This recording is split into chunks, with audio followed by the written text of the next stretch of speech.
Keep the Aspidistra Flying, written by George Orwell, read by Roger May. 1. The clock struck 2:30. In the little office at the back of Mr. McKechnie's bookshop, Gordon Comstock, last member of the Comstock family, aged 29 and rather moth-eaten already, lounged across the table, pushing a 4-penny packet of Players' Weights open and shut with his thumb. The ding-dong of another, remoter clock, from the Prince of Wales, the other side of the street, rippled the stagnant air.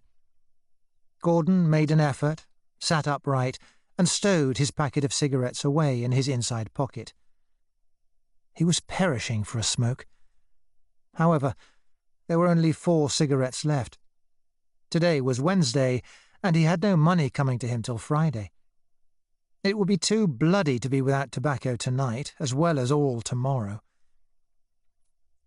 Bored in advance by tomorrow's tobacco-less hours, he got up and moved towards the door. A small, frail figure, with delicate bones and fretful movements.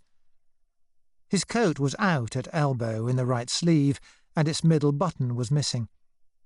His ready-made flannel trousers were stained and shapeless. Even from above, you could see that his shoes needed resoling. The money clinked in his trouser pocket as he got up. He knew the precise sum that was there. 5 halfpenny, 2 halfpenny and a joey. He paused, took out the miserable little 3-penny bit and looked at it. Beastly, useless thing, and bloody fool to have taken it. It had happened yesterday when he was buying cigarettes. "Don't want a 3-penny bit, do you, sir?" the little bitch of a shop girl had chirped. And of course he had let her give it him. "Oh no, not at all," he had said. Fool. Bloody fool. His heart sickened to think that he had only 5 halfpenny in the world, 3 of which couldn't even be spent.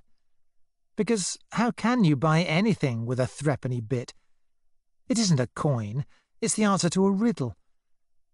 You look such a fool when you take it out of your pocket, unless it's in among a whole handful of other coins. "How much?" you say. 3, the shop girl says. And then you feel all round your pocket and fish out that absurd little thing, all by itself, sticking on the end of your finger like a tiddlywink. The shop girl sniffs. She spots immediately that it's your last 3 in the world. You see her glance quickly at it. She's wondering whether there's a piece of Christmas pudding still sticking to it. And you stalk out with your nose in the air and can't ever go to that shop again. No, we won't spend our joey. 2 halfpenny left. 2 halfpenny to last till Friday. This was the lonely after-dinner hour, when few or no customers were to be expected. He was alone, with 7,000 books.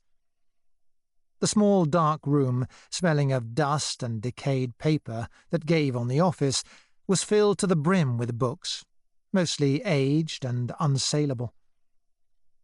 On the top shelves near the ceiling, the quarto volumes of extinct encyclopedias slumbered on their sides in piles, like the tiered coffins in common graves.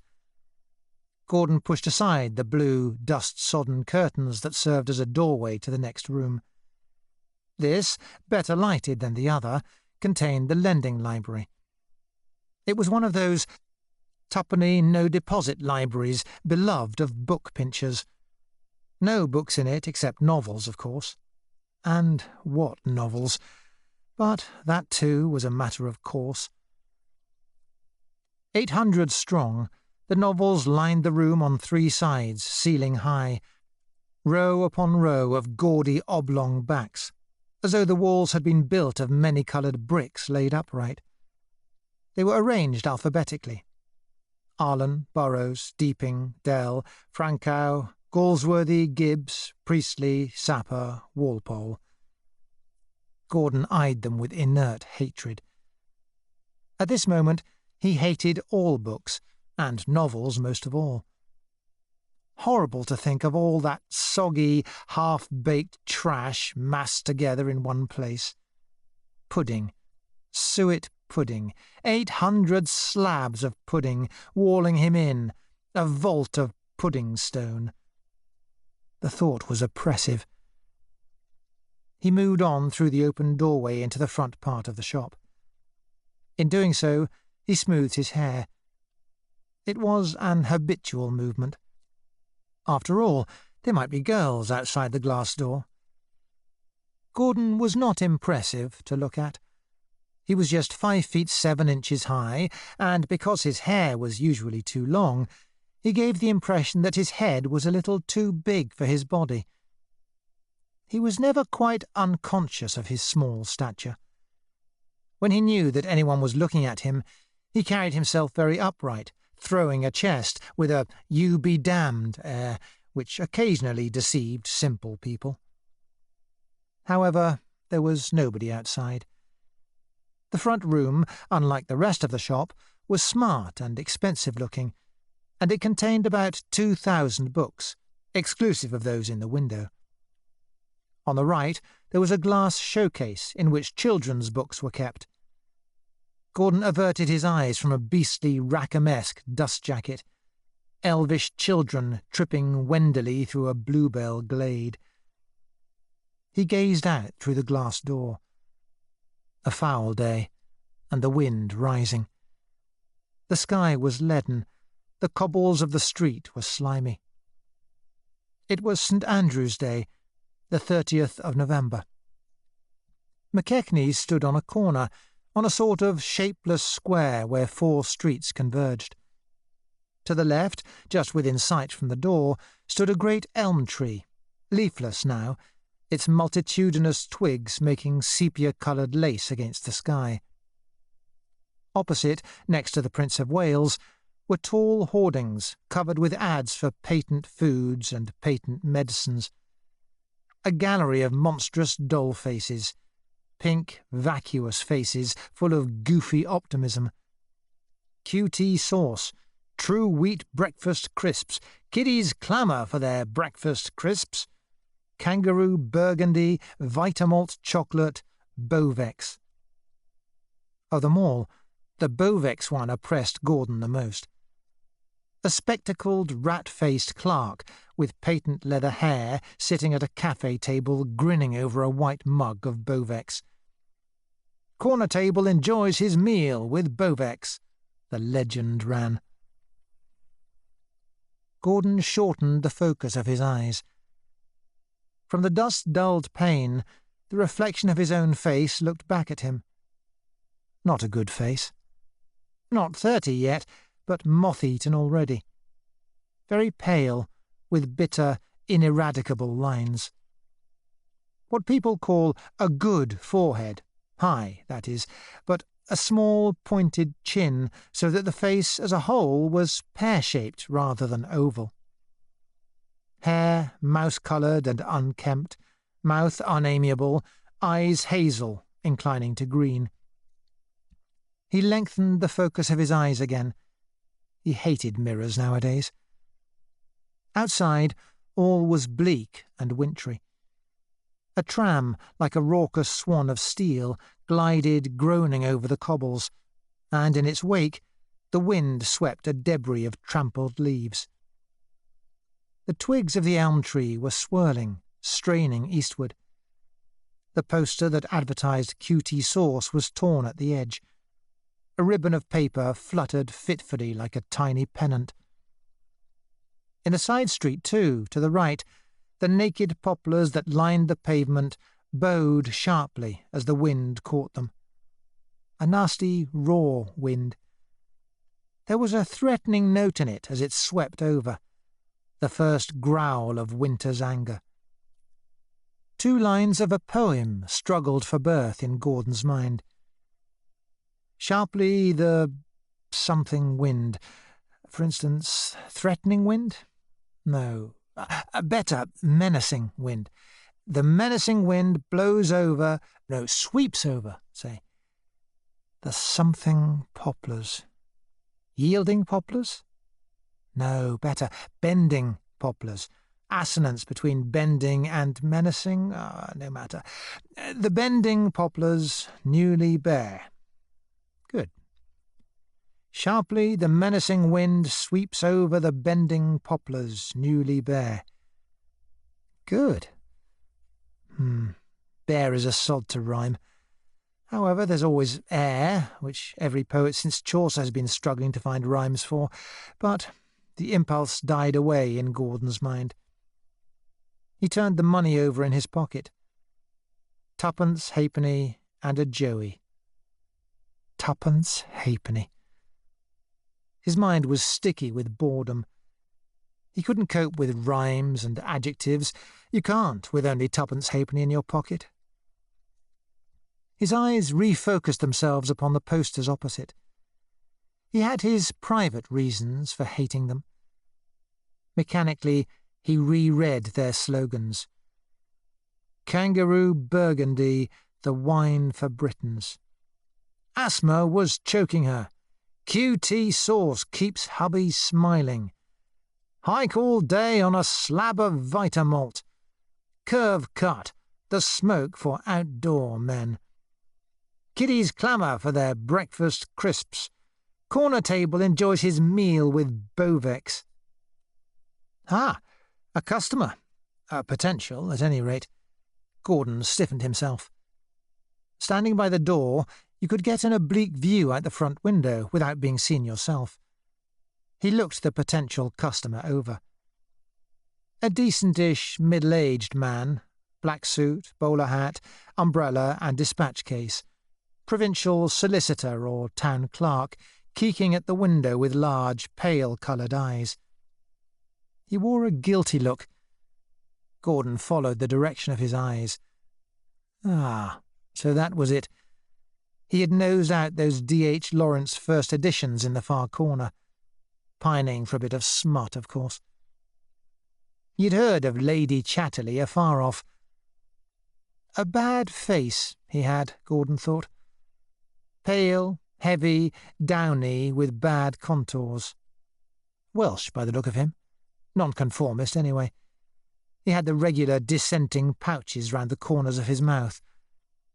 At home, president of the local Purity League or Seaside Vigilance Committee, rubber-soled slippers and electric torch, spotting kissing couples along the beach parade, and now up in town on the razzle. Gordon wished he would come in. Sell him a copy of Women in Love. How it would disappoint him. But no. The Welsh solicitor had funked it. He tucked his umbrella under his arm and moved off with righteously turned backside. But doubtless tonight, when darkness hid his blushes, he'd slink into one of the rubber shops and buy High Jinks in a Parisian Convent by Sadie Black Eyes. Gordon turned away from the door and back to the bookshelves. In the shelves to your left as you came out of the library, the new and nearly new books were kept. A patch of bright colour that was meant to catch the eye of anyone glancing through the glass door. Their sleek, unspotted backs seemed to yearn at you from the shelves. "Buy me, buy me," they seemed to be saying. Novels fresh from the press, still unravished brides, pining for the paper knife to deflower them, and review copies, like youthful widows, blooming still though virgin no longer, and, here and there, in sets of half a dozen, those pathetic spinster things, remainders, still guarding hopefully their long-preserved virginity. Gordon turned his eyes away from the remainders. They called up evil memories. The single, wretched little book that he himself had published 2 years ago had sold exactly 153 copies and then been remaindered. And even as a remainder it hadn't sold. He passed the new books by and paused in front of the shelves which ran at right angles to them and which contained more second-hand books. Over to the right were shelves of poetry. Those in front of him were prose, a miscellaneous lot. Upwards and downwards they were graded, from clean and expensive at eye level to cheap and dingy at top and bottom. In all bookshops there goes on a savage Darwinian struggle in which the works of living men gravitate to eye level and the works of dead men go up or down to Gehenna or up to the throne, but always away from any position where they will be noticed. Down in the bottom shelves, the classics, the extinct monsters of the Victorian age, were quietly rotting. Scott, Carlyle, Meredith, Ruskin, Pater, Stevenson. You could hardly read the names upon their broad, dowdy backs. In the top shelves, almost out of sight, slept the pudgy biographies of dukes. Below those, saleable still, and therefore placed within reach, was religious literature. All sects and all creeds lumped indiscriminately together. The World Beyond, by the author of Spirit Hands Have Touched Me. Dean Farrar's Life of Christ. Jesus the First Rotarian. Father Hilaire Chestnut's latest book of R.C. propaganda. Religion always sells, provided it is soppy enough. Below, exactly at eye level, was the contemporary stuff. Priestley's latest. Dinky little books of reprinted middles. Cheer-up humour from Herbert and Knox and Milne. Some highbrow stuff as well. A novel or two by Hemingway and Virginia Woolf. Smart pseudo-straightchy pre-digested biographies. Snooty, refined books on safe painters and safe poets by those moneyed young beasts who glide so gracefully from Eton to Cambridge and from Cambridge to literary reviews. Dull-eyed, he gazed at the wall of books. He hated the whole lot of them. Old and new, highbrow and lowbrow, snooty and chirpy. The mere sight of them brought home to him his own sterility. For here was he, supposedly a writer, and he couldn't even write. It wasn't merely a question of not getting published. It was that he produced nothing, or next to nothing. And all that tripe cluttering the shelves, well, at any rate it existed. It was an achievement of sorts. Even the Dells and Deepings do at least turn out their yearly acre of print. But it was the snooty, cultured kind of books that he hated the worst. Books of criticism and belles-lettres. The kind of thing that those moneyed young beasts from Cambridge write almost in their sleep, and that Gordon himself might have written if he had had a little more money. Money and culture. In a country like England, you can no more be cultured without money than you can join the Cavalry Club. With the same instinct that makes a child waggle a loose tooth, he took out a snooty-looking volume, some aspects of the Italian Baroque, opened it, read a paragraph, and shoved it back, with mingled loathing and envy.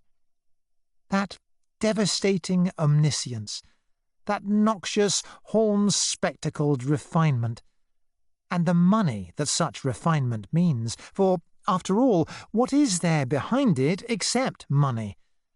Money for the right kind of education, money for influential friends, money for leisure and peace of mind, money for trips to Italy.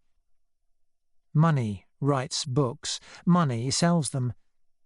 Give me not righteousness, O Lord, give me money, only money. He jingled the coins in his pocket. He was nearly 30, and had accomplished nothing. Only his miserable book of poems that had fallen flatter than any pancake. And ever since, for 2 whole years, he had been struggling in the labyrinth of a dreadful book that never got any further, and which, as he knew in his moments of clarity, never would get any further. It was the lack of money, simply the lack of money, that robbed him of the power to write. He clung to that as to an article of faith. Money, money, all is money. Could you write even a penny novelette without money to put heart in you? Invention, energy, wit, style, charm, they've all got to be paid for in hard cash. Nevertheless, as he looked along the shelves, he felt himself a little comforted. So many of the books were faded and unreadable. After all, we're all in the same boat. Memento mori. For you and for me and for the snooty young men from Cambridge, the same oblivion waits, though doubtless it'll wait rather longer for those snooty young men from Cambridge. He looked at the time-dulled classics near his feet. Dead. All dead. Carlyle and Ruskin and Meredith and Stevenson, all are dead, God rot them. He glanced over their faded titles. Collected Letters of Robert Louis Stevenson. Ha ha ha, that's good. Collected Letters of Robert Louis Stevenson. Its top edge was black with dust. Dust thou art, to dust returnest. Gordon kicked Stevenson's buckram backside. Up there, old falsepenny. Your cold meat, if ever Scotchman was. Ping! The shop bell. Gordon turned round. 2 customers for the library. A dejected, round-shouldered, lower-class woman, looking like a draggled duck, nosing among garbage seeped in, fumbling with a rush basket. In her wake hopped a plump little sparrow of a woman, red-cheeked, middle class, carrying under her arm a copy of the Forsyte Saga, title outwards so that passers-by could spot her for a highbrow. Gordon had taken off his sour expression. He greeted them with a homey, family doctor geniality reserved for library subscribers. "Good afternoon, Mrs. Weaver. Good afternoon, Mrs. Penn. What terrible weather!" "Shocking," said Mrs. Penn. He stood aside to let them pass. Mrs. Weaver upset her rush basket and spilled onto the floor a much-thumbed copy of Ethel M. Dell's Silver Wedding. Mrs. Penn's bright bird eye lighted upon it. Behind Mrs. Weaver's back, she smiled up to Gordon, archly, as highbrow to highbrow. Dell, the lowness of it, the books these lower classes read. Understandingly, he smiled back. They passed into the library, highbrow to highbrow, smiling. Mrs. Penn laid the Forsyte Saga on the table and turned her sparrow bosom upon Gordon. She was always very affable to Gordon. She addressed him as Mr. Comstock, shop-walker though he was, and held literary conversations with him. There was the Freemasonry of highbrows between them. "I hope you enjoyed the Forsyte Saga, Mrs. Penn." "What a perfectly marvellous achievement that book is, Mr. Comstock. Do you know that that makes the 4th time I've read it? An epic, a real epic." Mrs. Weaver nosed among the books, too dim-witted to grasp that they were in alphabetical order. "I don't know what to have this week, that I don't," she mumbled through untidy lips. "My daughter, she keeps on at me to have a try at deeping. She's great on deeping, my daughter is. But my son-in-law, now, he's more for Burrows. Oh, I don't know, I'm sure." A spasm passed over Mrs. Penn's face at the mention of Burrows. She turned her back markedly on Mrs. Weaver. "What I feel, Mr. Comstock, is that there's something so big about Galsworthy. He's so broad, so universal, and yet at the same time so thoroughly English in spirit, so human.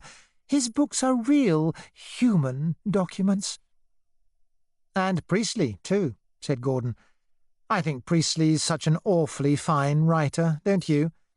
"Oh, he is. So big, so broad, so human, and so essentially English." Mrs. Weaver pursed her lips. Behind them were 3 isolated yellow teeth. "I think perhaps I can do better and have another Dell," she said. "You have got some more Dells, haven't you? I do enjoy a good read of Dell, I must say.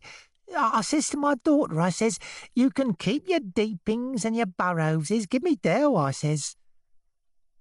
Ding-dong-dell. Dukes and dog whips. Mrs. Penn's eyes signalled highbrow irony. Gordon returned her signal. Keep in with Mrs. Penn. A good, steady customer. Oh, certainly, Mrs. Weaver. We've got a whole shelf by Ethel M. Dell.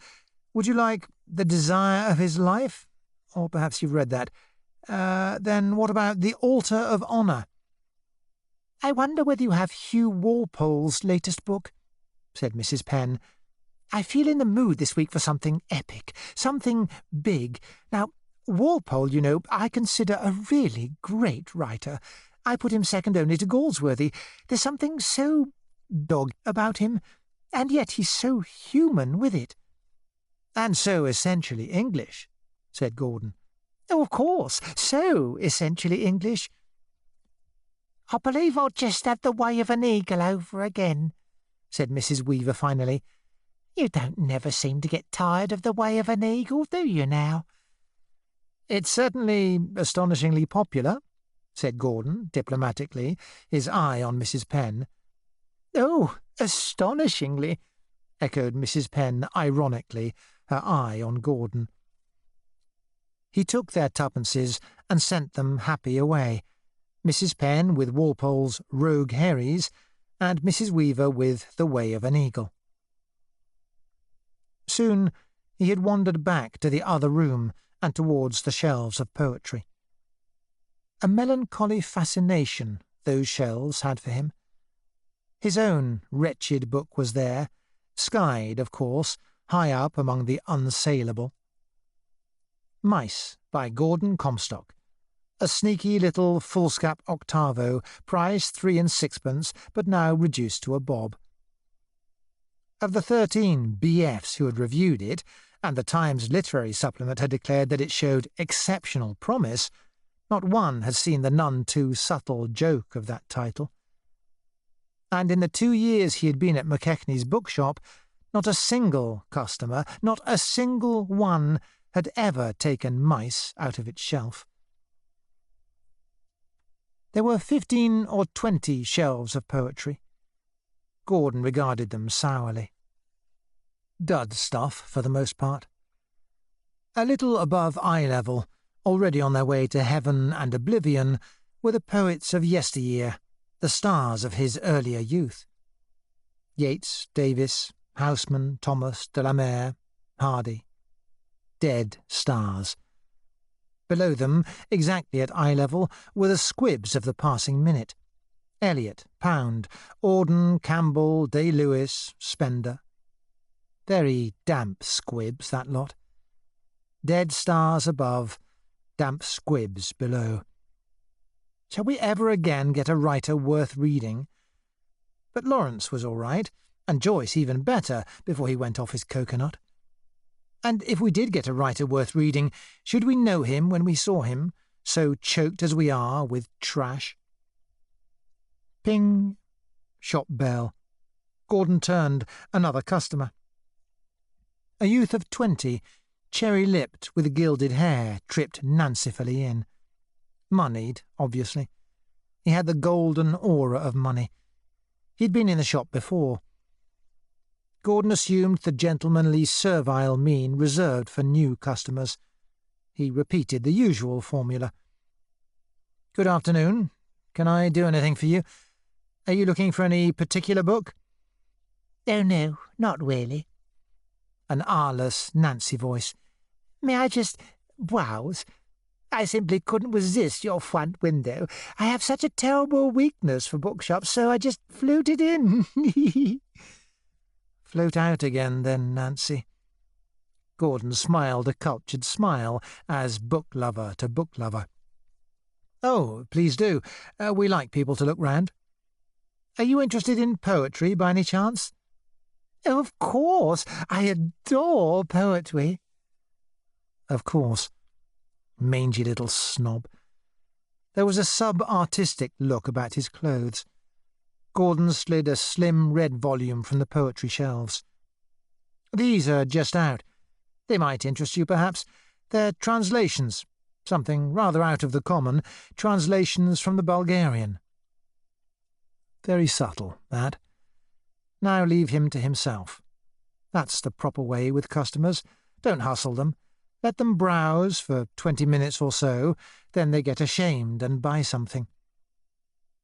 Gordon moved to the door discreetly, keeping out of Nancy's way. Yet, casually, one hand in his pocket, with the insouciant air proper to a gentleman. Outside, the slimy street looked grey and drear. From somewhere round the corner came the clatter of hooves, a cold, hollow sound. Caught by the wind, the dark columns of smoke from the chimneys veered over and rolled flatly down the sloping roofs. Ah! Sharply the menacing wind sweeps over the bending poplars, newly bare, and the dark ribbons of the chimneys veer downward. Tumty-tumty, something like murky air. Good. But the impulse faded. His eye fell again upon the ad posters across the street. He almost wanted to laugh at them. They were so feeble, so dead alive, so unappetizing, as though anybody could be tempted by those, like succubi with pimply backsides. But they depressed him all the same. The money stink. Everywhere the money stink. He stole a glance at the Nancy, who had drifted away from the poetry shelves and taken out a large, expensive book on the Russian ballet. He was holding it delicately between his pink, non-prehensile paws, as a squirrel holds a nut, studying the photographs. Gordon knew his type. The moneyed, artistic young man. Not an artist himself exactly, but a hanger-on of the arts, frequenter of studios, retailer of scandal. A nice-looking boy, though, for all his Nancy-tude. The skin at the back of his neck was as silky smooth as the inside of a shell. You can't have a skin like that under $500 a year. A sort of charm he had, a glamour like all moneyed people. Money and charm. Who shall separate them? Gordon thought of Ravelston, his charming, rich friend, editor of Antichrist, of whom he was extravagantly fond, and whom he did not see so often as once in a fortnight. And of Rosemary, his girl, who loved him, adored him, so she said, and who, all the same, had never slept with him. Money, once again. All is money. All human relationships must be purchased with money. If you have no money, men won't care for you, women won't love you. Won't, that is, care for you or love you the last little bit that matters. And how right they are, after all. For, moneyless, you are unlovable. Though I speak with the tongues of men and of angels. But then, if I haven't money, I don't speak with the tongues of men and of angels. He looked again at the ad posters. He really hated them this time. That Vitamalt one, for instance. Hike all day on a slab of Vitamalt. A youthful couple, boy and girl, in clean-minded hiking kit, their hair picturesquely tousled by the wind, climbing a stile against a Sussex landscape. That girl's face, the awful bright tomboy cheeriness of it, the kind of girl who goes in for plenty of clean fun. Windswept, tight khaki shorts, but that doesn't mean you can pinch her backside, and next to them, corner table. Corner table enjoys his meal with Bovex. Gordon examined the thing with the intimacy of hatred. The idiotic, grinning face, like the face of a self-satisfied rat, the slick black hair, the silly spectacles. Corner table, heir of the ages. Victor of Waterloo, corner table, modern man as his masters want him to be. A docile little porker sitting in the money sty, drinking Bovex. Faces passed, wind yellowed. A tram boomed across the square, and the clock over the Prince of Wales struck 3. A couple of old creatures, a tramp or a beggar and his wife, in long, greasy overcoats that reached almost to the ground, were shuffling towards the shop. Book pinchers, by the look of them. Better keep an eye on the boxes outside. The old man halted on the curb a few yards away, while his wife came to the door. She pushed it open and looked up at Gordon between grey strings of hair with a sort of hopeful malevolence. "You buy books?" she demanded hoarsely. Sometimes. It depends what books they are. "I've got some lovely books here." She came in, shutting the door with a clang. The Nancy glanced over his shoulder distastefully and moved a step or two away into the corner. The old woman had produced a greasy little sack from under her overcoat. She moved confidentially nearer to Gordon. She smelt of very, very old bread crusts. "Will you have 'em?" she said, clasping the neck of the sack. "Only £0.50 the lot." "What are they? Let me see them, please." "Lovely books they are," she breathed, bending over to open the sack and emitting a sudden very powerful whiff of bread crusts. "Here," she said, and thrust an armful of filthy-looking books almost into Gordon's face. They were an 1884 edition of Charlotte M. Young's novels, and had the appearance of having been slept on for many years. Gordon stepped back, suddenly revolted. "We can't possibly buy those," he said shortly. "Can't buy 'em? Why can't you buy 'em?" "Because they're no use to us. We can't sell that kind of thing." "What you make me take 'em out me bag for, then?" demanded the old woman ferociously. Gordon made a detour round her to avoid the smell, and held the door open, silently. No use arguing. You had people of this type coming into the shop all day long. The old woman made off, mumbling, with malevolence in the hump of her shoulders, and joined her husband. He paused on the curb to cough, so fruitily that you could hear him through the door. A clot of phlegm, like a little white tongue, came slowly out between his lips and was ejected into the gutter. Then the two old creatures shuffled away, beetle-like in the long, greasy overcoats that hid everything except their feet. Gordon watched them go. They were just by-products, the throw-outs of the money god. All over London, by tens of thousands, draggled old beasts of that description, creeping like unclean beetles to the grave. He gazed out at the graceless street. At this moment, it seemed to him that in a street like this, in a town like this, every life that is lived must be meaningless and intolerable. The sense of disintegration, of decay that is endemic in our time, was strong upon him. Somehow it was mixed up with the ad posters opposite. He looked now with more seeing eyes at those grinning, yard-wide faces. Above all, there was more there than mere silliness, greed, and vulgarity. Corner table grins at you, seemingly optimistic, with a flash of false teeth. But what is behind the grin? Desolation, emptiness, prophecies of doom. For can you not see, if you know how to look, that behind that slick self-satisfaction, that tittering, fat-bellied triviality, there is nothing but a frightful emptiness, a secret despair? The great death-wish of the modern world. Suicide pacts, heads stuck in gas ovens in lonely maisonettes.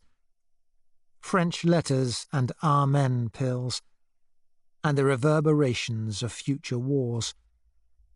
Enemy aeroplanes flying over London, the deep threatening hum of the propellers, the shattering thunder of the bombs. It is all written in corner table's face. More customers coming. Gordon stood back, gentlemanly servile. The doorbell clanged. 2 upper-middle-class ladies sailed noisily in, one pink and fruity, 35-ish, with voluptuous bosom burgeoning from her coat of squirrel skin, emitting a super-feminine scent of Parma violets. The other middle-aged, tough, and curried.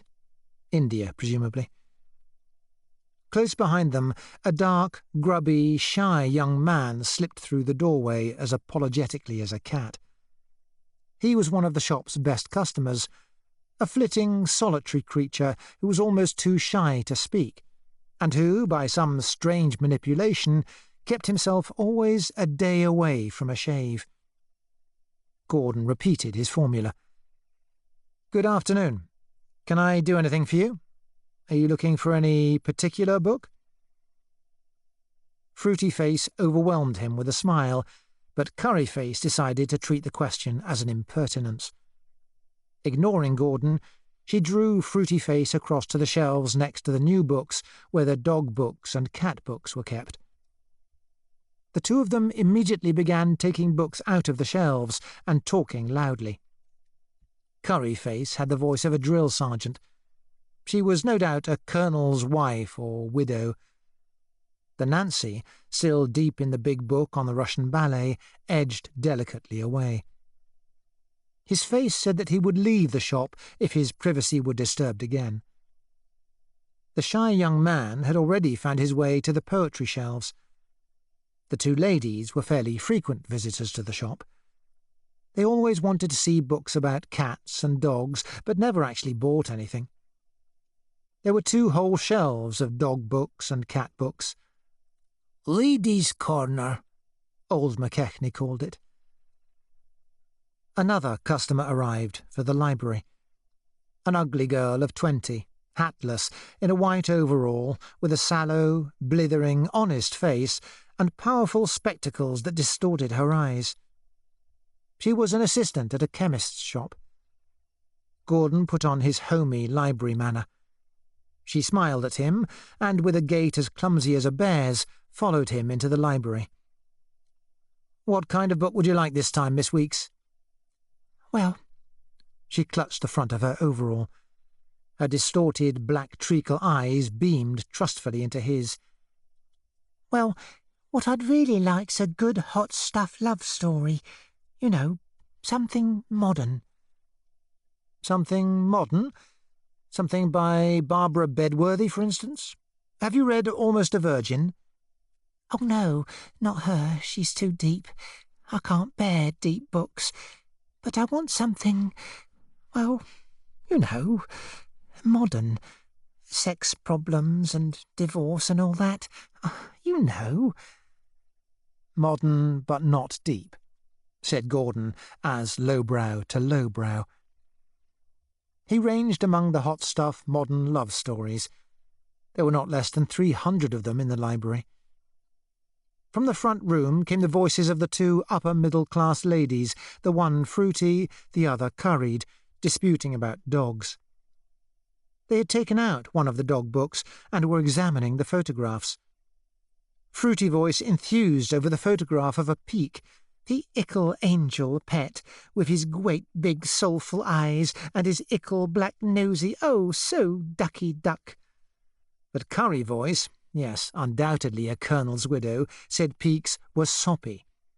"Give her dogs with guts, dogs that would fight," she said. She hated these soppy lap dogs, she said. "You have no soul, Bedelia, no soul," said Fruity Voice plaintively. The doorbell pinged again. Gordon handed the chemist's girl 7 Scarlet Nights and booked it on her ticket. She took a shabby leather purse out of her overall pocket and paid him 2pence. He went back to the front room. The Nancy had put his book back in the wrong shelf and vanished. A lean, straight-nosed, brisk woman, with sensible clothes and gold-rimmed pince-nez, schoolmarm possibly, feminist certainly, came in and demanded Mrs. Wharton Beverley's history of the suffrage movement. With secret joy, Gordon told her that they hadn't got it. She stabbed his male incompetence with gimlet eyes and went out again. The thin young man stood apologetically in the corner, his face buried in D.H. Lawrence's collected poems, like some long-legged bird with its head buried under its wing. Gordon waited by the door. Outside, a shabby, genteel old man with a strawberry nose and a khaki muffler round his throat was picking over the books in the sixpenny box. The two upper-middle-class ladies suddenly departed, leaving a litter of open books on the table. Fruity Face cast reluctant backward glances at the dog books, but Curry Face drew her away, resolute not to buy anything. Gordon held the door open. The two ladies sailed noisily out, ignoring him. He watched their fur-coated upper-middle-class backs go down the street. The old strawberry-nosed man was talking to himself as he pored over the books. A bit wrong in the head, presumably. He would pinch something if he wasn't watched. The wind blew colder, drying the slime of the street. Time to light up presently. Caught by a swirl of air, the torn strip of paper on the QT sauce advertisement fluttered sharply like a piece of washing on the line. Ah! Sharply the menacing wind sweeps over the bending poplars newly bare, and the dark ribbons of the chimneys veer downward. Flicked by whips of air, torn posters flutter. Not bad. Not bad at all. But he had no wish to go on. Could not go on, indeed. He fingered the money in his pocket, not chinking it, lest the shy young man should hear. Twopence halfpenny. No tobacco all tomorrow. His bones ached. A light sprang up in the Prince of Wales. They would be swapping out the bar. The old strawberry-nosed man was reading an Edgar Wallace out of the twopenny box. A tram boomed in the distance. In the room upstairs, Mr. McKechnie, who seldom came down to the shop, drowsed by the gas fire, white-haired and white-bearded, with snuff-box handy over his calf-bound folio of Middleton's travels in the Levant. The thin young man suddenly realised that he was alone and looked up guiltily. He was a habitué of bookshops, yet never stayed longer than 10 minutes in any one shop. A passionate hunger for books and the fear of being a nuisance were constantly at war in him. After 10 minutes in any shop, he would grow uneasy, feel himself de trop, and take to flight, having bought something out of sheer nervousness. Without speaking, he held out the copy of Lawrence's poems and awkwardly extracted 3 florins from his pocket. In handing them to Gordon, he dropped one. Both dived for it simultaneously, their heads bumped against one another. The young man stood back, blushing sallowly. "I'll wrap it up for you," said Gordon. But the shy young man shook his head. He stammered so badly that he never spoke when it was avoidable. He clutched his book to him and slipped out, with the air of having committed some disgraceful action. Gordon was alone. He wandered back to the door. The strawberry-nosed man glanced over his shoulder, caught Gordon's eye, and moved off, foiled. He had been on the point of slipping Edgar Wallace into his pocket. The clock over the Prince of Wales struck 3:15. Ding-dong, 3:15. Light up at 3:30. 4 3/4 hours till closing time. 5 1/4 hours till supper. Twopence halfpenny in pocket. No tobacco tomorrow. Suddenly, a ravishing, irresistible desire to smoke came over Gordon. He had made up his mind not to smoke this afternoon. He had only 4 cigarettes left. They must be saved for tonight, when he intended to write, for he could no more write without tobacco than without air. Nevertheless, he had got to have a smoke. He took out his packet of Players' Weights and extracted one of the dwarfish cigarettes. It was sheer, stupid indulgence. It meant half an hour off tonight's writing time. But there was no resisting it. With a sort of shameful joy, he sucked the soothing smoke into his lungs. The reflection of his own face looked back at him from the greyish pane. Gordon Comstock, author of Mice, à l'an 30e de son âge, and moth-eaten already. Only 26 teeth left. However, Villon at the same age was poxed on his own showing. Let's be thankful for small mercies. He watched the ribbon of torn paper whirling, fluttering on the QT sauce advertisement. Our civilization is dying. It must be dying, but it isn't going to die in its bed. Presently the aeroplanes are coming. Zoom, whiz, crash. The whole Western world going up in a roar of high explosives. He looked at the darkening street, at the greyish reflection of his face in the pane, at the shabby figures shuffling past. Almost involuntarily he repeated, C'est l'ennui. L'œil charge d'un pleur involontaire. Il rêve d'échafaud en fumant son hookah. Money, money. Corner table, the humming of the aeroplanes and the crash of the bombs. Gordon squinted up at the leaden sky. Those aeroplanes are coming.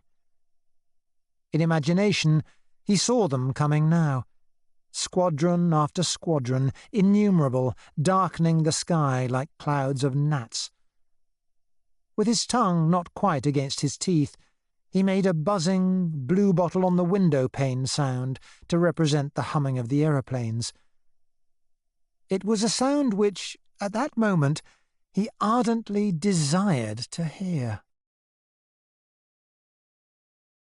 2. Gordon walked homeward against the rattling wind, which blew his hair backward and gave him more of a good forehead than ever. His manner conveyed to the passers-by, at least he hoped it did, that if he wore no overcoat it was from pure caprice. His overcoat was up the spout for 15 shillings, as a matter of fact. Willowbed Road, NW, was not definitely slummy, only dingy and depressing. There were real slums hardly 5 minutes' walk away. Tenement houses, where families slept 5 in a bed, and, when one of them died, slept every night with a corpse until it was buried. Alleyways where girls of 15 were deflowered by boys of 16 against leprous plaster walls. But Willowbed Road itself contrived to keep up a kind of mingy, lower-middle-class decency. There was even a dentist's brass plate on one of the houses. In quite 2/3 of them, amid the lace curtains of the parlour window, there was a green card with apartments on it in silver lettering, above the peeping foliage of an Aspidistra. Mrs. Wisbeach, Gordon's landlady, specialised in single gentlemen.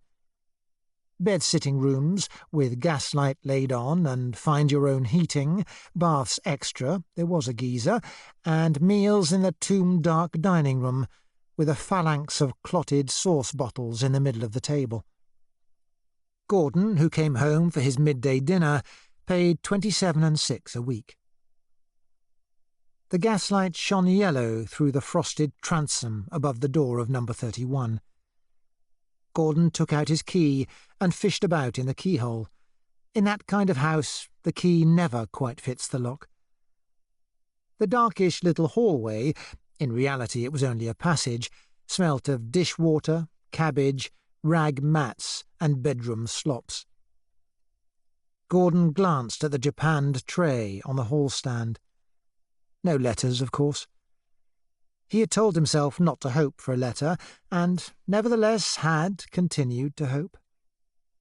A stale feeling, not quite a pain, settled upon his breast. Rosemary might have written. It was 4 days now since she had written. Moreover, there were a couple of poems that he had sent out to magazines and had not yet had returned to him. The one thing that made the evening bearable was to find a letter waiting for him when he got home. But he received very few letters, 4 or 5 in a week at the very most. On the left of the hall was the never-used parlour, then came the staircase, and beyond that the passage ran down to the kitchen and to the unapproachable lair inhabited by Mrs. Wisbeach herself. As Gordon came in, the door at the end of the passage opened a foot or so. Mrs. Wisbeach's face emerged, inspected him briefly but suspiciously, and disappeared again. It was quite impossible to get in or out of the house at any time before 11 at night without being scrutinised in this manner. Just what Mrs. Wisbeach suspected you of, it was hard to say. Smuggling women into the house, possibly? She was one of those malignant, respectable women who keep lodging-houses. Age about 45, stout but active, with a pink, fine-featured, horribly observant face, beautifully grey hair, and a permanent grievance. Gordon halted at the foot of the narrow stairs. Above, a coarse, rich voice was singing, "Who's afraid of the big bad wolf?" A very fat man of 38 or 9 came round the angle of the stairs, with a light dancing step peculiar to fat men, dressed in a smart grey suit, yellow shoes, a rakish Trilby hat, and a belted blue overcoat of startling vulgarity. This was Flaxman, the first-floor lodger, and travelling representative of the Queen of Sheba Toilet Requisites Company. He saluted Gordon with a lemon-coloured glove as he came down. "Hello, chappie," he said blithely. Flaxman called everyone chappie. "How's life with you?" "Bloody," said Gordon shortly.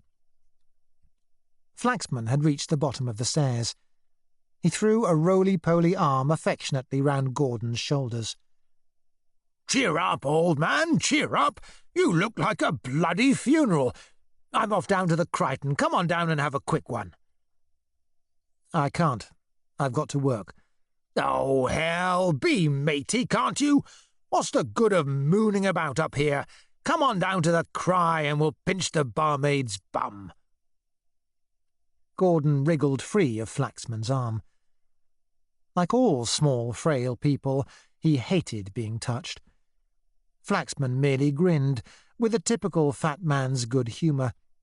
He was really horribly fat. He filled his trousers as though he had been melted and then poured into them. But of course, like other fat people, he never admitted to being fat. No fat person ever uses the word fat if there is any way of avoiding it. Stout is the word they use, or better still, robust. A fat man is never so happy as when he is describing himself as robust. Flaxman, at his first meeting with Gordon, had been on the point of calling himself robust, but something in Gordon's greenish eye had deterred him. He compromised on stout instead. "I do admit, chappie," he said, "to being, well, just a wee bit on the stout side. Nothing unwholesome, you know." He patted the vague frontier between his belly and his chest. "Good, firm flesh. I'm pretty nippy on my feet, as a matter of fact, but, well, I suppose you might call me stout." "Like Cortez?" Gordon suggested. "Cortez? Cortez? Was that the chappie who was always wandering about in the mountains in Mexico?" "That's the fellow. He was stout, but he had eagle eyes." "Ah, now that's funny, because the wife said something rather like that to me once. 'George,' she said, 'you've got the most wonderful eyes in the world. You've got eyes just like an eagle,' she said. That would be before she married me, you'll understand." Flaxman was living apart from his wife at the moment. A little while back, the Queen of Sheba Toilet Requisites Company had unexpectedly paid out a bonus of £30 to all its travellers, and at the same time Flaxman and 2 others had been sent across to Paris to press the new sex appeal nature tint lipstick on various French firms.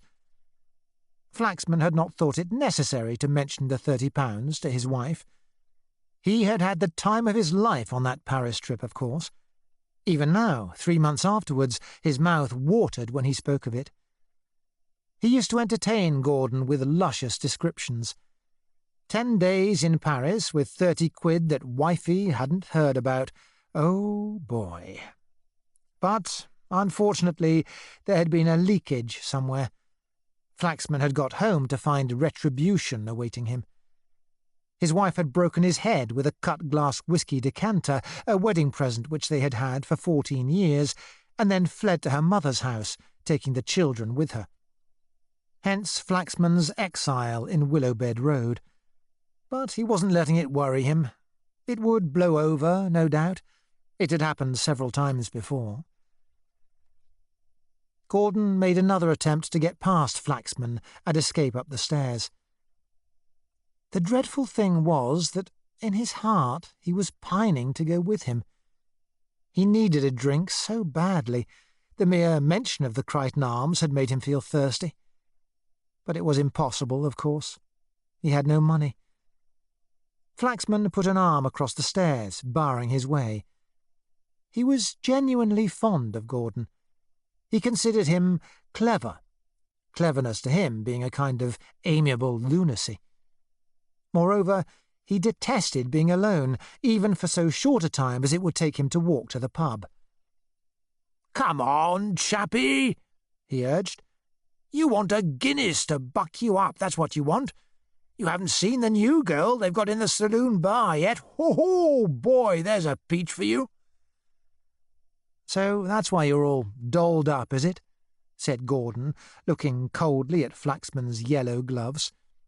"You bet it is, chappie. Oh, what a peach! Ash blonde she is, and she knows a thing or two, that girlie does.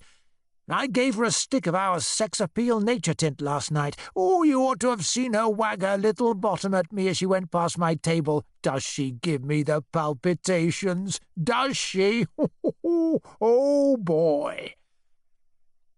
Flaxman wriggled lasciviously. His tongue appeared between his lips. Then, suddenly pretending that Gordon was the ash-blonde barmaid, he seized him by the waist and gave him a tender squeeze. Gordon shoved him away. For a moment, the desire to go down to the Crichton Arms was so ravishing that it almost overcame him. Oh, for a pint of beer! He seemed almost to feel it going down his throat. If only he had had any money. Even 7p for a pint. But what was the use? 2p halfpenny in pocket. You can't let other people buy your drinks for you. "Oh, leave me alone, for God's sake," he said irritably, stepping out of Flaxman's reach, and went up the stairs without looking back. Flaxman settled his hat on his head and made for the front door, mildly offended. Gordon reflected dully that it was always like this nowadays. He was forever snubbing friendly advances. Of course, it was money that was at the bottom of it. Always money. You can't be friendly, you can't even be civil when you have no money in your pocket. A spasm of self-pity went through him. His heart yearned for the saloon bar at the Crichton. The lovely smell of beer, the warmth and bright lights, the cheery voices, the clatter of glasses on the beer-wet bar. Money. Money. He went on, up the dark, evil-smelling stairs. The thought of his cold, lonely bedroom at the top of the house was like a doom before him. On the second floor lived Laurenheim, a dark, meagre, lizard-like creature of uncertain age and race, who made about 35 shillings a week by touting vacuum cleaners. Gordon always went very hurriedly past Laurenheim's door. Laurenheim was one of those people who have not a single friend in the world, and who are devoured by a lust for company. His loneliness was so deadly that if you so much as slowed your pace outside his door, he was liable to pounce out upon you and half drag, half wheedle you in, to listen to interminable paranoiac tales of girls he had seduced and employers he had scored off. And his room was more cold and squalid than even a lodging-house bedroom has any right to be. There were always half-eaten bits of bread and margarine lying about everywhere. The only other lodger in the house was an engineer of some kind, employed on night work. Gordon only saw him occasionally, a massive man with a grim, discoloured face who wore a bowler hat, indoors and out. In the familiar darkness of his room, Gordon felt for the gas jet and lighted it. The room was medium-sized, not big enough to be curtained into two, but too big to be sufficiently warmed by one defective oil lamp. It had the sort of furniture you expect in a top-floor back. White quilted single bed, brown lino floor covering, wash-hand stand with jug and basin of that cheap white ware which you can never see without thinking of chamber pots. On the window-sill there was a sickly aspidistra in a green glazed pot. Up against this, under the window, there was a kitchen table with an ink-stained green cloth. This was Gordon's writing table. It was only after a bitter struggle that he had induced Mrs. Wisbeach to give him a kitchen table instead of the bamboo occasional table, a mere stand for the aspidistra, which she considered proper for a top-floor back. And even now there was endless nagging, because Gordon would never allow his table to be tidied up. The table was in a permanent mess. It was almost covered with a muddle of papers, perhaps 200 sheets of sermon paper, grimy and dog-eared, and all written on and crossed out and written on again, a sort of sordid labyrinth of papers to which only Gordon possessed the key. There was a film of dust over everything, and there were several foul little trays containing tobacco ash and the twisted stubs of cigarettes. Except for a few books on the mantelpiece, this table, with its mess of papers, was the sole mark Gordon's personality had left on the room. It was beastly cold. Gordon thought he would light the oil lamp. He lifted it. It felt very light. The spare oil can also was empty, no oil till Friday. He applied a match. A dull yellow flame crept unwillingly round the wick. It might burn for a couple of hours, with any luck. As Gordon threw away the match, his eye fell upon the aspidistra in its grass-green pot. It was a peculiarly mangy specimen. It had only 7 leaves, and never seemed to put forth any new ones. Gordon had a sort of secret feud with the aspidistra. Many a time he had furtively attempted to kill it, starving it of water, grinding hot cigarette ends against its stem, even mixing salt with its earth. But the beastly things are practically immortal. In almost any circumstances they can preserve a wilting, diseased existence. Gordon stood up and deliberately wiped his kerosene fingers on the aspidistra leaves. At this moment, Mrs. Wisbeach's voice rang shrewishly up the stairs. "Mr. Comstock?" Gordon went to the door. "Yes," he called down. "Your supper's been waiting for you this 10 minutes. Why can't you come down and have it, instead of keeping me waiting for the washing up?" Gordon went down. The dining room was on the first floor, at the back, opposite Flaxman's room. It was a cold, close-smelling room, twilit even at midday. There were more aspidistras in it than Gordon had ever accurately counted. They were all over the place, on the sideboard, on the floor, on occasional tables. In the window there was a sort of florist's stand of them, blocking out the light. In the half-darkness, with aspidistras all about you, You had the feeling of being in some sunless aquarium amid the dreary foliage of waterflowers. Gordon's supper was set out, waiting for him, in the circle of white light that the cracked gas jet cast upon the tablecloth. He sat down with his back to the fireplace — there was an Aspidistra in the grate instead of a fire — and ate his plate of cold beef and his 2 slices of crumbly white bread, with Canadian butter, mousetrap cheese, and pan yan pickle, and drank a glass of cold but musty water. When he went back to his room, the oil lamp had got going, more or less. It was hot enough to boil a kettle by, he thought. And now for the great event of the evening, his illicit cup of tea. He made himself a cup of tea almost every night, in the deadliest secrecy.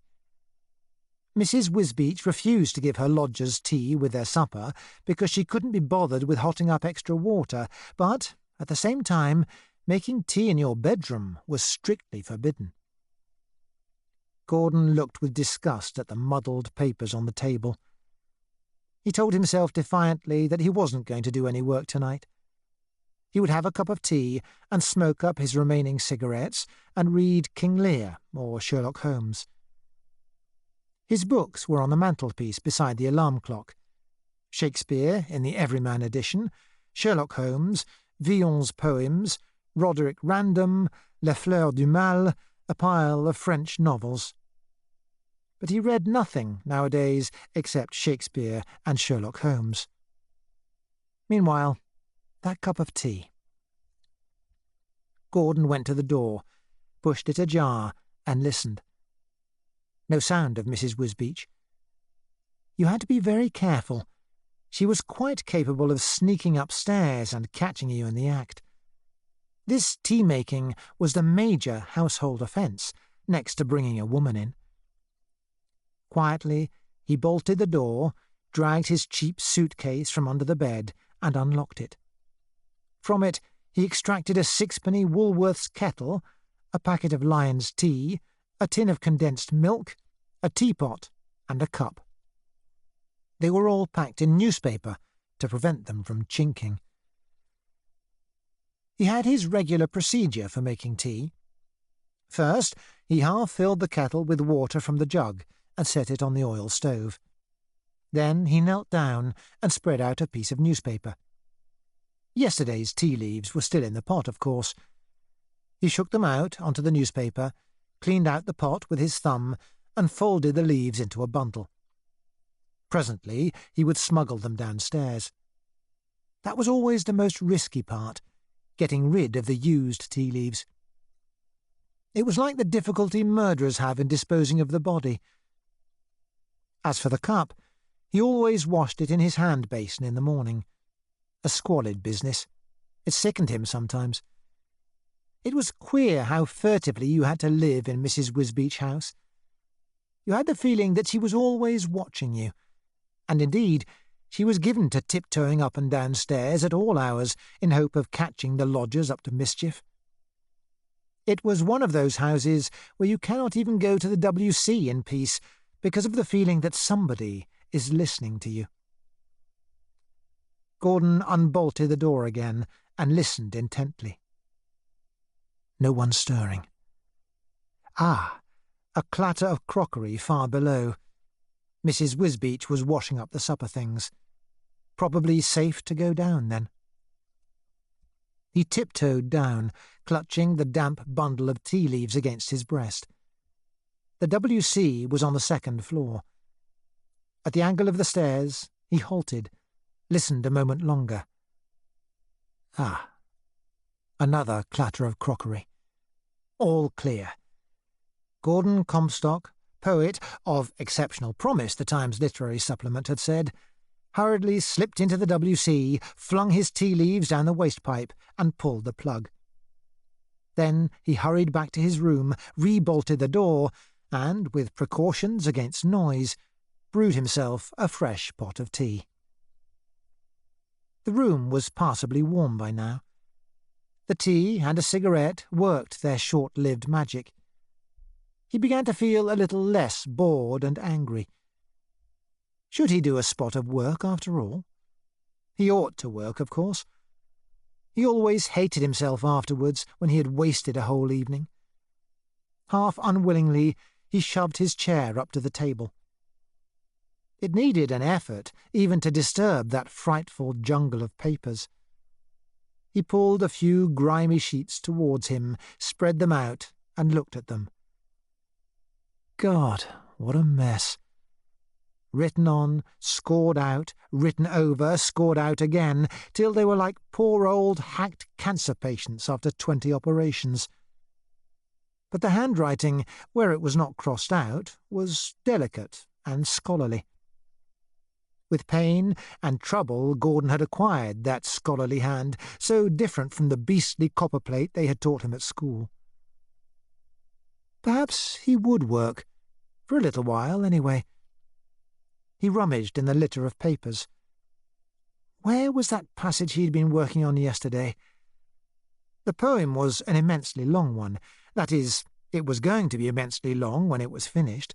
2,000 lines or so, in rhyme royal, describing a day in London. London Pleasures, its name was. It was a huge, ambitious project, the kind of thing that should only be undertaken by people with endless leisure. Gordon had not grasped that fact when he began the poem. He grasped it now, however. How light-heartedly he had begun it 2 years ago. When he had chucked up everything and descended into the slime of poverty, the conception of this poem had been at least a part of his motive. He had felt so certain then that he was equal to it. But somehow, almost from the start, London Pleasures had gone wrong. It was too big for him, that was the truth. It had never really progressed. It had simply fallen apart into a series of fragments. And, out of 2 years' work, that was all that he had to show. Just fragments, incomplete in themselves and impossible to join together. On every one of those sheets of paper there was some hacked scrap of verse which had been written and rewritten over intervals of months. There were not 500 lines that you could say were definitely finished, and he had lost the power to add to it any longer. He could only tinker with this passage or that, groping now here, now there in its confusion. It was no longer a thing that he created. It was merely a nightmare with which he struggled. For the rest, in 2 whole years, he had produced nothing except a handful of short poems, perhaps a score in all.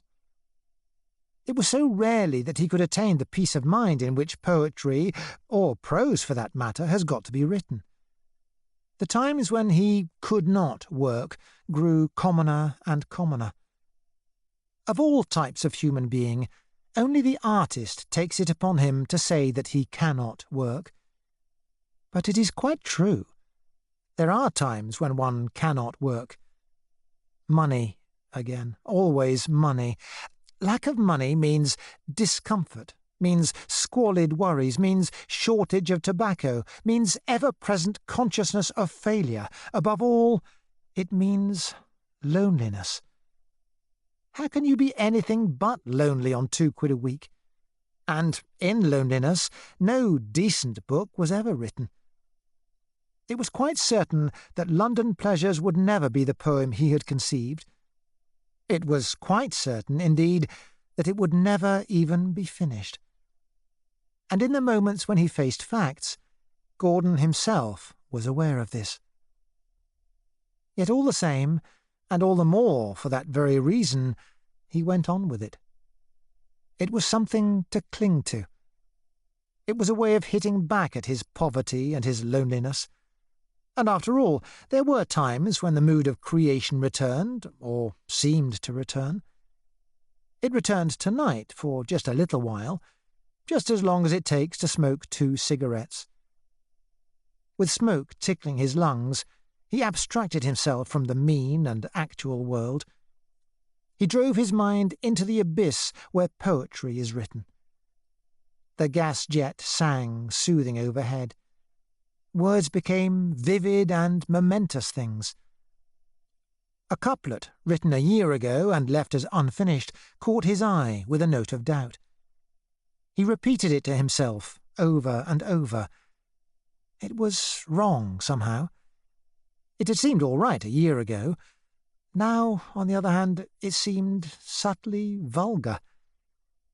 He rummaged among the sheets of foolscap till he found one that had nothing written on the back, turned it over, wrote the couplet out anew, wrote a dozen different versions of it, repeated each of them over and over to himself.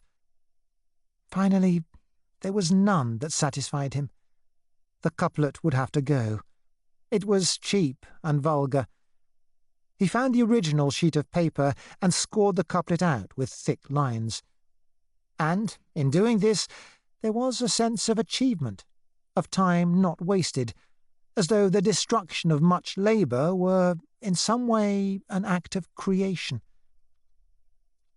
Suddenly, a double knock deep below made the whole house rattle. Gordon started. His mind fled upwards from the abyss. The post. London Pleasures was forgotten. His heart fluttered. Perhaps Rosemary had written. Besides, there were those 2 poems he had sent to the magazines. One of them, indeed, he had almost given up as lost. He had sent it to an American paper, the Californian Review, months ago. Probably they wouldn't even bother to send it back. But the other was with an English paper, the Primrose Quarterly. He had wild hopes of that one. The Primrose Quarterly was one of those poisonous literary papers in which the fashionable Nancy boy and the professional Roman Catholic walk bras dessus, bras dessous. It was also, by a long way, the most influential literary paper in England. You were a made man once you had a poem in it. In his heart, Gordon knew that the Primrose Quarterly would never print his poems. He wasn't up to their standard. Still, miracles sometimes happen. Or, if not miracles, accidents. After all, they'd had his poem 6 weeks. Would they keep it 6 weeks if they didn't mean to accept it? He tried to quell the insane hope. But, at the worst, there was a chance that Rosemary had written. It was 4 whole days since she had written. She wouldn't do it, perhaps, if she knew how it disappointed him. Her letters, long, ill-spelt letters full of absurd jokes and protestations of love for him, meant far more to him than she could ever understand. They were a reminder that there was still somebody in the world who cared for him. They even made up for the times when some beast had sent back one of his poems. And, as a matter of fact, the magazines always did send back his poems, except Antichrist, whose editor, Ravelston, was his personal friend. There was a shuffling below. It was always some minutes before Mrs. Wisbeach brought the letters upstairs. She liked to paw them about, feel them to see how thick they were, read their postmarks, hold them up to the light and speculate on their contents before yielding them to their rightful owners. She exercised a sort of droit du seigneur over letters. Coming to her house, they were, she felt, at least partially hers. If you had gone to the front door and collected your own letters, she would have resented it bitterly. On the other hand, she also resented the labour of carrying them upstairs. You would hear her footsteps very slowly ascending, and then, if there was a letter for you, there would be loud, aggrieved breathing on the landing. This to let you know that you had put Mrs. Wisbeach out of breath by dragging her up all those stairs. Finally, with a little impatient grunt, the letters would be shoved under your door. Mrs. Wisbeach was coming up the stairs. Gordon listened. The footsteps paused on the first floor. A letter for Flaxman. They ascended, paused again on the second floor. A letter for the engineer. Gordon's heart beat painfully. A letter. Please, God, a letter. More footsteps. Ascending or descending? They were coming nearer, surely. No. No, the sound grew fainter. She was going down again. The footsteps died away. No letters. He took up his pen again. It was a quite futile gesture. She hadn't written, after all, the little beast. He had not the smallest intention of doing any more work. Indeed, he could not. The disappointment had taken all the heart out of him. Only 5 minutes ago, his poem had still seemed to him a living thing. Now, he knew it unmistakably for the worthless tripe that it was. With a kind of nervous disgust, he bundled the scattered sheets together, stacked them in an untidy heap, and dumped them on the other side of the table, under the Aspidistra. He could not even bear to look at them any longer. He got up. It was too early to go to bed. At least, he was not in the mood for it. He pined for a bit of amusement, something cheap and easy. A seat in the pictures, cigarettes, beer.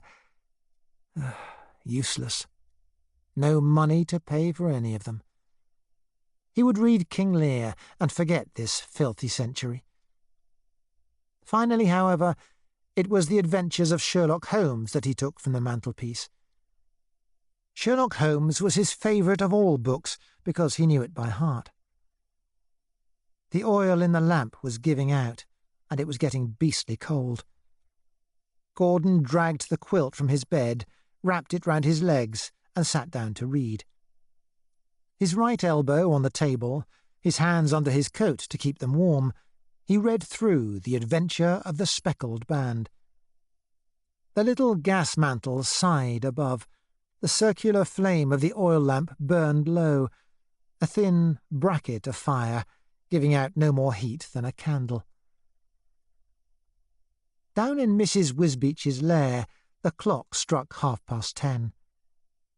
You could always hear it striking at night. Ping, ping, ping, ping. A note of doom. The ticking of the alarm clock on the mantelpiece became audible to Gordon again, bringing with it the consciousness of the sinister passage of time. He looked about him.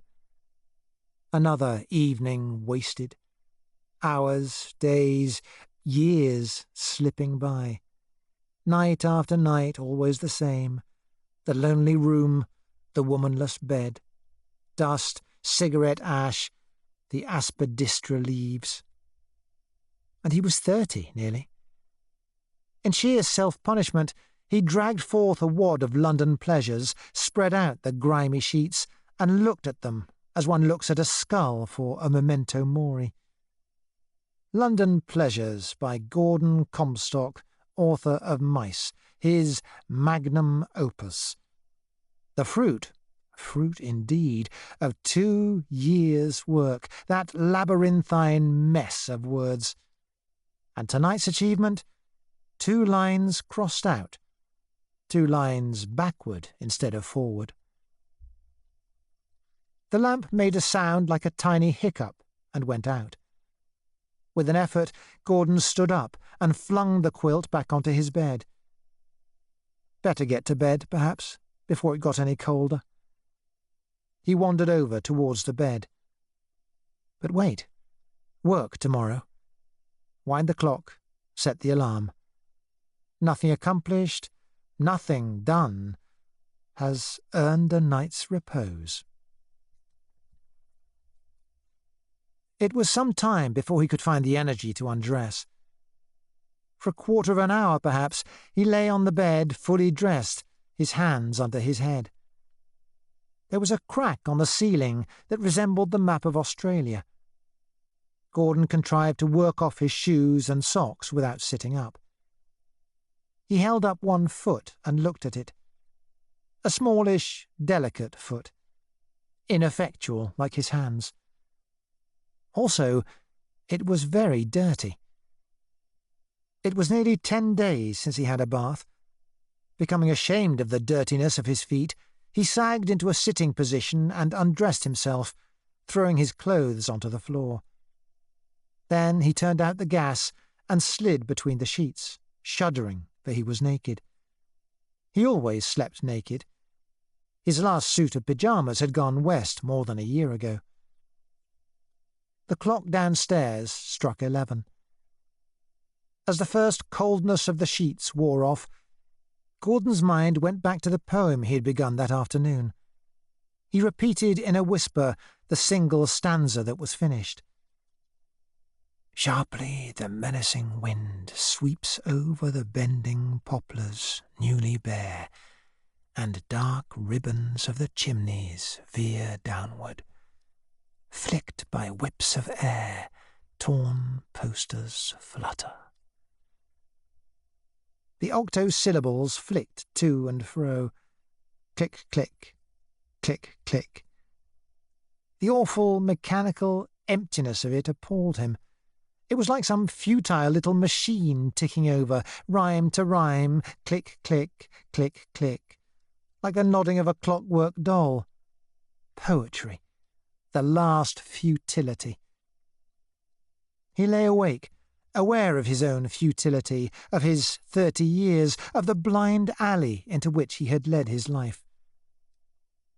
The clock struck 12. Gordon had stretched his legs out straight. The bed had grown warm and comfortable. The upturned beam of a car, somewhere in the street parallel to Willowbed Road, penetrated the blind and threw into silhouette a leaf of the Aspidistra, shaped like Agamemnon's sword. 3.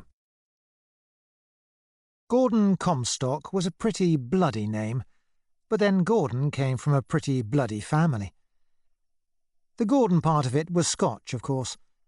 The prevalence of such names nowadays is merely a part of the Scotchification of England that has been going on for the last 50 years. Gordon, Colin, Malcolm, Donald, these are the gifts of Scotland to the world, along with golf, whisky, porridge, and the works of Barry and Stevenson. The Comstocks belonged to the most dismal of all classes, the middle class, the landless gentry.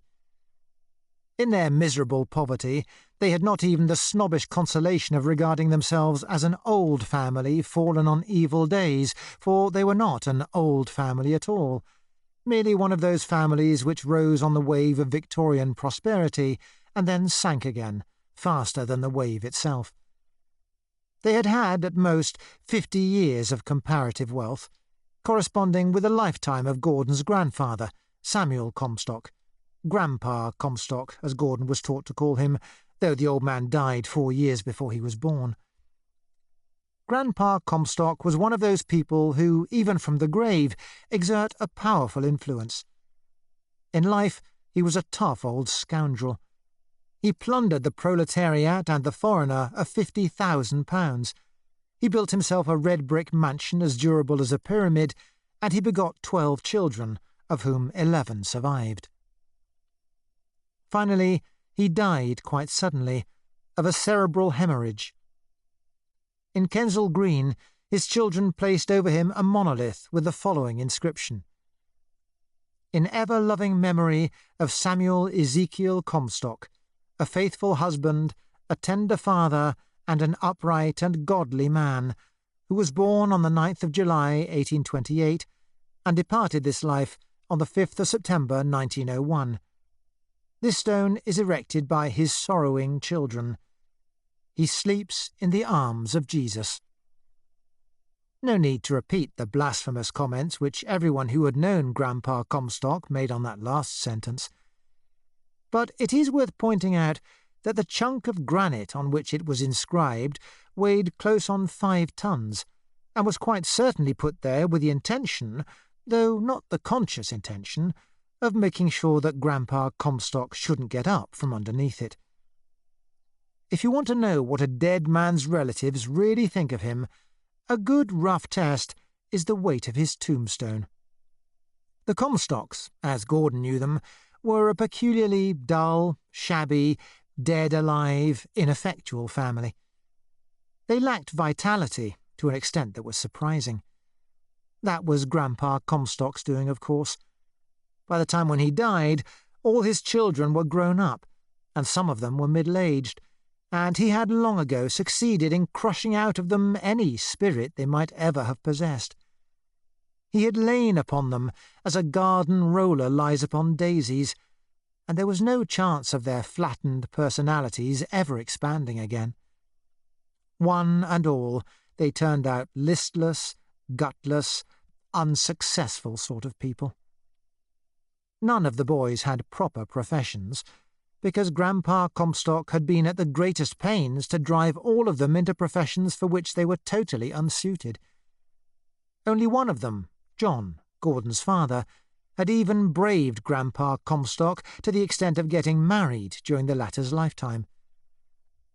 It was impossible to imagine any of them making any sort of mark in the world, or creating anything, or destroying anything, or being happy or vividly unhappy, or fully alive, or even earning a decent income. They just drifted along in an atmosphere of semi-genteel failure. They were one of those depressing families, so common among the middle classes, in which nothing ever happens. From his earliest childhood, Gordon's relatives had depressed him horribly. When he was a little boy, he still had great numbers of uncles and aunts living. They were all more or less alike. Grey, shabby, joyless people, all rather sickly in health, and all perpetually harassed by money worries, which fizzled along without ever reaching the sensational explosion of bankruptcy. It was noticeable even then that they had lost all impulse to reproduce themselves. Really vital people, whether they have money or whether they haven't, multiply almost as automatically as animals. Grandpa Comstock, for instance, himself one of a litter of 12, had produced 11 progeny. Yet all those 11 produced only 2 progeny between them, and those 2, Gordon and his sister Julia, had produced by 1934 not even 1. Gordon, last of the Comstocks, was born in 1905, an unintended child. And thereafter, in 30 long, long years, there was not a single birth in the family, only deaths. And not only in the matter of marrying and begetting, but in every possible way, nothing ever happened in the Comstock family. Every one of them seemed doomed, as though by a curse, to a dismal, shabby, hole-and-corner existence. None of them ever did anything. They were the kind of people who, in every conceivable activity, even if it is only getting onto a bus, are automatically elbowed away from the heart of things. All of them, of course, were hopeless fools about money. Grandpa Comstock had finally divided his money among them more or less equally, so that each received, after the sale of the red brick mansion, round about £5,000. And no sooner was Grandpa Comstock underground than they began to fritter their money away. None of them had the guts to lose it in sensational ways, such as squandering it on women or at the races. They simply dribbled it away, and dribbled it away, the women in silly investments, and the men in futile little business ventures that petered out after a year or two, leaving a net loss. More than half of them went unmarried to their graves. Some of the women did make rather undesirable middle-aged marriages after their father was dead, but the men, because of their incapacity to earn a proper living, were the kind who can't afford to marry. None of them, except Gordon's Aunt Angela, ever had so much as a home to call their own. They were the kind of people who live in godless rooms and tomb-like boarding houses. And, year after year, they died off and died off, of dingy but expensive little diseases that swallowed up the last penny of their capital. One of the women, Gordon's Aunt Charlotte, wandered off into the mental home at Clapham in 1916. The mental homes of England, how chock-a-block they stand. And it is, above all, derelict spinsters of the middle classes who keep them going. By 1934, only 3 of that generation survived. Aunt Charlotte, already mentioned, and Aunt Angela, who by some happy chance had been induced to buy a house and a tiny annuity in 1912, and Uncle Walter, who dingily existed on the few £100 that were left out of his 5,000, and by running short-lived agencies for this and that. Gordon grew up in the atmosphere of cut-down clothes and stewed neck of mutton. His father, like the other Comstocks, was a depressed and therefore depressing person, but he had some brains and a slight literary turn. And, seeing that his mind was of the literary type, and he had a shrinking horror of anything to do with figures, it had seemed only natural to Grandpa Comstock to make him into a chartered accountant. So he practised, ineffectually, as a chartered accountant, and was always buying his way into partnerships which were dissolved after a year or two, and his income fluctuated, sometimes rising to £500 a year, and sometimes falling to £200, but always with a tendency to decrease. He died in 1922, aged only 56, but worn out. He had suffered from a kidney disease for a long time past. Since the Comstocks were genteel as well as shabby, it was considered necessary to waste huge sums on Gordon's education. What a fearful thing it is, this incubus of education. It means that, in order to send his son to the right kind of school, that is, a public school or an imitation of one, a middle-class man is obliged to live for years on end in a style that would be scorned by a jobbing plumber. Gordon was sent to wretched, pretentious schools whose fees were round about £120 a year. Even these fees, of course, meant fearful sacrifices at home. Meanwhile, Julia, who was 5 years older than he, received, as nearly as possible, no education at all. She was, indeed, sent to 1 or 2 poor, dingy little boarding schools, but she was taken away for good when she was 16. Gordon was the boy, and Julia was the girl, and it seemed natural to everyone that the girl should be sacrificed to the boy. Moreover, it had early been decided in the family that Gordon was clever. Gordon, with his wonderful cleverness, was to win scholarships, make a brilliant success in life, and retrieve the family fortunes. That was the theory, and no one believed in it more firmly than Julia. Julia was a tall, ungainly girl, much taller than Gordon, with a thin face and a neck just a little too long. One of those girls who, even at their most youthful, remind one irresistibly of a goose. But her nature was simple and affectionate. She was a self-effacing, home-keeping, ironing, darning and mending kind of girl, a natural spinster soul. Even at 16 she had old maid written all over her. She idolised Gordon. All through his childhood she watched over him, nursed him, spoiled him, went in rags so that he might have the right clothes to go to school in, saved up her wretched pocket money to buy him Christmas presents and birthday presents. And, of course, he repaid her, as soon as he was old enough, by despising her because she was not pretty and not clever. Even at the third-rate schools to which Gordon was sent, nearly all the boys were richer than himself. They soon found out his poverty, of course, and gave him hell because of it. Probably the greatest cruelty one can inflict on a child is to send it to school among children richer than itself.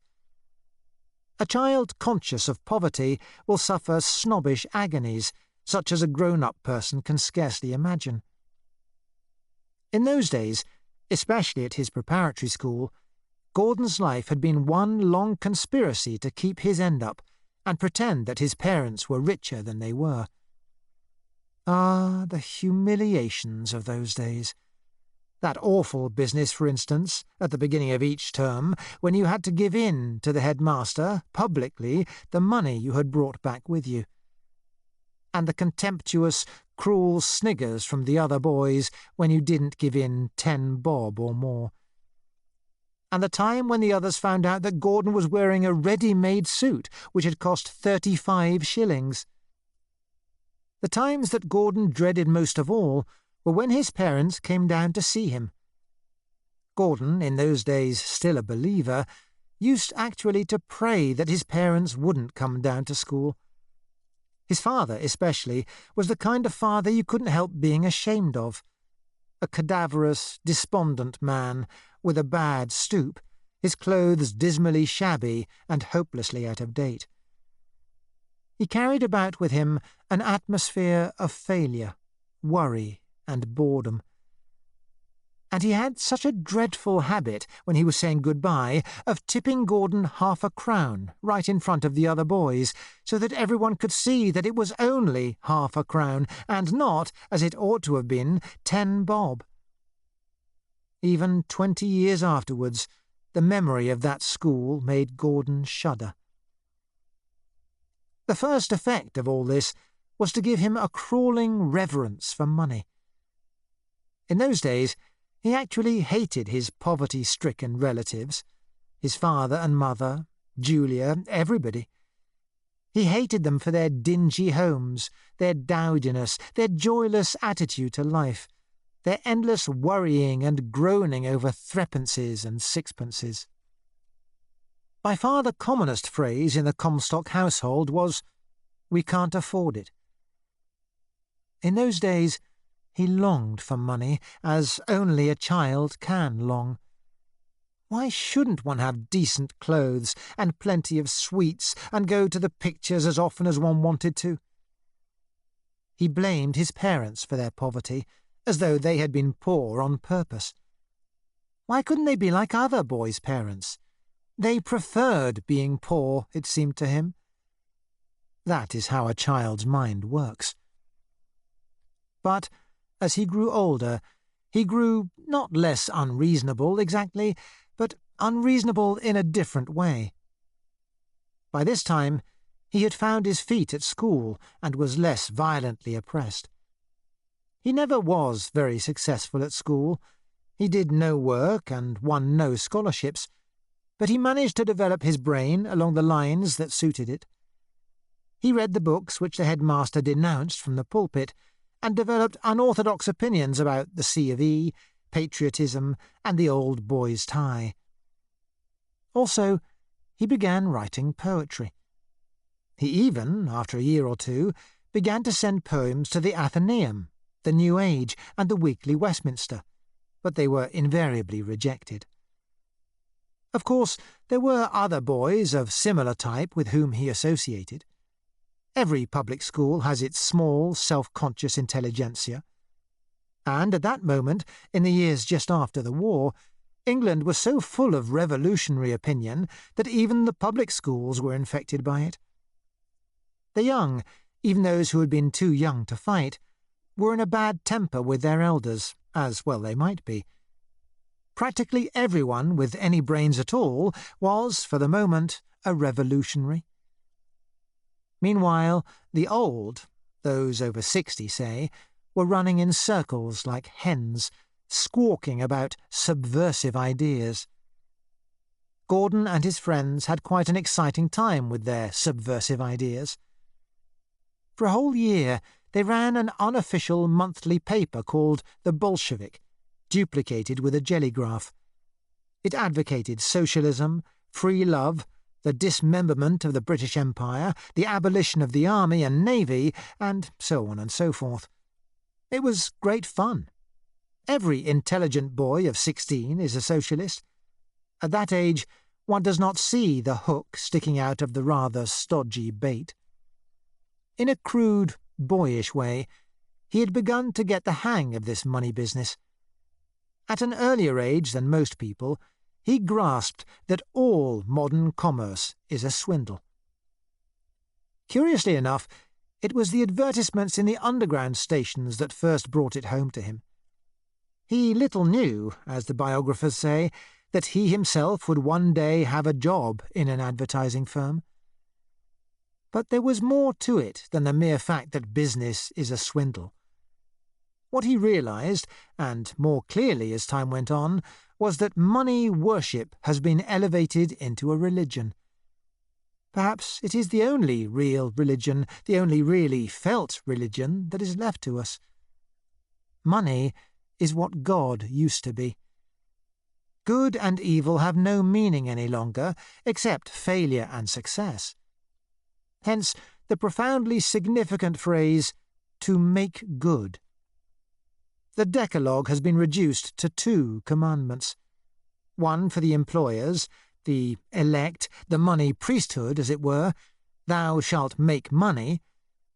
The other for the employed, the slaves and underlings, thou shalt not lose thy job.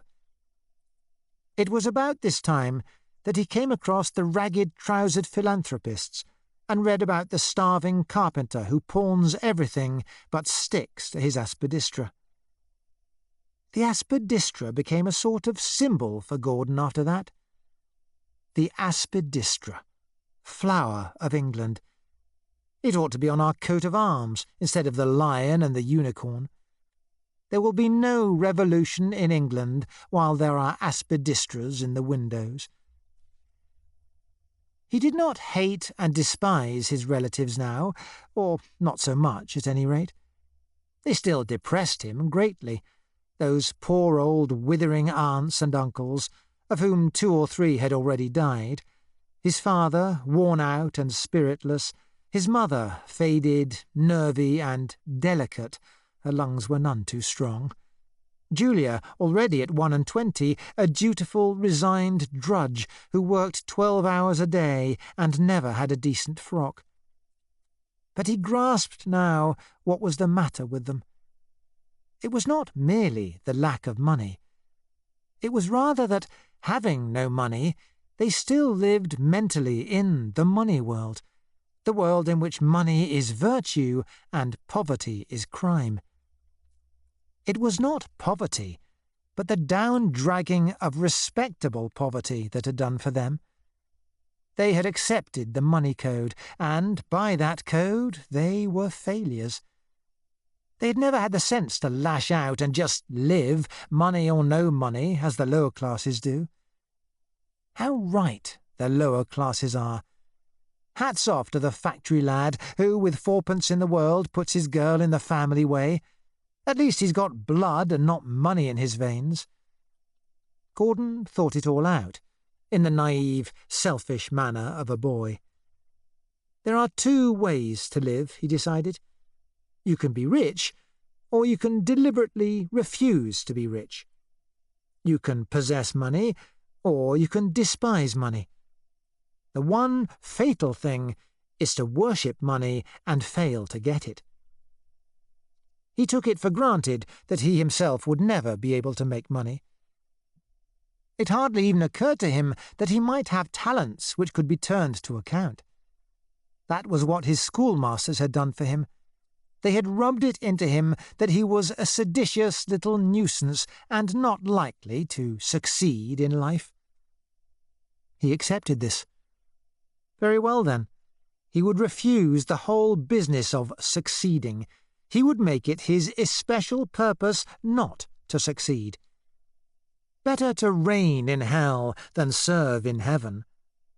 Better to serve in hell than serve in heaven, for that matter. Already at 16, he knew which side he was on. He was against the money god and all his swinish priesthood. He had declared war on money. But secretly, of course. It was when he was 17 that his father died, leaving about £200. Julia had been at work for some years now. During 1918 and 1919, she had worked in a government office, and after that, she took a course of cookery and got a job in a nasty, ladylike little tea shop near Earl's Court Underground Station. She worked a 72-hour week and was given her lunch and tea and 25 shillings. Out of this, she contributed 12 shillings a week, often more, to the household expenses. Obviously, the best thing to do, now that Mr. Comstock was dead, would have been to take Gordon away from school, find him a job, and let Julia have the £200 to set up a tea shop of her own. But here the habitual Comstock folly about money stepped in. Neither Julia nor her mother would hear of Gordon leaving school. With a strange idealistic snobbishness of the middle classes, they were willing to go to the workhouse sooner than let Gordon leave school before the statutory age of 18. The £200, or more than half of it, must be used in completing Gordon's education. Gordon let them do it. He had declared war on money, but that did not prevent him from being damnably selfish. Of course, he dreaded this business of going to work. What boy wouldn't dread it? Pen-pushing in some filthy office? God! His uncles and aunts were already talking dismally about getting Gordon settled in life. They saw everything in terms of good jobs. Young Smith had got such a good job in a bank, and young Jones had got such a good job in an insurance office. It made him sick to hear them. They seemed to want to see every young man in England nailed down in the coffin of a good job. Meanwhile, money had got to be earned. Before her marriage, Gordon's mother had been a music teacher, and even since then she had taken pupils, sporadically, when the family were in lower water than usual. She now decided that she would start giving lessons again. It was fairly easy to get pupils in the suburbs. They were living in Acton, and with the music fees and Julia's contribution, they could probably manage for the next year or two. But the state of Mrs. Comstock's lungs was now something more than delicate.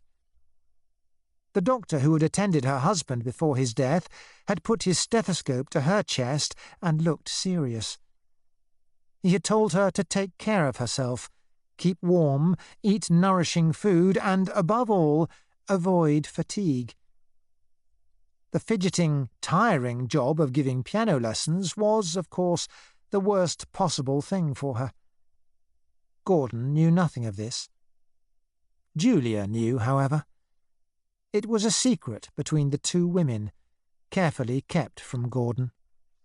A year went by. Gordon spent it rather miserably, more and more embarrassed by his shabby clothes and lack of pocket money, which made girls an object of terror to him. However, the New Age accepted one of his poems that year. Meanwhile, his mother sat on comfortless piano stools in draughty drawing-rooms, giving lessons at 2 shillings an hour. And then Gordon left school, and fat, interfering Uncle Walter, who had business connections in a small way, came forward and said that a friend of his could get Gordon ever such a good job in the accounts department of a red lead firm. It was really a splendid job, a wonderful opening for a young man. If Gordon buckled to work in the right spirit, he might be a big pot one of these days. Gordon's soul squirmed. Suddenly, as weak people do, he stiffened, and to the horror of the whole family, refused even to try for the job. There were fearful rows, of course. They could not understand him. It seemed to them a kind of blasphemy to refuse such a good job when you got the chance of it. He kept reiterating that he didn't want that kind of job. Then what did he want, they all demanded. He wanted to write, he told them sullenly. But how could he possibly make a living by writing, they demanded again. And of course he couldn't answer. At the back of his mind was the idea that he could somehow live by writing poetry, but that was too absurd even to be mentioned. But At any rate, he wasn't going into business, into the money world. He would have a job, but not a good job. None of them had the vaguest idea what he meant. His mother wept. Even Julia went for him, and all round him there were uncles and aunts, he still had 6 or 7 of them left, feebly volleying and incompetently thundering. And after 3 days, a dreadful thing happened. In the middle of supper, his mother was seized by a violent fit of coughing, put her hand to her breast, fell forward, and began bleeding at the mouth. Gordon was terrified. His mother did not die, as it happened, but she looked deathly as they carried her upstairs. Gordon rushed for the doctor. For several days his mother lay at death's door. It was the draughty drawing-rooms and the trudging to and fro in all weathers that had done it. Gordon hung helplessly about the house, a dreadful feeling of guilt mingling with his misery. He did not exactly know, but he half divined that his mother had killed herself in order to pay his school fees. After this, he could not go on opposing her any longer. He went to Uncle Walter and told him that he would take that job in the red lead firm if they would give it him. So Uncle Walter spoke to his friend, and the friend spoke to his friend, and Gordon was sent for and interviewed by an old gentleman with badly fitting false teeth, and finally was given a job on probation. He started on 25 bob a week, and with this firm he remained 6 years. They moved away from Acton and took a flat in a desolate red block of flats somewhere in the Paddington district. Mrs. Comstock had brought her piano, and when she had got some of her strength back, she gave occasional lessons. Gordon's wages were gradually raised, and the 3 of them managed, more or less. It was Julia and Mrs. Comstock who did most of the managing. Gordon still had a boy's selfishness about money. At the office he got on, not absolutely badly. It was said of him that he was worth his wages, but wasn't the type that makes good. In a way, the utter contempt that he had for his work made things easier for him. He could put up with this meaningless office life because he never for an instant thought of it as permanent. Somehow, some time, God knew how or when, he was going to break free of it. After all, there was always his writing. Some day, perhaps, he might be able to make a living of sorts by writing. And you'd feel you were free of the money stink if you were a writer, would you not? The types he saw all round him, especially the older men, made him squirm. That was what it meant to worship the money god. To settle down, to make good, to sell your soul for a villa and an Aspidistra. To turn into the typical little bowler-hatted sneak, Stroob's little man, the little docile cit who slips home by the 6:15 to a supper of cottage pie and stewed tinned pears, half an hour's listening in to the BBC symphony concert, and then perhaps a spot of licit sexual intercourse, if his wife feels in the mood. What a fate! No, it isn't like that one was meant to live. One's got to get right out of it, out of the money stink. It was a kind of plot that he was nursing. He was as though dedicated to this war against money. But it was still a secret. The people at the office never suspected him of unorthodox ideas. They never even found out that he wrote poetry, not that there was much to find out, for in 6 years he had less than 20 poems printed in the magazines. To look at, he was just the same as any other city clerk, just a soldier in the strap-hanging army that sways eastward at morning, westward at night, in the carriages of the underground. He was 24 when his mother died. The family was breaking up. Only 4 of the older generation of Comstocks were left now.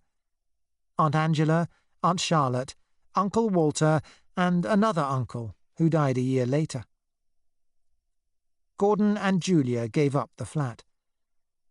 Gordon took a furnished room in Doughty Street.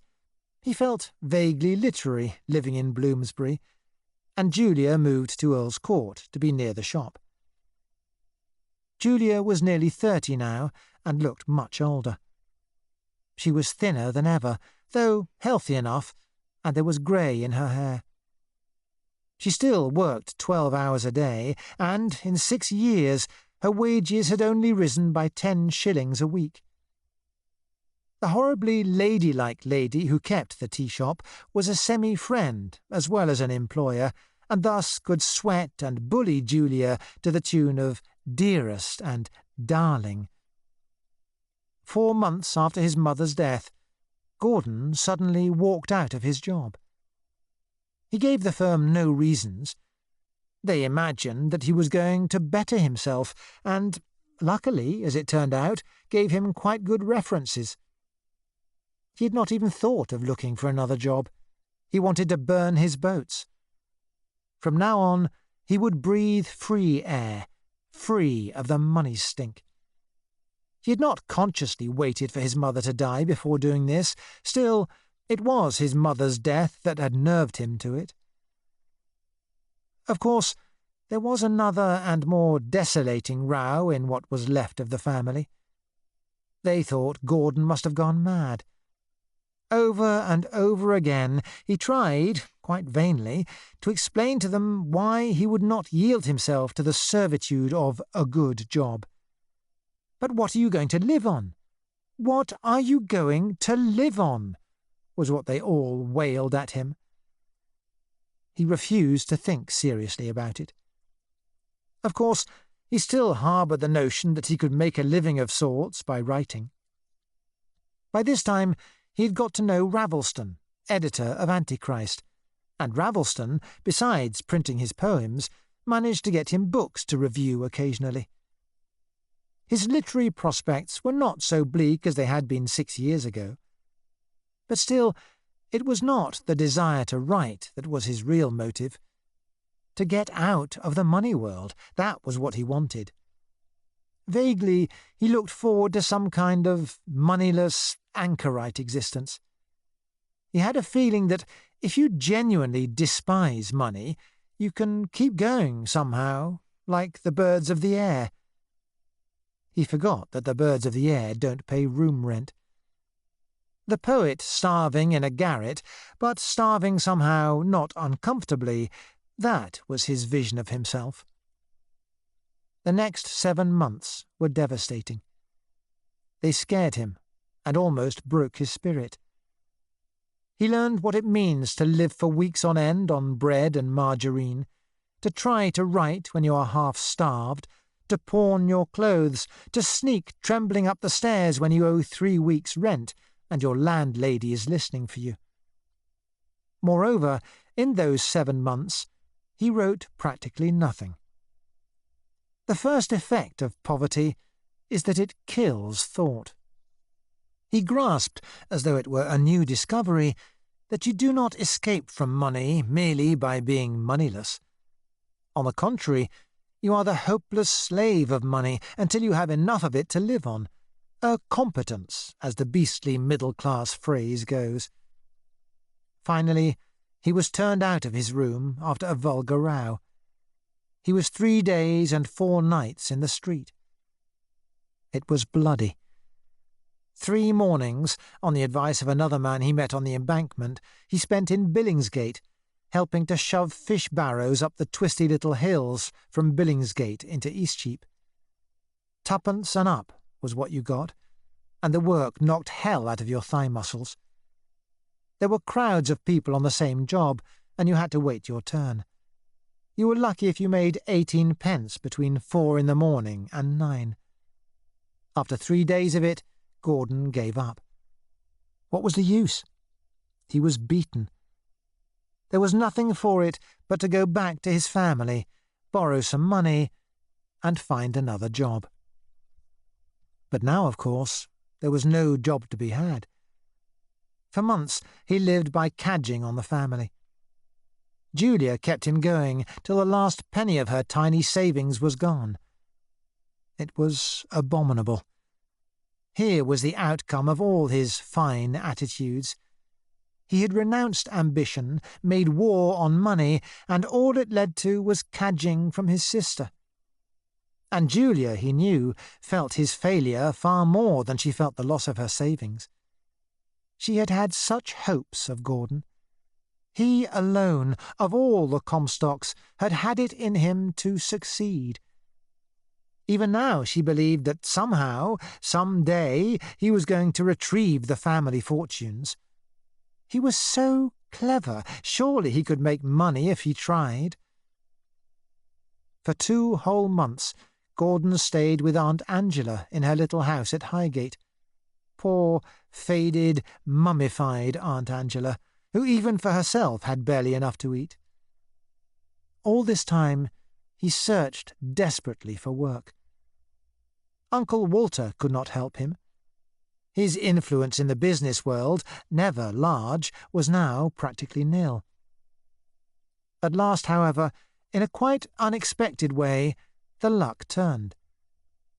A friend of Julia's employer's brother managed to get Gordon a job in the accounts department of the New Albion Publicity Company. The New Albion was one of those publicity firms which have sprung up everywhere since the war, the fungi, as you might say, that sprout from a decaying capitalism. It was a smallish, rising firm, and took every class of publicity it could get.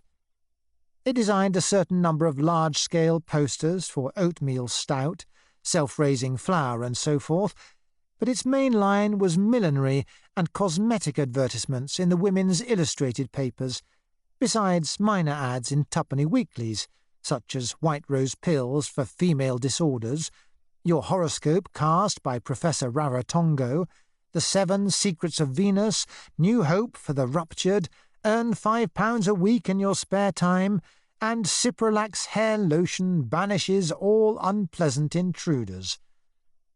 There was a large staff of commercial artists, of course. It was here that Gordon first made the acquaintance of Rosemary. She was in the studio and helped to design fashion plates. It was a long time before he actually spoke to her.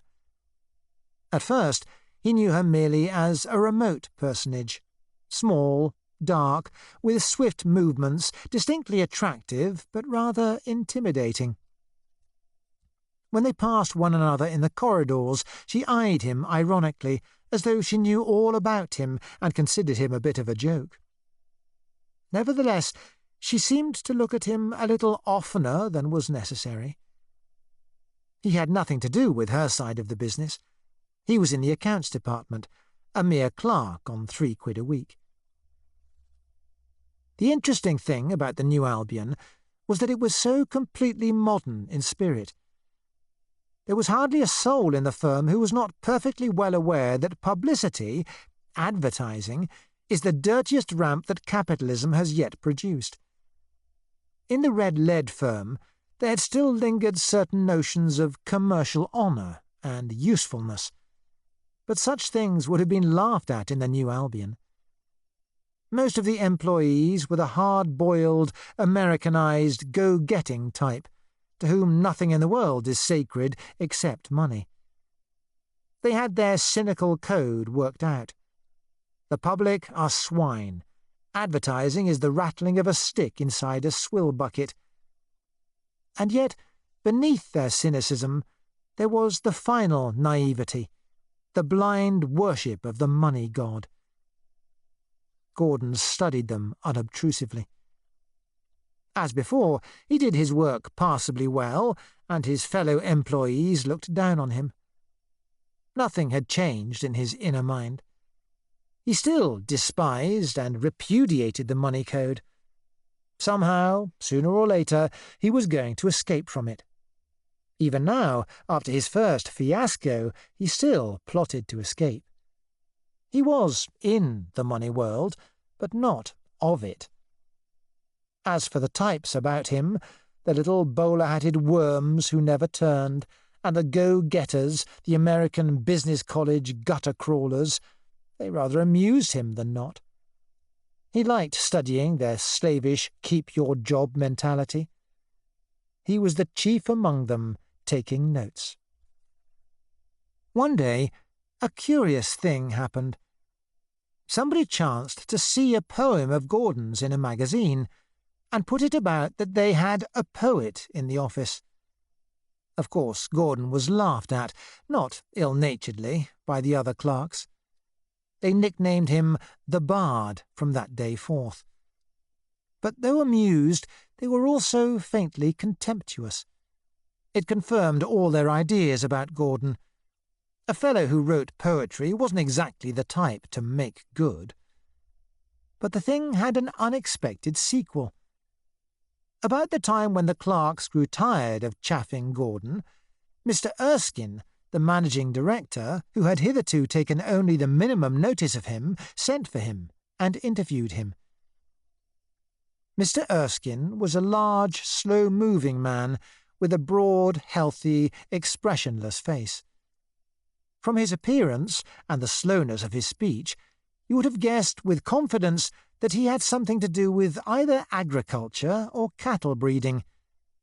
His wits were as slow as his movements, and he was the kind of man who never hears of anything until everybody else has stopped talking about it.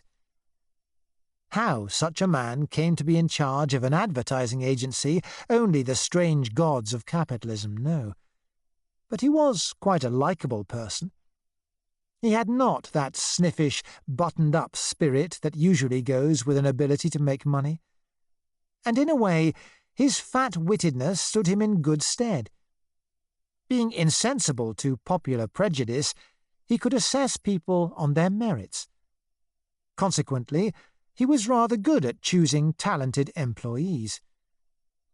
The news that Gordon had written poems, so far from shocking him, vaguely impressed him. They wanted literary talents in the New Albion. Having sent for Gordon, he studied him in a somnolent, sidelong way, and asked him a number of inconclusive questions. He never listened to Gordon's answers, but punctuated his questions with a noise that sounded like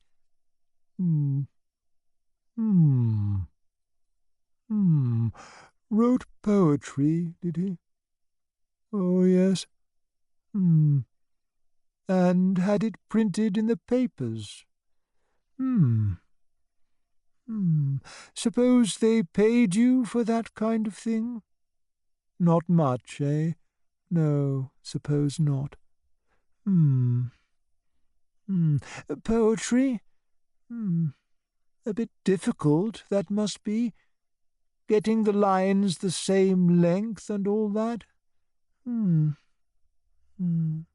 Write anything else? Stories and so forth? Oh, yes, very interesting.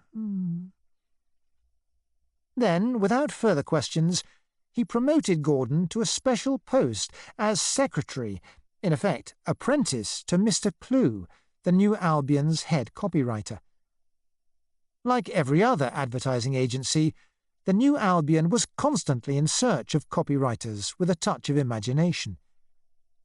It is a curious fact, but it is much easier to find competent draftsmen than to find people who can think of slogans like "QT sauce keeps hubby smiling" and "Kiddies clamour for their breakfast crisps." Gordon's wages were not raised for the moment, but the firm had their eye on him. With luck, he might be a full-fledged copywriter in a year's time. It was an unmistakable chance to make good. For 6 months he was working with Mr. Clue. Mr. Clue was a harassed man of about 40, with wiry hair into which he often plunged his fingers. He worked in a stuffy little office whose walls were entirely papered with his past triumphs in the form of posters. He took Gordon under his wing in a friendly way, showed him the ropes, and was even ready to listen to his suggestions. At that time, They were working on a line of magazine ads for April Dew, the great new deodorant which the Queen of Sheba Toilet Requisites Company, this was Flaxman's firm, curiously enough, were putting on the market. Gordon started on the job with secret loathing. But now there was a quite unexpected development. It was that Gordon showed, almost from the start, a remarkable talent for copywriting. He could compose an ad as though he had been born to it. The vivid phrase that sticks and rankles, the neat little paragraph that packs a world of lies into 100 words, they came to him almost unsought. He had always had a gift for words, but this was the first time he had used it successfully. Mr. Clew thought him very promising. Gordon watched his own development, first with surprise, then with amusement, and finally with a kind of horror. This, then, was what he was coming to. Writing lies to tickle the money out of fools' pockets. There was a beastly irony, too, in the fact that he, who wanted to be a writer, should score his sole success in writing ads for deodorants. However, that was less unusual than he imagined. Most copywriters, they say, are novelists manqués. Or is it the other way about? The Queen of Sheba were very pleased with their ads. Mr. Erskine also was pleased. Gordon's wages were raised by 10 shillings a week. And it was now that Gordon grew frightened. Money was getting him after all. He was sliding down into the money sty. A little more, and he would be stuck in it for life. It is queer how these things happen. You set your face against success. You swear never to make good. You honestly believe that you couldn't make good even if you wanted to. And then something happens along, some mere chance, and you find yourself making good almost automatically. He saw that now or never was the time to escape. He had got to get out of it, out of the money world, irrevocably, before he was too far involved. But this time he wasn't going to be starved into submission. He went to Ravelston and asked his help. He told him that he wanted some kind of job, not a good job, but a job that would keep his body without wholly buying his soul. Ravelston understood perfectly. The distinction between a job and a good job did not have to be explained to him, nor did he point out to Gordon the folly of what he was doing. That was the great thing about Ravelston. He could always see another person's point of view. It was having money that did it, no doubt, for the rich can afford to be intelligent. Moreover, being rich himself, he could find jobs for other people. After only a fortnight, he told Gordon of something that might suit him. A Mr. McKechnie, a rather dilapidated second-hand bookseller with whom Ravelston dealt occasionally, was looking for an assistant. He did not want a trained assistant who would expect full wages. He wanted somebody who looked like a gentleman and could talk about books. Somebody to impress the more bookish customers. It was the very reverse of a good job. The hours were long, the pay was wretched, £2 a week, and there was no chance of advancement. It was a blind alley job. And of course, a blind alley job was the very thing Gordon was looking for. He went and saw Mr. McKechnie, a sleepy, benign old Scotchman with a red nose and a white beard stained by snuff, and was taken on without demur. At this time, too, his volume of poems, Mice, was going to press. The 7th publisher to whom he had sent it had accepted it. Gordon did not know that this was Ravelston's doing. Ravelston was a personal friend of the publisher. He was always arranging this kind of thing, stealthily, for obscure poets. Gordon thought the future was opening before him. He was a made man, or, by Smilesian, Aspidistral standards, unmade. He gave a month's notice at the office. It was a painful business altogether. Julia, of course, was more distressed than ever at this second abandonment of a good job. By this time, Gordon had got to know Rosemary. She did not try to prevent him from throwing up his job. It was against her code to interfere. "You've got to live your own life," was always her attitude. But she did not in the least understand why he was doing it. The thing that most upset him, curiously enough, was his interview with Mr. Erskine. Mr. Erskine was genuinely kind. He did not want Gordon to leave the firm, and said so frankly. With a sort of elephantine politeness, he refrained from calling Gordon a young fool. He did, however, ask him why he was leaving. Somehow, Gordon could not bring himself to avoid answering, or to say, the only thing Mr. Erskine would have understood, that he was going after a better-paid job. He blurted out shamefacedly that he didn't think business suited him, and that he wanted to go in for writing. Mr. Erskine was non-committal. "Writing, eh? Much money in that sort of thing nowadays? Not much, eh? No, suppose not. Gordon, feeling and looking ridiculous, mumbled that he had got a book just coming out. A book of poems, he added, with difficulty in pronouncing the word.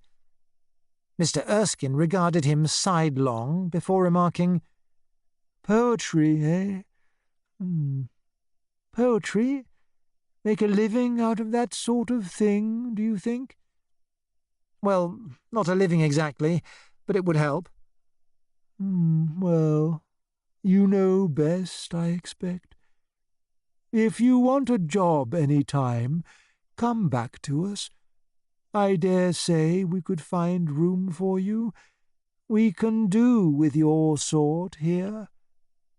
Don't forget." Gordon left, with a hateful feeling of having behaved perversely and ungratefully. But he had got to do it. He had got to get out of the money world. It was queer. All over England, young men were eating their hearts out for lack of jobs, and here was he, Gordon, to whom the very word job was faintly nauseous, having jobs thrust unwanted upon him. It was an example of the fact that you can get anything in this world if you genuinely don't want it. Moreover, Mr. Erskine's words stuck in his mind. Probably he had meant what he said. Probably there would be a job waiting for Gordon if he chose to go back. So his boats were only half burned. The new Albion was a doom before him as well as behind. But how happy had he been, just at first, in Mr. McKechnie's bookshop? For a little while, a very little while, he had the illusion of being really out of the money world. Of course, the book trade was a swindle, like all other trades, but how different a swindle. Here was no hustling and making good, no gutter crawling. No go-getter could put up for 10 minutes with the stagnant air of the book trade. As for the work, it was very simple. It was mainly a question of being in the shop 10 hours a day. Mr. McKechnie wasn't a bad old stick. He was a Scotchman, of course, but Scottish is as Scottish does. At any rate, he was reasonably free from avarice. His most distinctive trait seemed to be laziness. He was also a teetotaler, and belonged to some nonconformist sect or other, but this did not affect Gordon. Gordon had been at the shop about a month when Mice was published. No less than 13 papers reviewed it, and the Times literary supplement said that it showed exceptional promise. It was not till months later that he realized what a hopeless failure Mice had really been. And it was only now, when he was down to 2 quid a week and had practically cut himself off from the prospect of earning more, that he grasped the real nature of the battle he was fighting. The devil of it is that the glow of renunciation never lasts. Life on 2 quid a week ceases to be a heroic gesture and becomes a dingy habit. Failure is as great a swindle as success. He had thrown up his good job and renounced good jobs forever. Well, that was necessary. He did not want to go back on it. But it was no use pretending that because his poverty was self-imposed, he had escaped the ills that poverty drags in its train. It was not a question of hardship. You don't suffer real, physical hardship on 2 quid a week, and if you did, it wouldn't matter. It is in the brain and the soul that lack of money damages you. Mental deadness, spiritual squalor, they seem to descend upon you inescapably when your income drops below a certain point. Faith, hope, money. Only a saint could have the first two without having the third. He was growing more mature. 27, 28, 29. He had reached the age when the future ceases to be a rosy blur and becomes actual and menacing. The spectacle of his surviving relatives depressed him more and more. As he grew older, he felt himself more akin to them. That was the way he was going. A few years more, and he would be like that, just like that. He felt this even with Julia, whom he saw oftener than his uncle and aunt. In spite of various resolves never to do it again, he still borrowed money off Julia periodically. Julia's hair was greying fast. There was a deep line scored down each of her thin red cheeks. She had settled her life into a routine in which she was not unhappy. There was her work at the shop, her sewing at nights in her Earl's Court bed-sitting room, 2nd floor back, 9 bob a week, unfurnished, her occasional foregatherings with spinster friends as lonely as herself. It was the typical submerged life of the penniless, unmarried woman. She accepted it, hardly realizing that her destiny could ever have been different. Yet, in her way, she suffered, more for Gordon than for herself. The gradual decay of the family, the way they had died off and left nothing behind, was a sort of tragedy in her mind. Money. Money. None of us ever seems to make any money, was her perpetual lament. And of them all, Gordon alone had had the chance to make money, and Gordon had chosen not to. He was sinking, effortless, into the same rut of poverty as the others. After the first row was over, she was too decent to go for him again because he had thrown up his job at the New Albion. But his motives were quite meaningless to her. In her wordless, feminine way, she knew that the sin against money is the ultimate sin. And as for Aunt Angela and Uncle Walter, oh dear, what a couple. It made Gordon feel 10 years older every time he looked at them. Uncle Walter, for example. Uncle Walter was very depressing. He was 67, and what with his various agencies and the dwindling remnants of his patrimony, his income might have been nearly £3 a week. He had a tiny little cabin of an office off Cursitor Street, and he lived in a very cheap boarding-house in Holland Park. That was quite according to precedent. All the Comstock men drifted naturally into boarding-houses. When you looked at poor old Uncle, with his large, tremulous belly, his bronchitic voice, his broad, pale, timidly pompous face, rather like Sargent's portrait of Henry James, his entirely hairless head, his pale, pouchy eyes, and his ever-drooping moustache, to which he tried vainly to give an upward twirl, when you looked at him, you found it totally impossible to believe that he had ever been young. Was it conceivable that such a being had ever felt life tingle in his veins? Had he ever climbed a tree, taken a header off a springboard, or been in love? Had he ever had a brain in working order? Even back in the early 90s, when he was arithmetically young, had he ever made any kind of stab at life? A few furtive, half-hearted frolics, perhaps? A few whiskies in dull bars, a visit or two to the Empire Promenade, a little whoring on the QT. The sort of dingy, drabby fornications that you can imagine happening between Egyptian mummies after the museum is closed for the night. And after that, the long, long, quiet years of business failure, loneliness, and stagnation in godless boarding houses. And yet, Uncle, in his old age, was probably not unhappy. He had one hobby of never-failing interest, and that was his diseases. He suffered, by his own account, from every disease in the medical dictionary, and was never weary of talking about them. Indeed, it seemed to Gordon that none of the people in his uncle's boarding house, he had been there occasionally, ever did talk about anything except their diseases. All over the darkish drawing-room, aging, discoloured people sat about in couples discussing symptoms. Their conversation was like the dripping of stalactite to stalagmite. Drip, drip.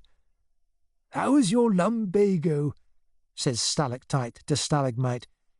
"I find my Crucian salts are doing me good," says stalagmite to stalactite.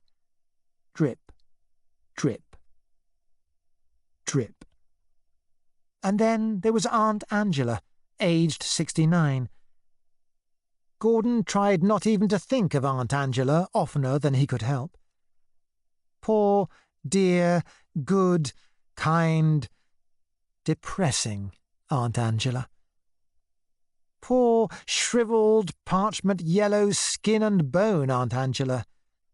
There in her miserable little semi-detached house in Highgate, Briar-Bray its name was, there in her palace in the northern mountains, there dwelleth she, Angela the ever-virgin, of whom no man, either living or among the shades, can say truly that upon her lips he hath pressed the dear caresses of a lover.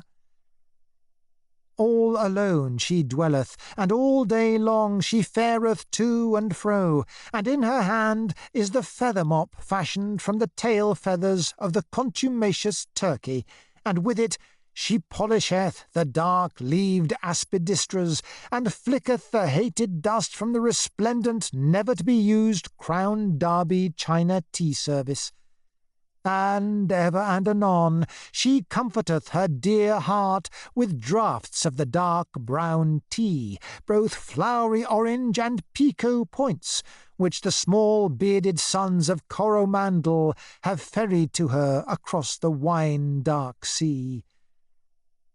Poor, dear, good, kind, but on the whole unlovable Aunt Angela. Her annuity was £98 a year, 38 bob a week, but she retained a middle-class habit of thinking of her income as a yearly and not weekly thing, and out of that 12 and sixpence a week went on house rates. She would probably have starved occasionally if Julia had not smuggled her packets of cakes and bread and butter from the shop, always, of course, presented as just a few little things that it seemed a pity to throw away, with the solemn pretence that Aunt Angela didn't really need them. Yet she, too, had her pleasures, poor old auntie. She had become a great novel reader in her old age, the public library being only 10 minutes' walk from Briar-Bray.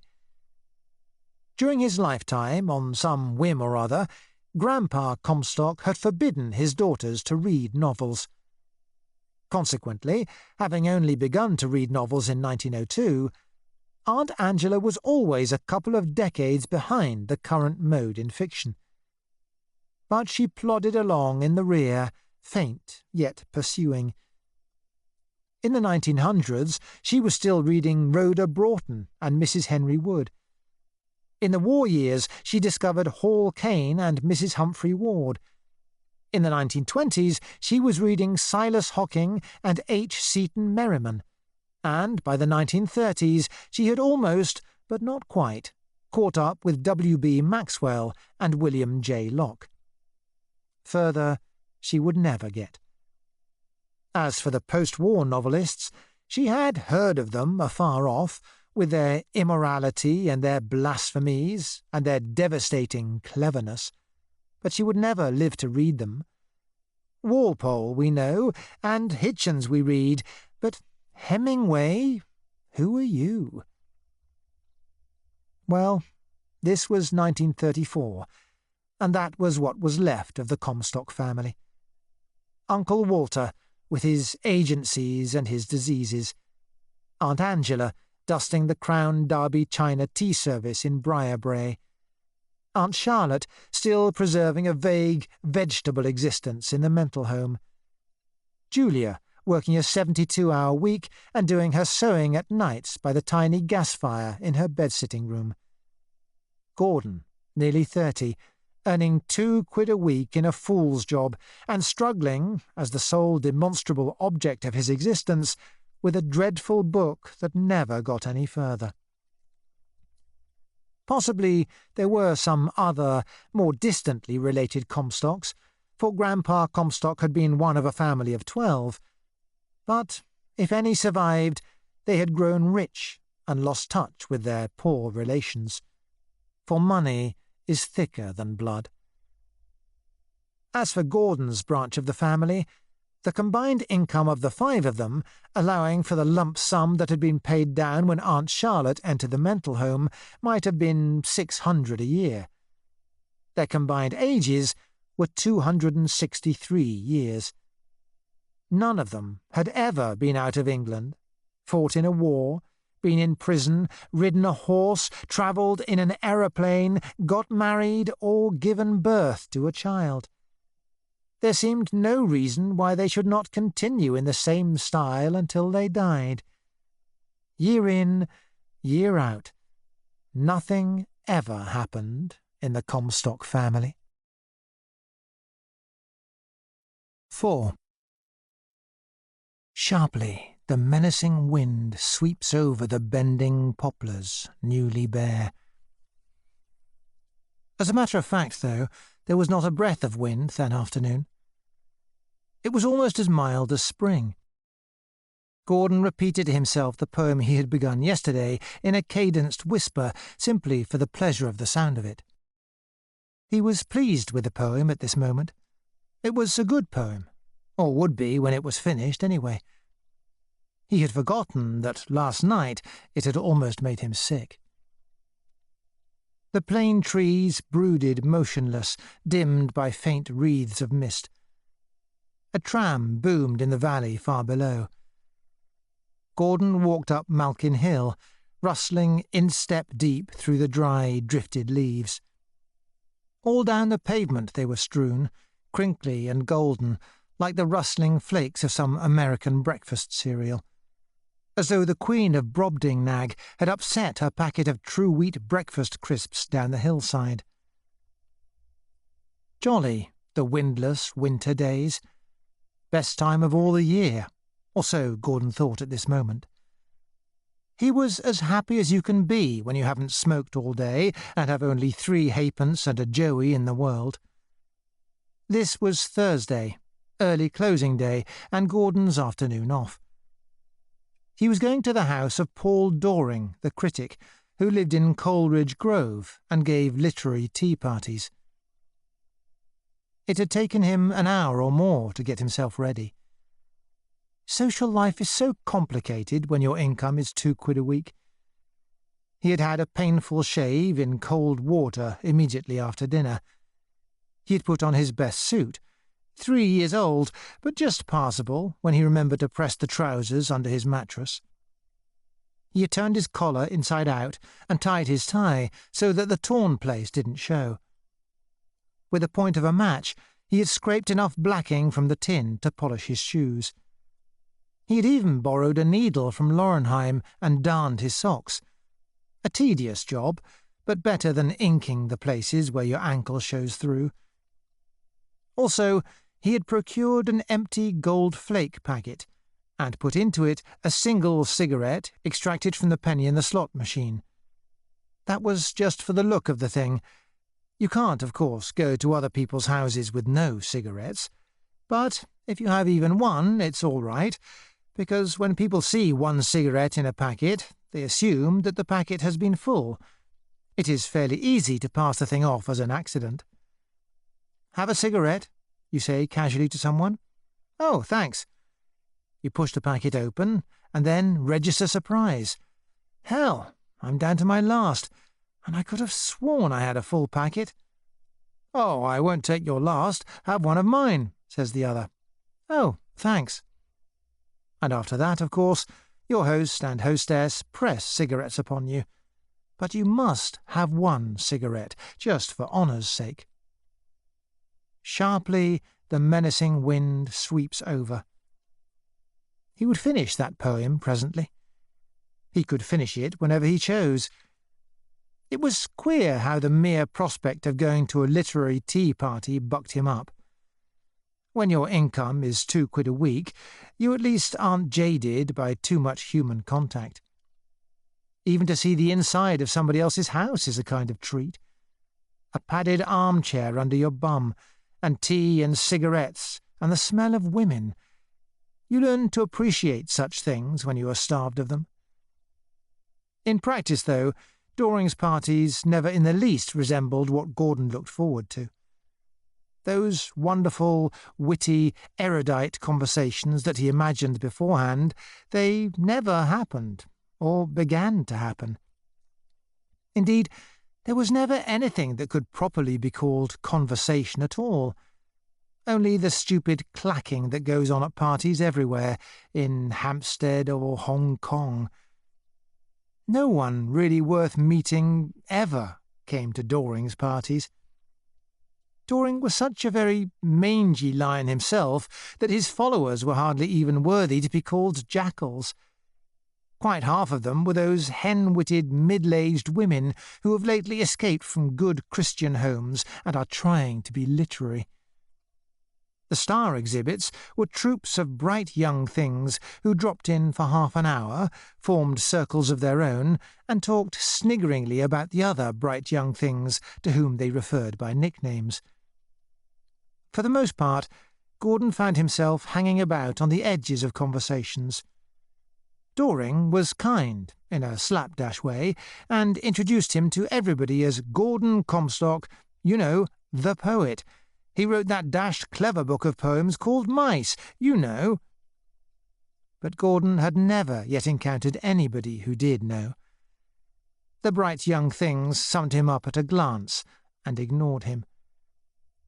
He was 30-ish, moth-eaten, and obviously penniless.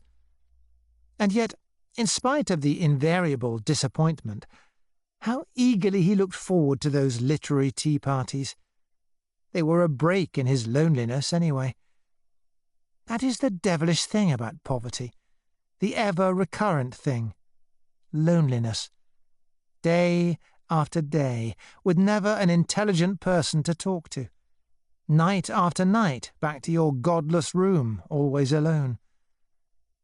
Perhaps it sounds rather fun if you are rich and sought after, but how different it is when you do it from necessity. Sharply the menacing wind sweeps over. A stream of cars hummed easily up the hill. Gordon eyed them without envy. Who wants a car, anyway? The pink, dull faces of upper-class women gazed at him through the car window. Bloody, nitwitted lapdogs, pampered bitches dozing on their chains. Better the lone wolf than the cringing dogs. He thought of the tube stations at early morning. The black hordes of clerks scurrying underground like ants into a hole. Swarms of little ant-like men, each with dispatch case in right hand, newspaper in left hand, and the fear of the sack like a maggot in his heart. How it eats at them, that secret fear, especially on winter days when they hear the menace of the wind. Winter, the sack, the workhouse, the embankment benches. Ah! Sharply the menacing wind sweeps over the bending poplars, newly bare, and the dark ribbons of the chimneys veer downward. Flicked by whips of air, torn posters flutter. Coldly sound the boom of trains and the rattle of hooves, and the clerks who hurry to the station look, shuddering, over the eastern roofs, thinking... What do they think? Winter's coming. Is my job safe? The sack means the workhouse. Circumcise ye your foreskins, saith the Lord. Suck the blacking off the boss's boots. Yes, thinking each one, here comes the winter. Please God I keep my job this year. And bleakly, as the cold strikes through their entrails like an icy spear, they think... Think again. No matter. What do they think? Money. Money. Rent, rates, taxes, school bills, season tickets, boots for the children, and the life insurance policy, and the skivvy's wages, and, my God, suppose the wife gets in the family way again. And did I laugh loud enough when the boss made that joke yesterday? And the next instalment on the vacuum cleaner. Neatly, taking a pleasure in his neatness, with the sensation of dropping piece after piece of a jigsaw puzzle into place, he fashioned another stanza. They think of rent, rates, season tickets, insurance, coal, the skivvy's wages, boots, school bills, and the next instalment upon the 2 twin beds from Drage's. Not bad. Not bad at all. Finish it presently. 4 or 5 more stanzas. Ravelston would print it. A starling sat in the naked boughs of a plane tree, crooning self-pitifully, as starlings do on warm winter days when they believe spring is in the air. At the foot of the tree, a huge sandy cat sat motionless, mouth open, gazing upwards with rapt desire, plainly expecting that the starling would drop into its mouth. Gordon repeated to himself the 4 finished stanzas of his poem. It was good. Why had he thought last night that it was mechanical, weak and empty? He was a poet. He walked more upright, arrogantly almost, with the pride of a poet. Gordon Comstock, author of Mice, of exceptional promise, the Times Literary Supplement had said. Author also of London Pleasures, for that too would be finished quite soon. He knew now that he could finish it when he chose. Why had he ever despaired of it? 3 months it might take, soon enough to come out in the summer. In his mind's eye, he saw the slim, white buckram shape of London Pleasures, the excellent paper, the wide margins, the good Caslon type, the refined dust jacket, and the reviews in all the best papers.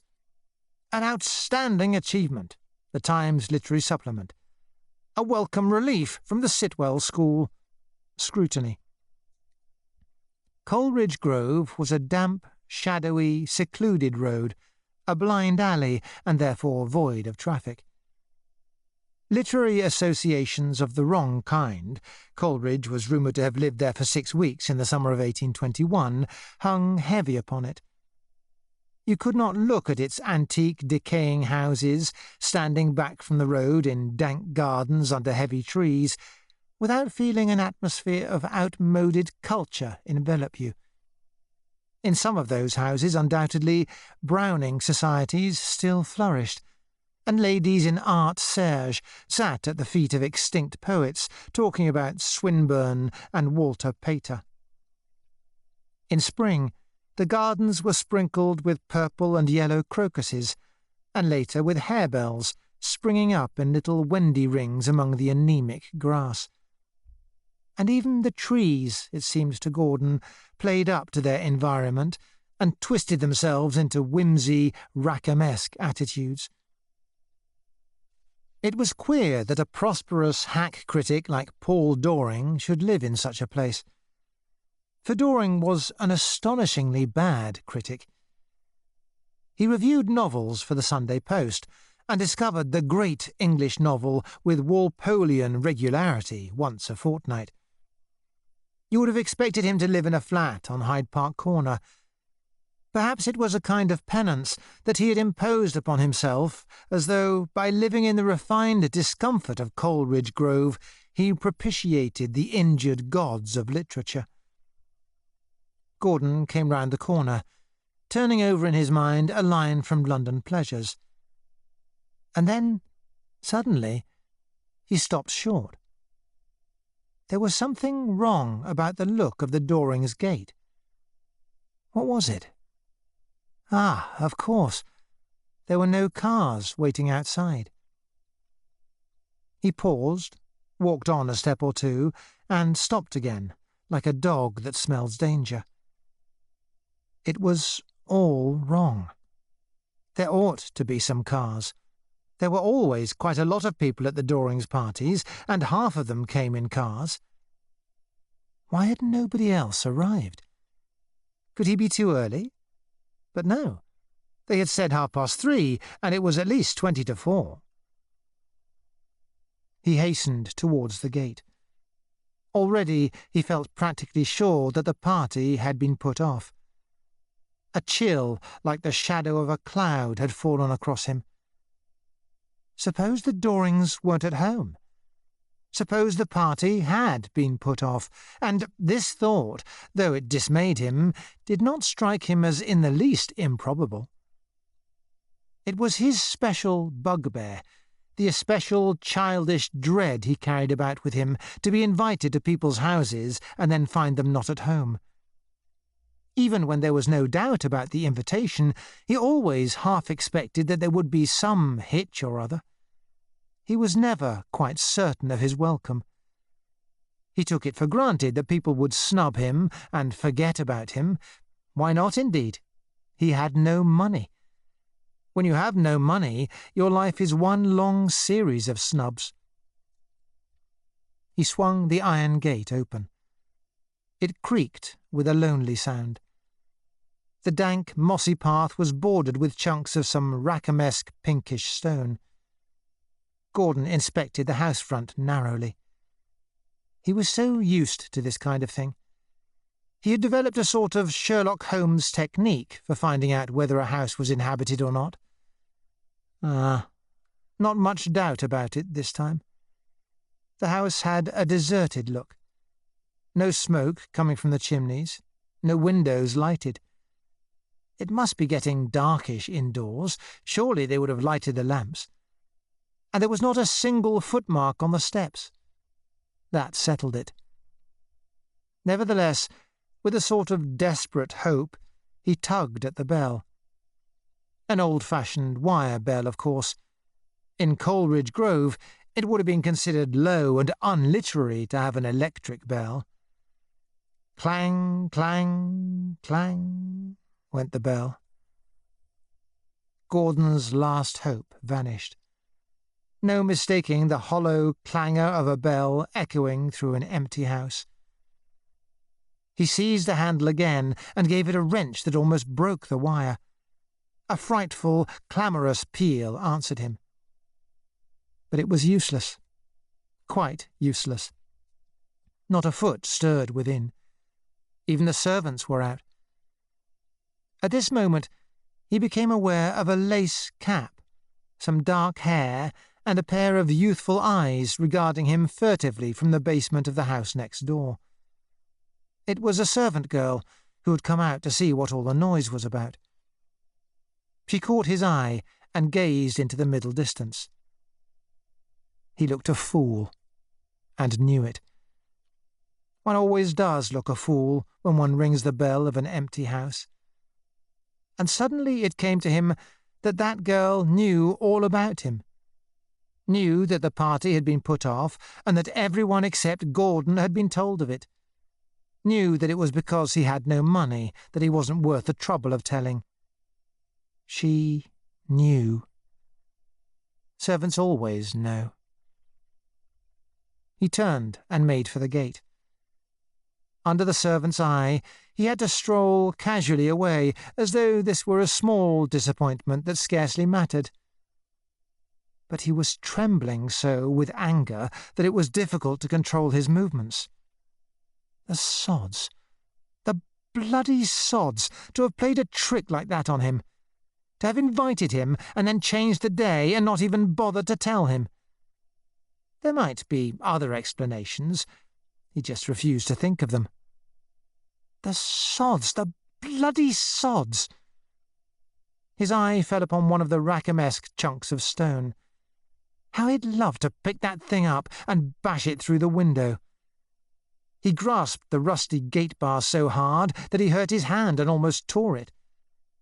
The physical pain did him good. It counteracted the agony at his heart. It was not merely that he had been cheated of an evening spent in human company, though that was much. It was the feeling of helplessness, of insignificance, of being set aside, ignored, a creature not worth worrying about. They'd changed the day and hadn't even bothered to tell him. Told everybody else, but not him. That's how people treat you when you've no money. Just wantonly, cold-bloodedly insult you. It was likely enough, indeed, that the Dorings had honestly forgotten, meaning no harm. It was even possible that he himself had mistaken the date. But no, he wouldn't think of it. The Dorings had done it on purpose. Of course they had done it on purpose. Just hadn't troubled to tell him, because he had no money and consequently didn't matter. The sods. He walked rapidly away. There was a sharp pain in his breast. Human contact, human voices. But what was the good of wishing? He'd have to spend the evening alone, as usual. His friends were so few and lived so far away. Rosemary would still be at work. Besides, she lived at the back of beyond, in West Kensington, in a women's hostel guarded by female dragons. Ravelston lived nearer, in the Regent's Park district. But Ravelston was a rich man and had many engagements. The chances were always against his being at home. Gordon could not even ring him up, because he hadn't the necessary 2 pennies, only 3 halfpence and the joey. Besides, how could he go and see Ravelston when he had no money? Ravelston would be sure to say, "Let's go to a pub," or something. He couldn't let Ravelston pay for his drinks. His friendship with Ravelston was only possible on the understanding that he paid his share of everything. He took out his single cigarette and lighted it.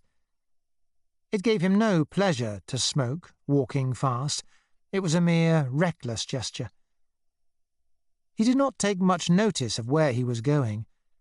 All he wanted was to tire himself, to walk and walk till the stupid physical fatigue had obliterated the Doring snub.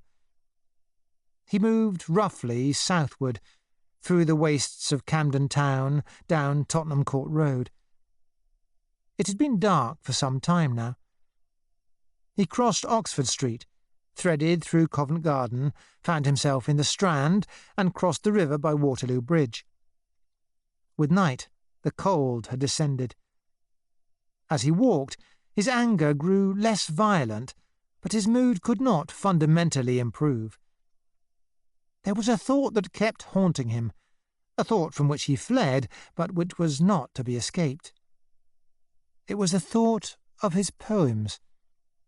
His empty, silly, futile poems. How could he ever have believed in them?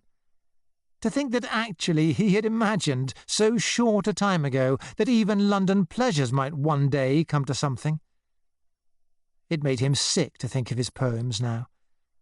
It was like remembering last night's debauch. He knew in his bones that he was no good, and his poems were no good. London pleasures would never be finished. If he lived to be 1,000, he would never write a line worth reading. Over and over, in self-hatred, he repeated those 4 stanzas of the poem he had been making up. Christ, what tripe! Rhyme to rhyme, tinkle, tinkle, tinkle, hollow as an empty biscuit tin.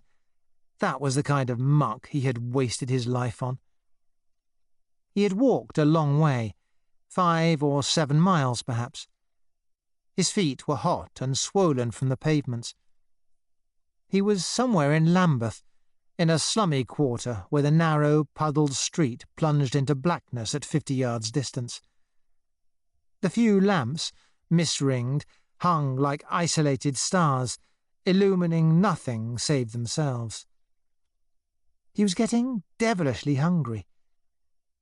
The coffee shops tempted him with their steamy windows and their chalked signs. Good cup of tea, 2d, no urns used. But it was no use. He couldn't spend his Joey. He went under some echoing railway arches and up the alley onto Hungerford Bridge. On the miry water, lit by the glare of sky signs, the muck of East London was racing inland. Corks, lemons, barrel staves, a dead dog, hunks of bread. Gordon walked along the embankment to Westminster. The wind made the plane trees rattle. Sharply the menacing wind sweeps over. He winced. That tripe again. Even now, though it was December, a few poor draggled old wrecks were settling down on the benches, tucking themselves up in sort of parcels of newspaper. Gordon looked at them callously. On the bum, they called it. He would come to it himself some day. Better so, perhaps. He never felt any pity for the genuine poor. It is the black-coated poor, the middle class, who need pitying. He walked up to Trafalgar Square. Hours and hours to kill. The National Gallery? Ah, shut long ago, of course.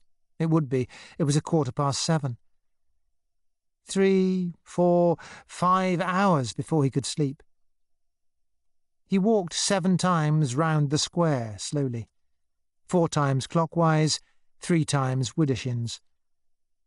His feet were sore, and most of the benches were empty, but he would not sit down. If he halted for an instant, the longing for tobacco would come upon him. In the Charing Cross Road, the tea-shops called like sirens. Once, the glass door of a Lyons swung open, letting out a wave of hot, cake-scented air. It almost overcame him. After all, why not go in? You could sit there for nearly an hour. A cup of tea, 2d, 2 buns, a penny each. He had 4 halfpenny, counting the Joey. But no, that bloody Joey. The girl at the cash desk would titter. In a vivid vision, he saw the girl at the cash desk, as she handled his 3d bit, grin sidelong at the girl behind the cake counter. They'd know it was your last 3d. No use. Shove on, keep moving. In the deadly glare of the neon lights, the pavements were densely crowded. Gordon threaded his way, a small, shabby figure with pale face and unkempt hair. The crowd slid past him. He avoided and was avoided. There is something horrible about London at night. The coldness, the anonymity, the aloofness. 7 million people sliding to and fro, avoiding contact, barely aware of one another's existence, like fish in an aquarium tank. The street swarmed with pretty girls. By scores they streamed past him, their faces averted or unseeing. Cold nymph creatures, dreading the eyes of the male. It was queer how many of them seemed to be alone or with another girl. Far more women alone than women with men, he noted. That, too, was money. How many girls alive wouldn't be manless sooner than take a man who's moneyless? The pubs were open, oozing sour whiffs of beer. People were trickling by, ones and twos, into the picture houses. Gordon halted outside a great garish picture house under the weary eye of the commissionaire to examine the photographs. Greta Garbo in the painted veil. He yearned to go inside. Not for Greta's sake, but just for the warmth and the softness of the velvet seat. He hated the pictures, of course, seldom went there even when he could afford it. Why encourage the art that is destined to replace literature? But still, there is a kind of soggy attraction about it. To sit on the padded seat in the warm, smoke-scented darkness, letting the flickering drivel on the screen gradually overwhelm you, feeling the waves of its silliness lap you round till you seem to drown, intoxicated in a viscous sea. After all, it's the kind of drug we need. The right drug for friendless people. As he approached the Palace Theatre, a tart on sentry-go under the porch marked him down, stepped forward, and stood in his path. A short, stocky Italian girl, very young, with big black eyes. She looked agreeable and, what tarts so seldom are, merry. For a moment he checked his step, even allowing himself to catch her eye. She looked up at him, ready to break out into a broad-lipped smile. Why not stop and talk to her? She looked as though she might understand him. But no. No money. He looked away and sidestepped her, with the cold haste of a man whom poverty makes virtuous. How furious she'd be if he stopped, and then she found he had no money. He pressed on. Even to talk costs money. Up Tottenham Court Road and Camden Road, it was a dreary drudge. He walked slower, dragging his feet a little. He had done 10 miles over pavements. More girls streamed past, unseeing.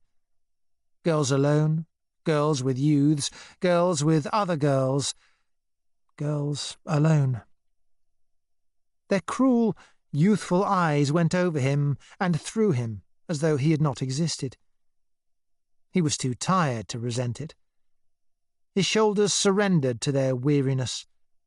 He slouched, not trying any longer to preserve his upright carriage and his you-be-damned air. They flee from me that someone did me seek. How could you blame them? He was 30, moth-eaten, and without charm. Why should any girl ever look at him again? He reflected that he must go home at once if he wanted any food, for Ma Wisbeach refused to serve meals after 9 o'clock. But the thought of his cold, womanless bedroom sickened him. To climb the stairs, light the gas, flop down at the table with hours to kill and nothing to do, nothing to read, nothing to smoke. No, not endurable.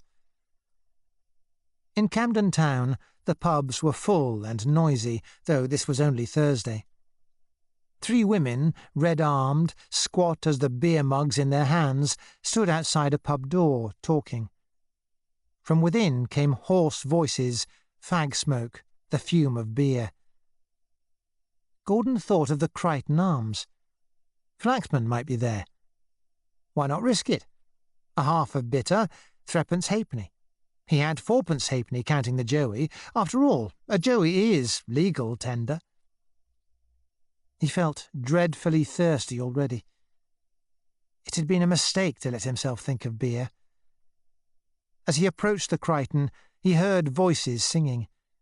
The great garish pub seemed to be more brightly lighted than usual. There was a concert of something going on inside. 20 ripe male voices were chanting in unison. Oh, he's a jolly good fellow. He's a jolly good fellow. He's a jolly good fellow. And Soriorius. At least, that was what it sounded like.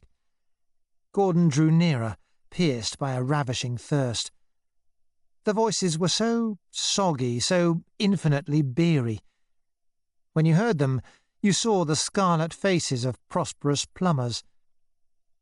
There was a private room behind the bar where the buffaloes held their secret conclaves. Doubtless it was they who were singing.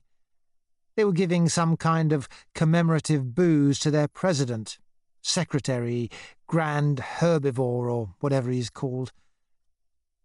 Gordon hesitated outside the saloon bar. Better to go to the public bar, perhaps. Draft beer in the public, bottled beer in the saloon. He went round to the other side of the pub. The beer-choked voices followed him. We're sorry, and it's sorry, for he's a jolly good fellow. He's a jolly good fellow. He felt quite faint for a moment, but it was fatigue and hunger as well as thirst. He could picture the cosy room where those buffaloes were singing, the roaring fire, the big shiny table, the bovine photographs on the wall. Could picture also, as the singing ceased, 20 scarlet faces disappearing into pots of beer. He put his hand into his pocket and made sure that the threepenny bit was still there. After all, why not? In the public bar, who would comment?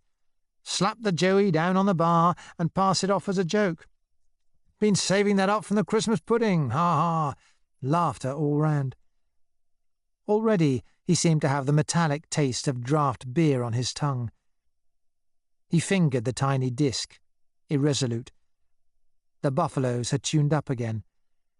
With a sorry, with a sorry, far, he's a jolly good fellow.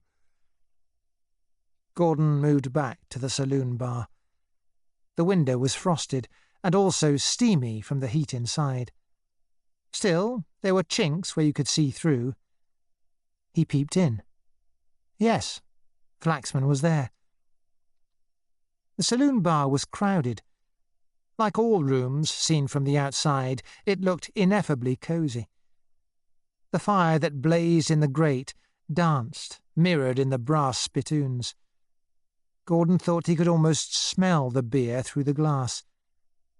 Flaxman was propping up the bar with 2 fish-faced pals who looked like insurance touts of the better type. One elbow on the bar, his foot on the rail, a beer-streaked glass in the other hand, he was swapping back-chat with the blonde cutie barmaid.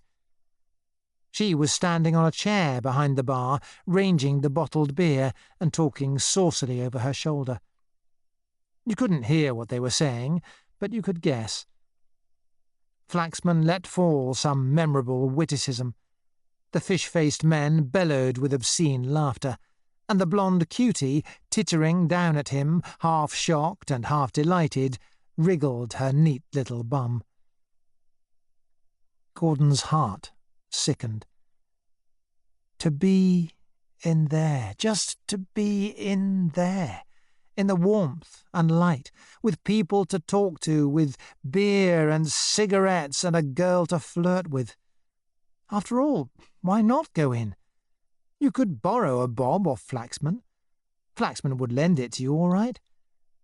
He pictured Flaxman's careless assent. "What ho, chappie? How's life? What? A bob? Sure, take 2. Catch, chappie!" And the florin flicked along the beer-wet bar.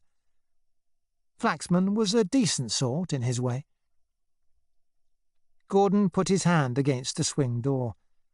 He even pushed it open a few inches. The warm fog of smoke and beer slipped through the crack. A familiar, reviving smell. Nevertheless, as he smelled it, his nerve failed him. No, impossible to go in. He turned away. He couldn't go shoving in that saloon bar with only fourpence halfpenny in his pocket. Never let other people buy your drinks for you, the first commandment of the moneyless. He made off, down the dark pavement. Oh, he's a jolly good fellow! And sorry, yes, with a sorry, aye, that's all. The voices, diminishing with distance, rolled after him, bearing faint tidings of beer. Gordon took the threepenny bit from his pocket and sent it skimming away into the darkness. He was going home, if you could call it going. At any rate, he was gravitating in that direction. He did not want to go home, but he had got to sit down. His legs ached, and his feet were bruised, and that vile bedroom was the sole place in London where he had purchased the right to sit down. He slipped in quietly, but, as usual, not quite so quietly that Mrs. Wisbeach failed to hear him. She gave him a brief, nosy glance round the corner of her door. It would be a little after 9. She might get him a meal, if he asked her. But she would grizzle and make a favour of it, and he would go to bed hungry sooner than face that. He started up the stairs. He was halfway up the first flight when a double knock behind him made him jump. The post. Perhaps a letter from Rosemary. Forced from outside, the letter flap lifted, and with an effort, like a heron regurgitating a flatfish, vomited a bunch of letters onto the mat. Gordon's heart bounded. There were 6 or 7 of them. Surely among all that lot there must be one for himself.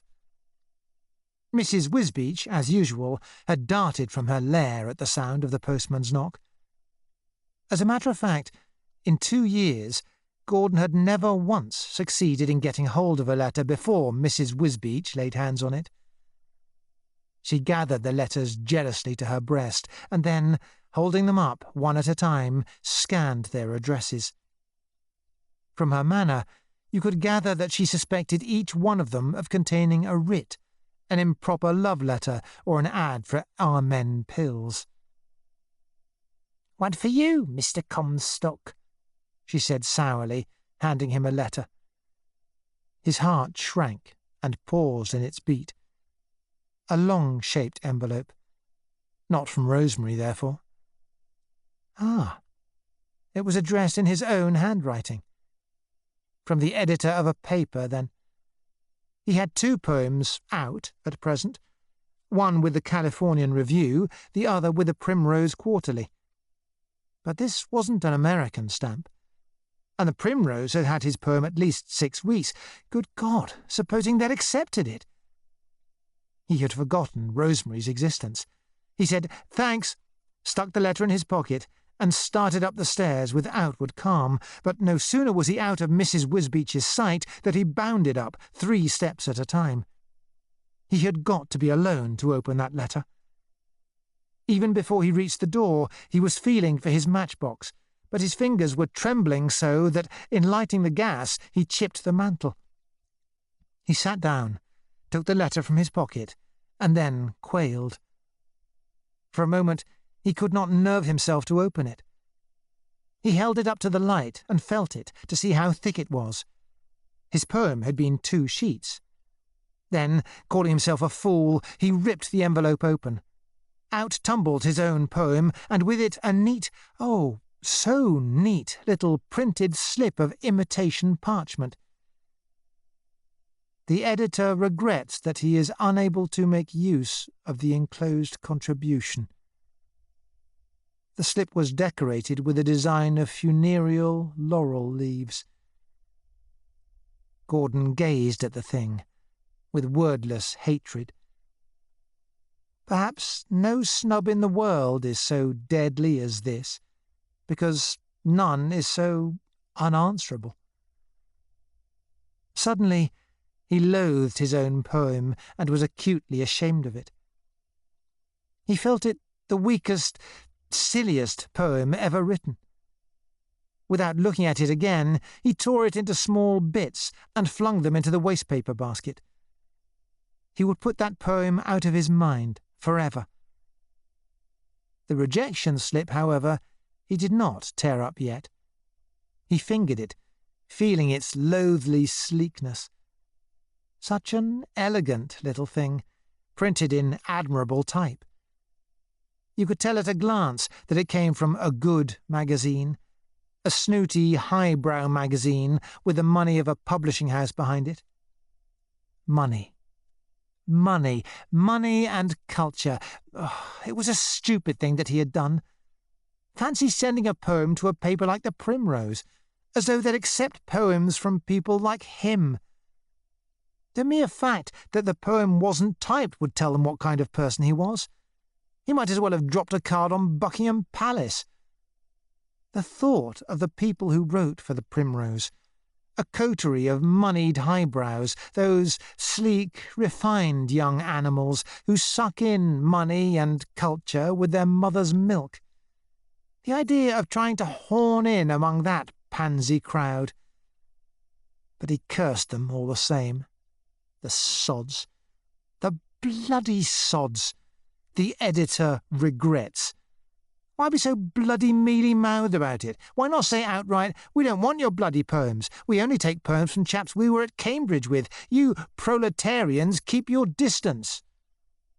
The bloody hypocritical sods. At last, he crumpled up the rejection slip, threw it away, and stood up. Better get to bed while he had the energy to undress. Bed was the only place that was warm. But wait, wind the clock, set the alarm. He went through the familiar action with a sense of deadly staleness. His eye fell upon the Aspidistra. 2 years he had inhabited this vile room. 2 mortal years in which nothing had been accomplished. 700 wasted days, all ending in the lonely bed. Snubs, failures, insults, all of them unavenged. Money, money, all is money. Because he had no money, the Doring snubbed him. Because he had no money, the Primrose had turned down his poem. Because he had no money, Rosemary wouldn't sleep with him. Social failure, artistic failure, sexual failure. They're all the same, and lack of money is at the bottom of them all. He must hit back at somebody or something. He could not go to bed with that rejection slip as the last thing in his mind. He thought of Rosemary. It was 5 days now since she had written. If there had been a letter from her this evening, even that rap over the knuckles from the Primrose Quarterly would have mattered less. She declared that she loved him, and she wouldn't sleep with him, wouldn't even write to him. She was the same as all the others. She despised him and forgot about him because he had no money and therefore didn't matter. He would write her an enormous letter, telling her what it felt like to be ignored and insulted, making her see how cruelly she had treated him. He found a clean sheet of paper and wrote in the top right-hand corner, 31 Willowbed Road, NW, 1st of December, 9:30 p.m. But having written that much, he found that he could write no more. He was in the defeated mood when even the writing of a letter is too great an effort. Besides, what was the use? She would never understand. No woman ever understands. But he must write something. Something to wound her. That was what he most wanted at this moment. He meditated for a long time, and at last wrote, exactly in the middle of the sheet, "You have broken my heart." No address, no signature. Rather neat it looked, all by itself, there in the middle of the sheet in his small, scholarly handwriting. Almost like a little poem in itself. This thought cheered him up a little. He stuck the letter in an envelope and went out and posted it at the post office on the corner, spending his last 3 halfpence on a penny stamp and a halfpenny stamp out of the slot machine. 5. "We're printing that poem of yours in next month's Antichrist," said Ravelston from his first-floor window. Gordon, on the pavement below, affected to have forgotten the poem Ravelston was speaking about. He remembered it intimately, of course, as he remembered all his poems. "Which poem?" he said. "The one about the dying prostitute. We thought it was rather successful." Gordon laughed a laugh of gratified conceit, and managed to pass it off as a laugh of sardonic amusement. "Ah, a dying prostitute. That's rather what you might call one of my subjects. I'll do you one about an Aspidistra next time." Ravelston's oversensitive, boyish face, framed by nice dark brown hair, drew back a little from the window. "It's intolerably cold," he said. "You'd better come up and have some food or something." "No, you come down. I've had dinner. Let's go to a pub and have some beer." "All right, then. Half a minute while I get my shoes on." They had been talking for some minutes, Gordon on the pavement, Ravelston leaning out of the window above. Gordon had announced his arrival not by knocking at the door, but by throwing a pebble against the window pane. He never, if he could help it, set foot inside Ravelston's flat.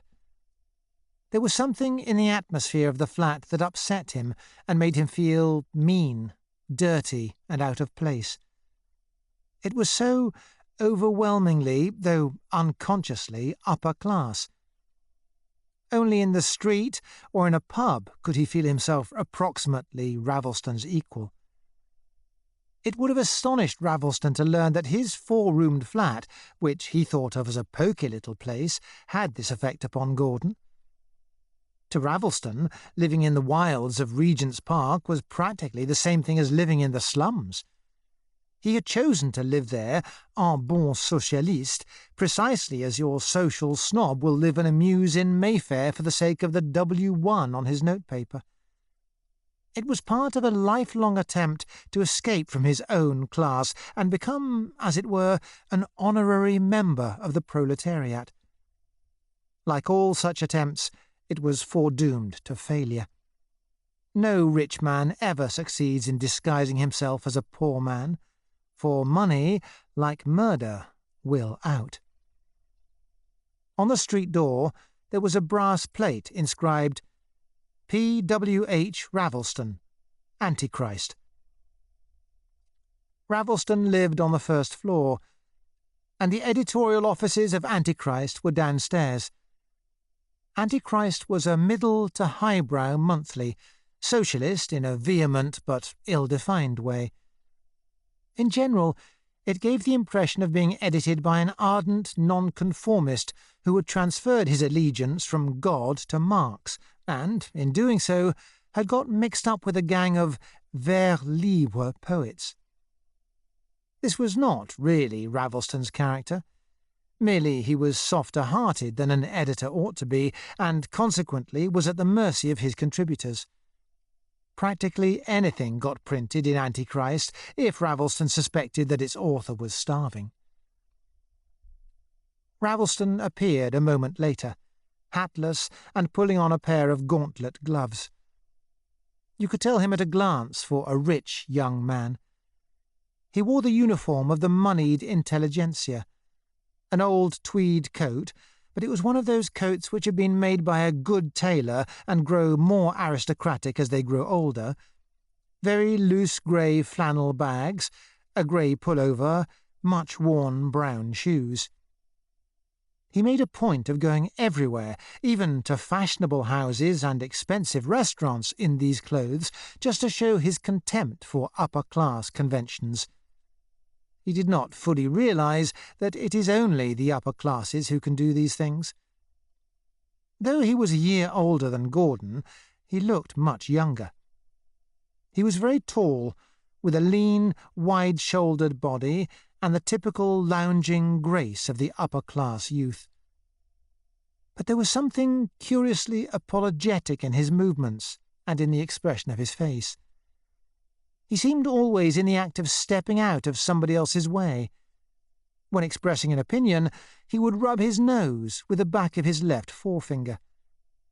The truth was that in every moment of his life he was apologizing, tacitly, for the largeness of his income. You could make him uncomfortable as easily by reminding him that he was rich as you could make Gordon by reminding him that he was poor. "You've had dinner, I gather?" said Ravelston in his rather Bloomsbury voice. "Yes, ages ago. Haven't you?" "Oh, yes, certainly. Oh, quite." It was 8:20, and Gordon had had no food since midday. Neither had Ravelston.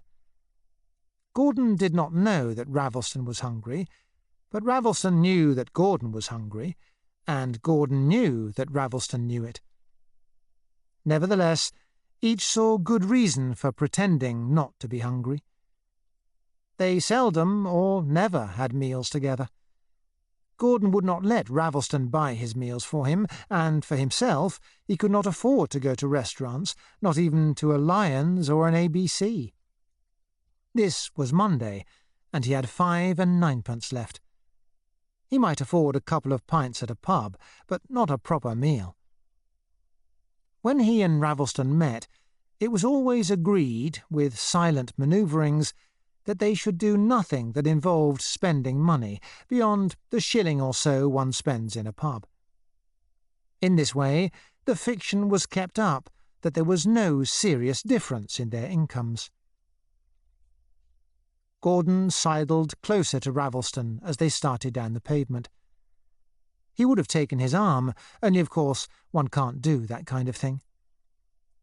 Beside Ravelston's taller, comelier figure, he looked frail, fretful, and miserably shabby. He adored Ravelston, and was never quite at ease in his presence. Ravelston had not merely a charm of manner, but also a kind of fundamental decency, a graceful attitude to life which Gordon scarcely encountered elsewhere. Undoubtedly, it was bound up with the fact that Ravelston was rich, for money buys all virtues. Money suffereth long, and is kind, is not puffed up, doth not behave unseemly, seeketh not her own. But in some ways, Ravelston was not even like a moneyed person. The fatty degeneration of the spirit which goes with wealth had missed him, or he had escaped it by a conscious effort. Indeed, his whole life was a struggle to escape it. It was for this reason that he gave up his time, and a large part of his income, to editing an unpopular socialist monthly. And apart from Antichrist, money flowed from him in all directions. A tribe of cadgers, ranging from poets to pavement artists, browsed upon him unceasingly. For himself, he lived upon 800 a year, or thereabouts. Even of this income he was acutely ashamed. It was not, he realized, exactly a proletarian income, but he had never learned to get along on less. 800 a year was a minimum living wage to him, as £2 a week was to Gordon. "How is your work getting on?" said Ravelston presently. "Oh, as usual. It's a drowsy kind of job, swapping back-chat with old hens about Hugh Walpole. I don't object to it." "I meant your own work, your writing. Is London Pleasures getting on all right?" "Oh, Christ, don't speak of it. It's turning my hair grey." "Isn't it going forward at all?" "My books don't go forward. They go backward." Ravelston sighed. As editor of Antichrist, he was used to encouraging despondent poets, that it had become a second nature to him. He did not need telling why Gordon couldn't write, and why all poets nowadays can't write, and why, when they do write, it is something as arid as the rattling of a pea inside a big drum.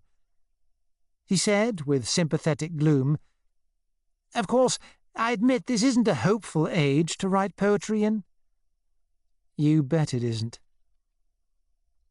Gordon kicked his heel against the pavement. He wished that London pleasures had not been mentioned. It brought back to him the memory of his mean, cold bedroom and the grimy papers littered under the Aspidistra. He said abruptly, "This writing business, what BS it all is. Sitting in a corner, torturing a nerve which won't even respond any longer. And who wants poetry nowadays? Training performing fleas would be more useful by comparison. Still, you oughtn't to let yourself be discouraged. After all, you do produce something, which is more than one can say for a lot of poets nowadays. There was mice, for instance." "Oh, mice. It makes me spew to think of it." He thought with loathing of that sneaky little foolscap octavo, those 40 or 50 drab, dead little poems, each like a little abortion in its labelled jar. Exceptional promise, the Times literary supplement had said. 153 copies sold, and the rest remaindered. He had one of those movements of contempt and even horror which every artist has at times when he thinks of his own work. "It's dead," he said. "Dead as a blasted fetus in a bottle." "Oh well, I suppose that happens to most books. You can't expect an enormous sale for poetry nowadays. There's too much competition." "I didn't mean that. I meant the poems themselves are dead. There's no life in them. Everything I write is like that, lifeless, gutless, not necessarily ugly or vulgar, but dead. Just dead." The word dead re-echoed in his mind, setting up its own train of thought. He added, "My poems are dead because I'm dead. You're dead, we're all dead. Dead people in a dead world." Ravelston murmured agreement, with a curious air of guilt. And now they were off upon their favourite subject, Gordon's favourite subject anyway, the futility, the bloodiness, the deathliness of modern life. They never met without talking for at least half an hour in this vein. But it always made Ravelston feel rather uncomfortable. In a way, of course, he knew. It was precisely this that Antichrist existed to point out, that life under a decaying capitalism is deathly and meaningless. But this knowledge was only theoretical. You can't really feel that kind of thing when your income is $800 a year. Most of the time, when he wasn't thinking of coal miners, Chinese junk coolies, and the unemployed in Middlesbrough, he felt that life was pretty good fun. Moreover, he had the naive belief that, in a little while, socialism is going to put things right. Gordon always seemed to him to exaggerate. So there was subtle disagreement between them, which Ravelston was too good-mannered to press home. But with Gordon, it was different. Gordon's income was £2 a week. Therefore the hatred of modern life, the desire to see our money civilization blown to hell by bombs, was a thing he genuinely felt. They were walking southward, down a darkish, meanly decent residential street with a few shuttered shops. From a hoarding on the blank end of a house, the yard-wide face of corner tables simpered, pallid in the lamplight. Gordon caught a glimpse of a withering Aspidistra in a lower window. London. Mile after mile of mean, lonely houses let off in flats and single rooms. Not homes, not communities, just clusters of meaningless lives drifting in a sort of drowsy chaos to the grave. He saw men as corpses walking. The thought that he was merely objectifying his own inner misery hardly troubled him. His mind went back to Wednesday afternoon, when he had desired to hear the enemy aeroplanes zooming over London. He caught Ravelston's arm and paused to gesticulate at the corner table poster. "Look at that bloody thing up there. Look at it, just look at it. Doesn't it make you spew? It's aesthetically offensive, I grant, but I don't see that it matters very greatly. Of course it matters, having the town plastered with things like that. Oh, well, it's a temporary phenomenon. Capitalism in its last phase. I doubt whether it's worth worrying about. But there's more in it than that. Just look at that fellow's face gaping down at us. You can see our whole civilization written there. The imbecility, the emptiness, the desolation. You can't look at it without thinking of French letters and machine guns. Do you know that the other day I was actually wishing war would break out? I was longing for it, praying for it almost. Of course, the trouble is, you see, that about half the young men in Europe are wishing the same thing. Let's hope they are. Then perhaps it'll happen. My dear old chap, no. Once is enough, surely. Gordon walked on fretfully. This life we live nowadays, it's not life, it's stagnation, death in life. Look at all these bloody houses and the meaningless people inside them. Sometimes I think we're all corpses just rotting upright. But where you make your mistake, don't you see, is in talking as if all this was incurable. This is only something that's got to happen before the proletariat take over. Oh, socialism. Don't talk to me about socialism. You ought to read Marx, Gordon. You really ought. Then you'd realise that this is only a phase. It can't go on forever. Can't it? It feels as if it was going on forever. It's merely that we're at a bad moment. We've got to die before we can be reborn, if you take my meaning. We're dying, right enough. I don't see much signs of our being reborn. Ravelston rubbed his nose. Oh, well, we must have faith, I suppose, and hope. We must have money, you mean? Said Gordon gloomily. Money? It's the price of optimism. Give me £5 a week and I'd be a socialist, I dare say. Ravelston looked away, discomforted. This money business, everywhere it came up against you. Gordon wished he had not said it. Money is the one thing you must never mention when you are with people richer than yourself. Or, if you do, then it must be money in the abstract, money with a big M, not the actual concrete money that's in your pocket and isn't in mine. But the accursed subject drew him like a magnet. Sooner or later, especially when he had a few drinks inside him, he invariably began talking with self-pitiful detail about the bloodiness of life on £2 a week. Sometimes, from sheer nervous impulse to say the wrong thing, he would come out with some squalid confession, as, for instance, that he had been without tobacco for 2 days, or that his underclothes were in holes and his overcoat up the spout. But nothing of that sort should happen tonight, he resolved. They veered swiftly away from the subject of money and began talking in a more general way about socialism. Ravelston had been trying for years to convert Gordon to socialism without even succeeding in interesting him in it. Presently they passed a low-looking pub on a corner in a side street. A sour cloud of beer seemed to hang about it. The smell revolted Ravelston.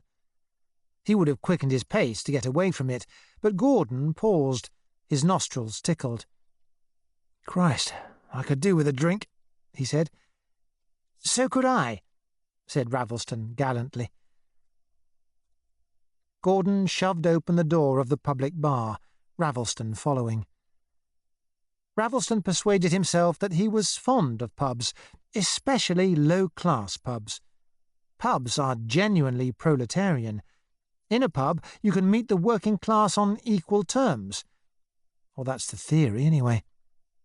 But in practice, Ravelston never went into a pub unless he was with somebody like Gordon, and he always felt like a fish out of water when he got there.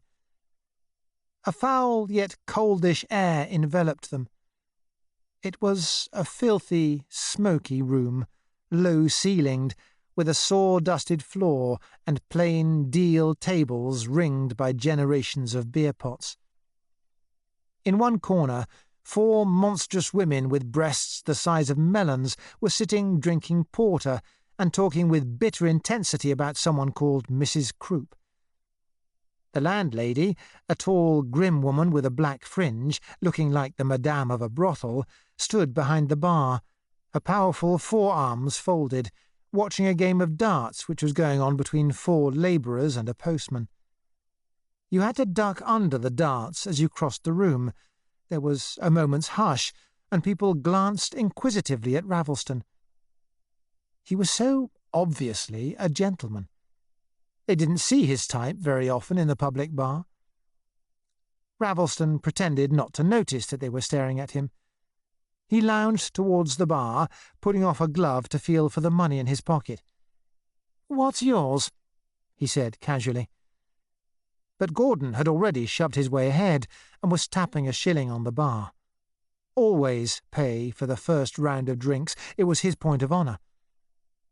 Ravelston made for the only vacant table. A navvy leaning on the bar turned on his elbow and gave him a long, insolent stare. "A toff," he was thinking. Gordon came back, balancing 2 pint glasses of the dark common ale. They were thick, cheap glasses, thick as jam jars almost, and dim and greasy. A thin yellow froth was subsiding on the beer. The air was thick with gunpowdery tobacco smoke. Ravelston caught sight of a well-filled spittoon near the bar and averted his eyes. It crossed his mind that this beer had been sucked up from some beetle-ridden cellar through yards of slimy tube, and that the glasses had never been washed in their lives, only rinsed in beery water. Gordon was very hungry. He could have done with some bread and cheese, but to order any would have been to betray the fact that he had had no dinner. He took a deep pull at his beer and lighted a cigarette, which made him forget his hunger a little. Ravelston also swallowed a mouthful or so and set his glass gingerly down. It was typical London beer, sickly and yet leaving a chemical aftertaste. Ravelston thought of the wines of Burgundy. They went on arguing about socialism. "You know, Gordon, it's really time you started reading Marx," said Ravelston, less apologetically than usual, because the vile taste of the beer had annoyed him. "I'd sooner read Mrs. Humphrey Ward," said Gordon. "But don't you see, your attitude is so unreasonable. You're always tirading against capitalism, and yet you won't accept the only possible alternative. One can't put things right in a hole-and-corner way. One's got to accept either capitalism or socialism. There's no way out of it. I tell you, I can't be bothered with socialism. The very thought of it makes me yawn. But what's your objection to socialism, anyway? There's only one objection to socialism, and that is that nobody wants it. Oh, surely it's rather absurd to say that. That's to say, nobody who could see what socialism would really mean. But what would socialism mean, according to your idea of it? Oh, some kind of Aldous Huxley Brave New World, only not so amusing. 4 hours a day in a model factory, tightening up bolt number 6003, rations served out in greaseproof paper at the communal kitchen, community hikes from Marx Hostel to Lenin Hostel and back, free abortion clinics on all the corners, all very well in its way, of course. Only we don't want it. Ravelston sighed. Once a month, in Antichrist, he repudiated this version of socialism. Well, what do we want, then? God knows. All we know is what we don't want. That's what's wrong with us nowadays. We're stuck like Buridan's donkey. Only there are 3 alternatives instead of 2, and all 3 of them make us spew. Socialism's only one of them. And what are the other 2? Oh, I suppose suicide and the Catholic Church. Ravelston smiled, anti-clerically shocked. The Catholic Church? Do you consider that an alternative? Well, it's a standing temptation to the intelligentsia, isn't it? Not what I should call the intelligentsia, though there was Eliot, of course, Ravelston admitted. And there'll be plenty more, you bet. I dare say it's fairly cosy under Mother Church's wing. A bit insanitary, of course, but you'd feel safe there anyway. Ravelston rubbed his nose reflectively. It seems to me that's only another form of suicide. In a way. But so's socialism. At least it's a council of despair. But I couldn't commit suicide. Real suicide. It's too meek and mild. I'm not going to give up my share of Earth to anyone else. I'd want to do it in a few of my enemies first. Ravelston smiled again. And who are your enemies? Oh, anyone with over 500 a year.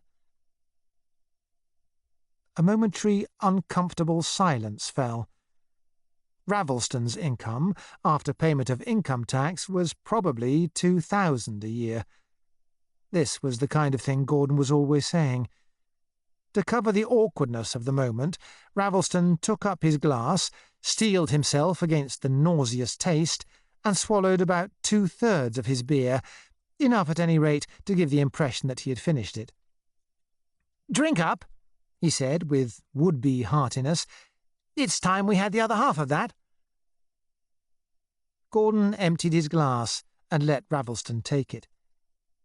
He did not mind letting Ravelston pay for the drinks now. He had paid the first round, and honour was satisfied. Ravelston walked self-consciously to the bar. People began staring at him again as soon as he stood up. The navvy, still leaning against the bar over his untouched pot of beer, gazed at him with quiet insolence. Ravelston resolved that he would drink no more of this filthy common ale. "2 double whiskies, would you please?" he said apologetically. The grim landlady stared. "What?" she said. "2 double whiskies, please." "No whisky here. We don't sell spirits. Beer house we are." The navvy smiled, flickering under his moustache. "Ignorant toff," he was thinking. "Asking for a whisky in a beer house." Ravelston's pale face flushed slightly. He had not known till this moment that some of the poorer pubs cannot afford a spirit licence. "Bass, then, would you? 2 pint bottles of Bass." There were no pint bottles. They had to have 4 half-pints. It was a very poor house. Gordon took a deep, satisfying swallow of Bass. More alcoholic than the draught beer, it fizzed and prickled in his throat, and, because he was hungry, it went a little to his head. He felt at once more philosophic and more self-pitiful. He had made up his mind not to begin belly-aching about his poverty, but now he was going to begin after all. He said abruptly, "This is all BS that we've been talking." "What's all BS?" "All this about socialism and capitalism and the state of the modern world and God knows what. I don't give a for the state of the modern world. If the whole of England was starving except myself and the people I care about, I wouldn't give a damn." "Don't you exaggerate just a little?" "No. All this talk we make, we're only objectifying our own feelings. It's all dictated by what we've got in our pockets. I go up and down London saying it's a city of the dead and our civilization's dying and I wish war would break out and God knows what, and all it means is that my wages are £2 a week and I wish they were 5. Ravelston, once again reminded obliquely of his income, stroked his nose slowly with a knuckle of his left forefinger.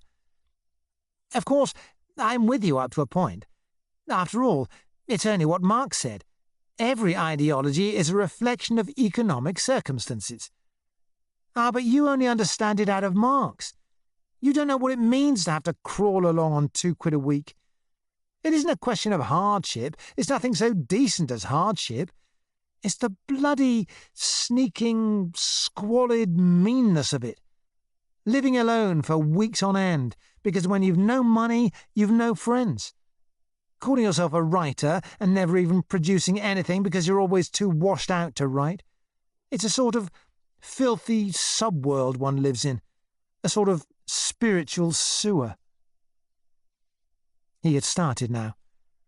They were never together long without Gordon beginning to talk in this strain. It was the vilest manners. It embarrassed Ravelston horribly. And yet, somehow, Gordon could not help it. He had got to retail his troubles to somebody, and Ravelston was the only person who understood. Poverty, like every other dirty wound, has got to be exposed occasionally. He began to talk in obscene detail of his life in Willowbed Road. He dilated on the smell of slops and cabbage, the clotted sauce bottles in the dining room, the vile food, the aspidistras.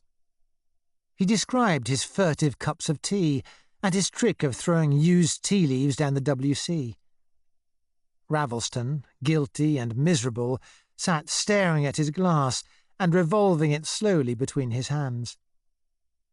Against his right breast he could feel a square, accusing shape, the pocket-book in which, as he knew, 8-pound notes and 2 10-bob notes nestled against his fat green cheque-book.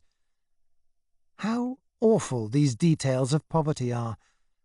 Not that what Gordon was describing was real poverty, it was at worst the fringe of poverty. But what of the real poor?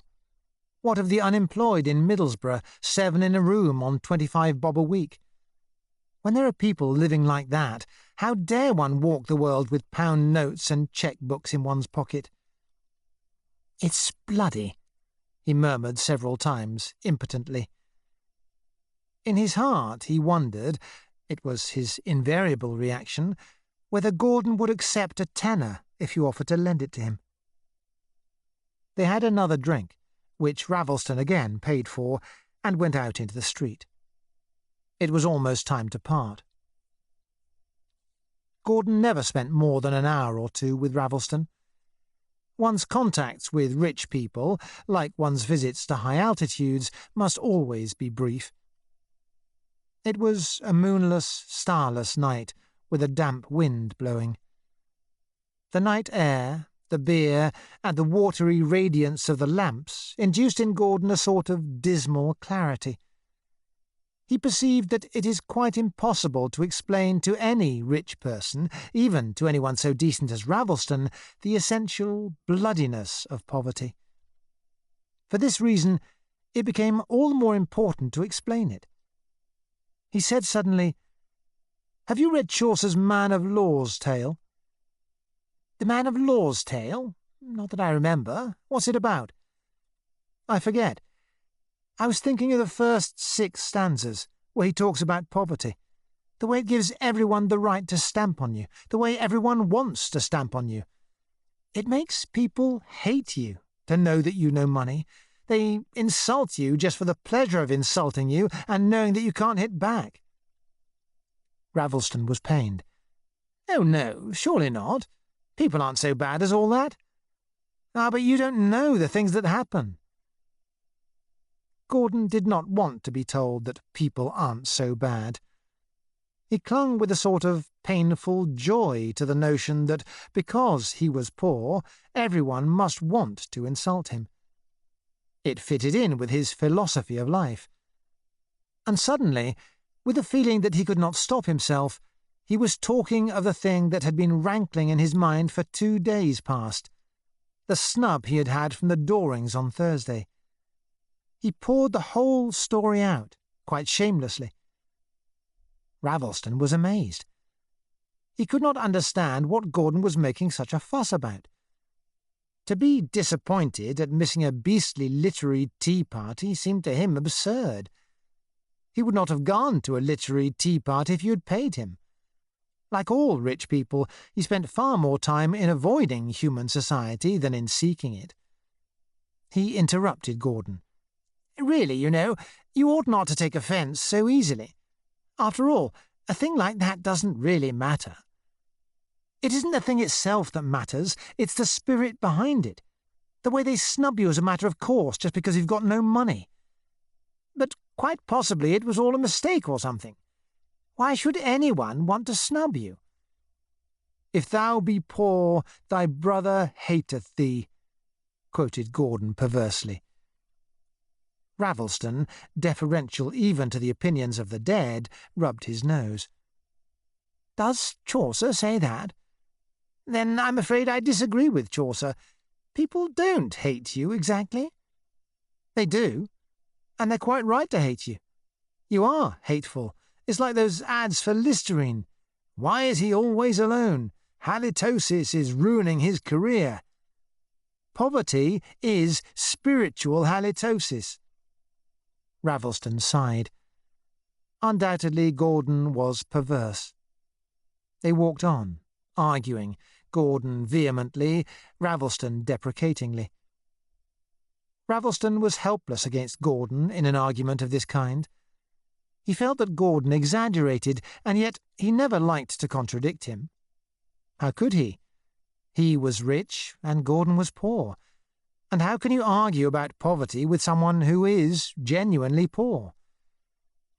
And then the way women treat you when you've no money, Gordon went on. That's another thing about this accursed money business. Women. Ravelston nodded rather gloomily. This sounded to him more reasonable than what Gordon had been saying before. He thought of Hermione Slater, his own girl. They had been lovers 2 years, but had never bothered to get married. It was too much fag, Hermione always said.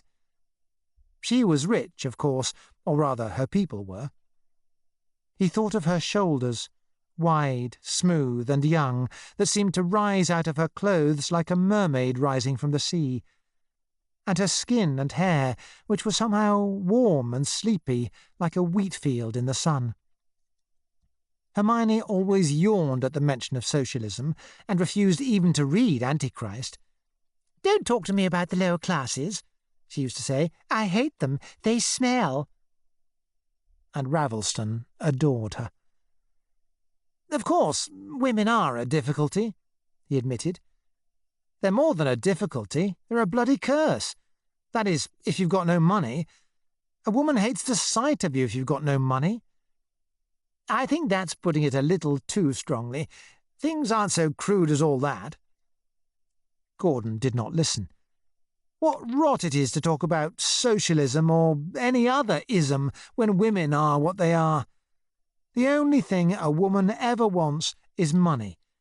Money for a house of her own, and 2 babies, and drage furniture, and an Aspidistra. The only sin they can imagine is not wanting to grab money. No woman ever judges a man by anything except his income. Of course she doesn't put it to herself like that. She says, "He's such a nice man," meaning that he's got plenty of money. And if you haven't got money, you aren't nice. You're dishonoured somehow. You've sinned against the Aspidistra. "You talk a great deal about Aspidistras," said Ravelston. "They're a dashed important subject," said Gordon. Ravelston rubbed his nose and looked away uncomfortably. "Look here, Gordon, you don't mind my asking, have you got a girl of your own?" "Oh, Christ, don't speak of her." He began, nevertheless, to talk about Rosemary.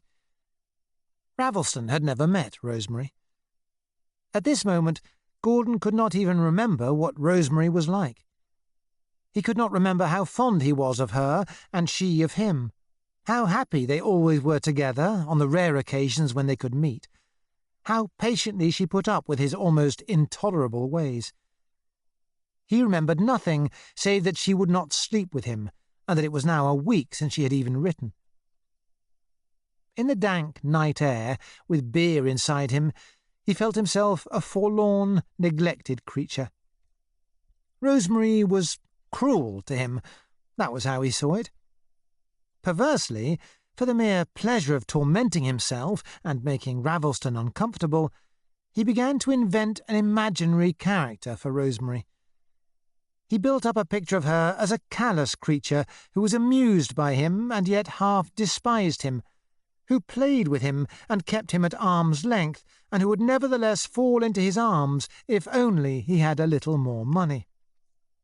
and Ravelston, who had never met Rosemary, did not altogether disbelieve him. He broke in, "But I say, Gordon, look here. This girl, Miss Waterlow, did you say her name was? Rosemary, doesn't she care for you at all, really?" Gordon's conscience pricked him, though not very deeply. He could not say that Rosemary did not care for him.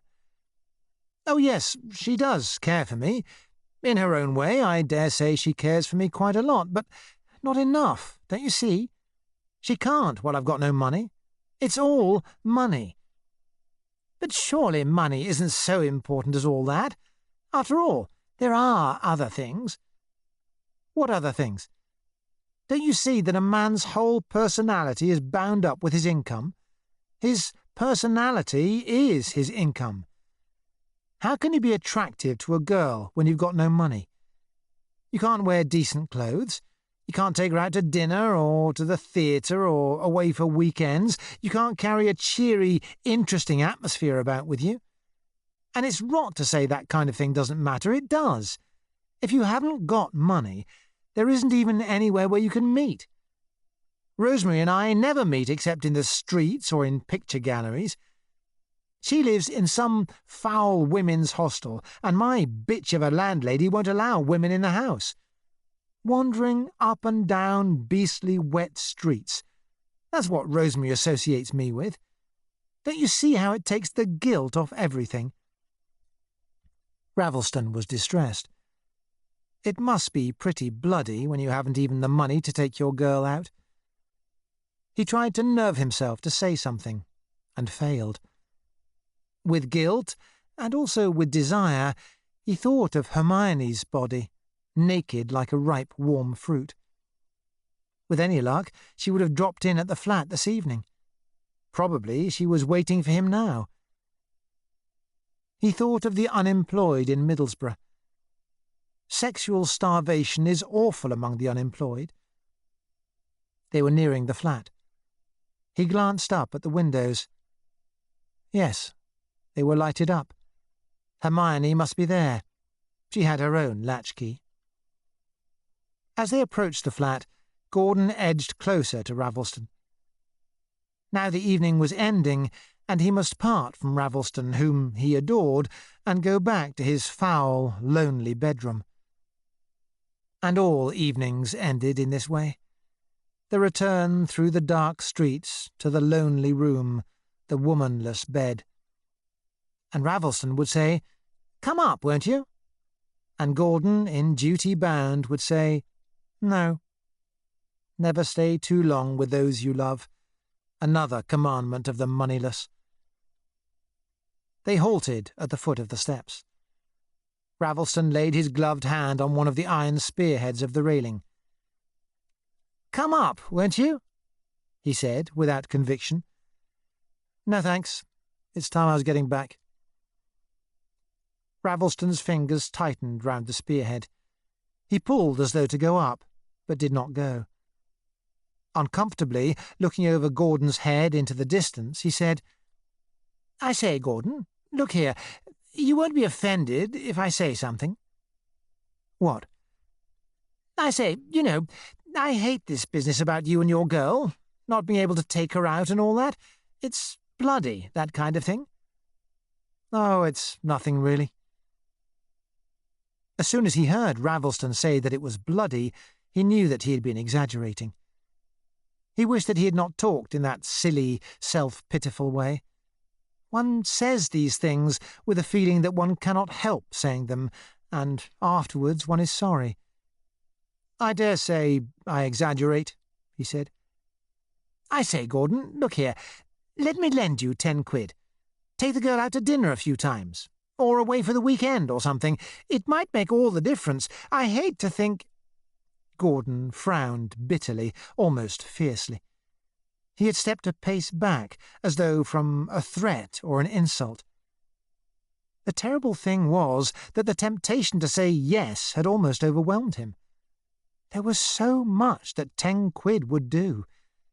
He had a fleeting vision of Rosemary and himself at a restaurant table, a bowl of grapes and peaches, a bowing, hovering waiter, a wine bottle, dark and dusty in its wicker cradle.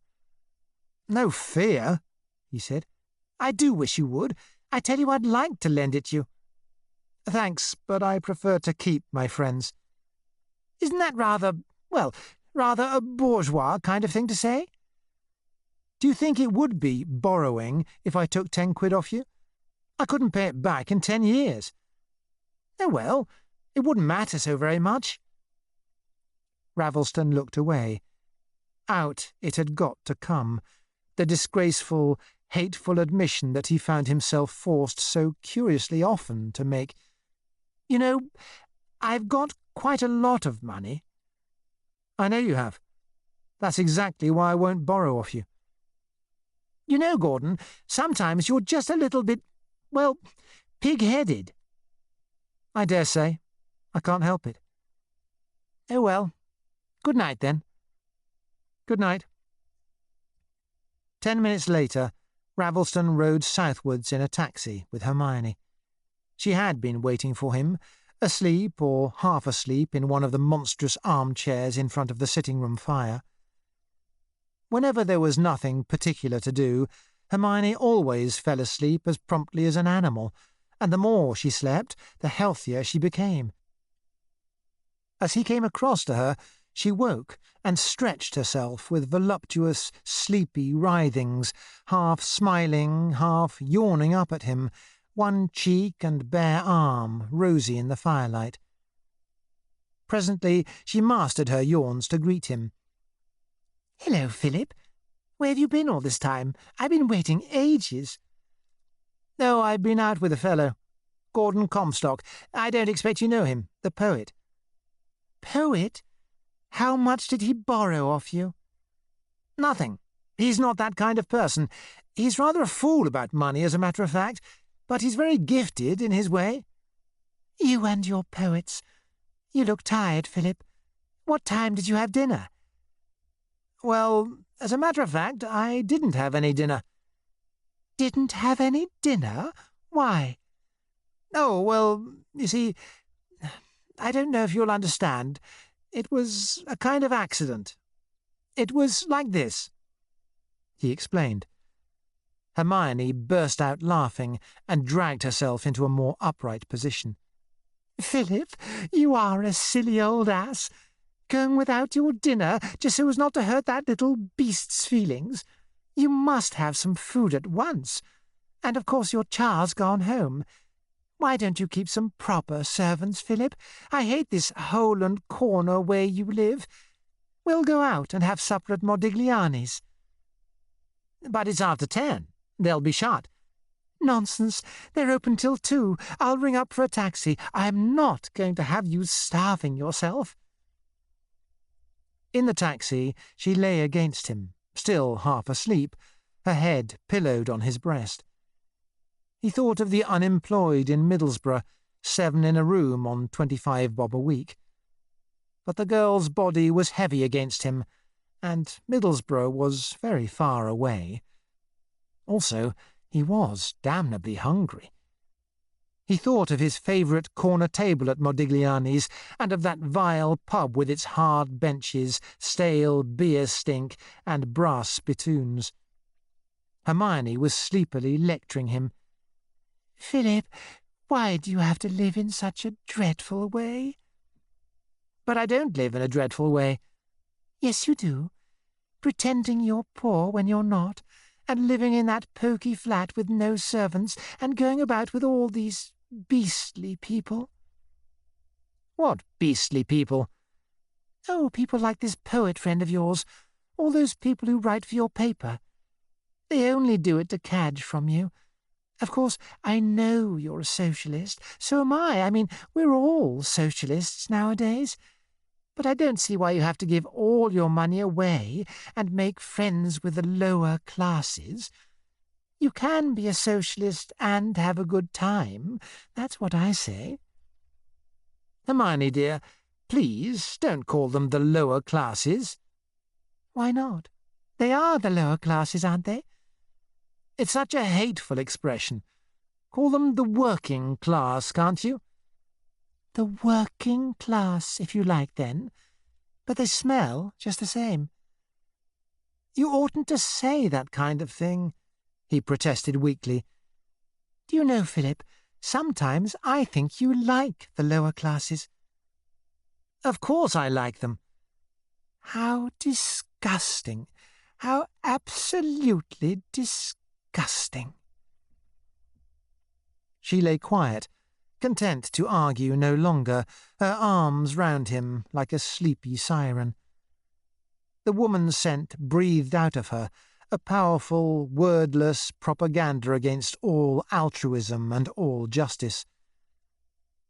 Outside Modigliani's, they had paid off the taxi and were moving for the door, when a big, lank wreck of a man seemed to spring up from the paving stones in front of them.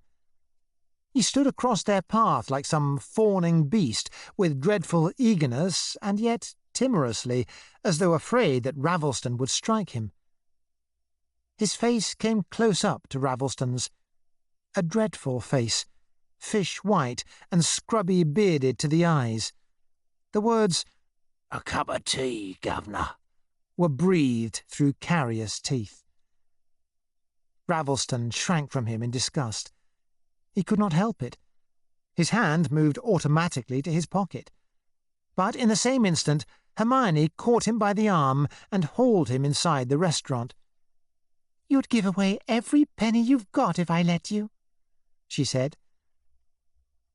They went to their favourite table in the corner. Hermione played with some grapes, but Ravelston was very hungry. He ordered the grilled rump steak he had been thinking of and half a bottle of Beaujolais. The fat, white-haired Italian waiter, an old friend of Ravelston's, brought the smoking steak. Ravelston cut it open. Lovely, its red-blue heart. In Middlesbrough, the unemployed huddled in frowsy beds, bread and marge and milkless tea in their bellies. He settled down to his steak with all the shameful joy of a dog with a stolen leg of mutton. Gordon walked rapidly homewards. It was cold. The 5th of December, real winter now. "Circumcise ye your foreskins, saith the Lord." The damp wind blew spitefully through the naked trees. Sharply the menacing wind sweeps over. The poem he had begun on Wednesday, of which 6 stanzas were now finished, came back to his mind. He did not dislike it at this moment. It was queer how talking with Ravelston always bucked him up. The mere contact with Ravelston seemed to reassure him somehow. Even when their talk had been unsatisfactory, he came away with the feeling that, after all, he wasn't quite a failure. Half aloud, he repeated the 6 finished stanzas. They were not bad. Not bad at all. But, intermittently, he was going over in his mind the things he had said to Ravelston. He stuck to everything he had said. The humiliation of poverty, that's what they can't understand, and won't understand. Not hardship. You don't suffer hardship on 2 quid a week, and if you did it wouldn't matter, but just humiliation. The awful, bloody humiliation, the way it gives everyone the right to stamp on you, the way everyone wants to stamp on you.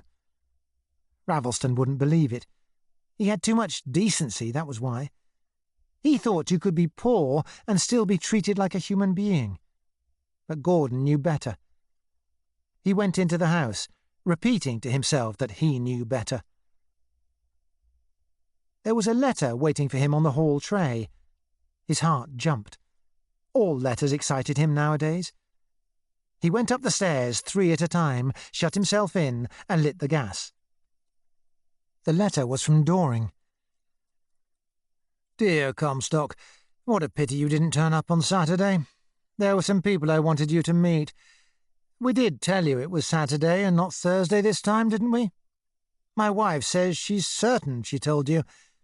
Anyway, we're having another party on the 23rd, a sort of before Christmas party, about the same time.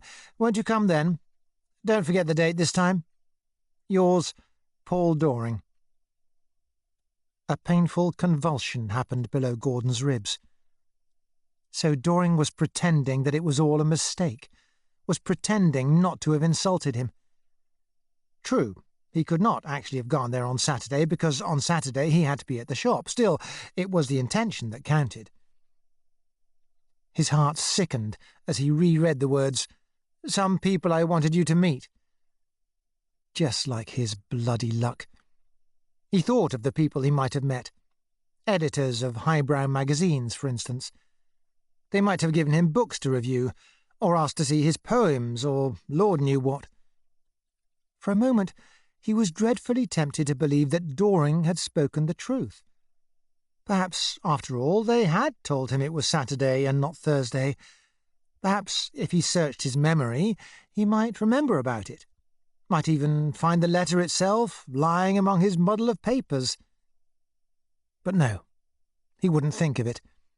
He fought down the temptation. The Dorings had insulted him on purpose. He was poor, therefore they had insulted him. If you are poor, people will insult you. It was his creed. Stick to it. He went across to the table, tearing Doring's letter into small bits. The Aspidistra stood in its pot, dull green, ailing, pathetic in its sickly ugliness. As he sat down, he pulled it towards him and looked at it meditatively. There was the intimacy of hatred between the Aspidistra and him. "I'll beat you yet, you," he whispered to the dusty leaves. Then he rummaged among his papers until he found a clean sheet, took his pen, and wrote in his small, neat hand, right in the middle of the sheet, "Dear Doring, with reference to your letter, go and yourself. Yours truly, Gordon Comstock." He stuck it into an envelope, addressed it, and at once went out to get stamps from the slot machine. "Post it tonight. These things look different in the morning." He dropped it into the pillar box. So, there was another friend gone west. 6. This woman business. What a bore it is. What a pity we can't cut it right out, or at least be like the animals. Minutes of ferocious lust and months of icy chastity. Take a cock pheasant, for example. He jumps up on the hens' backs without so much as a with your leave or by your leave.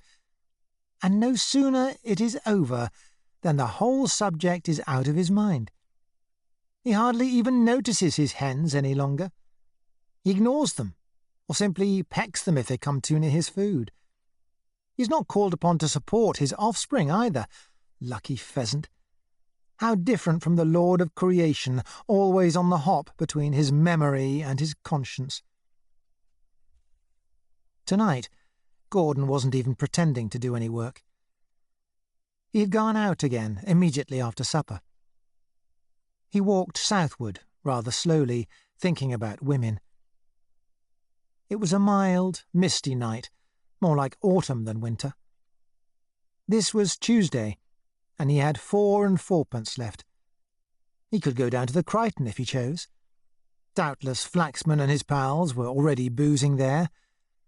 But the Crichton, which had seemed like paradise when he had no money, bored and disgusted him when it was in his power to go there. He hated the stale, beery place, and the sights, sounds, smells, all so blatantly and offensively male. There were no women there, only the barmaid with her lewd smile which seemed to promise everything and promised nothing. Women. Women! The mist that hung motionless in the air turned the passers-by into ghosts at 20 yards' distance. But in the little pools of light about the lamp-posts there were glimpses of girls' faces. He thought of Rosemary, of women in general, and of Rosemary again. All afternoon he had been thinking of her. It was with a kind of resentment that he thought of her small, strong body, which he had never yet seen naked. How damned unfair it is that we are filled to the brim with these tormenting desires and then forbidden to satisfy them. Why should one, merely because one has no money, be deprived of that?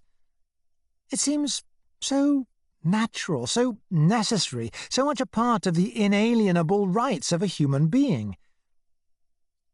As he walked down the dark street, through the cold yet languorous air, there was a strangely hopeful feeling in his breast. He half believed that somewhere ahead, in the darkness, a woman's body was waiting for him. But also he knew that no woman was waiting, not even Rosemary. It was 8 days now since she had even written to him. The little beast. 8 whole days without writing, when she knew how much her letters meant to him.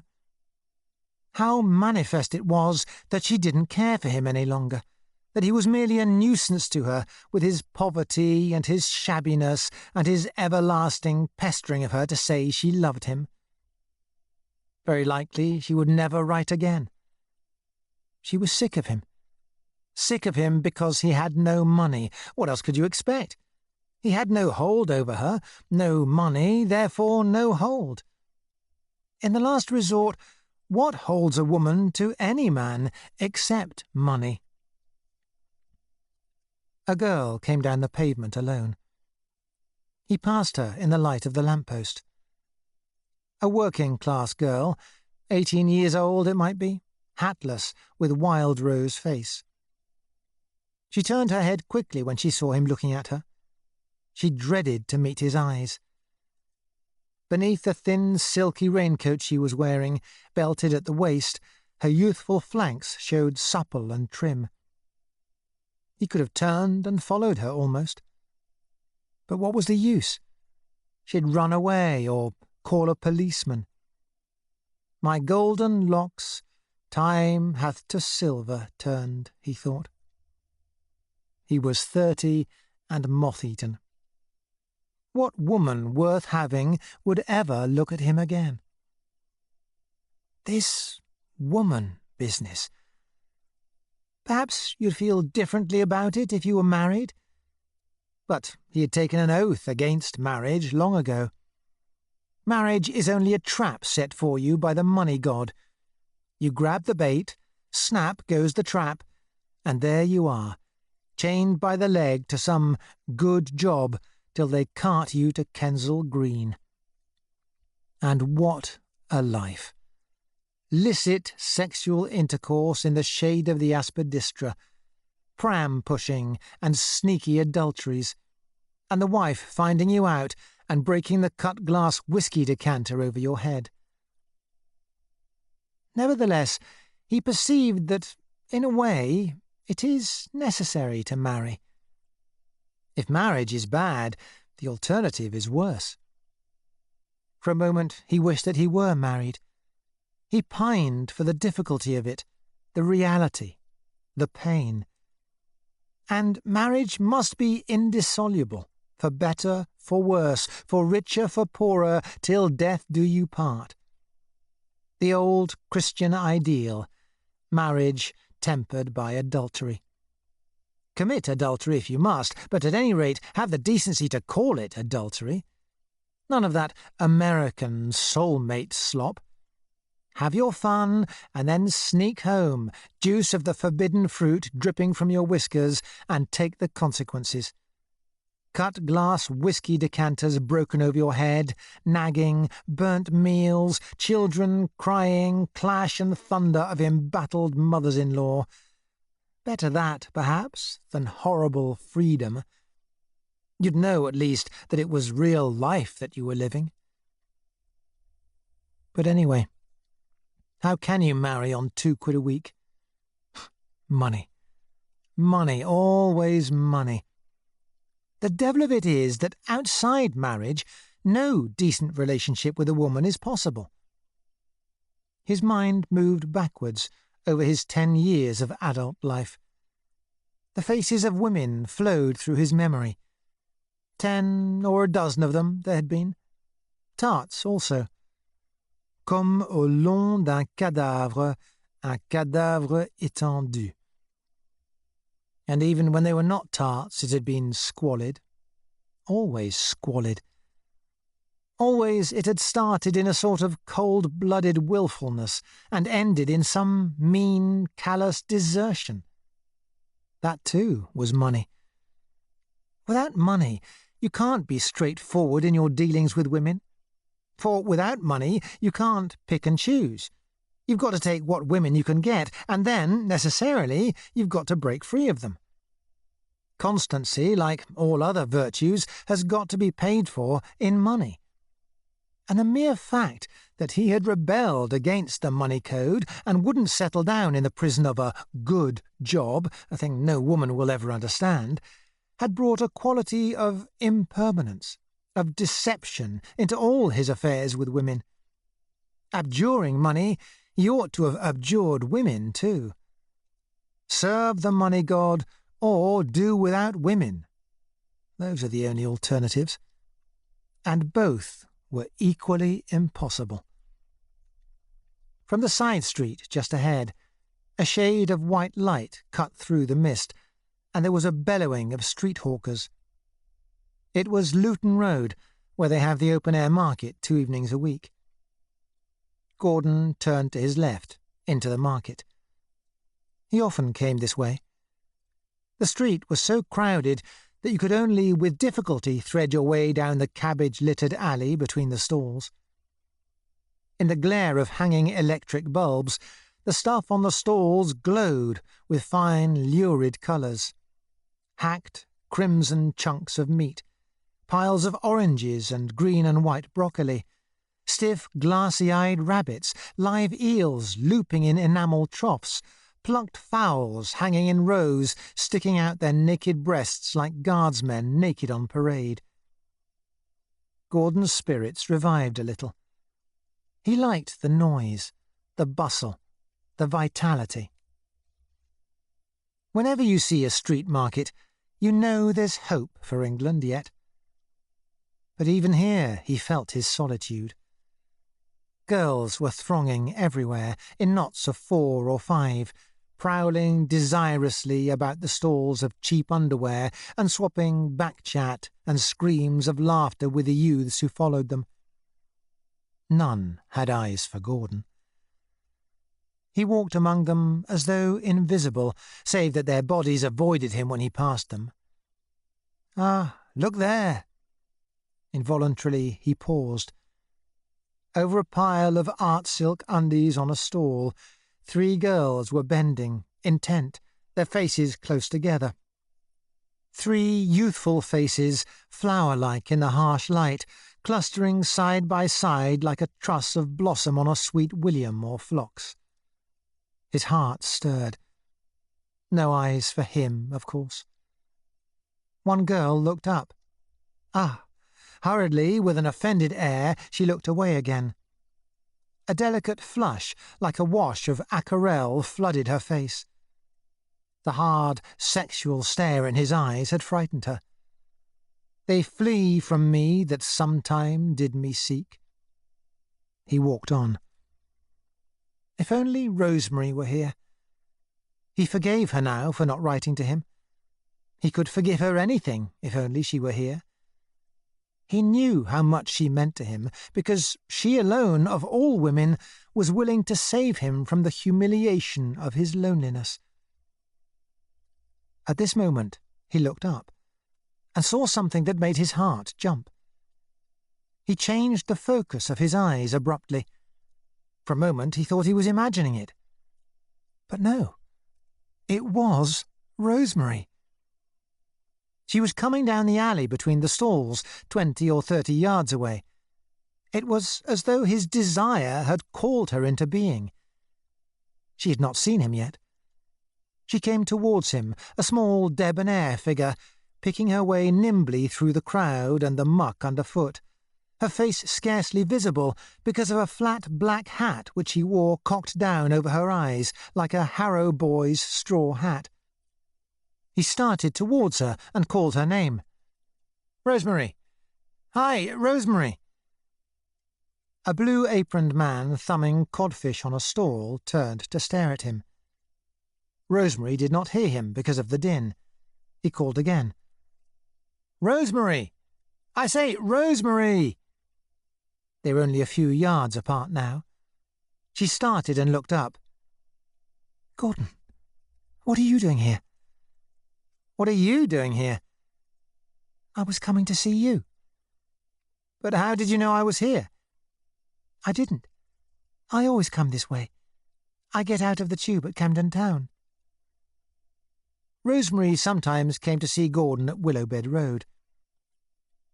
Mrs. Wisbeach would inform him sourly that there was a young woman to see him, and he would come downstairs and they would go out for a walk in the streets. Rosemary was never allowed indoors, not even into the hall.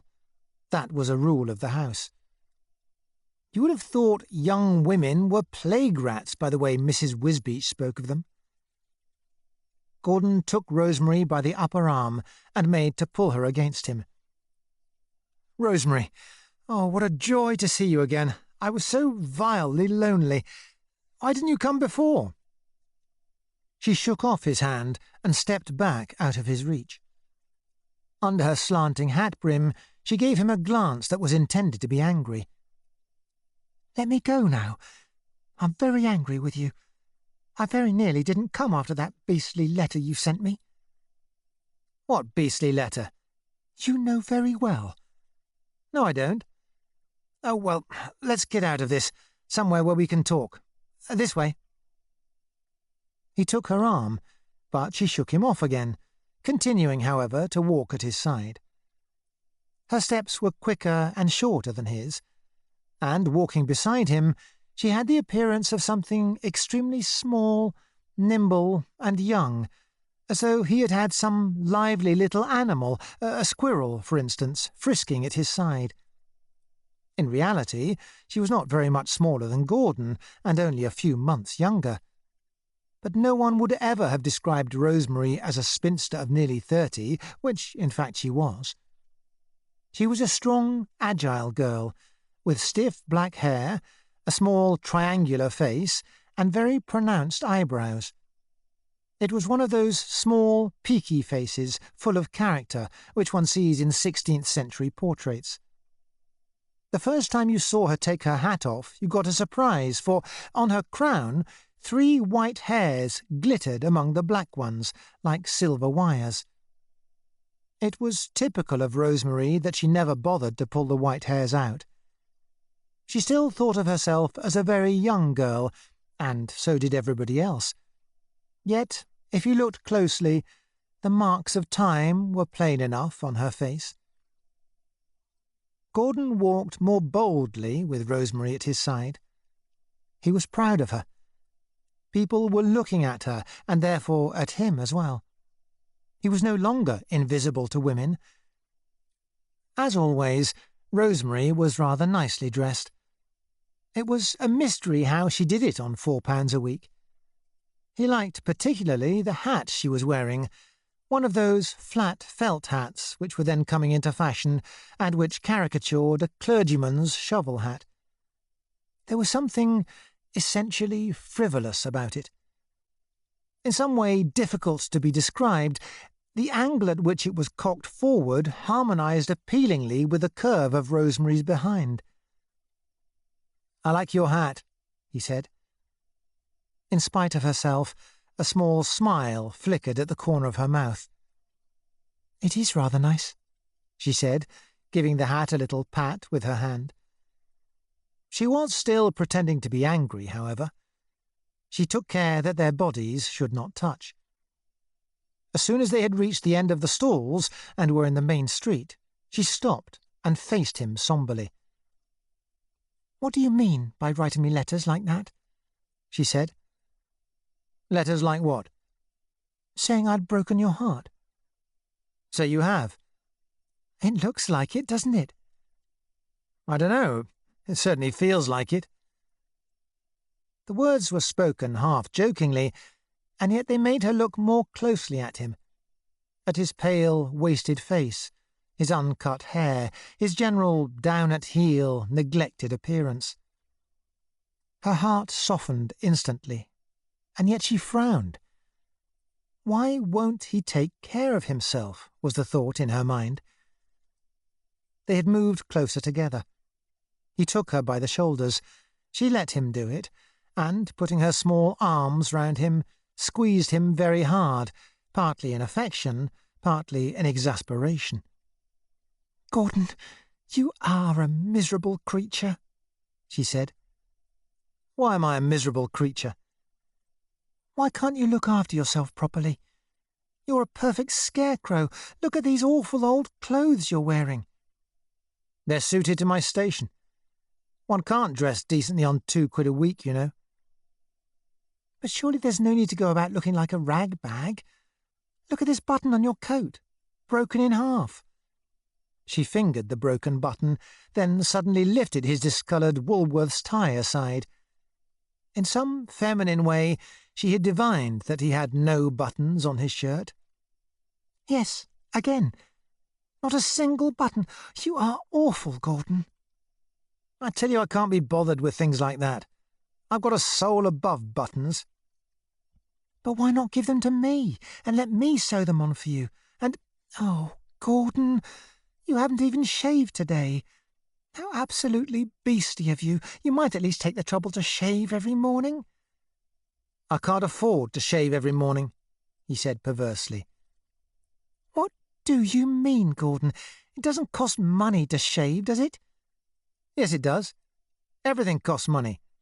Cleanness, decency, energy, self-respect, everything. It's all money. Haven't I told you that 1,000,000 times?" She squeezed his ribs again. She was surprisingly strong, and frowned up at him, studying his face, as a mother looks at some peevish child of which she is unreasonably fond. "What a fool I am," she said. "In what way a fool?" "Because I'm so fond of you." "Are you fond of me?" "Of course I am. You know I am. I adore you. It's idiotic of me." "Then come somewhere where it's dark. I want to kiss you." "Fancy being kissed by a man who hasn't even shaved." "Well, that'll be a new experience for you." "No, it won't, Gordon. Not after knowing you for 2 years." "Oh, well, come on anyway." They found an almost dark alley between the backs of houses. All their love-making was done in such places. The only place where they could ever be private was the streets. He pressed her shoulders against the rough, damp bricks of the wall. She turned her face readily up to his, and clung to him with a sort of eager, violent affection, like a child.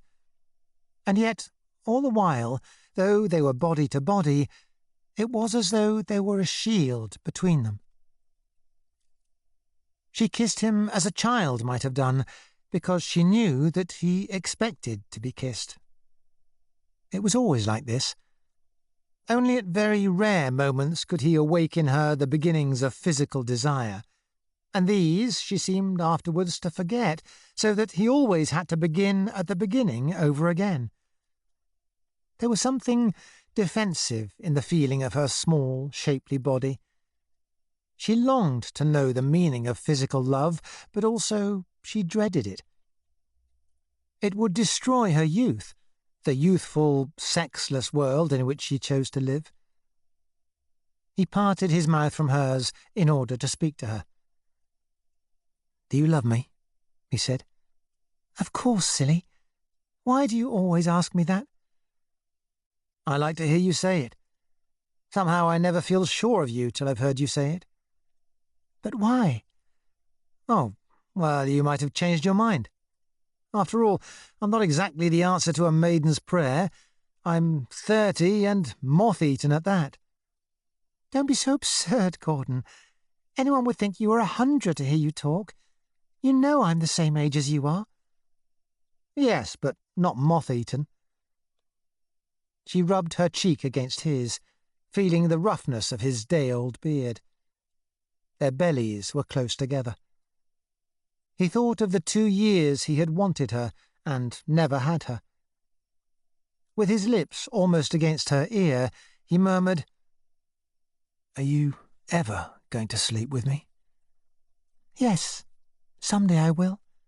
Not now, some day." "It's always some day. It's been some day for 2 years now. I know, but I can't help it. He pressed her back against the wall, pulled off the absurd flat hat, and buried his face in her hair. It was tormenting to be so close to her, and all for nothing. He put a hand under her chin and lifted her small face up to his, trying to distinguish her features in the almost complete darkness. "Say you will, Rosemary. There's a dear, do." You know I'm going to sometime. "Yes, but not sometime, now. I don't mean this moment, but soon, when we get an opportunity. Say you will." I can't promise. "Say yes, Rosemary, please do." No.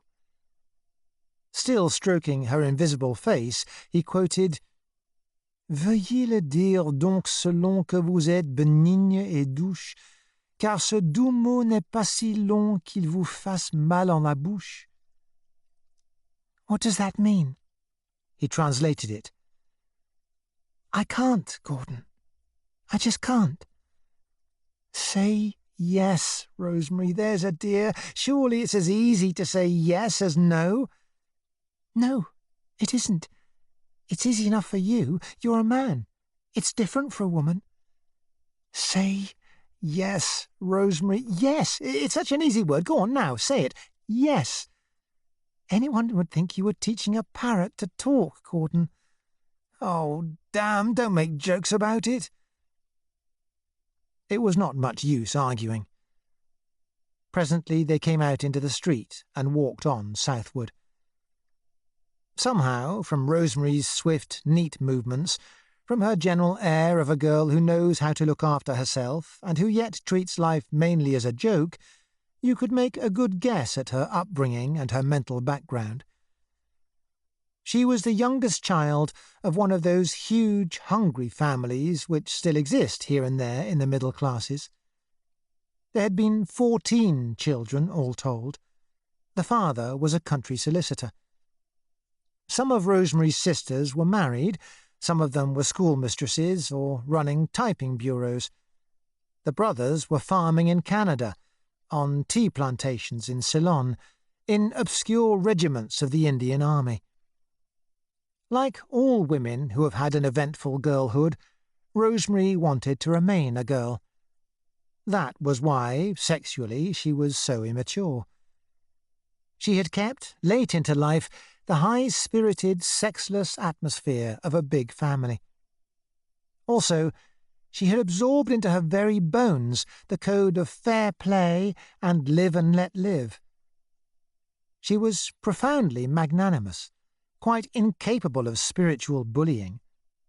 From Gordon, whom she adored, she put up with almost anything. It was the measure of her magnanimity that never once, in the 2 years that she had known him, had she blamed him for not attempting to earn a proper living. Gordon was aware of all this.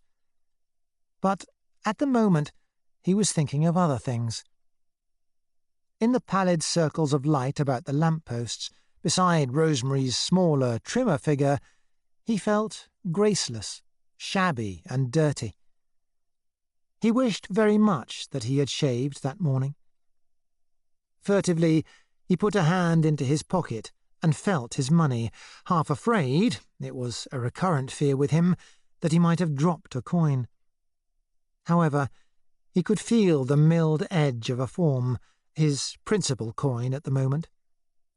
4 and 4pence left. He couldn't possibly take her out to supper, he reflected. They'd have to trail dismally up and down the streets, as usual, or at best go to a Lyons for a coffee. Bloody! How can you have any fun when you've got no money? He said broodingly, "Of course, it all comes back to money." This remark came out of the blue. She looked up at him in surprise.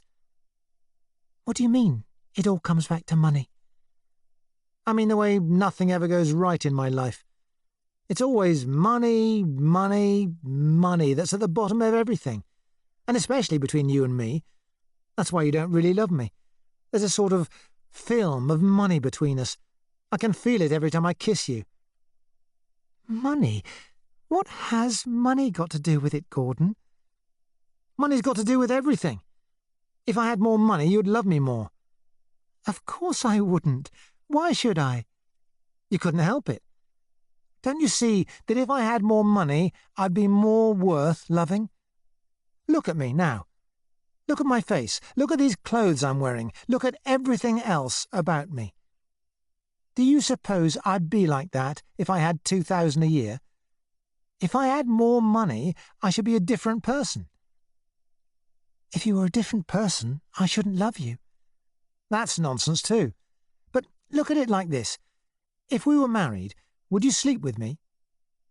"What questions you do ask! Of course I would. Otherwise where would be the sense of being married?" "Well then, suppose I was decently well off. Would you marry me?" "What's the good of talking about it, Gordon? You know we can't afford to marry." "Yes, but if we could, would you?" "I don't know.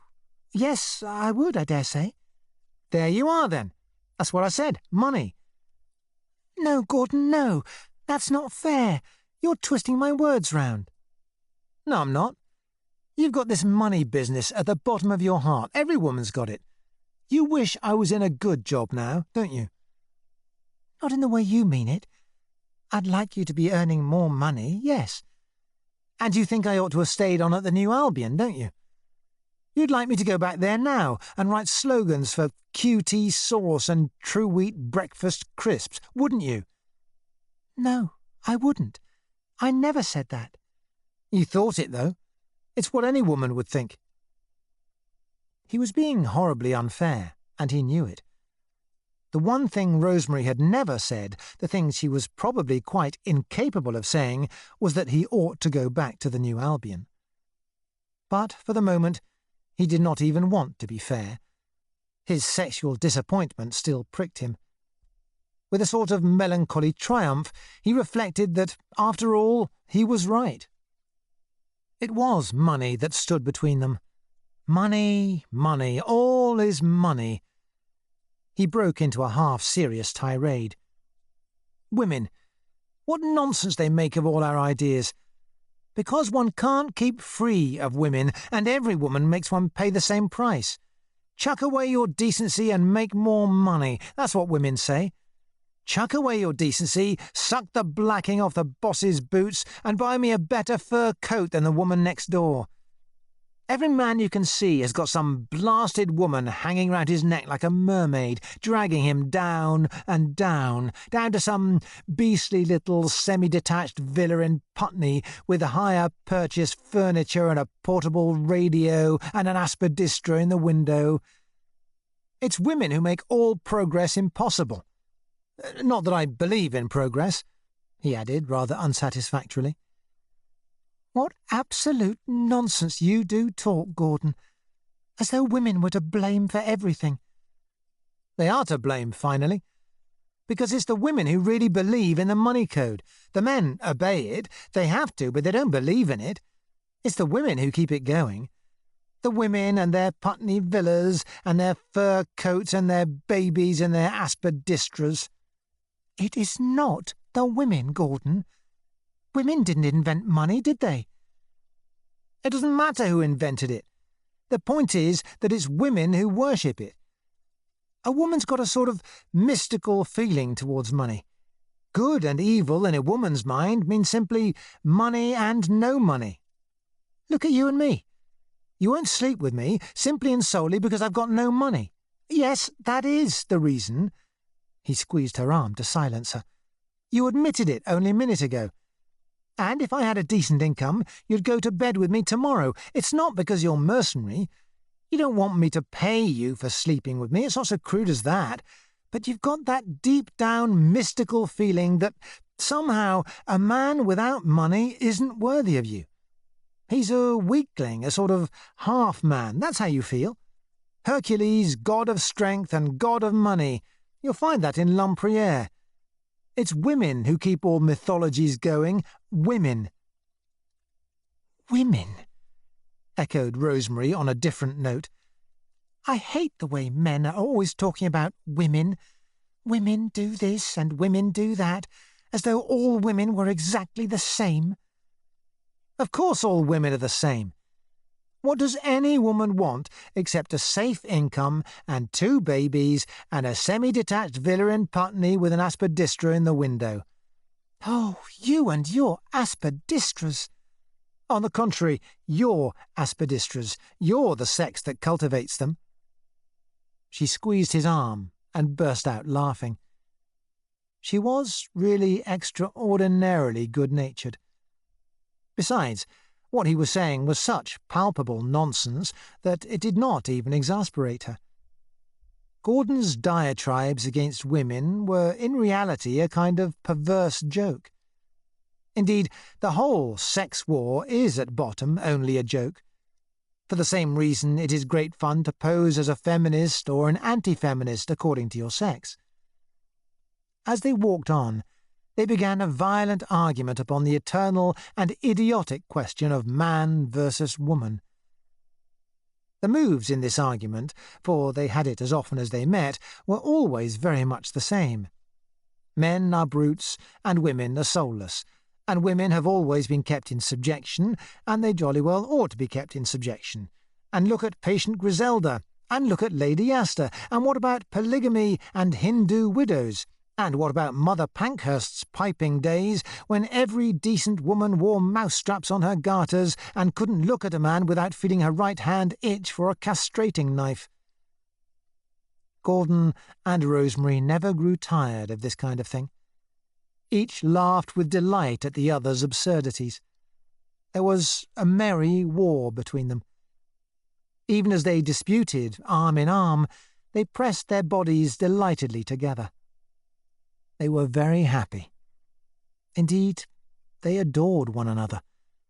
Each was, to the other, a standing joke and an object infinitely precious. Presently, a red and blue haze of neon lights appeared in the distance. They had reached the beginning of the Tottenham Court Road.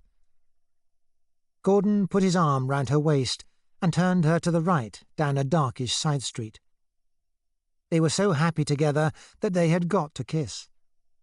They stood, clasped together under the lamp-post, still laughing, 2 enemies breast to breast. She rubbed her cheek against his. Gordon, you are such a dear old ass. I can't help loving you, scrubby jaw and all. Do you really? Really and truly. Her arms still round him, she leaned a little backwards, pressing her belly against his with a sort of innocent voluptuousness. Life is worth living, isn't it, Gordon? Sometimes. If only we could meet a bit oftener. Sometimes I don't see you for weeks. I know. It's bloody. If you knew how I hate my evenings alone. One never seems to have time for anything. I don't even leave that beastly office till nearly 7. What do you do with yourself on Sundays, Gordon? Oh, God. Moon about and look miserable like everyone else. Why not let's go out for a walk in the country sometimes? Then we would have all day together. Next Sunday, for instance? The words chilled him. They brought back the thought of money, which he had succeeded in putting out of his mind for half an hour past. A trip into the country would cost money, far more than he could possibly afford. He said in a non-committal tone that transferred the whole thing to the realm of abstraction, "Of course, it's not too bad in Richmond Park on Sundays, or even Hampstead Heath, especially if you go in the mornings before the crowds get there." Oh, but do let's go right out into the country. Somewhere in Surrey, for instance, or to Burnham Beeches. It's so lovely at this time of year, with all the dead leaves on the ground, and you can walk all day and hardly meet a soul. We'll walk for miles and miles and have dinner at a pub. Oh, it would be such fun. Do let's. Blast. The money business was coming back. A trip even as far as Burnham Beeches would cost all of 10 bob. He did some hurried arithmetic. 5 bob he might manage, and Julia would lend him 5. Well, give him 5, that was. At the same moment he remembered his oath, constantly renewed and always broken, not to borrow money of Julia. He said in the same casual tone as before, "It would be rather fun. I should think we might manage it. I'll let you know later in the week, anyway." They came out of the side street, still arm in arm. There was a pub on the corner. Rosemary stood on tiptoe, and clinging to Gordon's arm to support herself, managed to look over the frosted lower half of the window. "Look, Gordon, there's a clock in there. It's nearly 9:30. Aren't you getting frightfully hungry?" "No," he said instantly and untruthfully. "I am. I'm simply starving. Let's go and have something to eat somewhere." Money again. One moment more, and he must confess that he had only 4 and 4pence in the world. 4 and 4pence to last till Friday. "I couldn't eat anything," he said. "I might manage a drink, I dare say. Let's go and have some coffee or something. I expect we'll find a Lyons open." "Oh, don't let's go to a Lyons. I know such a nice little Italian restaurant, only just down the road. We'll have spaghetti napolitane and a bottle of red wine. I adore spaghetti. Oh, do let's." His heart sank. It was no good. He would have to own up. Supper at the Italian restaurant could not possibly cost less than 5 bob for the two of them. He said, almost sullenly, "It's about time I was getting home, as a matter of fact." "Oh, Gordon. Already? Why?" "Oh, well, if you must know, I've only got 4 and 4pence in the world, and it's got to last till Friday." Rosemary stopped short. She was so angry that she pinched his arm with all her strength, meaning to hurt and punish him. "Gordon, you are an ass. You're a perfect idiot. You're the most unspeakable idiot I've ever seen." "Why am I an idiot?" "Because what does it matter whether you've got any money? I'm asking you to have supper with me." He freed his arm from hers and stood away from her. He did not want to look her in the face. "What? Do you think I'd go to a restaurant and let you pay for my food?" "But why not?" "Because one can't do that sort of thing. It isn't done." "It isn't done? You'll be saying it's not cricket in another moment. What isn't done?" "Letting you pay for my meals. A man pays for a woman. A woman doesn't pay for a man."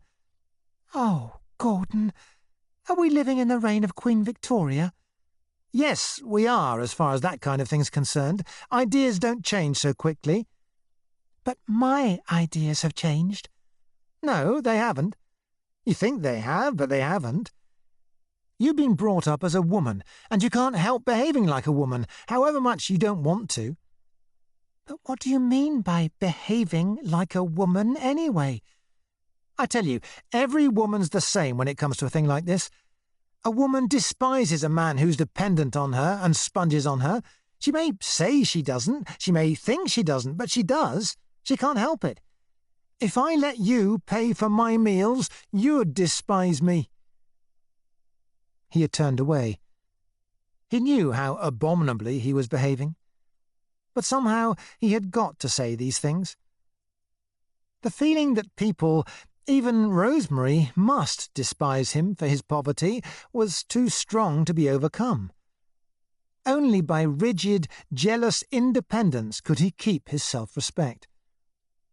Rosemary was really distressed this time.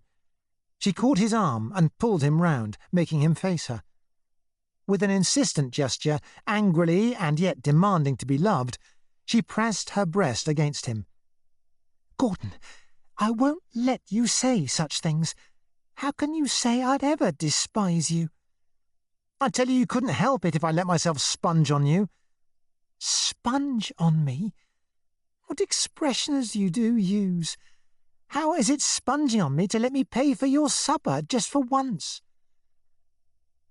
He could feel the small breasts, firm and round just beneath his own. She looked up at him, frowning and yet not far from tears. She thought him perverse, unreasonable, cruel. But her physical nearness distracted him. At this moment, all he could remember was that in 2 years she had never yielded to him. She had starved him of the one thing that mattered. What was the good of pretending that she loved him when in the last essential she recoiled? He added, with a kind of deadly joy, "In a way you do despise me. Oh yes, I know you're fond of me. But after all, you can't take me quite seriously. I'm a kind of joke to you. You're fond of me, and yet I'm not quite your equal. That's how you feel." It was what he had said before, but with this difference, that now he meant it, or said it as if he meant it. She cried out, with tears in her voice, "I don't, Gordon, I don't, you know I don't." "You do? That's why you won't sleep with me. Didn't I tell you that before?" She looked up at him an instant longer, and then buried her face in his breast, as suddenly as though ducking from a blow. It was because she had burst into tears. She wept against his breast, angry with him, hating him, and yet clinging to him like a child. It was the childish way in which she clung to him as a mere male breast to weep on that hurt him most. With a sort of self-hatred, he remembered the other women who, in just the same way, had cried against his breast. It seemed the only thing he could do with women, to make them cry. With his arm round her shoulders, he caressed her clumsily, trying to console her. "You've gone and made me cry," she whimpered in self-contempt. "I'm sorry. Rosemary, dear one, don't cry. Please don't cry." "Gordon, dearest, why do you have to be so beastly to me?" "I'm sorry. I'm sorry. Sometimes I can't help it." "But why? Why?" She had got over her crying. Rather more composed, she drew away from him and felt for something to wipe her eyes. Neither of them had a handkerchief. Impatiently, she wrung the tears out of her eyes with her knuckles. "How silly we always are. Now, Gordon, be nice for once. Come along to the restaurant and have some supper and let me pay for it." "No." "Just this once. Never mind about the old money business. Do it just to please me." "I tell you I can't do that kind of thing. I've got to keep my end up." "But what do you mean, keep your end up?" "I've made a war on money, and I've got to keep the rules. The first rule is never to take charity." "Charity? Oh, Gordon, I do think you're silly." She squeezed his ribs again. It was a sign of peace. She did not understand him, probably never would understand him, yet she accepted him as he was, hardly even protesting against his unreasonableness. As she put her face up to be kissed, he noticed that her lips were salt. A tear had trickled here. He strained her against him. The hard defensive feeling had gone out of her body. She shut her eyes and sank against him and into him as though her bones had grown weak, and her lips parted and her small tongue sought for his. It was very seldom that she did that. And suddenly, as he felt her body yielding, he seemed to know with certainty that their struggle was ended. She was his now when he chose to take her. And yet perhaps she did not fully understand what it was that she was offering. It was simply an instinctive movement of generosity, a desire to reassure him, to smooth away that hateful feeling of being unlovable and unloved. She said nothing of this in words. It was the feeling of her body that seemed to say it. But even if this had been the time and the place, he could not have taken her. At this moment he loved her, but did not desire her. His desire could only return at some future time, when there was no quarrel fresh in his mind, and no consciousness of 4 and 4pence in his pocket to daunt him. Presently they separated their mouths, though still clinging closely together. How stupid it is, the way we quarrel, isn't it, Gordon, when we meet so seldom? I know. It's all my fault. I can't help it. Things rub me up. It's money at the bottom of it, always money. Oh, money. You let it worry you too much, Gordon. Impossible. It's the only thing worth worrying about. But anyway, we will go out into the country next Sunday, won't we? To Burnham Beeches or somewhere. It would be so nice if we could. Yes, I'd love to. We'll go early and be out all day. I'll raise the train fares somehow. But you'll let me pay my own fare, won't you? No, I'd rather I paid them, but we'll go anyway. And you really won't let me pay for your supper? Just this once, just to show you trust me? No, I can't. I'm sorry, I've told you why. Oh dear. I suppose we shall have to say good night. It's getting late. They stayed talking a long time, however, so long that Rosemary got no supper after all. She had to be back at her lodgings by 11, or the she-dragons were angry. Gordon went to the top of the Tottenham Court Road and took the tram. It was a penny cheaper than taking the bus. On the wooden seat upstairs, he was wedged against a small, dirty Scotchman who read the football finals and oozed beer. Gordon was very happy. Rosemary was going to be his mistress. Sharply the menacing wind sweeps over. To the music of the tram's booming, he whispered the 7 completed stanzas of his poem. 9 stanzas there would be in all. It was good. He believed in it and in himself. He was a poet. Gordon Comstock, author of Mice. Even in London Pleasures he once again believed. He thought of Sunday. They were to meet at 9 o'clock at Paddington Station. 10 bob or so it would cost. He would raise the money if he had to pawn his shirt. And she was going to become his mistress. This very Sunday, perhaps, if the right chance offered itself. Nothing had been said, only somehow it was agreed between them. Please God it kept fine on Sunday. It was deep winter now. What luck if it turned out one of those splendid windless days, one of those days that might almost be summer, when you can lie for hours on the dead bracken and never feel cold. But you don't get many days like that. A dozen at most in every winter. As likely as not it would rain. He wondered whether they would get a chance to do it after all. They had nowhere to go except the open air. There are so many pairs of lovers in London with nowhere to go, only the streets and the parks, where there is no privacy and it is always cold. It is not easy to make love in a cold climate when you have no money. The never the time and the place motif is not made enough of in novels. 7. The plumes of the chimneys floated perpendicular against skies of smoky rose. Gordon caught the 27 bus at 8:10. The streets were still locked in their Sunday sleep. On the doorsteps, the milk bottles waited ungathered like little white sentinels. Gordon had 14 shillings in his hand, 13 and 9 rather, because the bus fare was 3pence. 9 bob he had set aside from his wages, God knew what that was going to mean later in the week, and 5 he had borrowed from Julia. He had gone round to Julia's place on Thursday night. Julia's room in Earl's Court, though only a 2nd floor back, was not just a vulgar bedroom like Gordon's. It was a bed-sitting, with the accent on the sitting.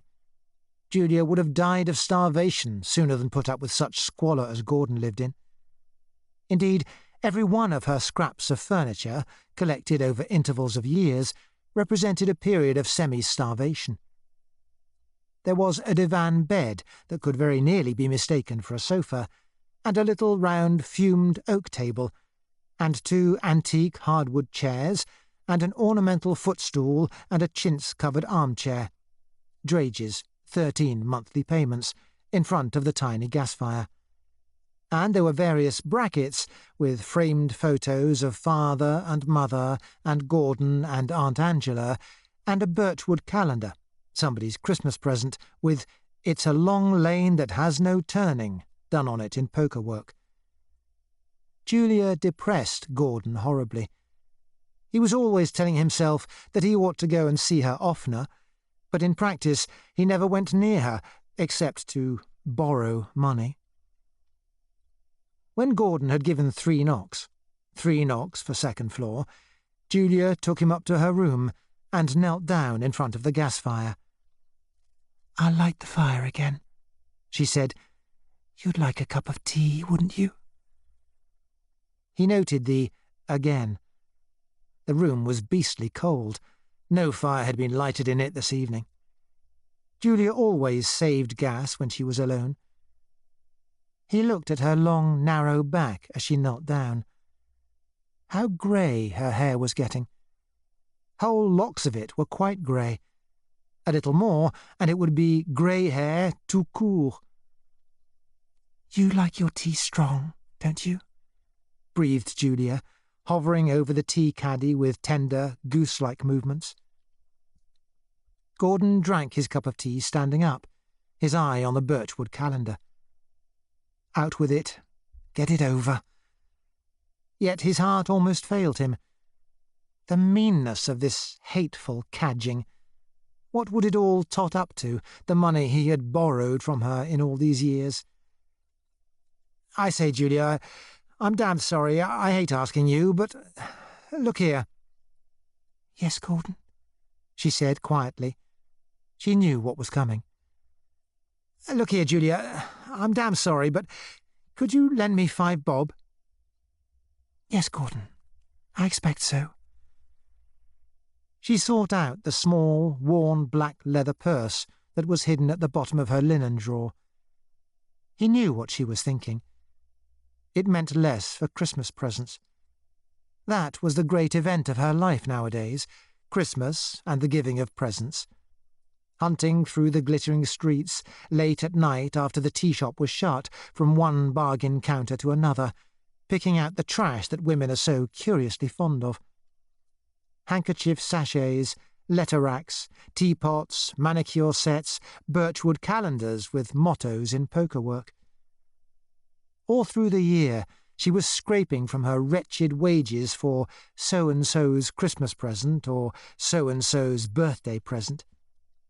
And had she not, last Christmas, because Gordon was fond of poetry, given him the selected poems of John Drinkwater in green morocco, which he had sold for £0.50? Poor Julia. Gordon made off with his 5 bob as soon as he decently could. Why is it that one can't borrow from a rich friend and can from a half-starved relative? But one's family, of course, don't count. On the top of the bus, he did mental arithmetic. 13 and 9 in hand. 2 day returns to Slough, 5 bob. Bus fares, say 2 bob more, 7 bob. Bread and cheese and beer at a pub, say a bob each, 9 bob. Tea, 8pence each, 12 bob. A bob for cigarettes, 13 bob. That left 9pence for emergencies. They would manage all right. And how about the rest of the week? Not a penny for tobacco. But he refused to let it worry him. Today would be worth it anyway. Rosemary met him on time. It was one of her virtues that she was never late, and even at this hour of the morning she was bright and debonair. She was rather nicely dressed, as usual. She was wearing her mock shovel hat again because he had said he liked it. They had the station practically to themselves. The huge grey place, littered and deserted, had a blousy, unwashed air, as though it were still sleeping off a Saturday night debauch.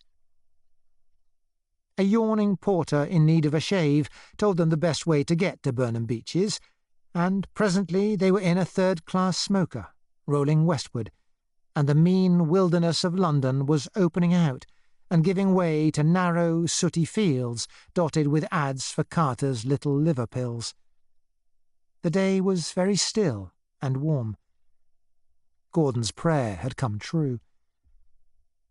It was one of those windless days which you can hardly tell from summer. You could feel the sun behind the mist. It would break through presently, with any luck. Gordon and Rosemary were profoundly and rather absurdly happy. There was a sense of wild adventure in getting out of London, with a long day in the country stretching out ahead of them. It was months since Rosemary, and a year since Gordon had set foot in the country. They sat close together, with the Sunday Times open across their knees. They did not read it, however, but watched the fields and cows and houses and the empty goods trucks and great sleeping factories rolling past. Both of them enjoyed the railway journey so much that they wished it had been longer. At Slough they got out and travelled to Farnham Common in an absurd chocolate-coloured bus with no top. Slough was still half asleep.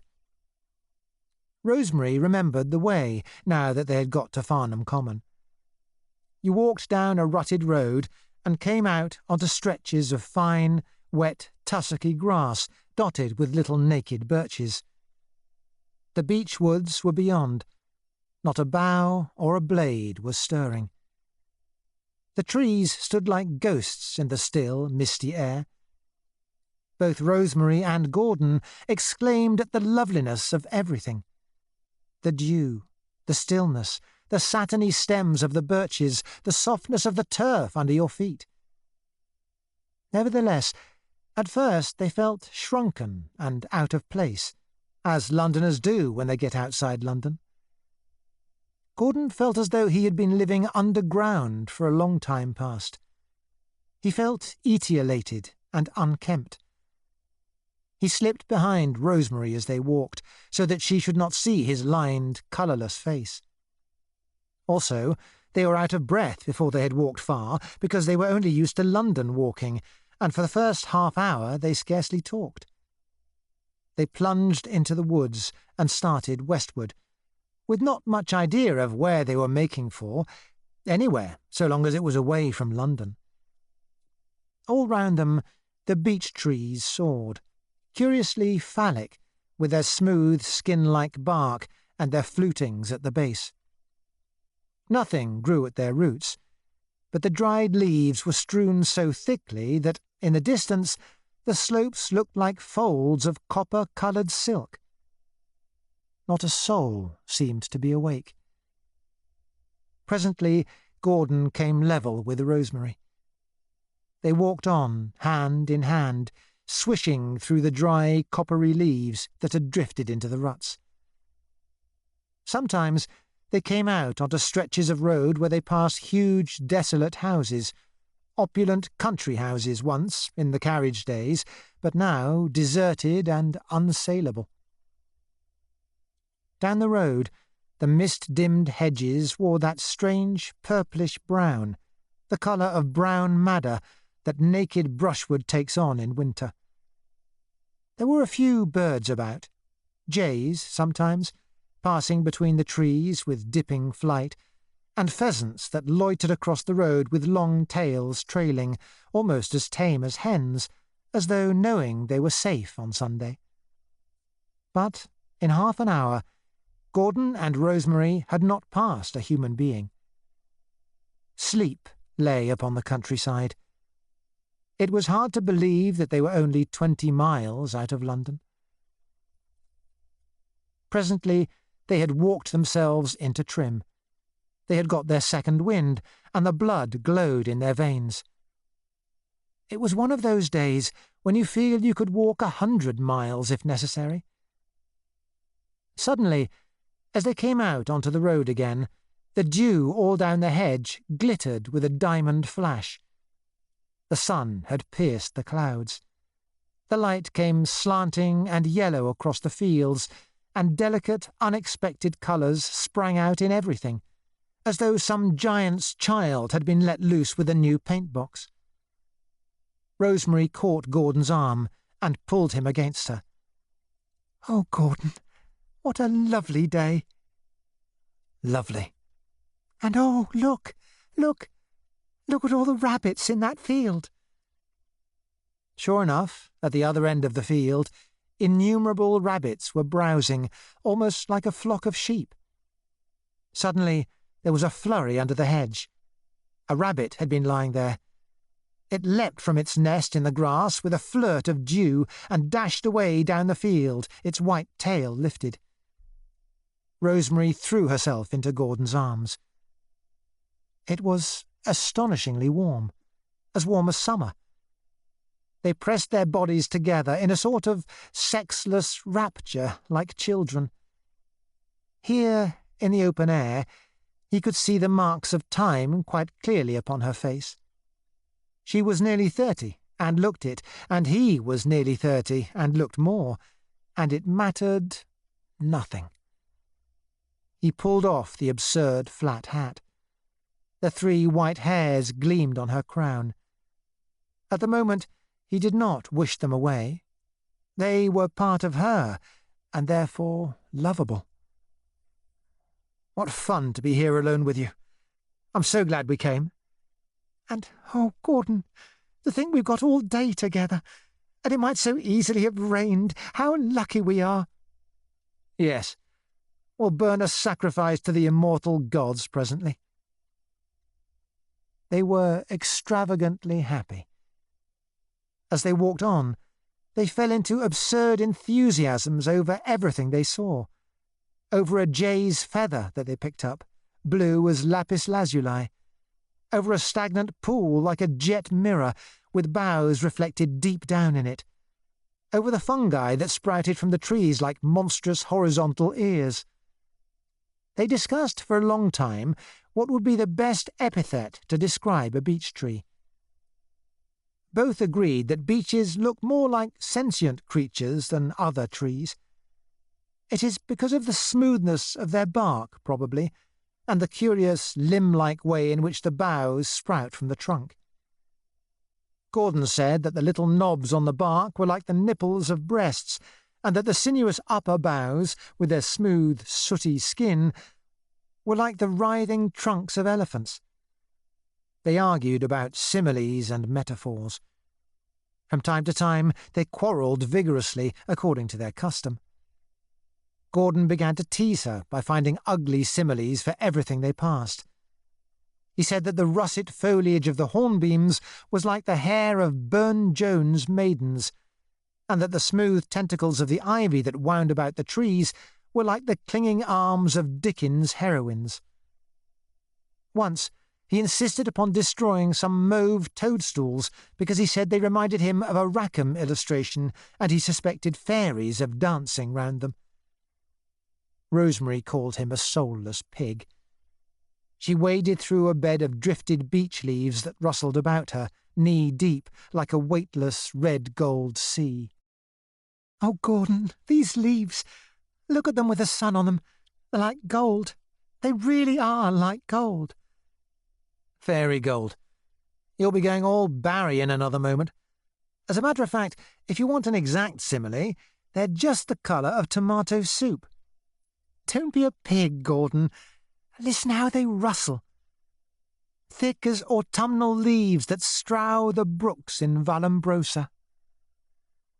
Or like one of those American breakfast cereals, true wheat breakfast crisps. "Kiddies clamour for their breakfast crisps." "You are a beast." She laughed.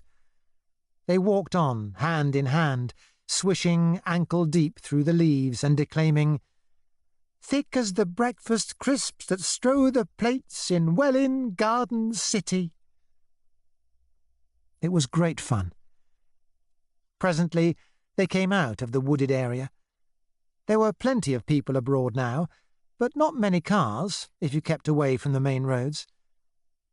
Sometimes they heard church bells ringing, and made detours to avoid the churchgoers. They began to pass through straggling villages on whose outskirts pseudo-Tudor villas stood sniffishly apart, amid their garages, their laurel shrubberies, and their raw-looking lawns. And Gordon had some fun railing against the villas and the godless civilization of which they were part, a civilization of stockbrokers and their lipsticked wives, of golf, whisky, Ouija boards, and Aberdeen terriers called Jock. So they walked another 4 miles or so, talking and frequently quarrelling. A few gauzy clouds were drifting across the sky, but there was hardly a breath of wind. They were growing rather footsore and more hungry. Of its own accord, the conversation began to turn upon food. Neither of them had a watch, but when they passed through a village they saw that the pubs were open, so that it must be after 12 o'clock. They hesitated outside a rather low-looking pub called the Bird in Hand. Gordon was for going in. Privately, he reflected that, in a pub like that, your bread and cheese and beer would cost you a bob at the very most. But Rosemary said that it was a nasty-looking place, which indeed it was, and they went on, hoping to find a pleasanter pub at the other end of the village. They had visions of a cosy bar-parlour with an oak settle and perhaps a stuffed pike in a glass case on the wall. But there were no more pubs in the village, and presently they were in open country again, with no houses in sight, and not even any signposts. Gordon and Rosemary began to be alarmed. At 2 the pubs would shut, and then there would be no food to be had, except perhaps a packet of biscuits from some village sweet shop. At this thought, a ravening hunger took possession of them. They toiled exhaustedly up an enormous hill, hoping to find a village on the other side. There was no village, but far below a dark green river wound, with what seemed quite like a large town scattered along its edge, and a grey bridge crossing it. They did not even know what river it was. It was the Thames, of course. "Thank God," said Gordon. "There must be plenty of pubs down there. We'd better take the first one we can find." "Yes, do let's. I'm starving." But when they neared the town, it seemed strangely quiet. Gordon wondered whether the people were all at church or eating their Sunday dinners, until he realised that the place was quite deserted. It was Crickham-on-Thames, one of those riverside towns which live for the boating season and go into hibernation for the rest of the year. It straggled along the bank for a mile or more, and it consisted entirely of boat-houses and bungalows, all of them shut up and empty. There were no signs of life anywhere. At last, however, they came upon a fat, aloof, red-nosed man with a ragged moustache sitting on a camp-stool beside a jar of beer on the towpath. He was fishing with a 20-foot roach pole, while on the smooth green water 2 swans circled about his float, trying to steal his bait as often as he pulled it up. "Can you tell us where we can get something to eat?" said Gordon. The fat man seemed to have been expecting this question, and to derive a sort of private pleasure from it. He answered without looking at Gordon. "You won't get nothing to eat. Not here, you won't," he said. "Oh, but dash it, do you mean to say there isn't a pub in the whole place? We've walked all the way from Farnham Common." The fat man sniffed and seemed to reflect, still keeping his eye on the float. "I dare say you might try the Ravenscroft Hotel," he said. "About half a mile along, that is. I dare say they give you something. That is, They would if they was open. But are they open? They might be, and they might not, said the fat man comfortably. And can you tell us what time it is? Said Rosemary. It's just gone 1:10. The two swans followed Gordon and Rosemary a little way along the towpath, evidently expecting to be fed. There did not seem much hope that the Ravenscroft Hotel would be open. The whole place had that desolate, fly-bone air of pleasure resorts in the off-season. The woodwork of the bungalows was cracking, the white paint was peeling off, the dusty windows showed bare interiors. Even the slot machines that were dotted along the bank were out of order. There seemed to be another bridge at the other end of the town. Gordon swore heartily. What bloody fools we were not to go in that pub when we had the chance. Oh dear, I'm simply starving. Had we better turn back, do you think? There's no use. There were no pubs the way we came. We must keep on. I suppose the Ravenscroft Hotel's on the other side of that bridge. If that's a main road, there's just a chance it'll be open. Otherwise we're sunk. They dragged their way as far as the bridge. They were thoroughly footsore now. But behold, here at last was what they wanted, for just beyond the bridge, down a sort of private road, stood a biggish, smartish hotel, its back lawns running down to the river. It was obviously open. Gordon and Rosemary started eagerly towards it, and then paused, daunted. It looks frightfully expensive, said Rosemary. It did look expensive. It was a vulgar, pretentious place, all gilt and white paint. One of those hotels which have overcharging and bad service written on every brick.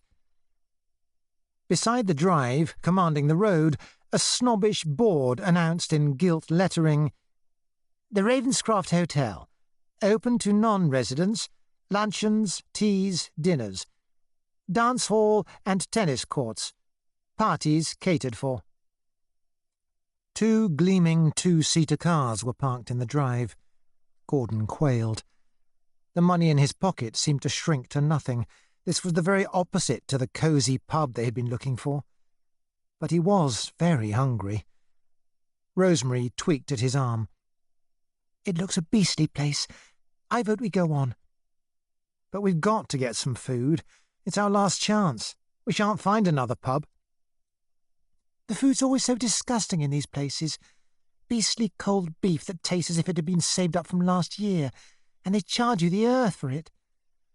Oh, well, we'll just order bread and cheese and beer. It always costs about the same. But they hate you doing that. They'll try to bully us into having a proper lunch, you'll see. We must be firm and just say bread and cheese. All right, we'll be firm. Come on. They went in, resolved to be firm. But there was an expensive smell in the draughty hallway, a smell of chintz, dead flowers, Thames water, and the rinsings of wine bottles. It was the characteristic smell of a riverside hotel. Gordon's heart sank lower. He knew the type of place this was. It was one of those desolate hotels which exist all along the motor roads and are frequented by stockbrokers airing their whores on Sunday afternoons. In such places you are insulted and overcharged almost as a matter of course. Rosemary shrank nearer to him. She, too, was intimidated. They saw a door marked Saloon and pushed it open, thinking it must be the bar. It was not a bar, however, but a large, smart, chilly room with corduroy upholstered chairs and settees. You could have mistaken it for an ordinary drawing-room, except that all the ashtrays advertised White Horse whisky. And, round one of the tables, the people from the cars outside. Two blonde, flat-headed, fattish men, over-youthfully dressed, and two disagreeable, elegant young women were sitting, having evidently just finished lunch. A waiter, bending over their table, was serving them with liqueurs. Gordon and Rosemary had halted in the doorway. The people at the table were already eyeing them with offensive upper-middle-class eyes. Gordon and Rosemary looked tired and dirty, and they knew it. The notion of ordering bread and cheese and beer had almost vanished from their minds. In such a place as this, you couldn't possibly say bread and cheese and beer. Lunch was the only thing you could say. There was nothing for it but lunch or flight. The waiter was almost openly contemptuous. He had summed them up at a glance as having no money, but also he had divined that it was in their minds to fly, and was determined to stop them before they could escape. "Sir?" he demanded, lifting his tray off the table. "Now for it. Say bread and cheese and beer, and damn the consequences." Alas, his courage was gone. Lunch it would have to be. With a seeming careless gesture, he thrust his hand into his pocket. He was feeling his money to make sure that it was still there. 7 and 11 left, he knew. The waiter's eye followed the movement. Gordon had a hateful feeling that the man could actually see through the cloth and count the money in his pocket. In a tone as lordly as he could make it, he remarked, "Can we have some lunch, please?" "Luncheon, sir?" "Yes, sir. This way." The waiter was a black-haired young man with a very smooth, well-featured, sallow face. His dress clothes were excellently cut, and yet unclean-looking, as though he seldom took them off. He looked like a Russian prince. Probably he was an Englishman and had assumed a foreign accent because this was proper in a waiter. Defeated, Rosemary and Gordon followed him to the dining-room, which was at the back, giving onto the lawn. It was exactly like an aquarium. It was built entirely of greenish glass, and it was so damp and chilly that you could almost have fancied yourself under water. You could both see and smell the river outside. In the middle of each of the small round tables there was a bowl of paper flowers, but at one side, to complete the aquarium effect, there was a whole florist's stand of evergreens, palms, and aspidistras and so forth, like dreary water plants. In summer, such a room might be pleasant enough. At present, when the sun had gone behind a cloud, it was merely dank and miserable. Rosemary was almost as much afraid of the waiter as Gordon was. As they sat down, and he turned away for a moment, she made a face at his back. "I'm going to pay for my own lunch," she whispered to Gordon across the table. "No, you're not." "What a horrible place! The food's sure to be filthy. I do wish we hadn't come." "Shh!" The waiter had come back with a fly-blown printed menu. He handed it to Gordon and stood over him with the menacing air of a waiter who knows that you have not much money in your pocket. Gordon's heart pounded. If it was a table d'hôte lunch at 3 and 6, or even half a crown, they were sunk. He set his teeth and looked at the menu. Thank God, it was à la carte. The cheapest thing on the list was cold beef and salad for 1 and 6. He said, or rather mumbled, "We'll have some cold beef, please." The waiter's delicate eyebrows lifted. He feigned surprise. "Only the cold beef, sir?" "Yes, that'll do to go on with, anyway." "But you will not have anything else, sir?" "Oh, well, bring us some bread, of course, and butter." "But no soup to start with, sir?" "No soup." "Nor any fish, sir? Only the cold beef?" "Do we want any fish, Rosemary? I don't think we do. No fish." "Nor any sweet to follow, sir? Only the cold beef?" Gordon had difficulty in controlling his features. He thought he had never hated anyone so much as he hated this waiter. We'll tell you afterwards if we want anything else, he said. And you will drink, sir? Gordon had meant to ask for beer, but he hadn't the courage now. He had got to win back his prestige after this affair of the cold beef. Bring me the wine list, he said flatly. Another fly-blown list was produced. All the wines looked impossibly expensive. However, at the very top of the list there was some nameless table claret at 2 and 9 a bottle. Gordon made hurried calculations. He could just manage 2 and 9. He indicated the wine with his thumbnail. "Bring us a bottle of this," he said. The waiter's eyebrows rose again. He essayed a stroke of irony. "You will have the whole bottle, sir? You would not prefer the half bottle?" "A whole bottle," said Gordon coldly. All in a single delicate movement of contempt, the waiter inclined his head, shrugged his left shoulder, and turned away. Gordon could not stand it. He caught Rosemary's eye across the table. Somehow or other, they had got to put that waiter in his place. In a moment, the waiter came back, carrying the bottle of cheap wine by the neck and half concealing it behind his coat-tails as though it were something a little indecent or unclean. Gordon had thought of a way to avenge himself. As the waiter displayed the bottle, he put out a hand, felt it, and frowned. "That's not the way to serve red wine," he said. Just for a moment the waiter was taken aback. "Sir?" he said. "It's stone cold. Take the bottle away and warm it." "Very good, sir." But it was not really a victory.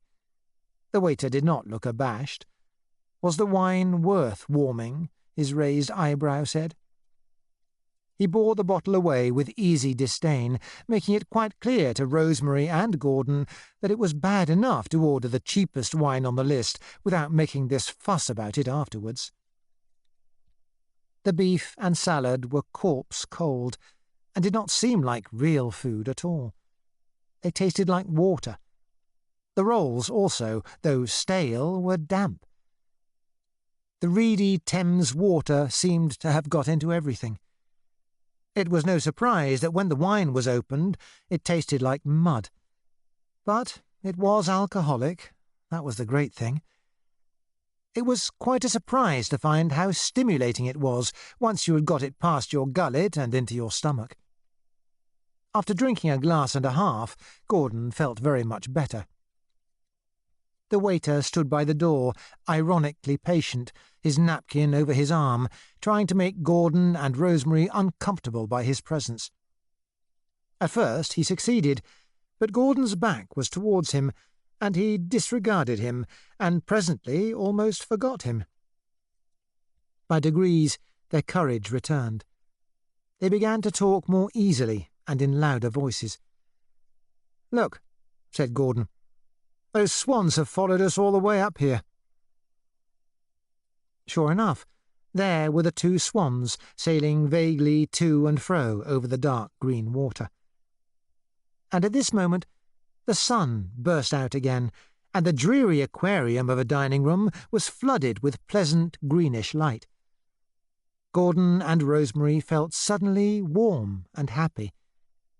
They began chattering about nothing, almost as though the waiter had not been there, and Gordon took up the bottle and poured out 2 more glasses of wine. Over their glasses their eyes met. She was looking at him with a sort of yielding irony. "I'm your mistress," her eyes said. "What a joke." Their knees were touching under the small table. Momentarily she squeezed his knee between her own. Something leapt inside him. A warm wave of sensuality and tenderness crept up his body. He had remembered. She was his girl, his mistress. Presently, when they were alone in some hidden place in the warm, windless air, he would have her naked body all for his own at last. True, all the morning he had known this, but somehow the knowledge had been unreal. It was only now that he grasped it. Without words said, with a sort of bodily certainty, he knew that within an hour she would be in his arms, naked. As they sat there in the warm light, their knees touching, their eyes meeting, they felt as though already everything had been accomplished. There was deep intimacy between them. They could have sat there for hours, just looking at one another and talking of trivial things that had meanings for them and for nobody else. They did sit there for 20 minutes or more. Gordon had forgotten the waiter, had even forgotten, momentarily, the disaster of being let in for this wretched lunch that was going to strip him of every penny he had.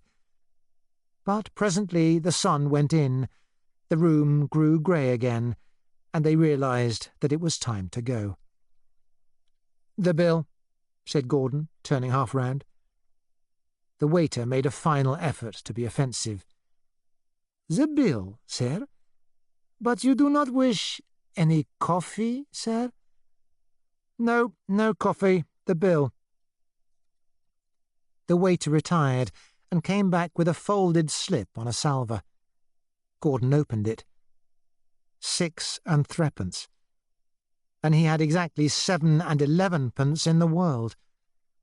Of course, he had known approximately what the bill must be, and yet it was a shock now that it came. He stood up, felt in his pocket, and took out all his money. The sallow young waiter, his salver on his arm, eyed the handful of money.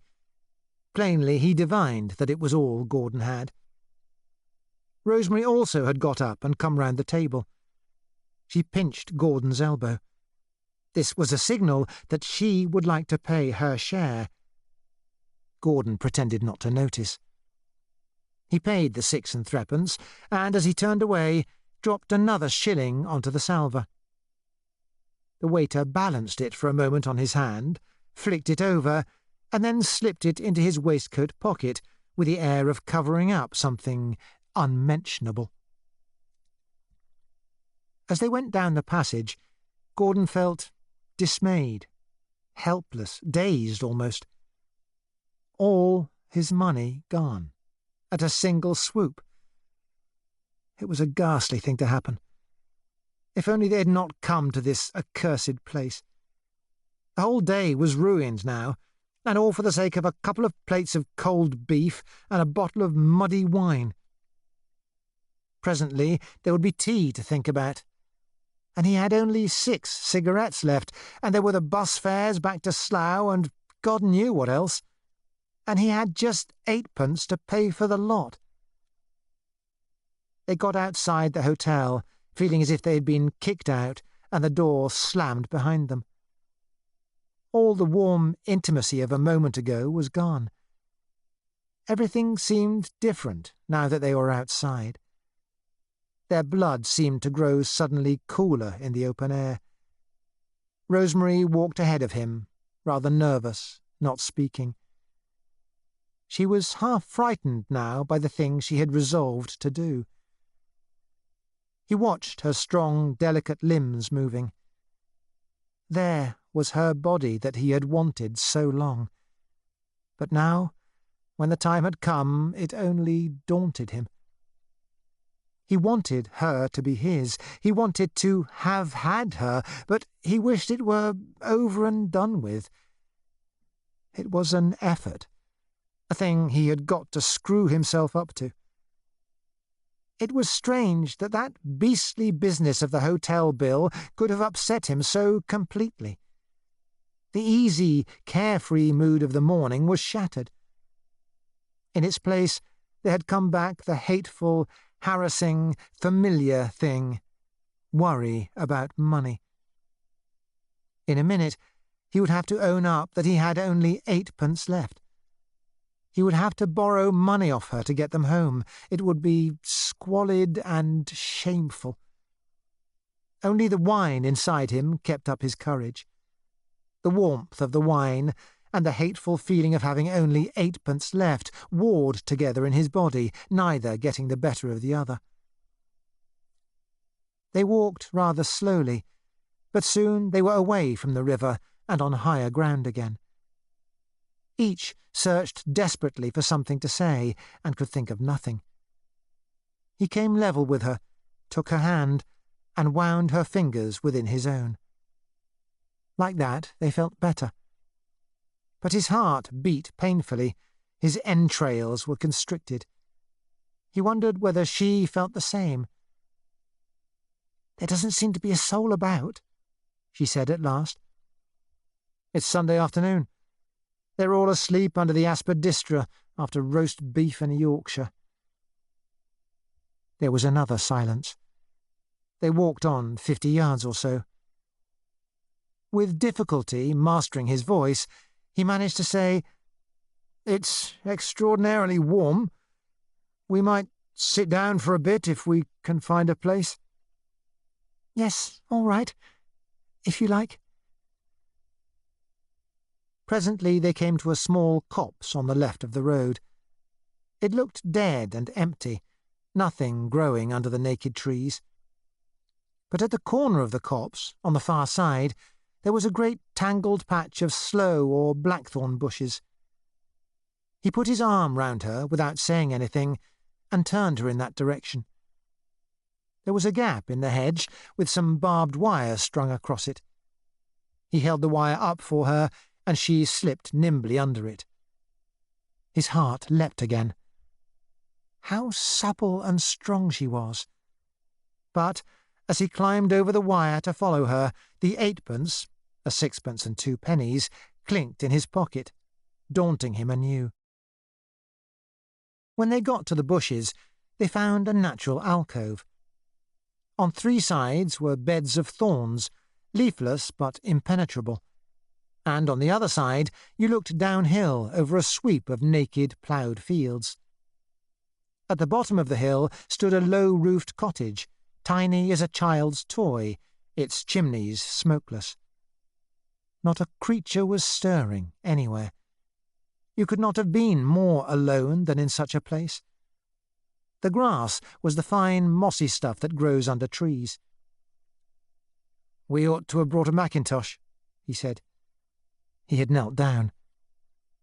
"It doesn't matter. The ground's fairly dry."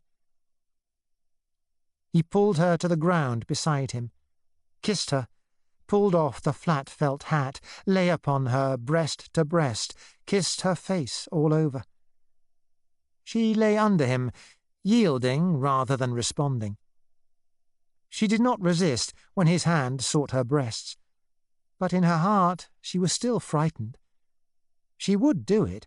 Oh yes, she would keep her implied promise, she would not draw back, but all the same, she was frightened. And at heart, he too was half reluctant. It dismayed him to find how little at this moment he really wanted her. The money business still unnerved him. How can you make love when you have only 8p. in your pocket and are thinking about it all the time? Yet, in a way, he wanted her. Indeed, he could not do without her. His life would be a different thing when once they were really lovers. For a long time he lay on her breast, her head turned sideways, his face against her neck and hair, attempting nothing further. Then the sun came out again. It was getting low in the sky now. The warm light poured over them as though a membrane across the sky had broken. It had been a little cold on the grass, really, with the sun behind the clouds, but now, once again, it was almost as warm as summer. Both of them sat up to exclaim at it. "Oh, Gordon, look! Look how the sun's lighting everything up!" As the clouds melted away, a widening yellow beam slid swiftly across the valley, gilding everything in its path. Grass that had been dull green shone suddenly emerald. The empty cottage below sprang out into warm colours, purply blue of tiles, cherry red of brick. Only the fact that no birds were singing reminded you that it was winter. Gordon put his arm round Rosemary and pulled her hard against him.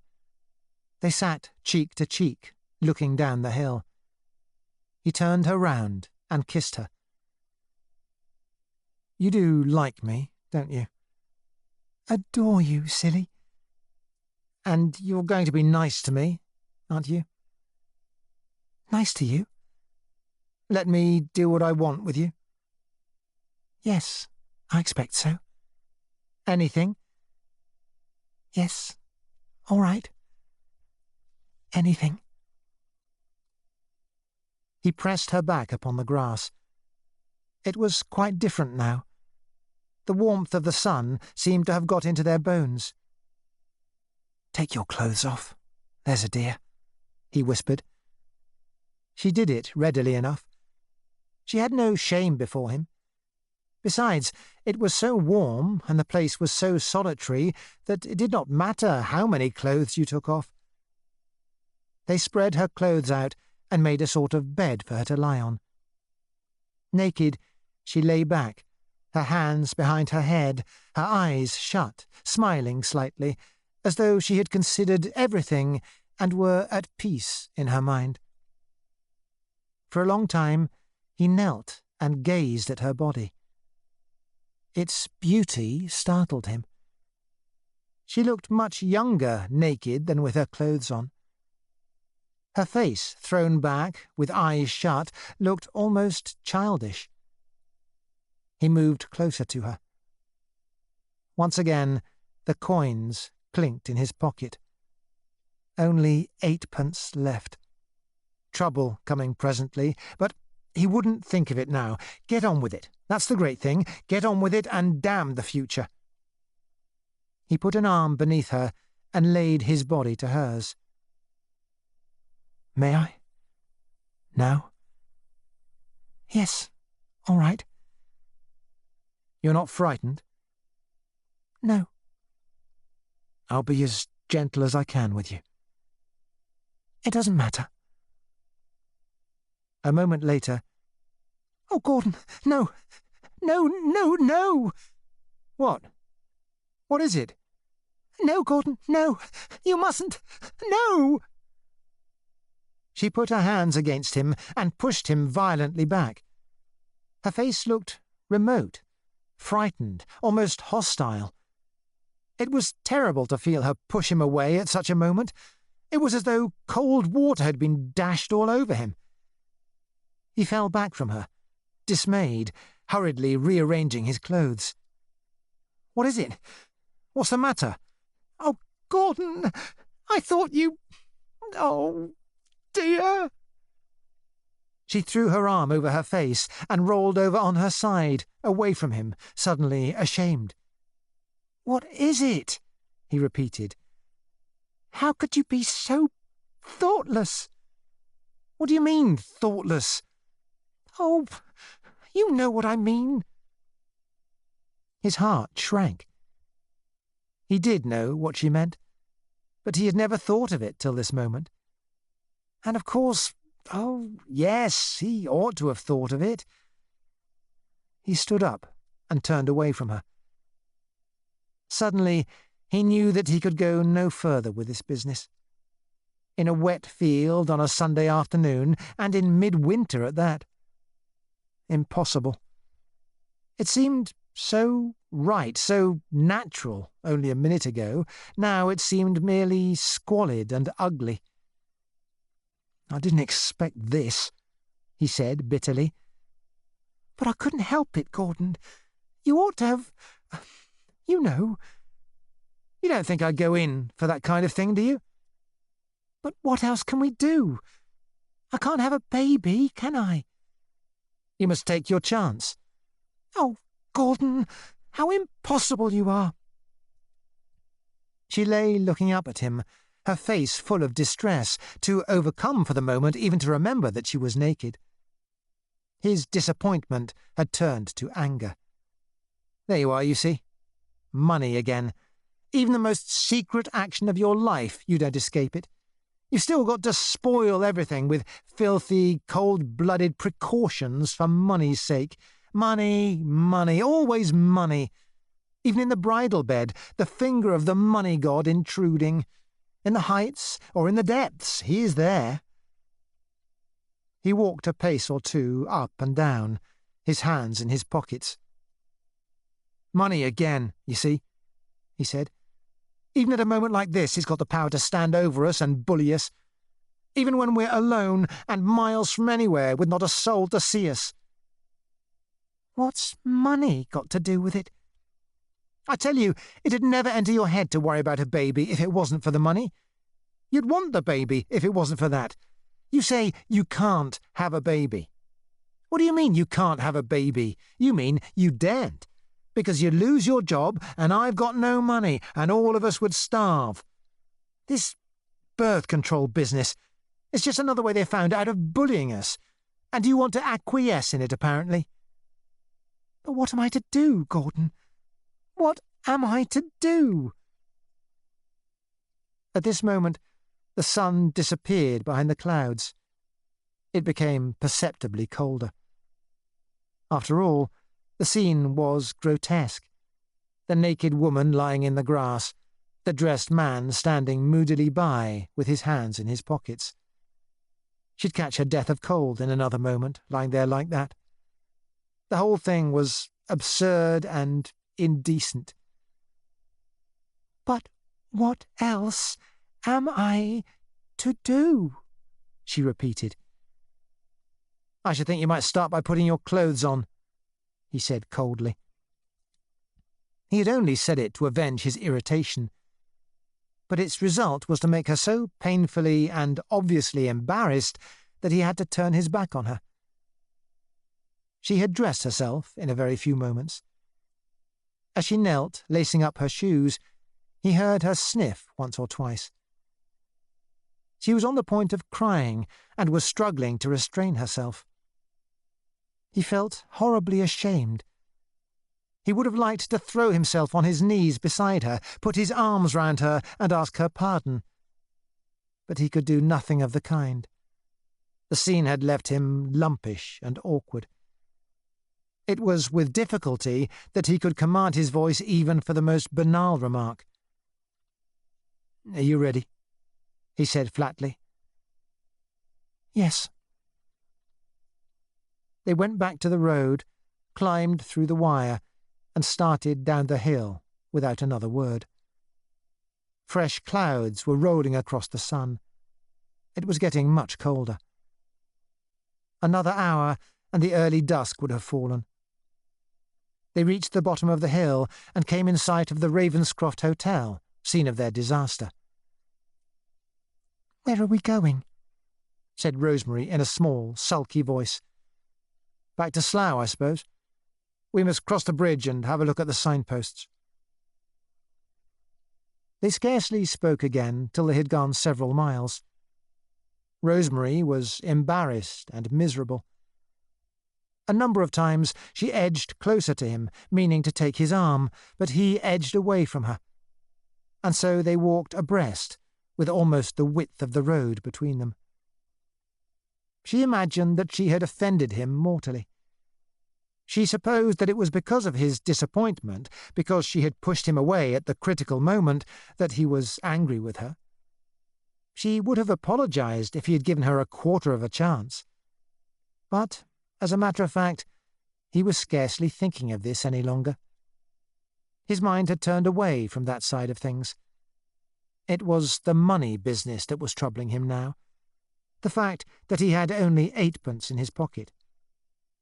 In a very little while he would have to confess it. There would be the bus fares from Farnham to Slough, and tea in Slough, and cigarettes, and more bus fares, and perhaps another meal when they got back to London.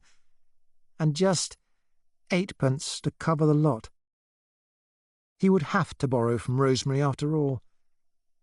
And that was so damned humiliating. It is hateful to have to borrow money off someone you had just been quarrelling with. What nonsense it made of all his fine attitudes. There was he, lecturing her, putting on superior airs, pretending to be shocked because she took contraception for granted, and the next moment turning round and asking her for money. But there you are, you see. That's what money can do. There is no attitude that money, or the lack of it, cannot puncture. By 4:30, it was almost completely dark. They tramped along misty roads where there was no illumination save the cracks of cottage windows and the yellow beam of an occasional car. It was getting beastly cold, too, but they had walked 4 miles, and the exercise had warmed them.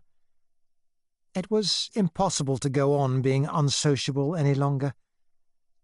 They began to talk more easily, and, by degrees, they edged closer together. Rosemary took Gordon's arm. Presently she stopped him and swung him round to face her. "Gordon, why are you so beastly to me?" "How am I beastly to you?" "Coming all this way without speaking a word." "Oh, well." "Are you still angry with me because of what happened just now?" "No, I was never angry with you.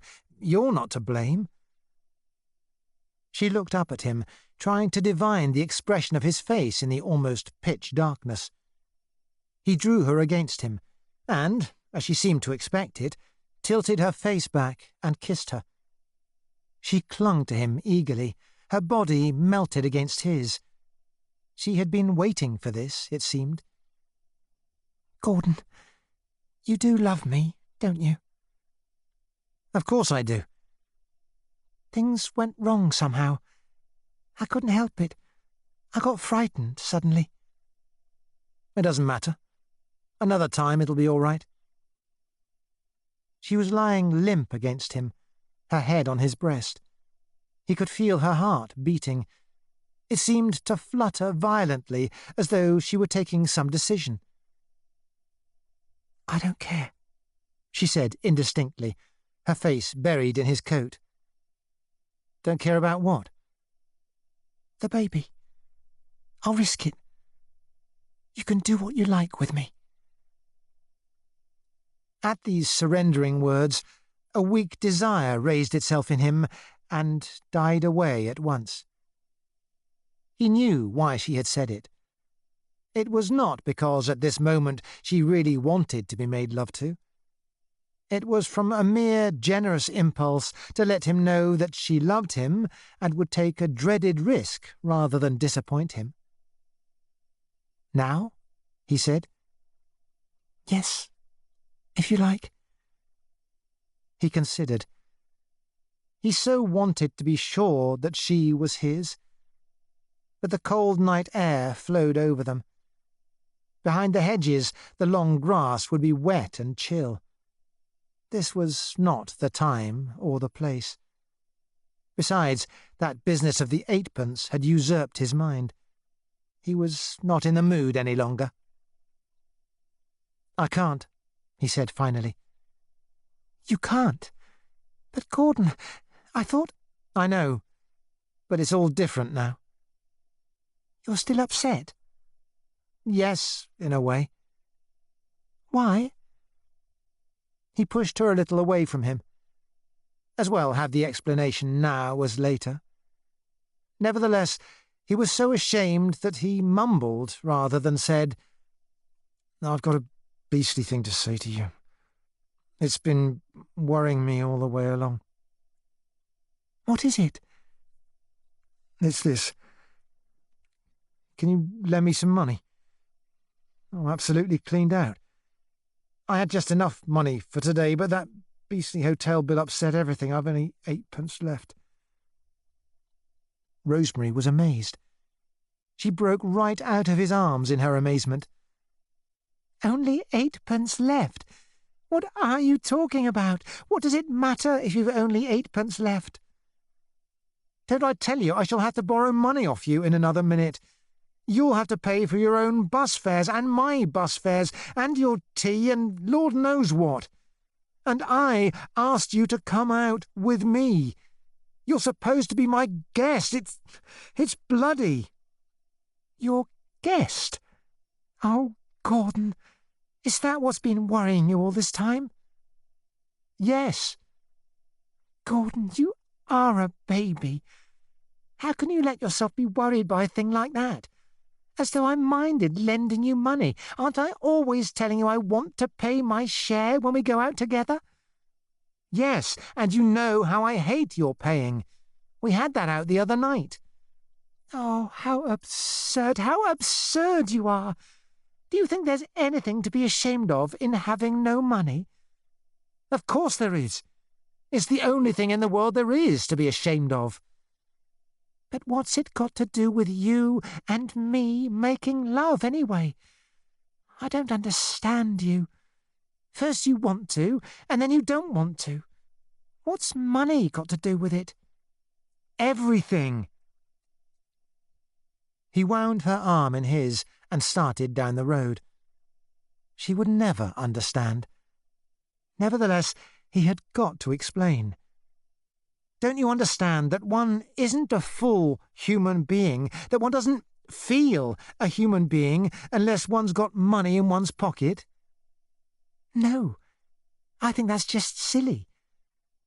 It isn't that I don't want to make love to you, I do. But I tell you, I can't make love to you when I've only 8p in my pocket. At least when you know I've only 8p. I just can't do it. It's physically impossible. But why? Why? You'll find it in Lempriere, he said obscurely. That settled it. They talked no more about it. For the second time, he had behaved grossly badly, and yet he had made her feel as if it were she who was in the wrong. They walked on. She did not understand him. On the other hand, she forgave him everything. Presently they reached Farnham Common, and, after a wait at the crossroad, got a bus to Slough. In the darkness, as the bus loomed near, Rosemary found Gordon's hand and slipped £0.50 into it, so that he might pay the fares and not be shamed in public by letting a woman pay for him. For his own part, Gordon would sooner have walked to Slough and saved the bus fares, but he knew Rosemary would refuse. In Slough, also, he was for taking the train straight back to London, but Rosemary said indignantly that she wasn't going to go without her tea. So they went to a large, dreary, draughty hotel near the station. Tea with little wilting sandwiches and rock cakes like balls of putty was 2 shillings a head. It was torment to Gordon to let her pay for his food. He sulked, ate nothing, and after a whispered argument insisted on contributing his 8p towards the cost of the tea. It was 7 o'clock when they took the train back to London. The train was full of tired hikers in khaki shorts. Rosemary and Gordon did not talk much. They sat close together, Rosemary with her arm twined through his, playing with his hand, Gordon looking out of the window. People in the carriage eyed them, wondering what they had quarrelled about. Gordon watched the lamp-starred darkness streaming past. So the day to which he had looked forward was ended. And now back to Willowbed Road, with a penniless week ahead. For a whole week, unless some miracle happened, he wouldn't even be able to buy himself a cigarette. What a bloody fool he had been. Rosemary was not angry with him. By the pressure of her hand, she tried to make it clear to him that she loved him. His pale, discontented face turned half away from her, his shabby coat and his unkempt mouse-coloured hair that wanted cutting more than ever filled her with profound pity. She felt more tenderly towards him than she would have done if everything had gone well, because, in her feminine way, she grasped that he was unhappy and that life was difficult for him. "See me home, will you?" she said as they got out at Paddington.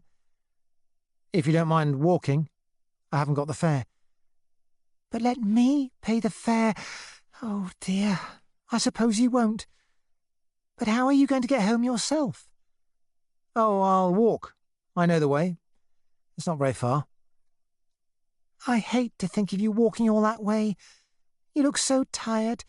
Be a dear and let me pay for your fare home. Do. No. You've paid quite enough for me already. Oh, dear, you are so silly. They halted at the entrance to the underground. He took her hand. I suppose we must say goodbye for the present, he said. Goodbye, Gordon dear. Thanks ever so much for taking me out. It was such fun this morning. Ah, this morning. It was different then.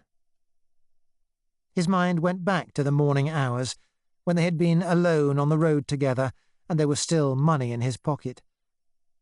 Compunction seized him. On the whole, he had behaved badly. He pressed her hand a little tighter. You're not angry with me, are you? No, silly. Of course not. I didn't mean to be beastly to you. It was the money. It's always the money. Never mind. It'll be better next time. We'll go to some better place. We'll go down to Brighton for the weekend or something. Perhaps, when I've got the money. You will write soon, won't you? Yes. Your letters are the only things that keep me going. Tell me when you'll write, so that I can have your letter to look forward to. I'll write tomorrow night and post it on Tuesday. Then you'll get it last post on Tuesday night. Then, goodbye, Rosemary dear. Goodbye, Gordon darling. He left her at the booking office. When he had gone 20 yards, he felt a hand laid on his arm. He turned sharply. It was Rosemary. She thrust a packet of 20 gold flake, which he had bought at the tobacco kiosk, into his coat pocket, and ran back to the underground before he could protest. He trailed homeward through the wastes of Marylebone and Regent's Park. It was the fag end of the day. The streets were dark and desolate, with that strange, listless feeling of Sunday night when people are more tired after a day of idleness than after a day of work. It was vilely cold, too. The wind had risen when the night fell. Sharply the menacing wind sweeps over. Gordon was footsore, having walked 12 or 15 miles, and also hungry. He had had little food all day.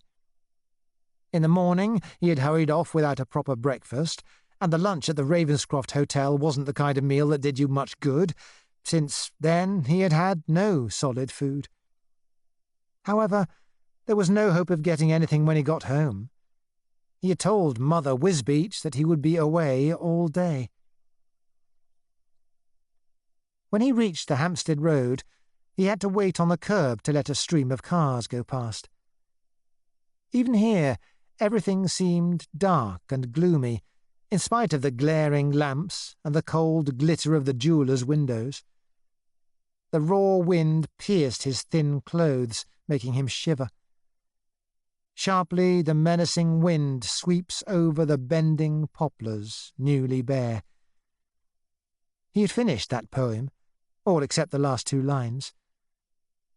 He thought again of those hours this morning, the empty, misty roads, the feeling of freedom and adventure, of having the whole day and the whole country before you in which to wander at will. It was having money that did it, of course. 7 and 11pence he had had in his pocket this morning.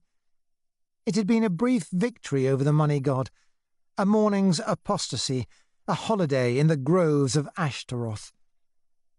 But such things never last. Your money goes, and your freedom with it. Circumcise ye your foreskins, saith the Lord, and back we creep, duly snivelling. Another shoal of cars swam past. One in particular caught his eye, a long, slender thing, elegant as a swallow, all gleaming blue and silver. 1,000 guineas it would have cost, he thought. A blue-clad chauffeur sat at the wheel, upright, immobile, like some scornful statue. At the back, in the pink-lit interior, 4 elegant young people, 2 youths and 2 girls, were smoking cigarettes and laughing. He had a glimpse of sleek bunny faces of ravishing pinkness and smoothness, lit by that peculiar inner glow that can never be counterfeited, the soft, warm radiance of money. He crossed the road. No food tonight. However, there was still oil in the lamp, thank God. He would have a secret cup of tea when he got back. At this moment, he saw himself and his life without saving disguises. Every night the same. Back to the cold, lonely bedroom and the grimy, littered sheets of the poem that never got any further. It was a blind alley. He would never finish London pleasures. He would never marry Rosemary. He would never set his life in order. He would only drift and sink, like the others of his family. But worse than them, down into some dreadful sub-world that, as yet, he could only dimly imagine. It was what he had chosen when he declared war on money. Serve the money god or go under. There is no other rule. Something deep below made the stone street shiver. The tube train sliding through Middle-earth. He had a vision of London, of the Western world. He saw 1,000 million slaves toiling and grovelling about the throne of money. The earth is ploughed, ships sail, miners sweat in dripping tunnels underground, clerks hurry for the 8:15 with the fear of the boss eating at their vitals, and even in bed with their wives they tremble and obey. Obey whom? The money priesthood, the pink-faced masters of the world, the upper crust. A welter of sleek young rabbits in 1,000-guinea motor cars, of golfing stockbrokers and cosmopolitan financiers, of chancery lawyers and fashionable Nancy boys, of bankers, newspaper peers, novelists of all 4 sexes, American pugilists, lady aviators, film stars, bishops, titled poets, and Chicago gorillas. When he had gone another 50 yards, the rhyme for the final stanza of his poem occurred to him. He walked homeward, repeating the poem to himself. Sharply the menacing wind sweeps over the bending poplars, newly bare, and the dark ribbons of the chimneys veer downward. Flicked by whips of air, torn posters flutter. Coldly sound the boom of trains and the rattle of hooves, and the clerks who hurry to the station look, shuddering over the eastern roofs, thinking, each one, "Here comes the winter. Please God I keep my job this year."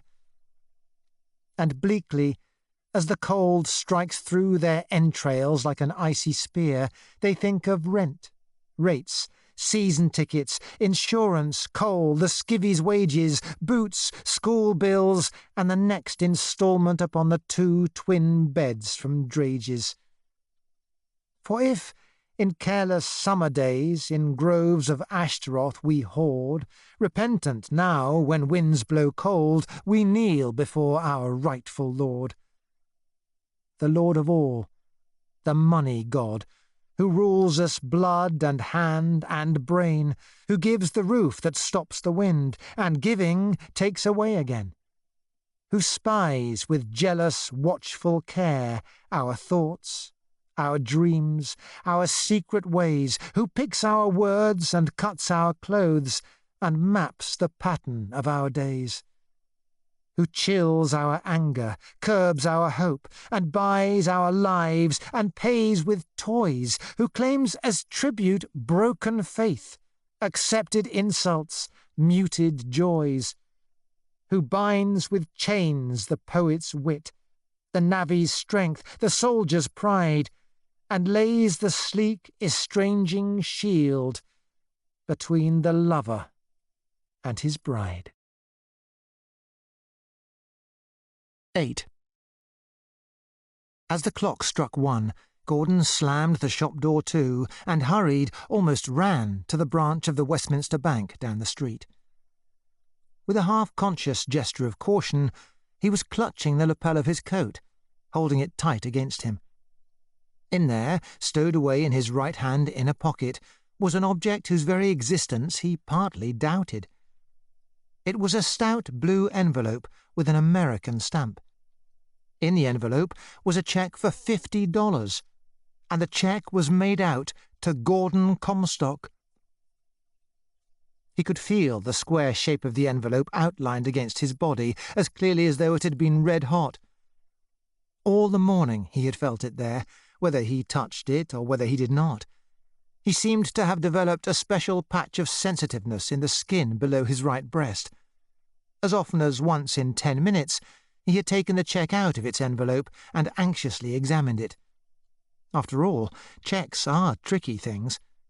It would be frightful if there turned out to be some hitch about the date or the signature. Besides, he might lose it. It might even vanish of its own accord, like fairy gold. The cheque had come from the Californian Review, that American magazine to which, weeks or months ago, he had despairingly sent a poem. He had almost forgotten about the poem, it had been so long away, until this morning their letter had come sailing out of the blue. And what a letter! No English editor ever writes letters like that. They were very favourably impressed by his poem. They would endeavour to include it in their next number.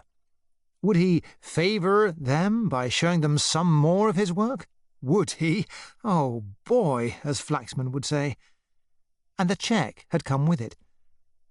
It seemed the most monstrous folly in this year of blight 1934 that anyone should pay $50 for a poem. However, there it was, and there was the cheque, which looked perfectly genuine, however often he inspected it. He would have no peace of mind till the cheque was cashed, for quite possibly the bank would refuse it, but already a stream of visions was flowing through his mind. Visions of girls' faces, visions of cobwebby claret bottles and quart pots of beer, visions of a new suit and his overcoat out of pawn, visions of a weekend at Brighton with Rosemary, visions of the crisp, crackling £5 note which he was going to give to Julia, above all, of course, that fiver for Julia. It was almost the first thing he had thought of when the cheque came. Whatever else he did with the money, he must give Julia half of it. It was only the barest justice, considering how much he had borrowed from her in all these years. All the morning, the thought of Julia and the money he owed her had been cropping up in his mind at odd moments. It was a vaguely distasteful thought, however. He would forget about it for half an hour at a time, would plan a dozen ways of spending his £10 to the uttermost farthing, and then, suddenly, he would remember about Julia. Good old Julia. Julia should have her share, a fiver at the very least. Even that was not a tenth of what he owed her. For the 20th time, with a faint malaise, he registered the thought. £5 for Julia. The bank made no trouble about the cheque. Gordon had no banking account, but they knew him well, for Mr. McKechnie banked there. They had cashed editors' cheques for Gordon before. There was only a minute's consultation, and then the cashier came back. "Notes, Mr. Comstock?" "One £5 and the rest pounds, please." The flimsy, luscious fiver and the 5 clean pound notes slid rustling under the brass rail, and after them the cashier pushed a little pile of half-crowns and pennies. In lordly style, Gordon shot the coins into his pocket without even counting them. That was a bit of backsheesh. He'd only expected £10 for $50. The dollar must be above par. The £5 note, however, he carefully folded up and stowed away in the American envelope. That was Julia's fiver. It was sacrosanct. He would post it to her presently. He did not go home for dinner. Why chew leathery beef in the Aspidistral dining room when he had 10 quid in pocket? 5 quid, rather. He kept forgetting that half the money was already mortgaged to Julia. For the moment, he did not bother to post Julia's £5. This evening would be soon enough.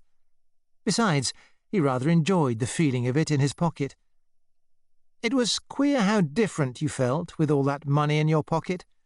Not opulent merely, but reassured, revivified, reborn. He felt a different person from what he had been yesterday. He was a different person. He was no longer the downtrodden wretch who made secret cups of tea over the oil stove at 31 Willowbed Road. He was Gordon Comstock, the poet, famous on both sides of the Atlantic. Publications: Mice, 1932, London Pleasures, 1935. He thought with perfect confidence of London Pleasures now. In 3 months it should see the light. Demi-octavo, white buckram covers. There was nothing that he did not feel equal to now that his luck had turned. He strolled into the Prince of Wales for a bite of food. A cut off the joint and 2 veg, 1 and 2pence. A pint of pale ale, 9pence. 20 gold flakes, a shilling. Even after that extravagance, he still had well over £10 in hand, or rather, well over £5. Beer warmed, he sat and meditated on the things you can do with £5. A new suit, a weekend in the country, a day trip to Paris, 5 rousing drunks, 10 dinners in Soho restaurants. At this point, it occurred to him that he and Rosemary and Ravelston must certainly have dinner together tonight, just to celebrate his stroke of luck. After all, it isn't every day that £5 drops out of the sky into your lap. The thought of the 3 of them together, with good food and wine and money no object, took hold of him as something not to be resisted. He had just a tiny twinge of caution. Mustn't spend all his money, of course. Still, he could afford a quid, 2 quid. In a couple of minutes, he had got Ravelston on the pub phone. "Is that you, Ravelston? I say, Ravelston, look here, you've got to have dinner with me tonight." From the other end of the line, Ravelston faintly demurred. "No, dash it, you have dinner with me." But Gordon overbore him. Nonsense. Ravelston had got to have dinner with him tonight. Unwillingly, Ravelston assented. "All right, yes, thanks, he'd like it very much." There was a sort of apologetic misery in his voice. He guessed what had happened. Gordon had got hold of money from somewhere and was squandering it immediately. As usual, Ravelston felt he hadn't the right to interfere. Where should they go? Gordon was demanding. Ravelston began to speak in praise of those jolly little Soho restaurants where you get such a wonderful dinner for £0.50. But the Soho restaurants sounded beastly as soon as Ravelston mentioned them. Gordon wouldn't hear of it. Nonsense. They must go somewhere decent. Let's do it all regardless, was his private thought. Might as well spend 2 quid, 3 quid even. Where did Ravelston generally go? Modigliani's, admitted Ravelston. But Modigliani's was very... But no, not even over the phone could Ravelston frame that hateful word, expensive. How remind Gordon of his poverty? Gordon mightn't care for Modigliani's, he euphemistically said, but Gordon was satisfied. Modigliani's? Right you are, 8:30, good. After all, if he spent even 3 quid on the dinner, he'd still have 2 quid to buy himself a new pair of shoes and a vest and a pair of pants. He had fixed it up with Rosemary in another 5 minutes. The New Albion did not like their employees being rung up on the phone, but it did not matter once, in a way. Since that disastrous Sunday journey 5 days ago, he had heard from her once, but had not seen her. She answered eagerly when she heard whose voice it was. Would she have dinner with him tonight? Of course. What fun! And so, in 10 minutes, the whole thing was settled. He had always wanted Rosemary and Ravelston to meet, but somehow had never been able to contrive it. These things are so much easier when you've got a little money to spend. The taxi bore him westward through the darkling streets. A 3-mile journey. Still, he could afford it. Why spoil the ship for a ha'porth of tar? He had dropped that notion of spending only £2 tonight. He would spend £3, £3.10, £4 if he felt like it. Slap up and regardless, that was the idea. And oh, by the way, Julia's fiver, he hadn't sent it yet. No matter, send it first thing in the morning. Good old Julia, she should have her fiver. How voluptuous were the taxi cushions under his bum. He lolled this way and that. He had been drinking, of course, had had 2 quick ones, or possibly 3 before coming away. The taxi driver was a stout, philosophic man, with a weather-beaten face and a knowing eye. He and Gordon understood one another. They had pulled up in the bar where Gordon was having his quick ones. As they neared the West End, the taximan drew up, unbidden, at a discreet pub on a corner. He knew what was in Gordon's mind. Gordon could do with a quick one. So could the taximan. But the drinks were on Gordon. That, too, was understood. "You anticipated my thoughts," said Gordon, climbing out. "Yes, sir." "I could just about do with a quick one." "Thought you might, sir." "And could you manage one yourself, do you think?" "Where there's a will, there's a way," said the taximan. "Come inside," said Gordon. They leaned matily on the brass-edged bar, elbow to elbow, lighting 2 of the taximan's cigarettes. Gordon felt witty and expansive. He would have liked to tell the taximan the history of his life. The white-aproned barman hastened towards them. "Yes, sir," said the barman. "Gin," said Gordon. "Make it 2, said the taximan. More mately than ever, they clinked glasses. "Many happy returns," said Gordon. "Your birthday today, sir?" "Only metaphorically. My rebirth day, so to speak." "I never had much education," said the taximan. "I was speaking in parables," said Gordon. "English is good enough for me," said the taximan. "It was the tongue of Shakespeare," said Gordon. "Literary gentleman, are you, sir, by any chance?" "Do I look as moth-eaten as all that?" "Not moth-eaten, sir, only intellectual-like." "You're quite right. A poet." "Poet? It takes all sorts to make a world, don't it now?" said the taximan. "And a bloody good world it is," said Gordon. His thoughts moved lyrically tonight.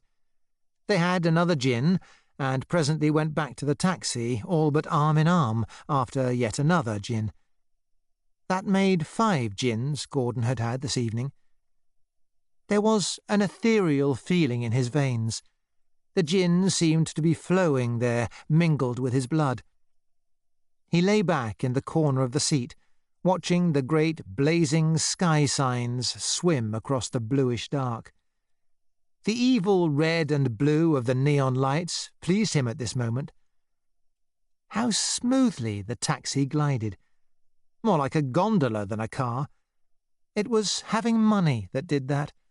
Money greased the wheels. He thought of the evening ahead of him. Good food, good wine, good talk. Above all, no worrying about money. No damned niggling with sixpences and we can't afford this and we can't afford that. Rosemary and Ravelston would try to stop him being extravagant, but he would shut them up. He'd spend every penny he had if he felt like it, 10 whole quid to bust. At least 5 quid. The thought of Julia passed flickeringly through his mind and disappeared again. He was quite sober when they got to Modigliani's. The monstrous commissionaire, like a great glittering waxwork with a minimum of joints, stepped stiffly forward to open the taxi door. His grim eye looked askance at Gordon's clothes. Not that you were expected to dress at Modigliani's. They were tremendously bohemian at Modigliani's, of course, but there are ways and ways of being bohemian, and Gordon's way was the wrong way. Gordon did not care. He bade the taximan an affectionate farewell and tipped him £0.50 over his fare, whereat the commissionaire's eyes looked a little less grim. At this moment, Ravelston emerged from the doorway. The commissionaire knew Ravelston, of course. He lounged out onto the pavement, a tall, distinguished figure, aristocratically shabby, his eye rather moody.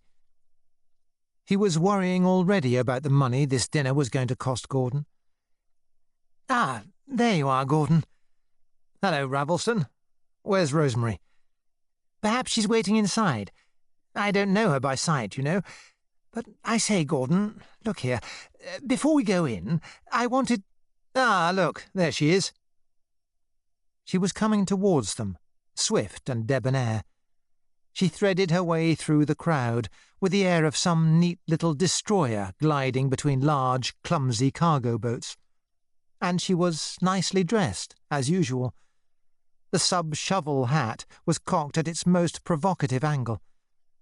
Gordon's heart stirred. There was a girl for you.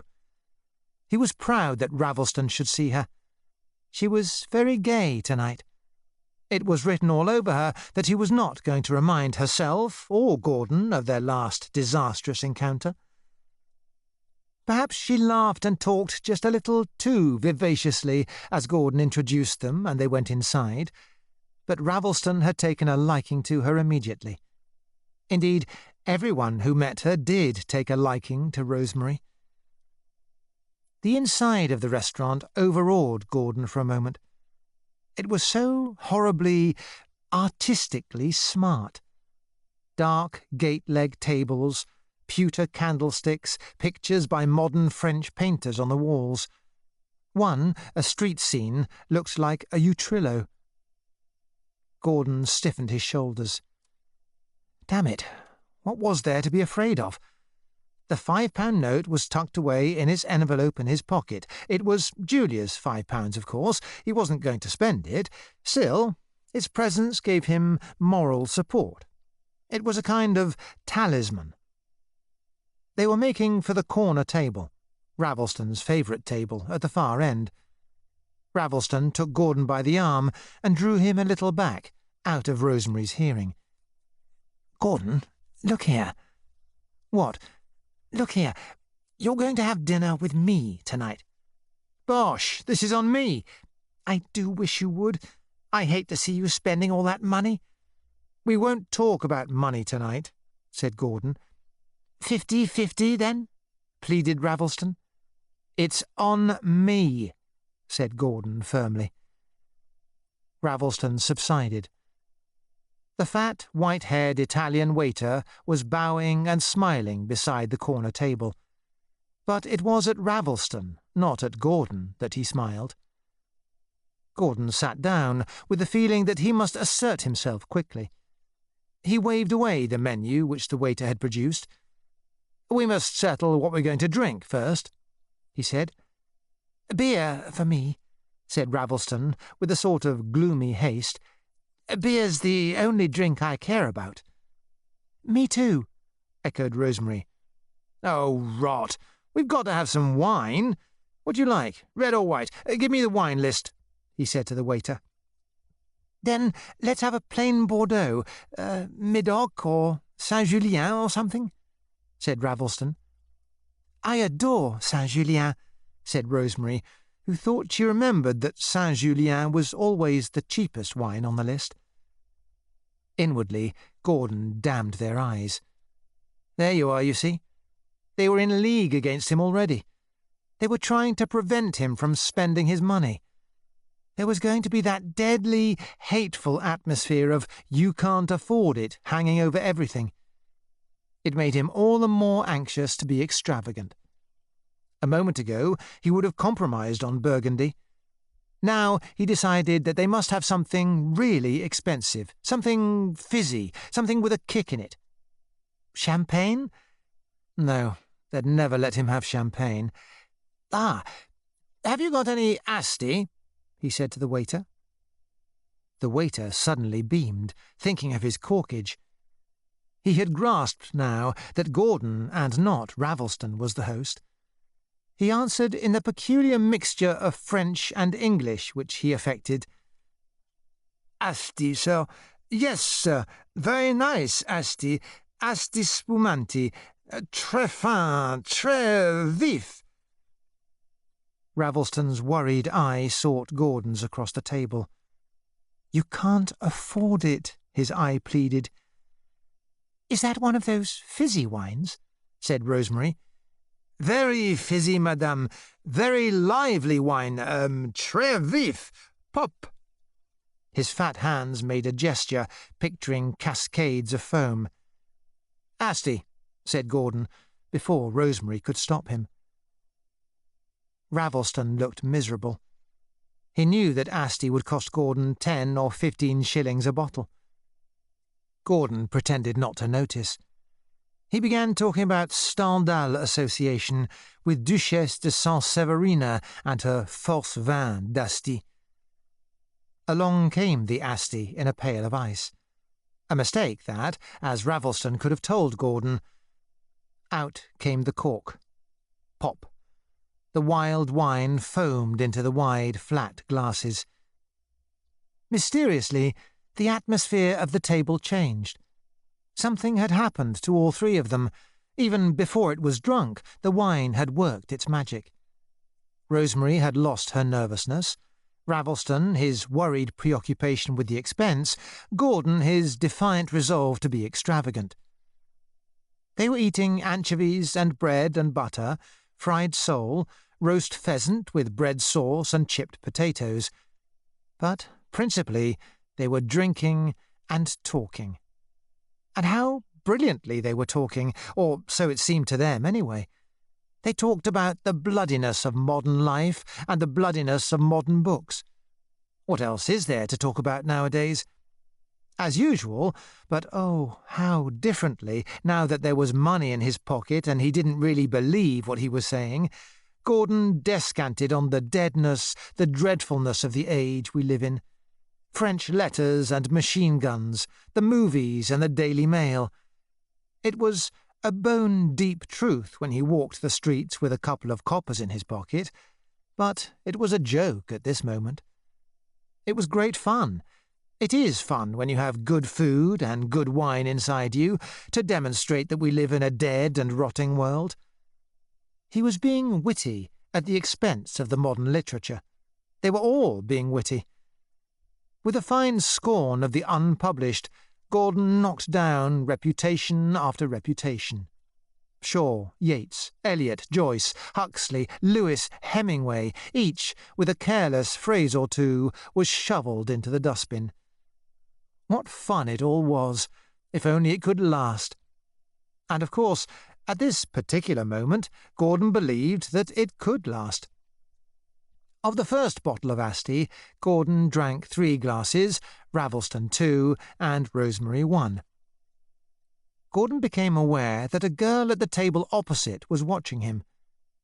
A tall, elegant girl, with a shell-pink skin and wonderful almond-shaped eyes. Rich, obviously. One of the moneyed intelligentsia. She thought him interesting, was wondering who he was. Gordon found himself manufacturing special witticisms for her benefit. And he was being witty, there was no doubt about that. That, too, was money. Money greasing the wheels of thought, as well as wheels of taxis. But somehow the second bottle of Asti was not such a success as the first. To begin with, there was uncomfortableness over its ordering. Gordon beckoned to the waiter. "Have you got another bottle of this?" The waiter beamed fatly. "Yes, sir, mais certainement, monsieur." Rosemary frowned and tapped Gordon's foot under the table. "No, Gordon, no, you're not to." "Not to what?" "Order another bottle. We don't want it." "Oh, bosh. Get another bottle, waiter." "Yes, sir." Ravelston rubbed his nose. With eyes too guilty to meet Gordon's, he looked at his wineglass. "Look here, Gordon. Let me stand this bottle. I'd like to." "Bosh," repeated Gordon. "Get half a bottle, then," said Rosemary. "A whole bottle, waiter," said Gordon. After that, nothing was the same. They still talked, laughed, argued, but things were not the same. The elegant girl at the table opposite had ceased watching Gordon. Somehow Gordon wasn't being witty any longer. It is almost always a mistake to order a second bottle. It is like bathing for a second time on a summer day.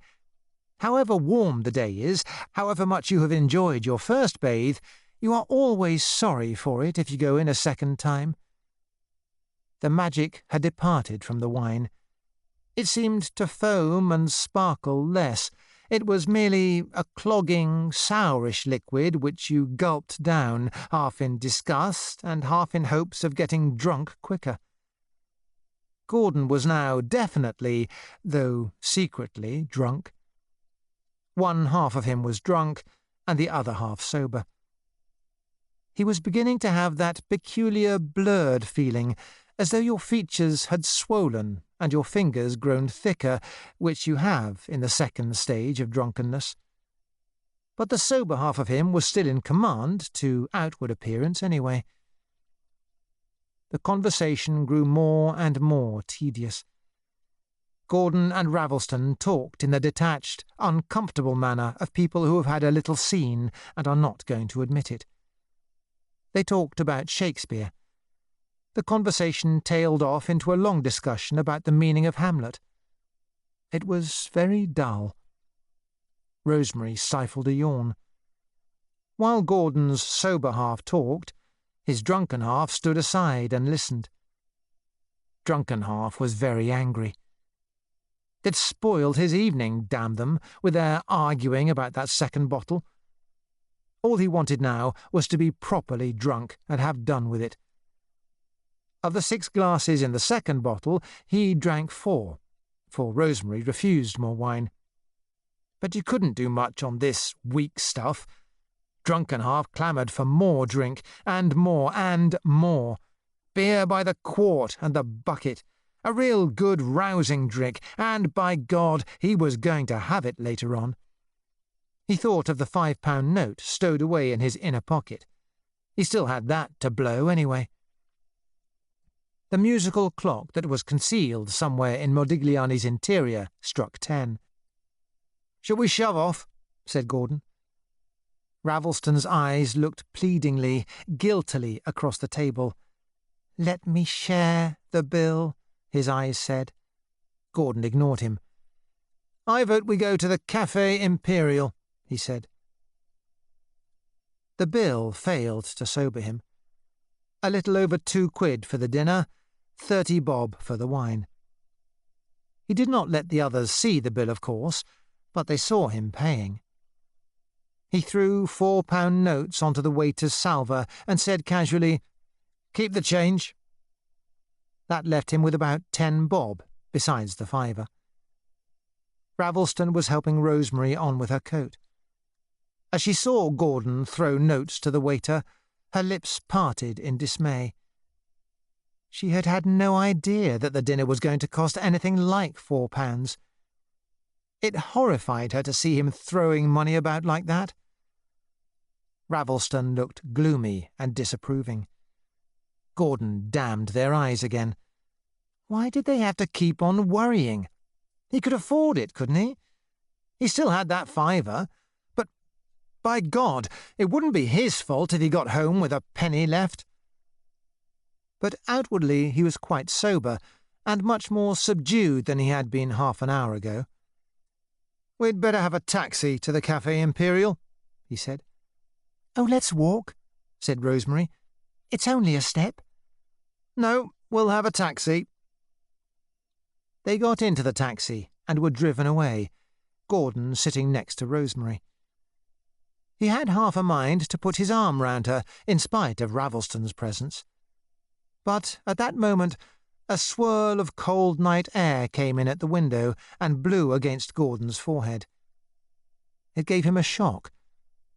It was like one of those moments in the night when suddenly, from deep sleep, you are broad awake and full of some dreadful realization, as that you are doomed to die, for instance, or that your life is a failure. For perhaps a minute he was cold sober. He knew all about himself and the awful folly he was committing, knew that he had squandered £5 on utter foolishness and was now going to squander the other 5 that belonged to Julia. He had a fleeting but terribly vivid vision of Julia, with her thin face and her greying hair in the cold of her dismal bed-sitting-room. Poor, good Julia. Julia, who had been sacrificed to him all her life, from whom he had borrowed pound after pound after pound. And now he hadn't even the decency to keep her 5 intact. He recoiled from the thought. He fled back into his drunkenness as into a refuge. Quick, quick, we're getting sober. Booze, more booze. Recapture that first fine, careless rapture. Outside, the multicoloured window of an Italian grocery, still open, swam towards them. He tapped sharply on the glass. The taxi drew up. Gordon began to climb out across Rosemary's knees. "Where are you going, Gordon?" "To recapture that first fine, careless rapture," said Gordon on the pavement. "What?" "It's time we laid in some more booze. The pubs will be shutting in half an hour." "No, Gordon, no. You're not to get anything more to drink. You've had quite enough already." "Wait." He came out of the shop, nursing a litre bottle of Chianti. The grocer had taken the cork out for him and put it in loosely again. The others had grasped now that he was drunk, that he must have been drinking before he met them. It made them both embarrassed. They went into the Café Imperial, but the chief thought in both their minds was to get Gordon away and to bed as quickly as possible. Rosemary whispered behind Gordon's back, "Please don't let him drink any more." Ravelston nodded gloomily. Gordon was marching ahead of them to a vacant table, not in the least troubled by the stares everyone was casting at the wine bottle which he carried on his arm. They sat down and ordered coffee, and, with some difficulty, Ravelston restrained Gordon from ordering brandy as well. All of them were ill at ease. It was horrible in the great garish café, stuffily hot and deafeningly noisy, with a jabber of several hundred voices, the clatter of plates and glasses, and the intermittent squalling of the band. All 3 of them wanted to get away. Ravelston was still worrying about the expense. Rosemary was worried because Gordon was drunk. Gordon was restless and thirsty. He had wanted to come here, but he was no sooner here than he wanted to escape. Drunkenhalf was clamouring for a bit of fun, and Drunkenhalf wasn't going to be kept in check much longer. "Beer! Beer!" cried Drunkenhalf. Gordon hated this stuffy place. He had visions of a pub tap-room with great oozy barrels and quart pots topped with foam. He kept an eye on the clock. It was nearly 10:30, and the pubs, even in Westminster, would shut at 11. Mustn't miss his beer. The bottle of wine was for afterwards, when the pubs were shut. Rosemary was sitting opposite him, talking to Ravelston, uncomfortably, but with a sufficient pretence that she was enjoying herself and there was nothing the matter. They were still talking in a rather futile way about Shakespeare. Gordon hated Shakespeare. As he watched Rosemary talking, there came over him a violent, perverse desire for her. She was leaning forward, her elbows on the table. He could see her small breasts clearly through her dress. It came to him with a kind of shock, a catch of breath which once again almost sobered him, that he had seen her naked. She was his girl. He could have her whenever he wanted her. And by God, he was going to have her tonight. Why not? It was a fitting end to the evening. They could find a place easily enough. There are plenty of hotels round Shaftesbury Avenue where they don't ask questions if you can pay the bill. He still had his fiver. He felt her foot under the table, meaning to imprint a delicate caress upon it, and only succeeded in treading on her toe. She drew her foot away from him. "Let's get out of this," he said abruptly, and at once stood up. "Oh, let's," said Rosemary with relief. They were in Regent Street again. Down on the left, Piccadilly Circus blazed, a horrible pool of light. Rosemary's eyes turned towards the bus stop opposite. "It's 10:30, she said doubtfully. "I've got to be back by 11. "Oh, rot. Let's look for a decent pub.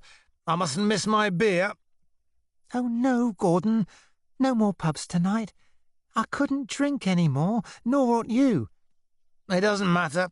Come, this way." He took her by the arm and began to lead her down towards the bottom of Regent Street, holding her rather tight, as though afraid she would escape.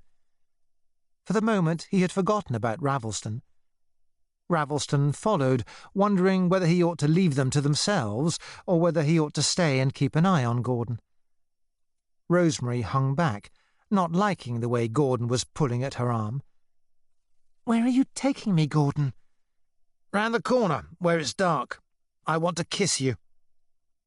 "I don't think I want to be kissed." "Of course you do." "No." "Yes." She let him take her. Ravelston waited on the corner by the Regent Palace, uncertain what to do. Gordon and Rosemary disappeared round the corner and were almost immediately in darker, narrower streets. The appalling faces of tarts, like skulls coated with pink powder, peered meaningly from several doorways. Rosemary shrank from them. Gordon was rather amused. "They think you're one of them," he explained to her. He stood his bottle on the pavement, carefully against the wall, then suddenly seized her and twisted her backwards. He wanted her badly, and he did not want to waste time over preliminaries. He began to kiss her face all over, clumsily but very hard. She let him do it for a moment, but it frightened her. His face, so close to hers, looked pale, strange, and distracted. He smelt very strongly of wine. She struggled, turning her face away so that he was only kissing her hair and neck. "Gordon, you mustn't." "Why mustn't I?" "What are you doing?" "What do you suppose I'm doing?" He shoved her back against the wall, and with the careful, preoccupied movements of a drunken man, tried to undo the front of her dress. It was of a kind that did not undo as it happened. This time she was angry.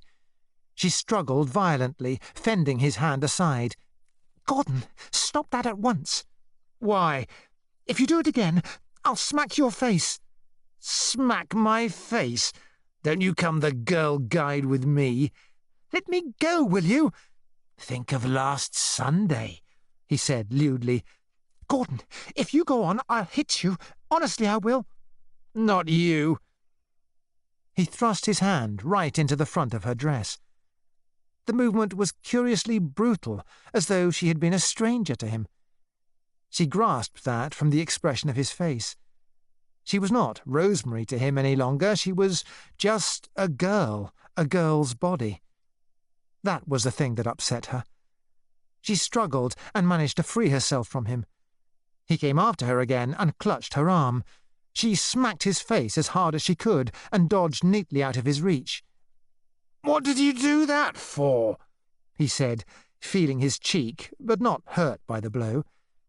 "I'm not going to stand that sort of thing. I'm going home. You'll be different tomorrow." "Rot. You come along with me. You're going to bed with me." "Good night," she said, and fled up the dark side street. For a moment he thought of following her, but found his legs too heavy. It did not seem worthwhile anyway. He wandered back to where Ravelston was still waiting, looking moody and alone, partly because he was worried about Gordon, and partly because he was trying not to notice two hopeful tarts who were on patrol just behind him. Gordon looked properly drunk, Ravelston thought. His hair was tumbling down over his forehead. One side of his face was very pale, and on the other there was a red smudge where Rosemary had slapped him. Ravelston thought this must be the flush of drunkenness. "What have you done with Rosemary?" he said. "She's gone," said Gordon, with a wave of his hand which was meant to explain everything. "But the night's still young." "Look here, Gordon, it's time you were in bed." "In bed, yes, but not alone." He stood on the curb, gazing out into the hideous midnight noon. For a moment he felt quite deathly. His face was burning. His whole body had a dreadful, swollen, fiery feeling. His head, in particular, seemed on the point of bursting. Somehow the baleful light was bound up with his sensations. He watched the sky signs flicking on and off, glaring red and blue, arrowing up and down.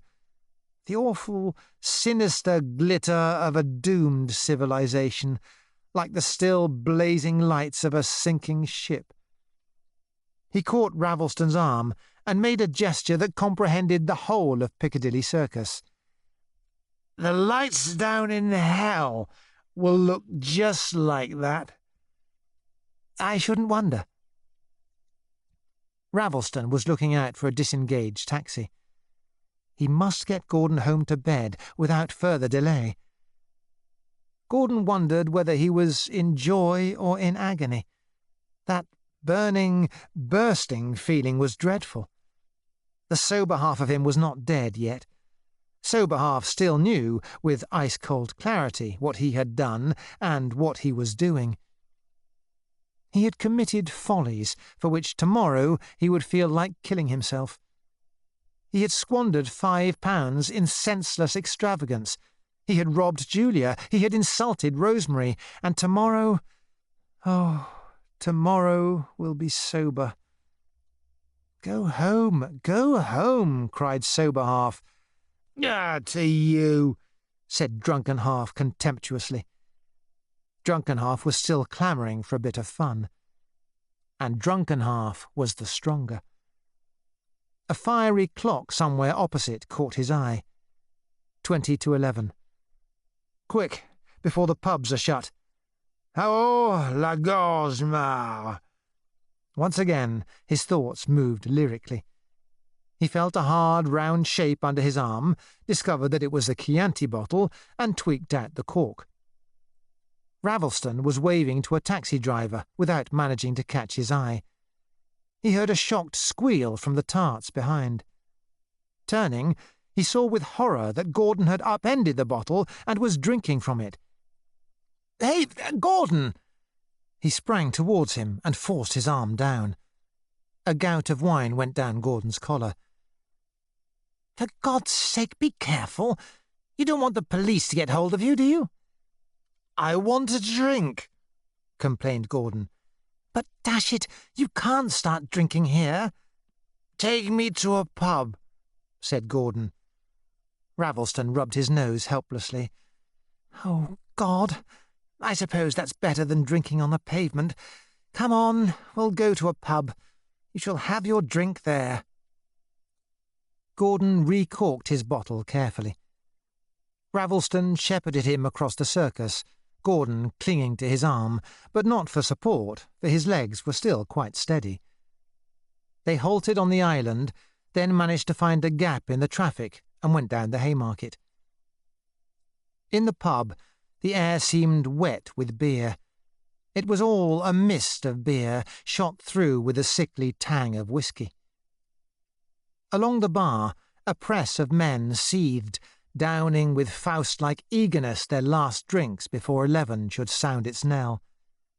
Gordon slid easily through the crowd. He was not in a mood to worry about a few jostlings and elbowings. In a moment, he had fetched up at the bar between a stout commercial traveller drinking Guinness and a tall, lean, decayed, major type of man with droopy moustaches, whose entire conversation seemed to consist of "What-ho?" and "What?"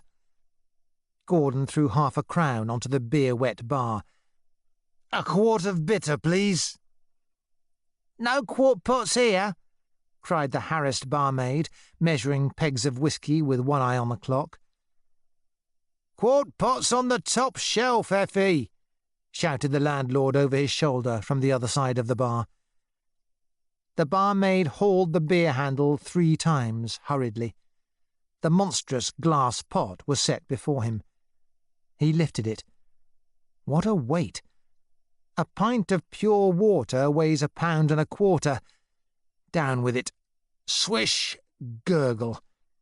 A long, long sup of beer flowed gratefully down his gullet. He paused for breath and felt a little sickish. "Come on, now for another." Swish, gurgle. It almost choked him this time. But stick it out. Through the cascade of beer that poured down his throat and seemed to drown his ears, he heard the landlord shout, "Last orders, gentlemen, please."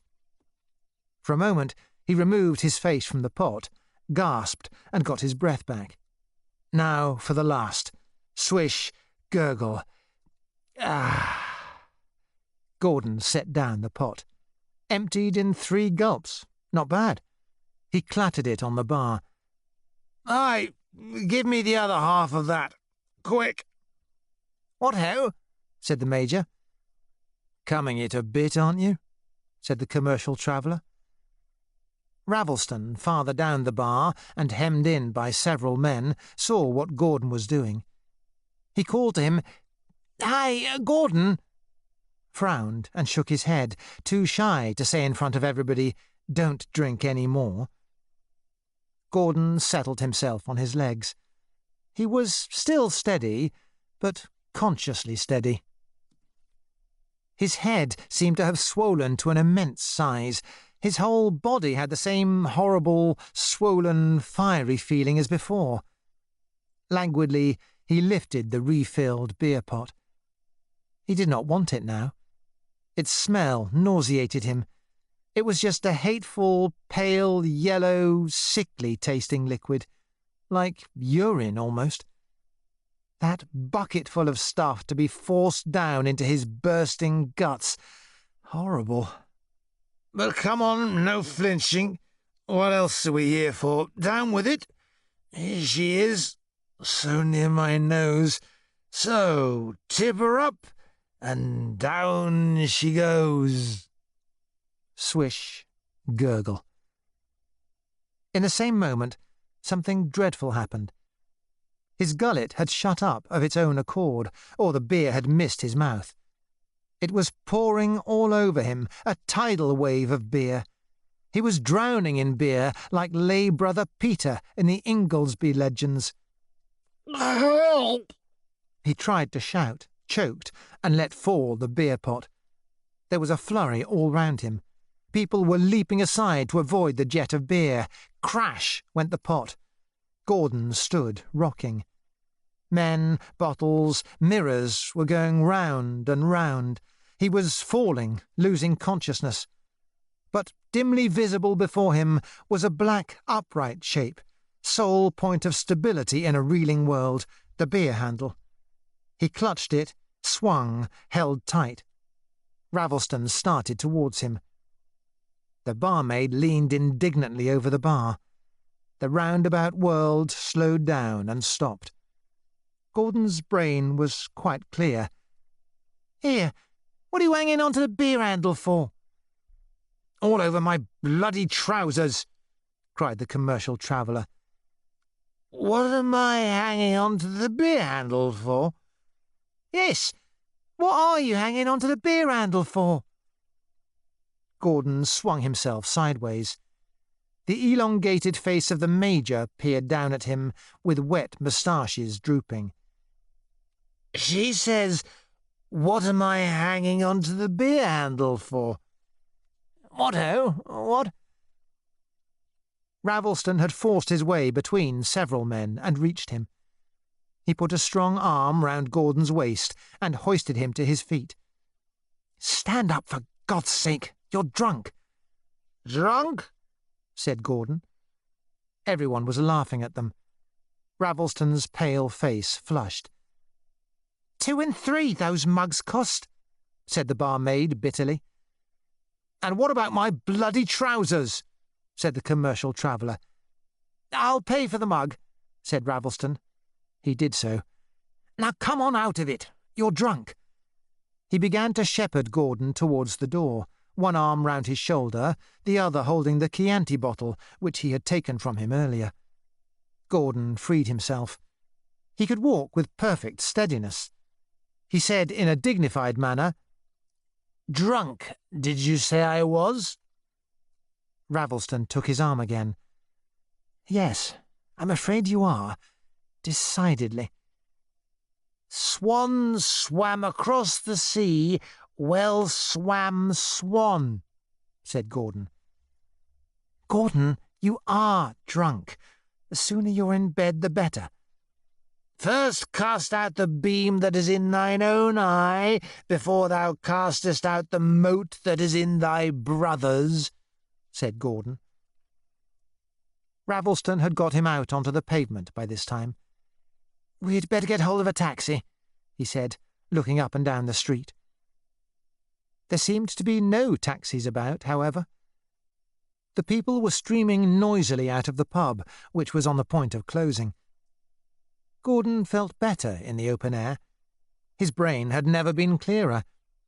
The red satanic gleam of a neon light, somewhere in the distance, put a new and brilliant idea into his head. He plucked at Ravelston's arm. "Ravelston. I say, Ravelston." "What?" "Let's pick up a couple of tarts." In spite of Gordon's drunken state, Ravelston was scandalised. "My dear old chap, you can't do that kind of thing." "Don't be so damned upper class. Why not?" "But how could you, dash it? After you've just said good night to Rosemary, a really charming girl like that." "At night all cats are grey," said Gordon, with a feeling that he voiced a profound and cynical wisdom. Ravelston decided to ignore this remark. "We'd better walk up to the Piccadilly Circus," he said. "There'll be plenty of taxis there." The theatres were emptying. Crowds of people and streams of cars flowed to and fro in the frightful corpse light. Gordon's brain was marvellously clear. He knew what folly and evil he had committed and was about to commit. And yet, after all, it hardly seemed to matter. He saw as something far, far away, like something seen through the wrong end of the telescope, his 30 years, his wasted life, the blank future, Julia's £5, Rosemary. He said with a sort of philosophic interest, "Look at the neon lights. Look at those awful blue ones over the rubber shop. When I see those lights, I know that I'm a damned soul." "Quite," said Ravelston, who was not listening. "Ah, there's a taxi." He signalled. "Oh, damn! He didn't see me. Wait here a second." He left Gordon by the tube station and hurried across the street. For a little while, Gordon's mind receded into blankness. Then he was aware of two hard yet youthful faces, like the faces of young predatory animals that had come close up to his own. They had blackened eyebrows and hats that were like vulgarer versions of Rosemary's. He was exchanging badinage with them. This seemed to him to have been going on for several minutes. "Hello, Dora. Hello, Barbara." He knew their names, it seemed. "And how are you? And how's old England's winding sheet?" "Oh, haven't you got a cheek, just?" "And what are you up to at this time of night?" "Oh, just strolling around." "Like a lion seeking whom he may devour." "Oh, you haven't half got a cheek. Hasn't he got a cheek, Barbara? You have got a cheek." Ravelston had caught the taxi and brought it round to where Gordon was standing. He stepped out, saw Gordon between the two girls, and stood aghast. "Gordon? Oh, my God! What the devil have you been doing?" "Let me introduce you. Dora and Barbara," said Gordon.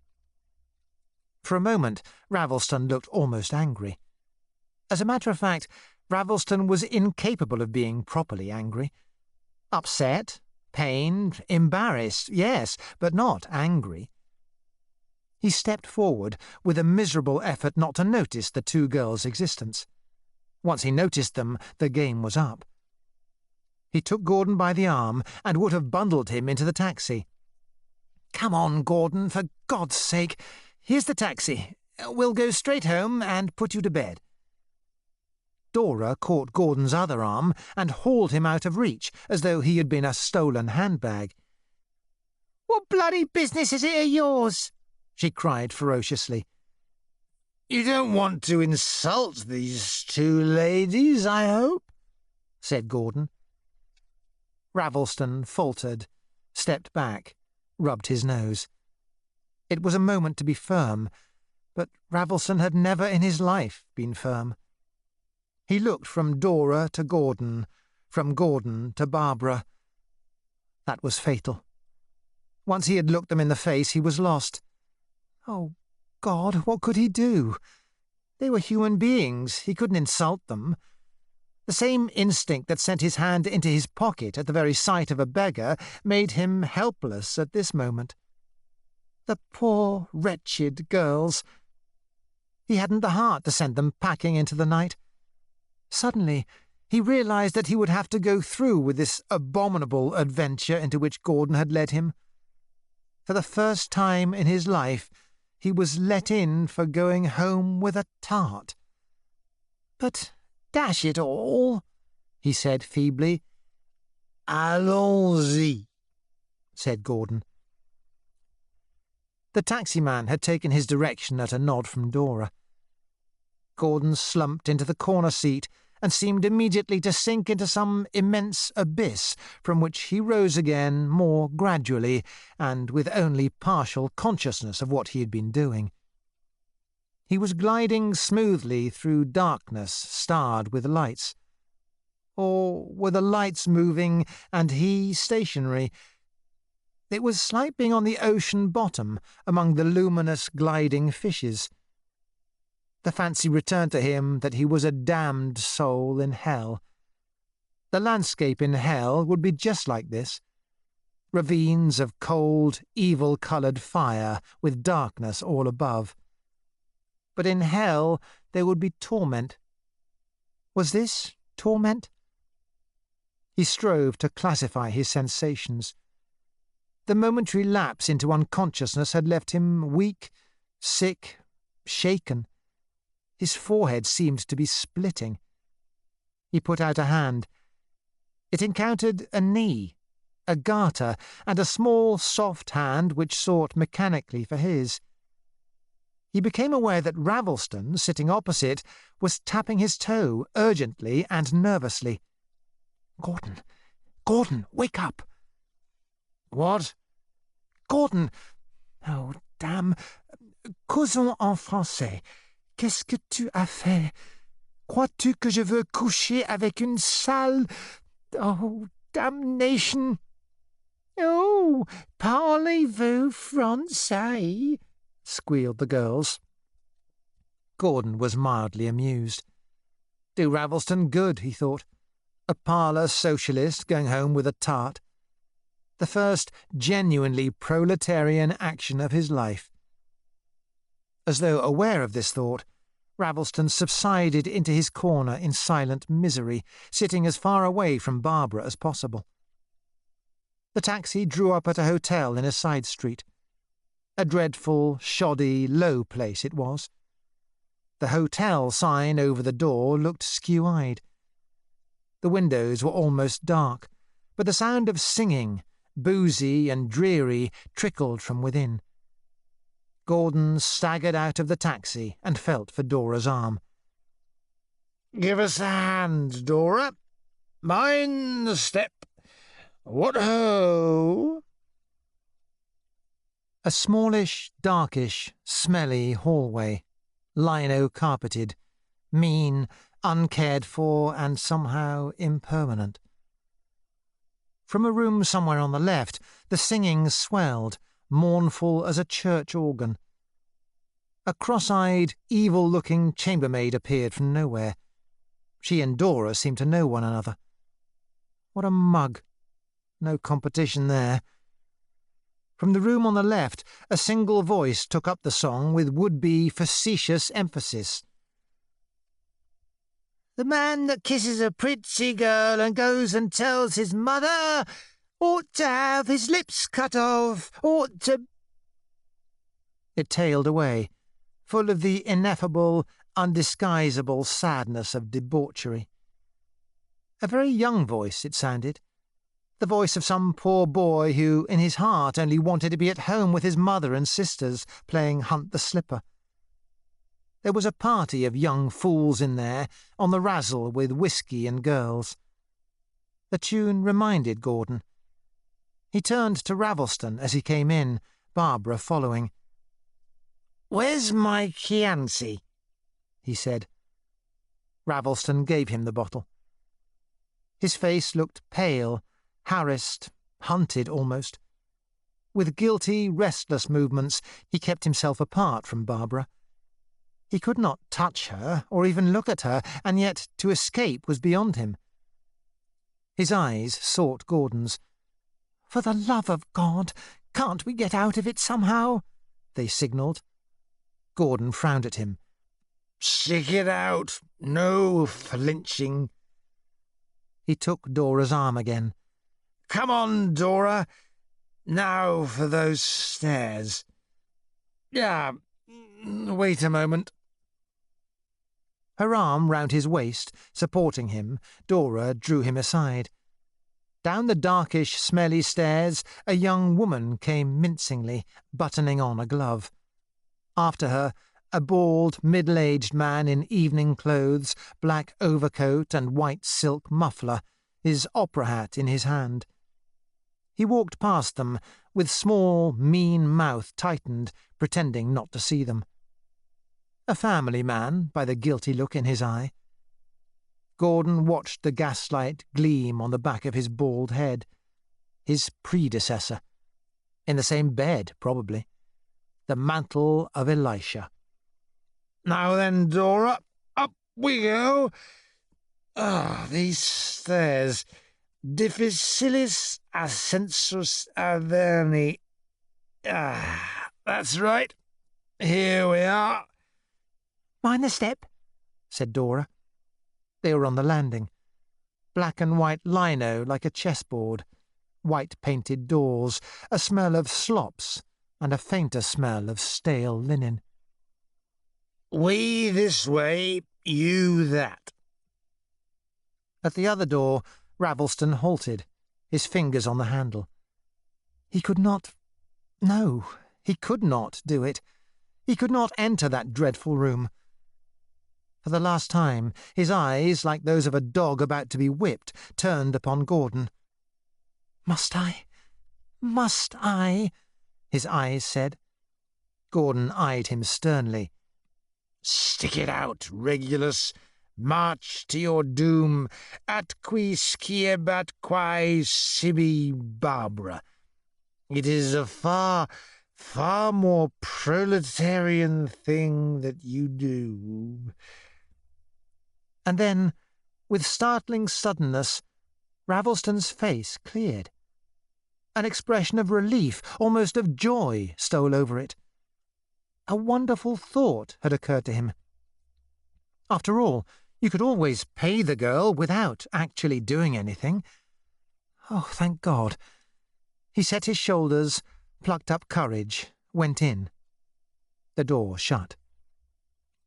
So, here we are. A mean, dreadful room. Lino on the floor, gas fire, huge double bed with sheets vaguely dingy. Over the bed a framed coloured picture from La Vie Parisienne. Mistake that. Sometimes the originals don't compare so well. And, by Jove, on the bamboo table by the window, positively an Aspidistra. Hast thou found me, O mine enemy? Oh, but come here, Dora. Let's have a look at you. He seemed to be lying on the bed. He could not see very well. Her youthful, rapacious face, with blackened eyebrows, leaned over him as he sprawled there. "How about my present?" she demanded, half wheedling, half menacing. Never mind that now. This'll work. Come here. Not a bad mouth. Come here. Come closer. No use. Impossible. The will, but not the way. The spirit is willing, but the flesh is weak. Try again. No. The booze, it must be. See Macbeth. One last try. No use.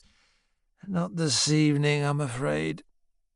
All right, Dora, don't you worry. You'll get your £2 all right. We aren't paying by results. He made a clumsy gesture. Here, give us that bottle. That bottle off the dressing table. Dora brought it. That's better. That at least doesn't fail. With hands that had swollen to monstrous size, he upended the Chianti bottle. The wine flowed down his throat, bitter and choking, and some of it went up his nose. It overwhelmed him. He was slipping, sliding, falling off the bed. His head met the floor.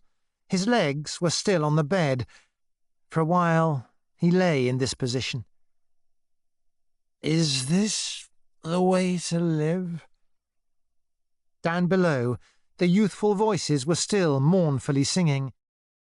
For tonight will merry be, for tonight will merry be, for tonight will merry be. Tomorrow will be sober. 9. And by Jove, tomorrow we were sober. Gordon emerged from some long, sickly dream to the consciousness that the books in the lending library were the wrong way up. They were all lying on their sides. Moreover, for some reason their backs had turned white and shiny like porcelain. He opened his eyes a little wider and moved an arm. Small rivulets of pain, seemingly touched off by the movement, shot through his body at unexpected places.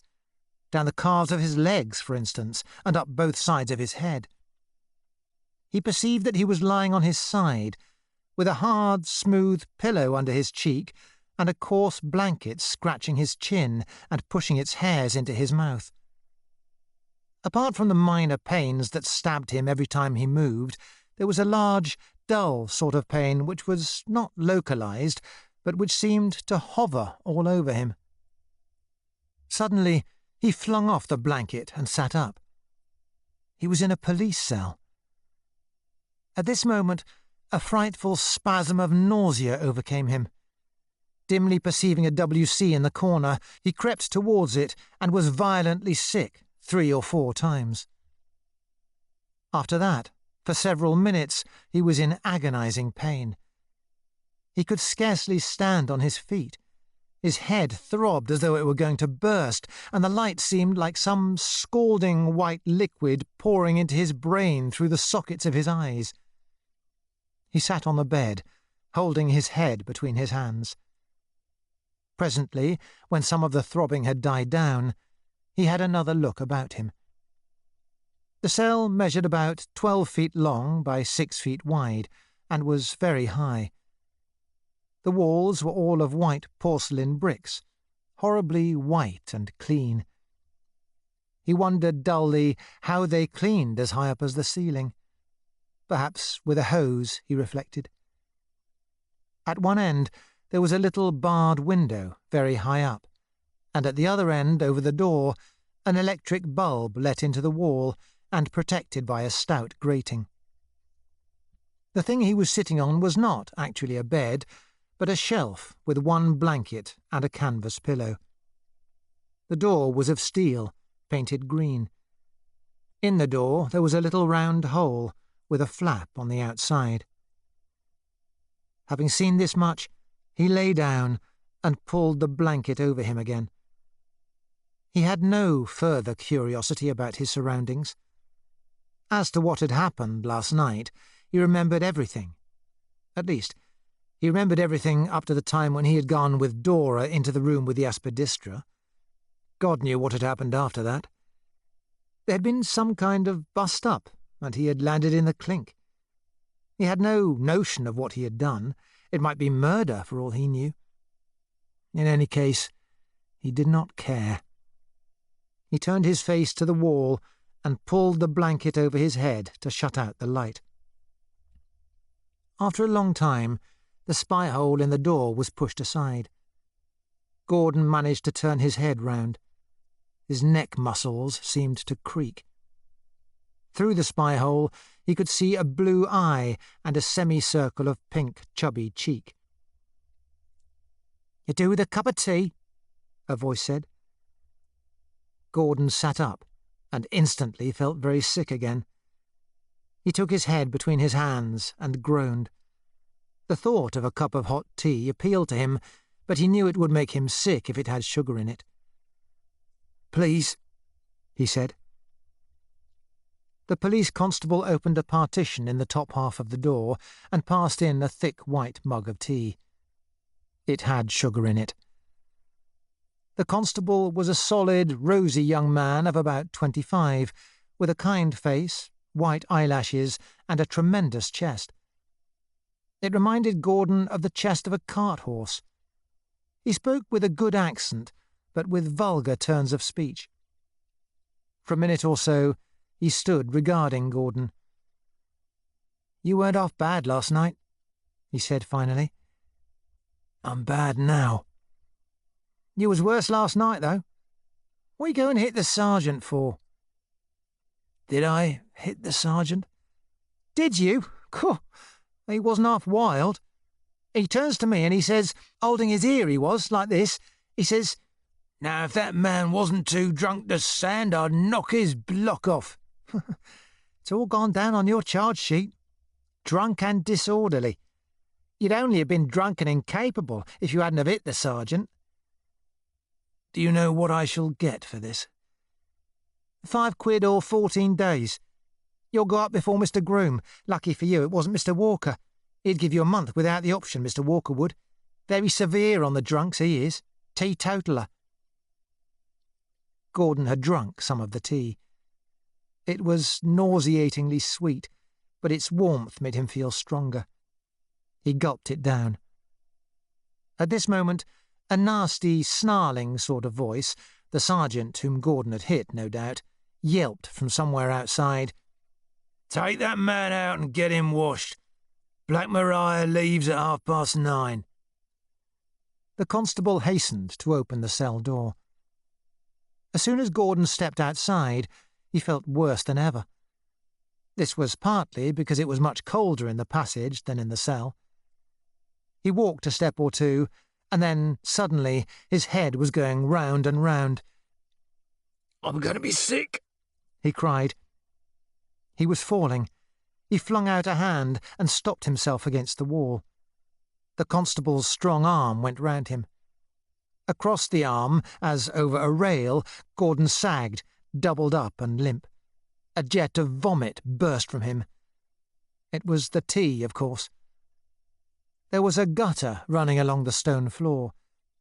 At the end of the passage, the mustachioed sergeant, in tunic without a belt, stood with his hand on his hip, looking on disgustedly.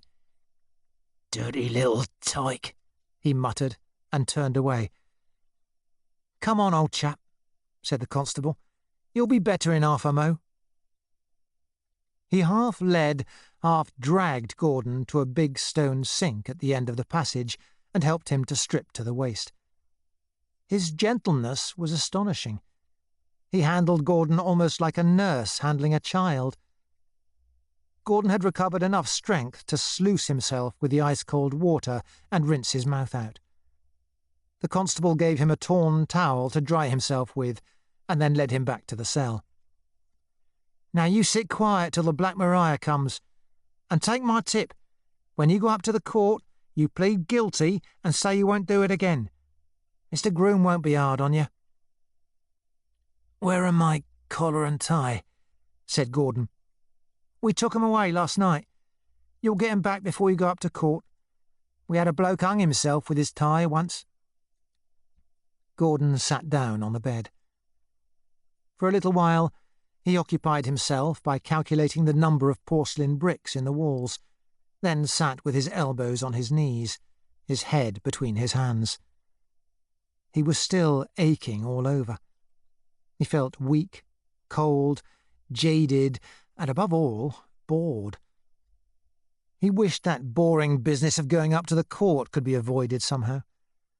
The thought of being put into some jolting vehicle and taken across London to hang about in chilly cells and passages, and of having to answer questions and be lectured by magistrates, bored him indescribably.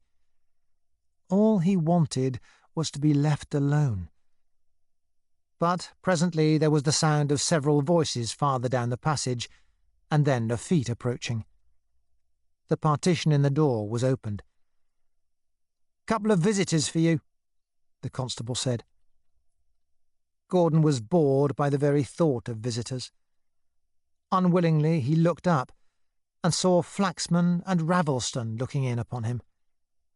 How they had got there together was a mystery, but Gordon felt not the faintest curiosity about it. They bored him. He wished they would go away.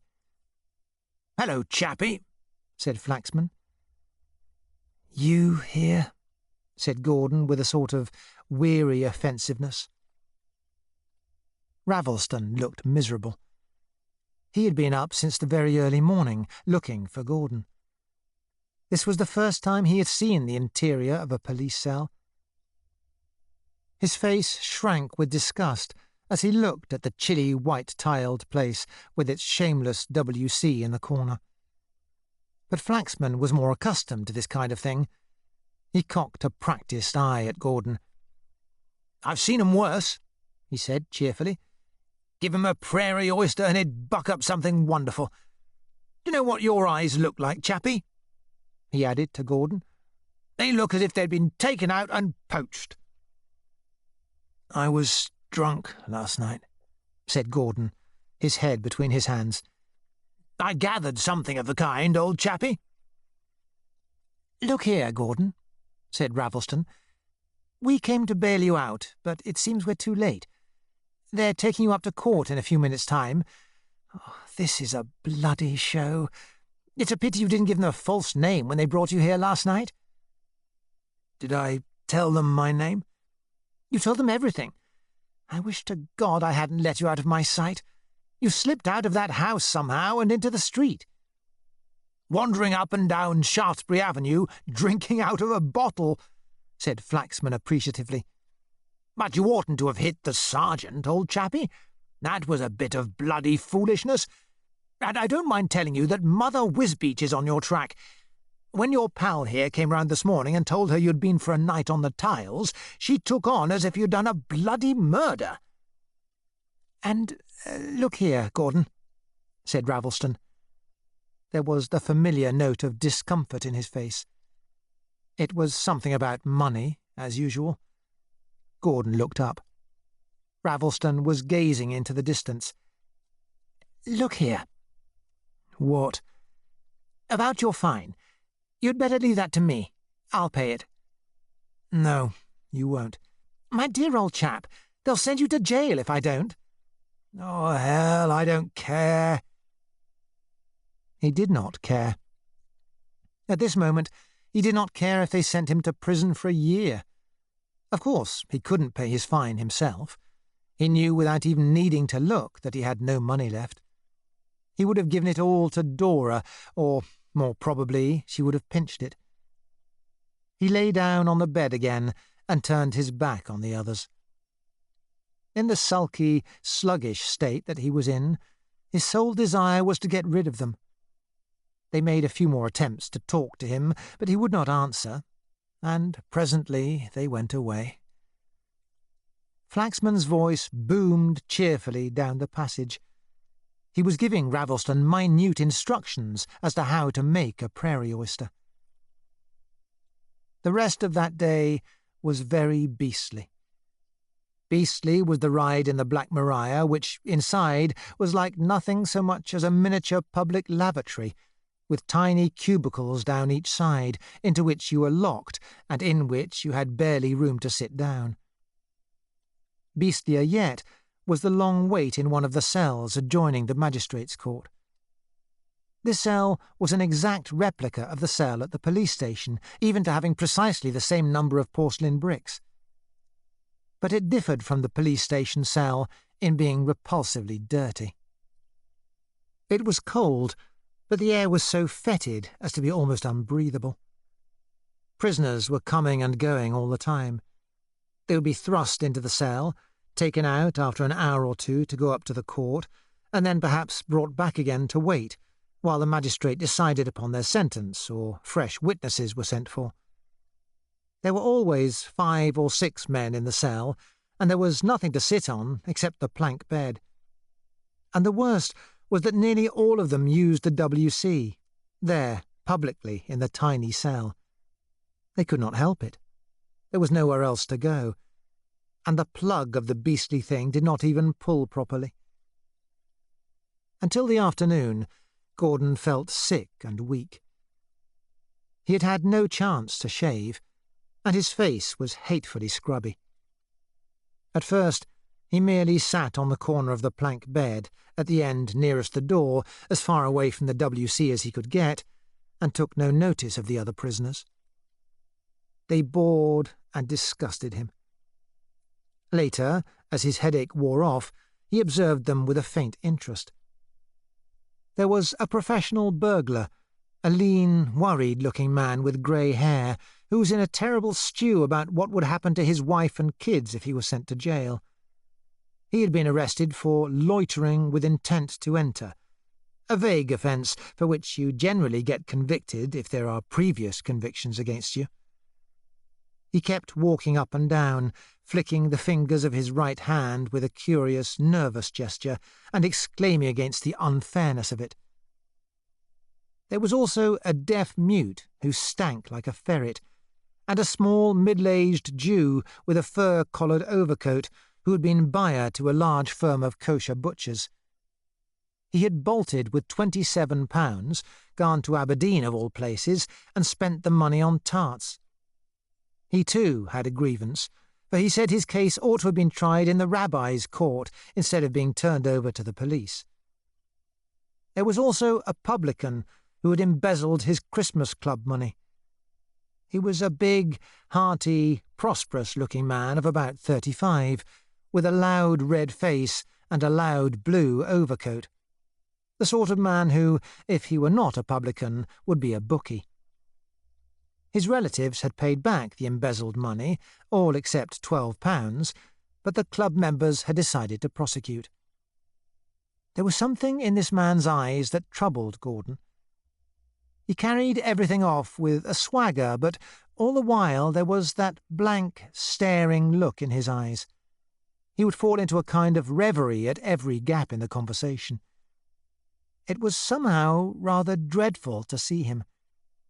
There he was, still in his smart clothes, with the splendour of a publican's life only a month or two behind him, and now he was ruined, probably forever.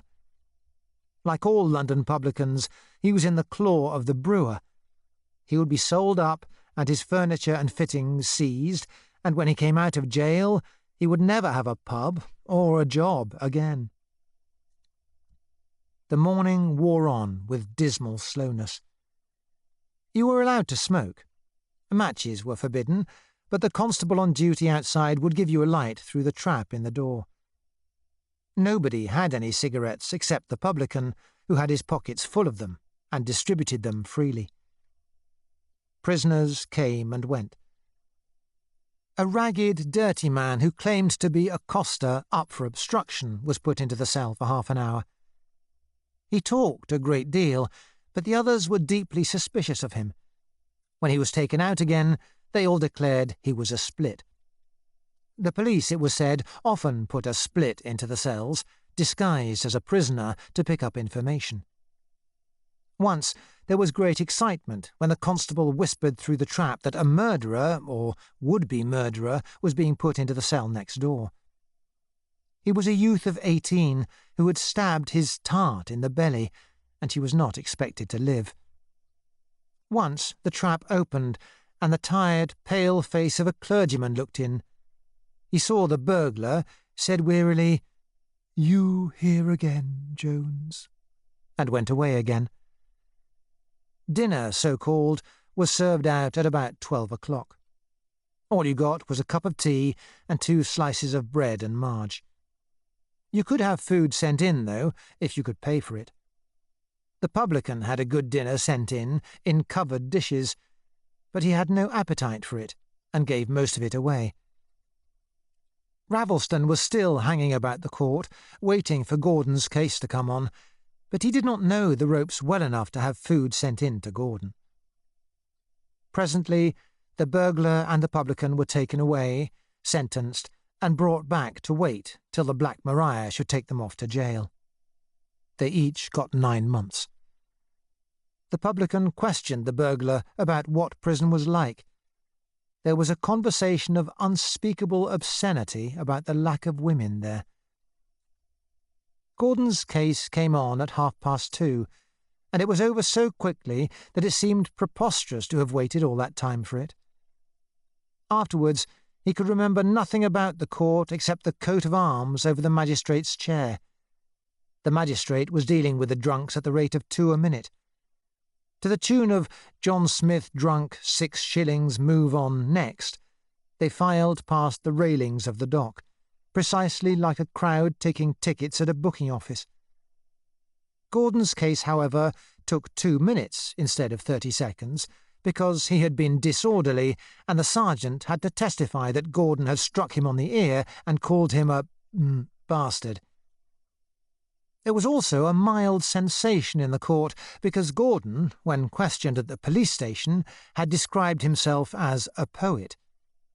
He must have been very drunk to say a thing like that. The magistrate looked at him suspiciously. "I see you call yourself a poet. Are you a poet?" "I write poetry," said Gordon sulkily. Well, it doesn't seem to teach you to behave yourself, does it? You will pay £5 or go to prison for 14 days. Next." And that was all. Nevertheless, somewhere at the back of the court, a bored reporter had pricked up his ears. On the other side of the court, there was a room where a police sergeant sat with a large ledger, entering up the drunks' fines and taking payment. Those who could not pay were taken back to the cells. Gordon had expected this to happen to himself. He was quite resigned to going to prison. But when he emerged from the court, it was to find that Ravelston was waiting there and had already paid his fine for him. Gordon did not protest. He allowed Ravelston to pack him into a taxi and take him back to the flat in Regent's Park. As soon as they got there, Gordon had a hot bath. He needed one after the beastly contaminating grime of the last 12 hours. Ravelston lent him a razor, lent him a clean shirt and pyjamas and socks and underclothes, even went out of doors and bought him a toothbrush. He was strangely solicitous about Gordon. He could not rid himself of a guilty feeling that what had happened last night was mainly his own fault. He ought to have put his foot down and taken Gordon home as soon as he showed signs of being drunk. Gordon scarcely noticed what was being done for him. Even the fact that Ravelston had paid his fine failed to trouble him. For the rest of that afternoon, he lay in one of the armchairs in front of the fire, reading a detective story. About the future, he refused to think. He grew sleepy very early. At 8 o'clock, he went to bed in the spare bedroom and slept like a log for 9 hours. It was not till next morning that he began to think seriously about his situation. He woke in the wide, caressing bed, softer and warmer than any bed he had ever slept in, and began to grope about for his matches. Then he remembered that in places like this you didn't need matches to get a light, and felt for the electric switch that hung on a cord at the bedhead. Soft light flooded the room. There was a siphon of soda water on the bed table. Gordon discovered that even after 36 hours there was still a vile taste in his mouth.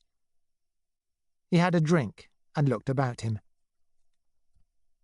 It was a queer feeling, lying there in somebody else's pyjamas, in somebody else's bed. He felt that he had no business there, that this wasn't the sort of place where he belonged. There was a sense of guilt in lying here in luxury when he was ruined and hadn't a penny in the world. For he was ruined, right enough. There was no doubt about that. He seemed to know with perfect certainty that his job was lost. God knew what was going to happen next. The memory of that stupid, dull debauch rolled back upon him with beastly vividness.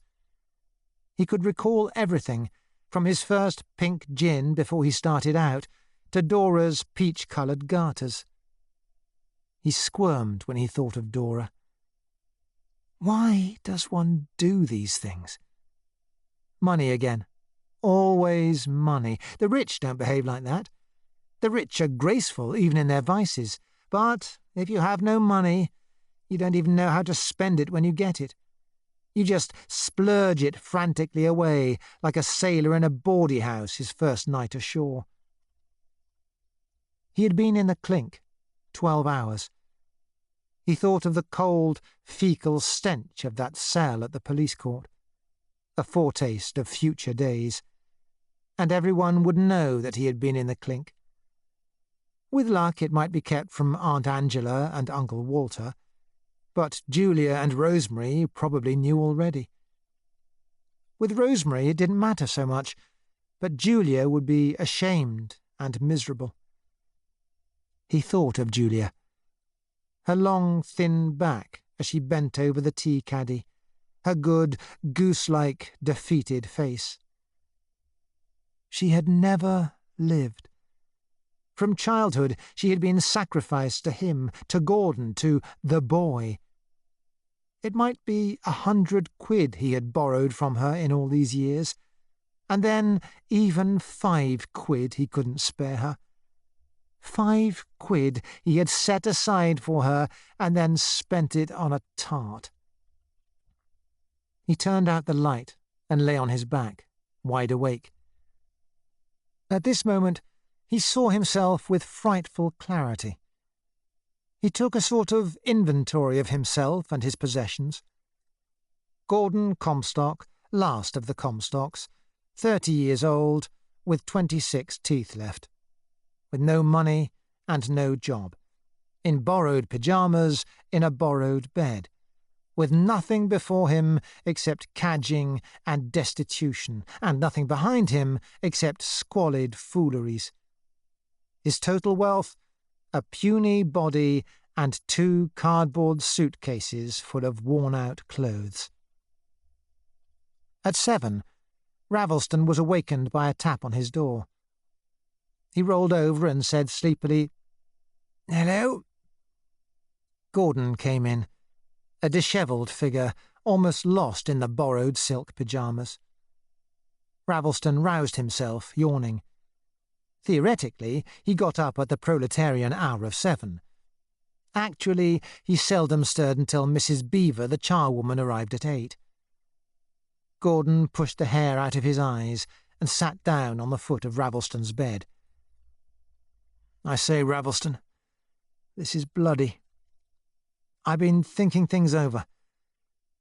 There's going to be hell to pay." "What?" "I shall lose my job. McKechnie can't keep me on after I've been in the clink. Besides, I ought to have been at work yesterday. Probably the shop wasn't opened all day." Ravelston yawned. "It'll be all right, I think. That fat chap, what's his name? Flaxman, rang McKechnie up and told him you were down with flu. He made it pretty convincing. He said your temperature was 103. Of course, your landlady knows, but I don't suppose she'd tell McKechnie." "But suppose it's got into the papers?" "Oh, Lord. I suppose that might happen. The Char brings the papers up at 8. But do they report drunk cases? Surely not." Mrs. Beaver brought the Telegraph and the Herald. Ravelston sent her out for the Mail and the Express. They searched hurriedly through the police court news. Thank God. It hadn't got into the papers after all. There was no reason why it should, as a matter of fact. It was not as if Gordon had been a racing motorist or a professional footballer. Feeling better, Gordon managed to eat some breakfast, and after breakfast Ravelston went out. It was agreed that he should go up to the shop, see Mr. McKechnie, give him further details of Gordon's illness, and find out how the land lay. It seemed quite natural to Ravelston to waste several days in getting Gordon out of his scrape.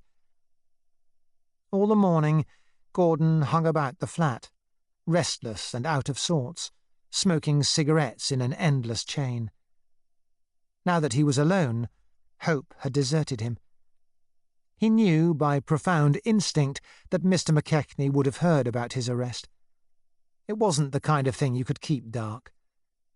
He had lost his job, and that was all about it. He lounged across to the window and looked out. A desolate day. The whitey grey sky looked as if it could never be blue again. The naked trees wept slowly into the gutters. Down a neighbouring street, the cry of the coalman echoed mournfully. Only a fortnight to Christmas now. Jolly to be out of work at this time of year. But the thought, instead of frightening him, merely bored him. The peculiar lethargic feeling, the stuffy heaviness behind the eyes that one has after a fit of drunkenness, seemed to have settled upon him permanently. The prospect of searching for another job bored him even more than the prospect of poverty. Besides, he would never find another job. There are no jobs to be had nowadays. He was going down into the subworld of the unemployed, down into God knew what workhouse depths of dirt and hunger and futility. And chiefly, he was anxious to get it over with as little fuss and effort as possible. Ravelston came back at about 1 o'clock. He pulled his gloves off and threw them into a chair. He looked tired and depressed. Gordon saw at a glance that the game was up. "He's heard, of course," he said. Everything, I'm afraid. How? I suppose that cow of a Wisbeach woman went and sneaked to him. No, it was in the paper after all. The local paper. He got it out of that. Oh, hell, I'd forgotten that. Ravelston produced from his coat pocket a folded copy of a bi-weekly paper. It was one that they took in at the shop, because Mr. McKechnie advertised in it. Gordon had forgotten that. He opened it. Gosh, what a splash. It was all over the middle page. Bookseller's assistant fined. Magistrate's severe stricture. Disgraceful fracas. There were nearly 2 columns of it. Gordon had never been so famous before, and never would be again. They must have been very hard up for a bit of news. But these local papers have a curious notion of patriotism. They are so avid for local news that a bicycle accident in Harrow Road will occupy more space than a European crisis, and such items of news as Hampstead man on murder charge, or dismembered baby in cellar in Camberwell, are displayed with positive pride. Ravelston described his interview with Mr. McKechnie. Mr. McKechnie, it seemed, was torn between his rage against Gordon and his desire not to offend such a good customer as Ravelston. But of course, after such a thing like that, you could hardly expect him to take Gordon back. These scandals were bad for trade, and besides, he was justly angry at the lies Flaxman had told him over the phone. But he was angriest of all at the thought of his assistant being drunk and disorderly. Ravelston said that the drunkenness seemed to anger him in a way that was peculiar. He gave the impression that he would almost have preferred Gordon to pinch money out of the till. Of course, he was a teetotaler himself. Gordon had sometimes wondered whether he wasn't also a secret drinker in the traditional Scottish style. His nose was certainly very red, but perhaps it was snuff that did it. Anyway, that was that. Gordon was in the soup, full fathom 5. "I suppose the Wisbeach will stick to my clothes and things," he said. "I'm not going round there to fetch them. Besides, I owe her a week's rent." "Oh, don't worry about that. I'll see to your rent and everything." "My dear chap, I can't let you pay my rent." "Oh, dash it!"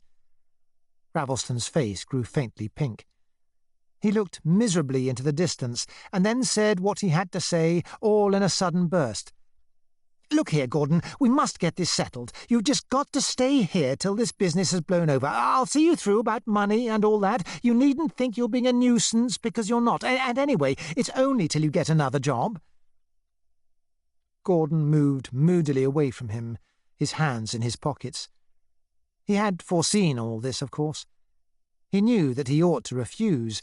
He wanted to refuse, and yet he had not quite the courage. "I'm not going to sponge on you like that," he said sulkily. "Don't use such expressions, for God's sake. Besides, where could you go if you didn't stay here?" "I don't know. Into the gutter, I suppose. It's where I belong. The sooner I get there, the better." "Rot! You're going to stay here till you found another job." "But there isn't a job in the world. It might be a year before I found a job. I don't want a job." "You mustn't talk like that. You'll find a job right enough.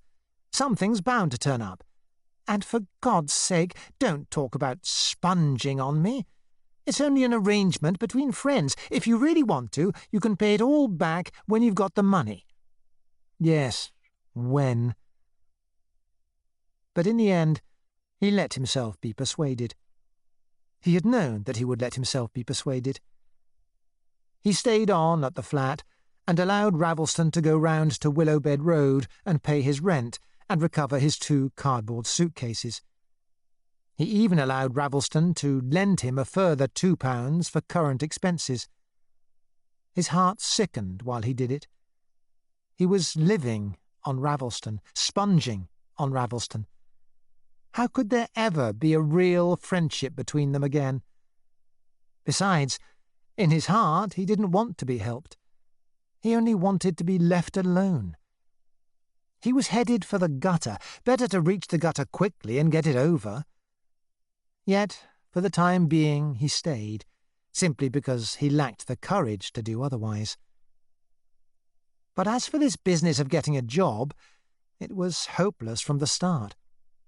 Even Ravelston, though rich, could not manufacture jobs out of nothing. Gordon knew beforehand that there were no jobs going begging in the book trade. During the next 3 days, he wore his shoes out, traipsing from bookseller to bookseller.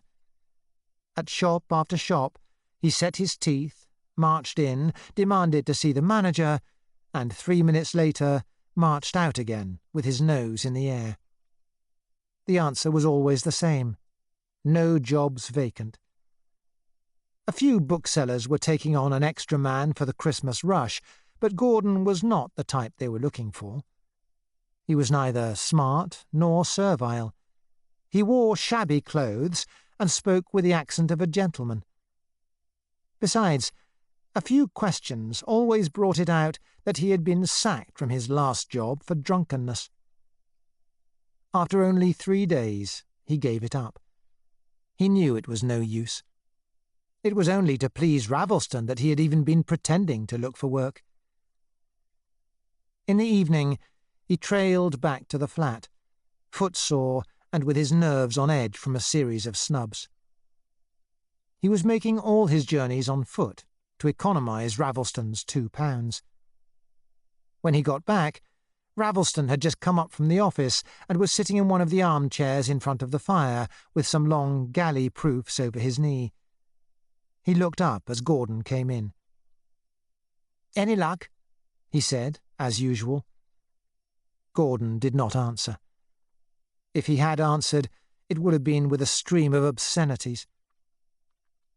Without even looking at Ravelston, he went straight into his bedroom, kicked off his shoes, and flung himself on the bed. He hated himself at this moment. Why had he come back? What right had he to come back and sponge on Ravelston when he hadn't even the intention of looking for a job any longer? He ought to have stayed out in the streets, slept in Trafalgar Square, begged, anything. But he hadn't the guts to face the streets as yet. The prospect of warmth and shelter had tugged him back. He lay with his hands beneath his head in a mixture of apathy and self-hatred. After about half an hour, he heard the doorbell ring and Ravelston get up to answer it. It was that bitch Hermione Slater, presumably. Ravelston had introduced Gordon to Hermione a couple of days ago, and she had treated him like dirt. But a moment later, there was a knock at the bedroom door. "What is it?" said Gordon. "Somebody's come to see you," said Ravelston. "To see me?" "Yes. Come on into the other room." Gordon swore and rolled sluggishly off the bed. When he got to the other room, he found that the visitor was Rosemary. He had been half expecting her, of course, but it wearied him to see her. He knew why she had come. To sympathise with him, to pity him, to reproach him, it was all the same. In his despondent, bored mood, he did not want to make the effort of talking to her. All he wanted was to be left alone. But Ravelston was glad to see her. He had taken a liking to her in their single meeting and thought she might cheer Gordon up. He made a transparent pretext to go downstairs to the office, leaving the two of them together. They were alone, but Gordon made no move to embrace her. He was standing in front of the fire, round-shouldered, his hands in his coat pockets, his feet thrust into a pair of Ravelston's slippers, which were much too big for him. She came rather hesitantly towards him, not yet taking off her hat or her coat with a lambskin collar. It hurt her to see him. In less than a week, his appearance had deteriorated strangely. Already He had that unmistakable, seedy, lounging look of a man who is out of work. His face seemed to have grown thinner, and there were rings round his eyes. Also, it was obvious that he had not shaved that day. She laid her hand on his arm, rather awkwardly, as a woman does when it is she who has to make the first embrace. Gordon? Well? He said it almost sulkily. The next moment, she was in his arms. But it was she who had made the first movement, not he. Her head was on his breast, and behold, she was struggling with all her might against the tears that almost overwhelmed her. It bored Gordon dreadfully. He seemed so often to reduce her to tears, and he didn't want to be cried over. He only wanted to be left alone, alone to sulk and despair. As he held her there, one hand mechanically caressing her shoulder, his main feeling was boredom. She had made things more difficult for him by coming here. Ahead of him were dirt, cold, hunger, the streets, the workhouse, and the jail. It was against that he had got to steel himself. And he could steel himself, if only she would leave him alone and not come plaguing him with these irrelevant emotions. He pushed her a little way from him. She had recovered herself quickly, as she always did. Gordon, my dear one, oh, I'm so sorry. So sorry. Sorry about what? You losing your job and everything. You look so unhappy. I'm not unhappy. Don't pity me, for God's sake. He disengaged himself from her arms. She pulled her hat off and threw it into a chair. She had come here with something definite to say. It was something she had refrained from saying all these years, something that it seemed to her a point of chivalry not to say. But now it had got to be said, and she would come straight out with it. It was not in her nature to beat about the bush. Gordon, will you do something to please me? What? Will you go back to the New Albion? So that was it. Of course, he had foreseen it. She was going to start nagging at him like all the others. She was going to add herself to the band of people who worried him and badgered him to get on. But what else could you expect? It was what any woman would say. The marvel was that she had never said it before. Go back to the New Albion. It had been the sole significant action of his life, leaving the New Albion. It was his religion, you might say, to keep out of that filthy money world. Yet, at this moment, he could not remember with any clarity the motives for which he had left the New Albion. All he knew was that he would never go back, not if the skies fell, and that the argument he foresaw bored him in advance. He shrugged his shoulders and looked away. The New Albion wouldn't take me back, he said shortly. Yes, they would. You remember what Mr. Erskine said? It's not so long ago, only 2 years. And they're always on the lookout for good copywriters. Everyone at the office says so. I'm sure they'd give you a job if you went and asked them, and they'd pay you at least £4 a week. £4 a week. Splendid. I could afford to keep an Aspidistra on that, couldn't I? No, Gordon, don't joke about it now. I'm not joking. I'm serious. You mean you won't go back to them? Not even if they offered you a job? Not in 1,000 years. Not if they paid me £50 a week. But why? Why? I've told you why, he said wearily. She looked at him helplessly. After all, it was no use. There was this money business standing in the way, these meaningless scruples which she had never understood, but which she had accepted merely because they were his. She felt all the impotence, the resentment of a woman who sees an abstract idea triumphing over common sense. How maddening it was that he should let himself be pushed into the gutter by a thing like that. She said, almost angrily, "I don't understand you, Gordon. I really don't. Here you are out of work. You may be starving in a little while for all you know, and yet when there's a good job which you can have almost for the asking, you won't take it." "No, you're quite right, I won't." "But you must have some kind of job, mustn't you?" "A job, but not a good job. I've explained that God knows how often.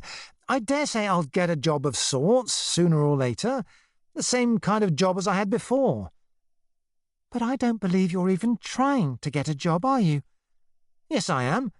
I've been out all today seeing booksellers." "And you didn't even shave this morning," she said, changing her ground with feminine swiftness. He felt his chin. "I don't believe I did, as a matter of fact."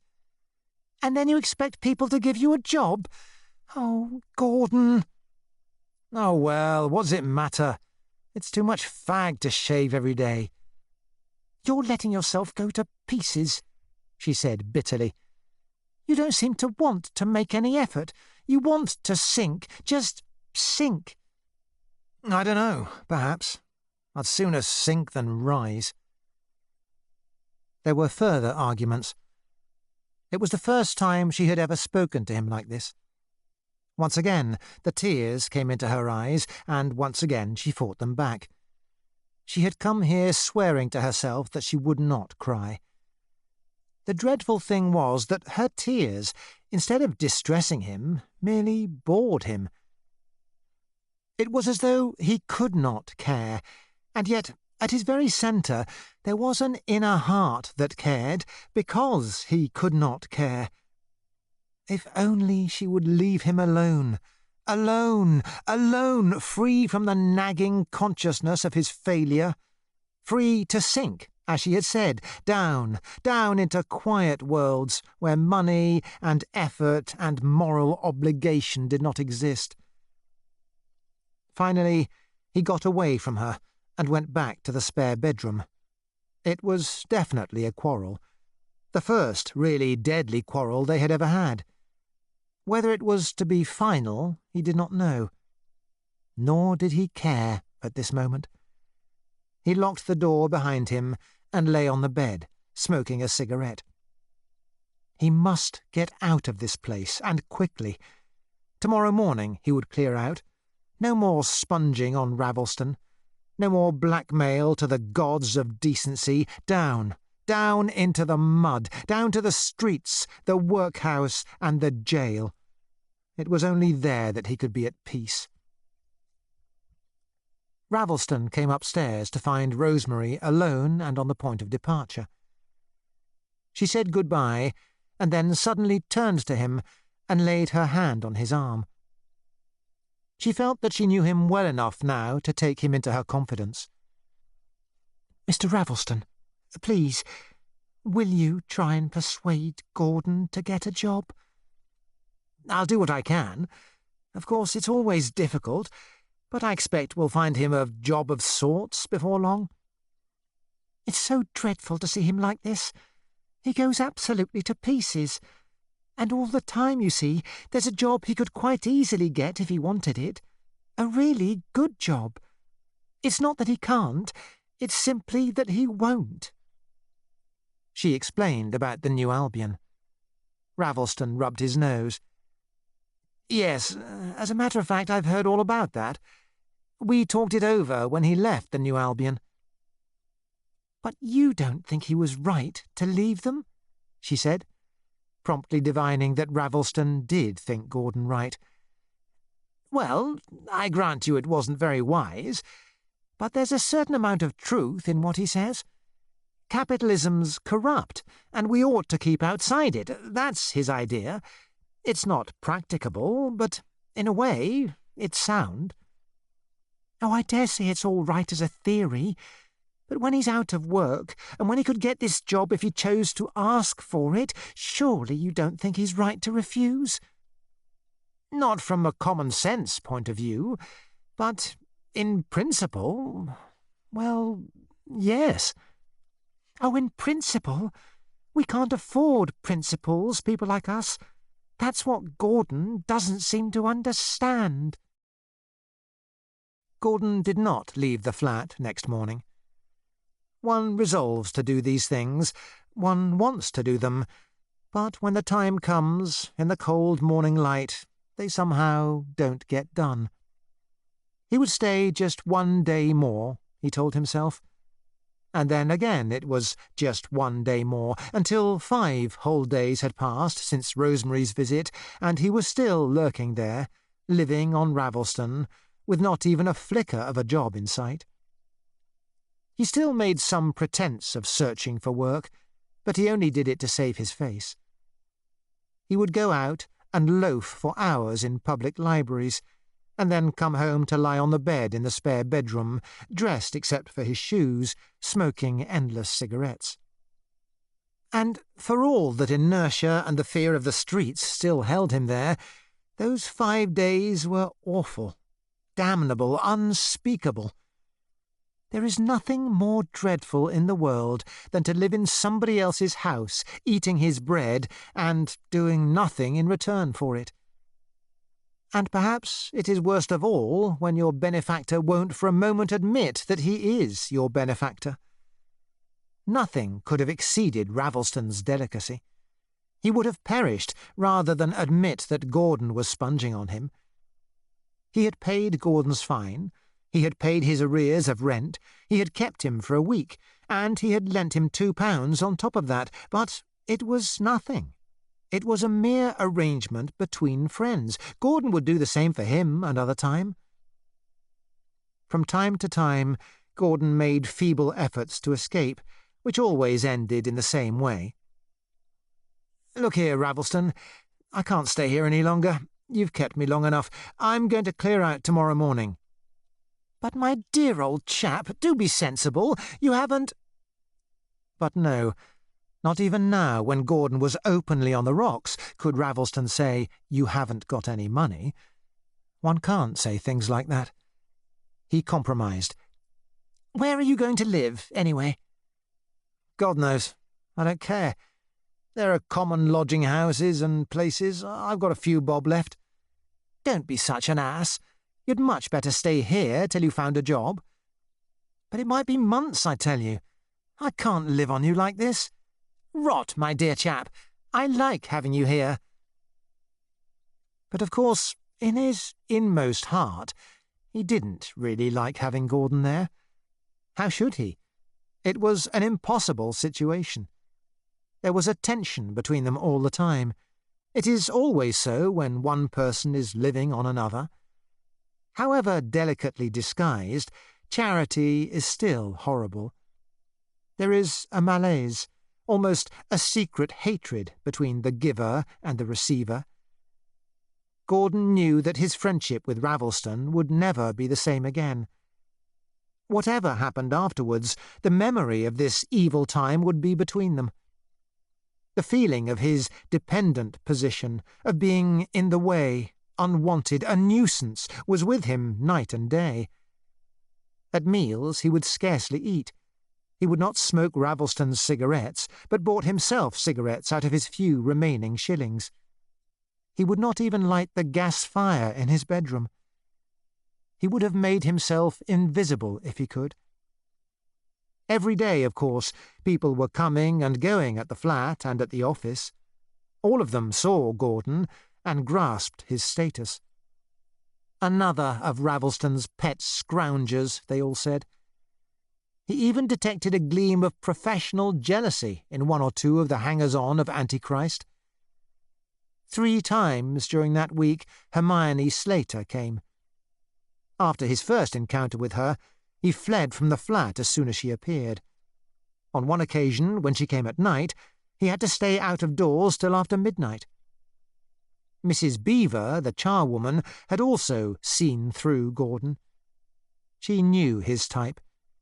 He was another of those good-for-nothing young writing gentlemen who sponged on poor Mr. Ravelston.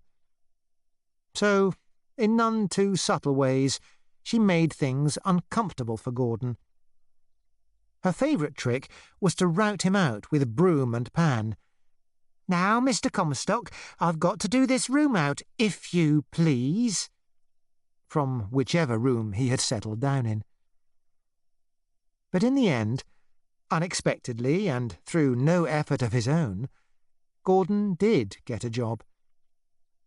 One morning, a letter came for Ravelston from Mr. McKechnie. Mr. McKechnie had relented, not to the extent of taking Gordon back, of course, but to the extent of helping him find another job. He said that a Mr. Cheeseman, a bookseller in Lambeth, was looking for an assistant. From what he said, it was evident that Gordon could get the job if he applied for it. It was equally evident that there was some snag about the job. Gordon had vaguely heard of Mr. Cheeseman. In the book trade, everybody knows everybody else. In his heart, the news bored him. He didn't really want this job. He didn't want ever to work again. All he wanted was to sink, effortless, down into the mud. But he couldn't disappoint Ravelston after all Ravelston had done for him. So the same morning he went down to Lambeth to inquire about the job. The job was in the desolate stretch of road south of Waterloo Bridge. It was a poky, mean-looking shop, and the name over it in faded gilt was not Cheeseman, but Eldridge. In the window, however, there were some valuable calf folios and some 16th-century maps which Gordon thought must be worth money. Evidently Mr. Cheeseman specialised in rare books. Gordon plucked up his courage and went in. As the doorbell pinged, a tiny, evil-looking creature with a sharp nose and heavy black eyebrows emerged from the office behind the shop. He looked up at Gordon with a kind of nosy malice. When he spoke, it was in an extraordinary clipped manner, as though he were biting each word in half before it escaped from him. "What can I do for you?" That, approximately, was what it sounded like. Gordon explained why he had come. Mr. Cheeseman shot a meaning glance at him and answered in the same clipped manner as before. "Oh, eh? Comstock, eh? Come this way. Got me office back here. Been inspecting you." Gordon followed him. Mr. Cheeseman was a rather sinister little man, almost small enough to be called a dwarf, with very black hair and slightly deformed. As a rule, a dwarf, when malformed, has a full-sized torso and practically no legs. With Mr. Cheeseman, it was the other way about. His legs were normal length, but the top half of his body was so short that his buttocks seemed to sprout almost immediately below his shoulder blades. This gave him, in walking, a resemblance to a pair of scissors. He had the powerful, bony shoulders of the dwarf, the large, ugly hands, and the sharp, nosing movements of the head. His clothes had that peculiar, hardened, shiny texture of clothes that are very old and very dirty. They were just going into the office when the doorbell pinged again, and a customer came in, holding out a book from the sixpenny box outside and half-a-crown.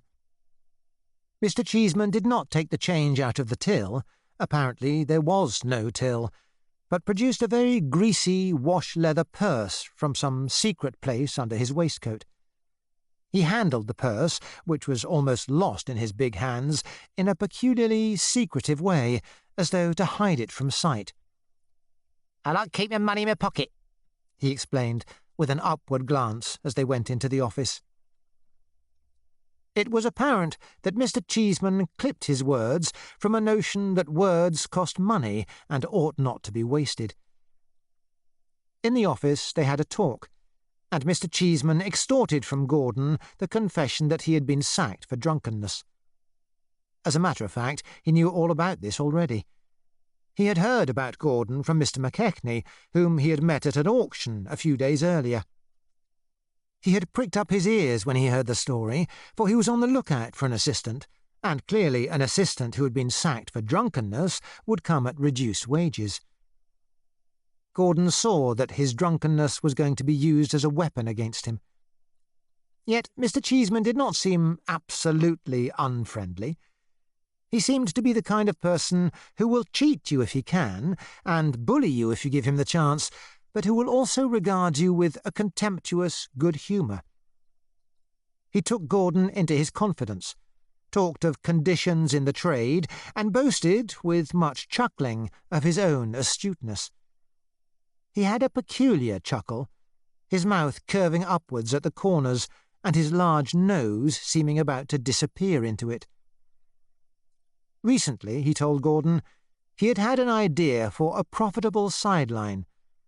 He was going to start a twopenny library, but it would have to be quite separate from the shop, because anything so low class would frighten away the book lovers who came to the shop in search of rare books. He had taken premises a little distance away, and, in the lunch hour, he took Gordon to see them. They were farther down the dreary street, between a fly-blown ham and beef shop and a smartish undertaker. The ads in the undertaker's window caught Gordon's eye. It seems you can get underground for as little as £2.10 nowadays. You can even get buried on the hire purchase. There was also an ad for cremations. Reverent, sanitary, and inexpensive. The premises consisted of a single narrow room, a mere pipe of a room, with a window as wide as itself, furnished with a cheap desk, one chair, and a card index. The new painted shelves were ready and empty. This was not, Gordon saw at a glance, going to be the kind of library that he had presided over at McKechnie's. McKechnie's library had been comparatively highbrow. It had dredged no deeper than Dell, and it even had books by Lawrence and Huxley. But this was one of those cheap, arid, evil little libraries, mushroom libraries they are called, which are springing up all over London and are deliberately aimed at the uneducated. In libraries like these, there is not a single book that is ever mentioned in the reviews, or that any civilized person has ever heard of. The books are published by special low-class firms and turned out by wretched hacks at the rate of 4 a year, as mechanically as sausages, and with much less skill. In effect, they are merely fourpenny novelettes disguised as novels, and they only cost the library proprietor 1 and 8p a volume. Mr. Cheeseman explained that he had not ordered the books yet. He spoke of ordering the books as one might speak of ordering a ton of coals. He was going to start with 500 assorted titles, he said. The shelves were already marked off into sections: sex, crime, Wild West, and so forth. He offered Gordon the job. It was very simple.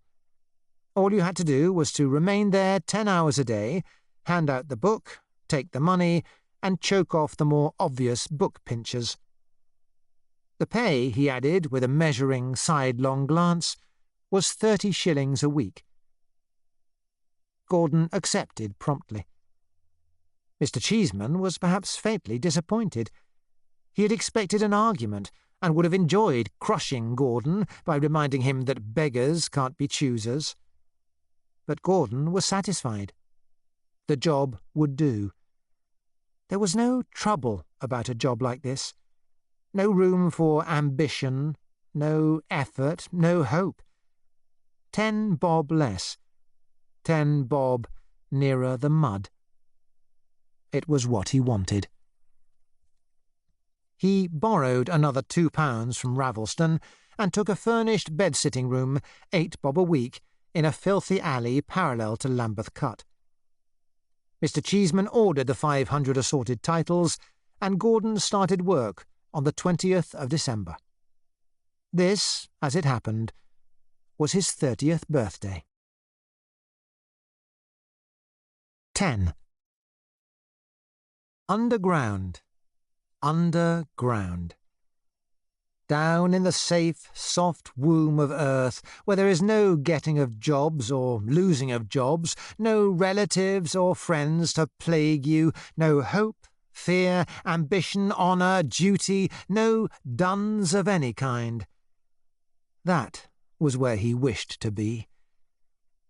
Yet it was not death, actual physical death, that he wished for. It was a queer feeling that he had. It had been with him ever since that morning when he had woken up in the police cell. The evil, mutinous mood that comes after drunkenness seemed to have set into a habit. That drunken night had marked a period in his life. It had dragged him downward with strange suddenness. Before, he had fought against the money code, and yet he had clung to his wretched remnant of decency.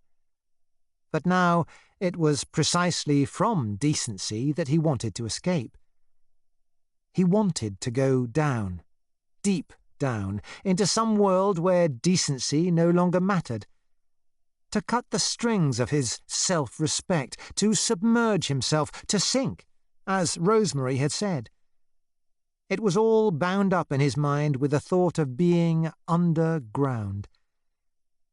He liked to think about the lost people, the underground people, tramps, beggars, criminals, prostitutes. It is a good world that they inhabit, down there in their frowsy kips and spikes. He liked to think that beneath the world of money there is that great sluttish underworld where failure and success have no meaning. A sort of kingdom of ghosts where all are equal. That was where he wished to be, down in the ghost kingdom, below ambition. It comforted him somehow to think of the smoke-dim slums of South London sprawling on and on, a huge, graceless wilderness where you could lose yourself forever. And in a way, this job was what he wanted. At any rate, it was something near what he wanted. Down there in Lambeth, in winter, in the murky streets where the sepia-shadowed faces of tea drunkards drifted through the mist, you had a submerged feeling. Down here, you had no contact with money or with culture, no highbrow customers to whom you had to act the highbrow, no one who was capable of asking you, in that prying way that prosperous people have, what are you, with your brains and education, doing in a job like this? You were just part of the slum, and, like all slum dwellers, taken for granted. The youths and girls and draggled, middle-aged women who came to the library scarcely even spotted the fact that Gordon was an educated man. He was just the bloke at the library, and practically one of themselves. The job itself, of course, was of inconceivable futility. You just sat there, 10 hours a day, 6 hours on Thursdays, handing out books, registering them, and receiving tuppences. Between whiles, there was nothing to do except read.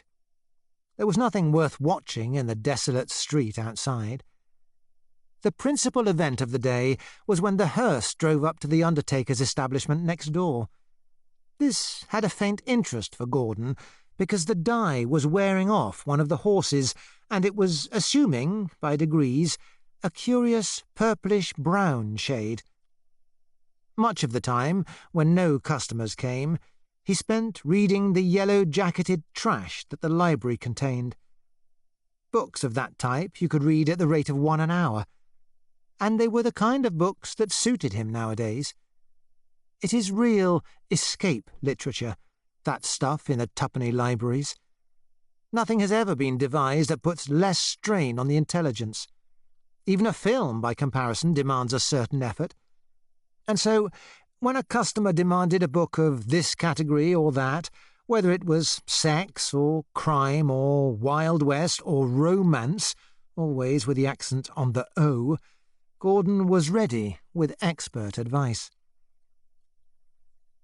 Mr. Cheeseman was not a bad person to work for, so long as you understood that if you worked till the day of judgment, you would never get a rise of wages. Needless to say, he suspected Gordon of pinching the till money. After a week or two, he devised a new system of booking by which he could tell how many books had been taken out and check this with a day's takings. But it was still, he reflected, in Gordon's power to issue books and make no record of them, and so the possibility that Gordon might be cheating him of 6pence or even a shilling a day continued to trouble him, like the pea under the princess's mattress. Yet he was not absolutely unlikable in his sinister, dwarfish way. In the evenings, after he had shut the shop, when he came along to the library to collect the day's takings, he would stay talking to Gordon for a while and recounting with nosy chuckles any particularly astute swindles that he had worked lately. From these conversations, Gordon pieced together Mr. Cheeseman's history. He had been brought up in the old clothes trade, which was his spiritual vocation, so to speak, and had inherited the bookshop from an uncle 3 years ago. At that time, it was one of those dreadful bookshops in which there are not even any shelves, in which the books lie about in monstrous, dusty piles, with no attempt at classification.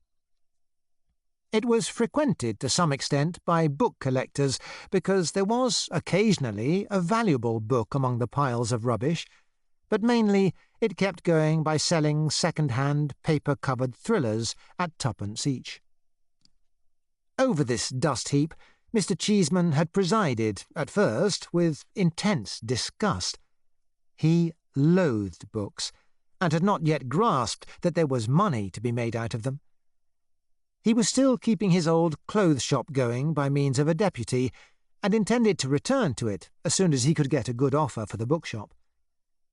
But presently it was borne in upon him that books, properly handled, are worth money. As soon as he had made this discovery, he developed an astonishing flair for book-dealing. Within 2 years, he had worked his shop up till it was one of the best rare bookshops of its size in London. To him, a book was as purely an article of merchandise as a pair of second-hand trousers. He had never in his life read a book himself, nor could he conceive why anyone should want to do so. His attitude towards the collectors who pored so lovingly over his rare editions was that of a sexually cold prostitute towards her clientele. Yet he seemed to know by the mere feel of a book whether it was valuable or not. His head was a perfect mine of auction records and first edition dates, and he had a marvellous nose for a bargain. His favourite way of acquiring stock was to buy up the libraries of people who had just died, especially clergymen. Whenever a clergyman died, Mr. Cheeseman was on the spot, with the promptness of a vulture. Clergymen, he explained to Gordon, so often have good libraries and ignorant widows. He lived over the shop, was unmarried, of course, and had no amusements, and seemingly no friends. Gordon used sometimes to wonder what Mr. Cheeseman did with himself in the evenings when he was not out snooping after bargains. He had a mental picture of Mr. Cheeseman sitting in a double-locked room with the shutters over the windows, counting piles of half-crowns and bundles of pound notes, which he stowed carefully away in cigarette tins. Mr. Cheeseman bullied Gordon, and was on the lookout for an excuse to dock his wages. Yet he did not bear him any particular ill will. Sometimes, in the evening when he came to the library, he would produce a greasy packet of Smith's potato crisps from his pocket, and holding it out, say in his clipped style, "Have some chips?" The packet was always grasped so firmly in his large hand that it was impossible to extract more than 2 or 3 chips, but he meant it as a friendly gesture. As for the place where Gordon lived, in Brewer's Yard, parallel to Lambeth Cut on the south side, it was a filthy kip. His bed-sitting room was 8 shillings a week, and was just under the roof. With its sloping ceiling, it was a room shaped like a wedge of cheese, and its skylight window, it was the nearest thing to the proverbial poet's garret that he had ever lived in. There was a large, low, broken-backed bed, with a ragged patchwork quilt and sheets that were changed once fortnightly. A deal table ringed by dynasties of teapots, a rickety kitchen chair, a tin basin for washing in, a gas ring in the fender. The bare floorboards had never been stained, but were dark with dirt. In the cracks in the pink wallpaper dwelt multitudes of bugs.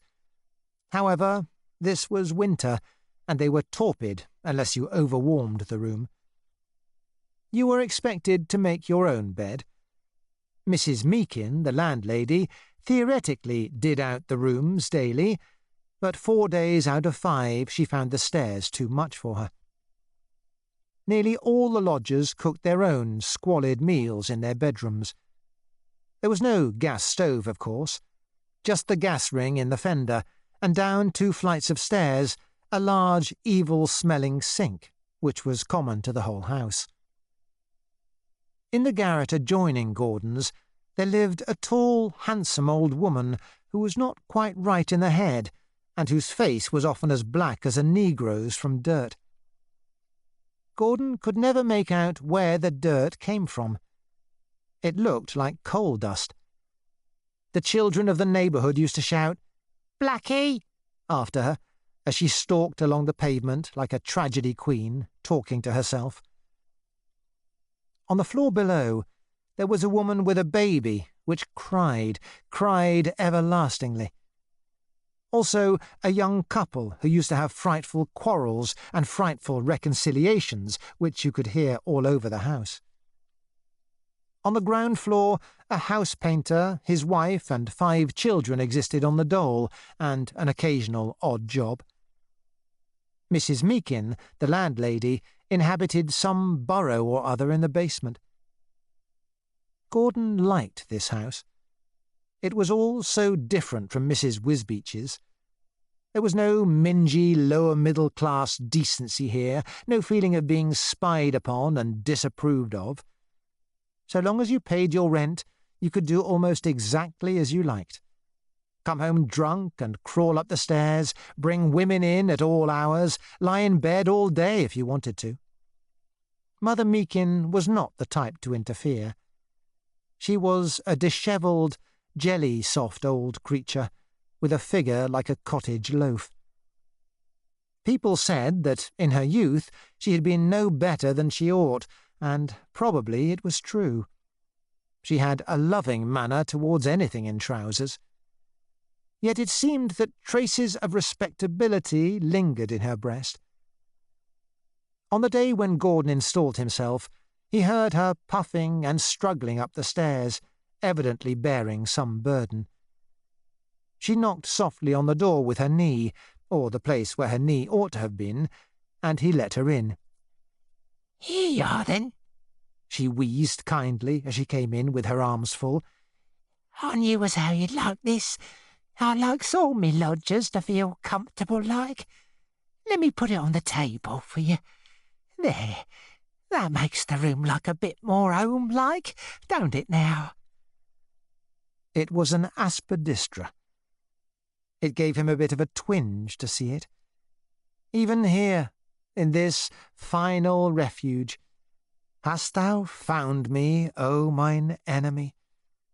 But it was a poor, weedy specimen. Indeed, it was obviously dying.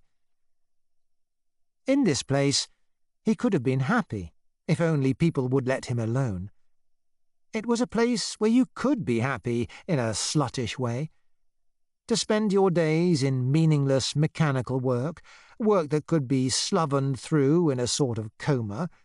To come home and light the fire when you had any coal, there were 6-penny bags at the grocer's, and get the stuffy little attic warm.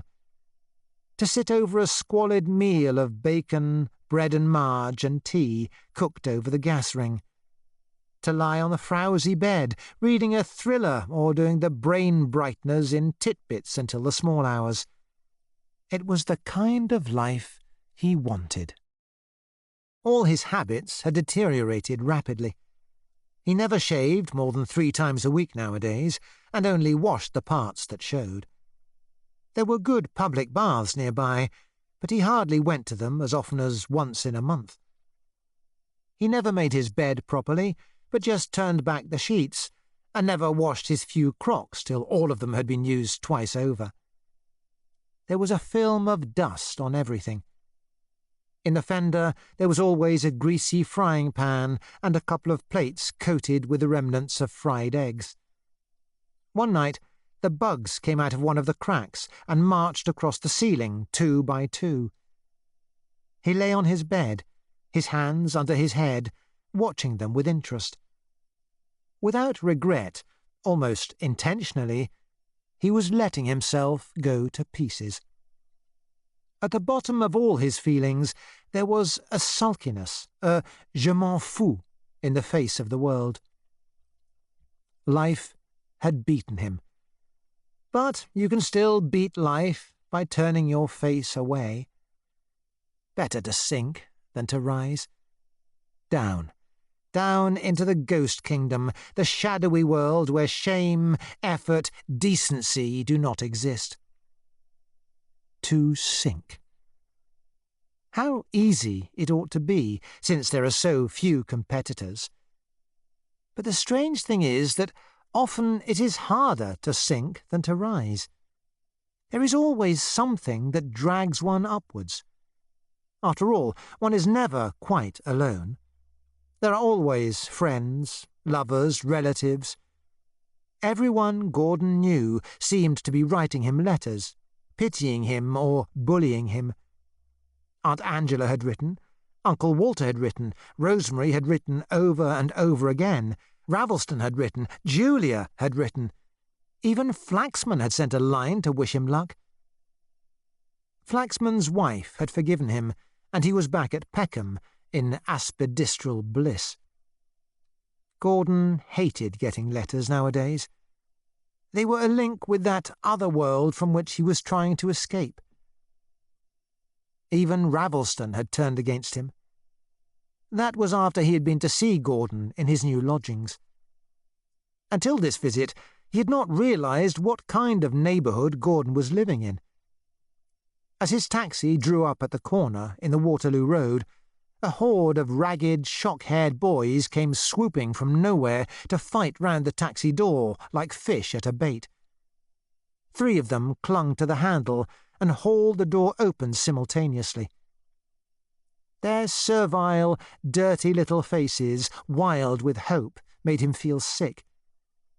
He flung some pennies among them and fled up the alley without looking at them again. The narrow pavements were smeared with a quantity of dog's excrement that was surprising, seeing that there were no dogs in sight. Down in the basement, Mother Meakin was boiling a haddock, and you could smell it halfway up the stairs. In the attic, Ravelston sat on the rickety chair, with the ceiling sloping just behind his head.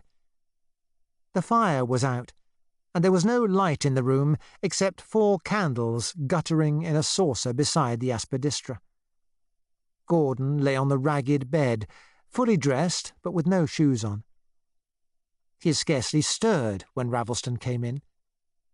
He just lay there, flat on his back, sometimes smiling a little, as though there were some private joke between himself and the ceiling. The room had already the stuffy, sweetish smell of rooms that have been lived in a long time and never cleaned. There were dirty crocks lying about in the fender. "Would you like a cup of tea?" Gordon said, without stirring. "No, thanks, awfully. No," said Ravelston, a little too hastily. He had seen the brown-stained cups in the fender and the repulsive common sink downstairs. Gordon knew quite well why Ravelston refused the tea. The whole atmosphere of this place had given Ravelston a kind of shock.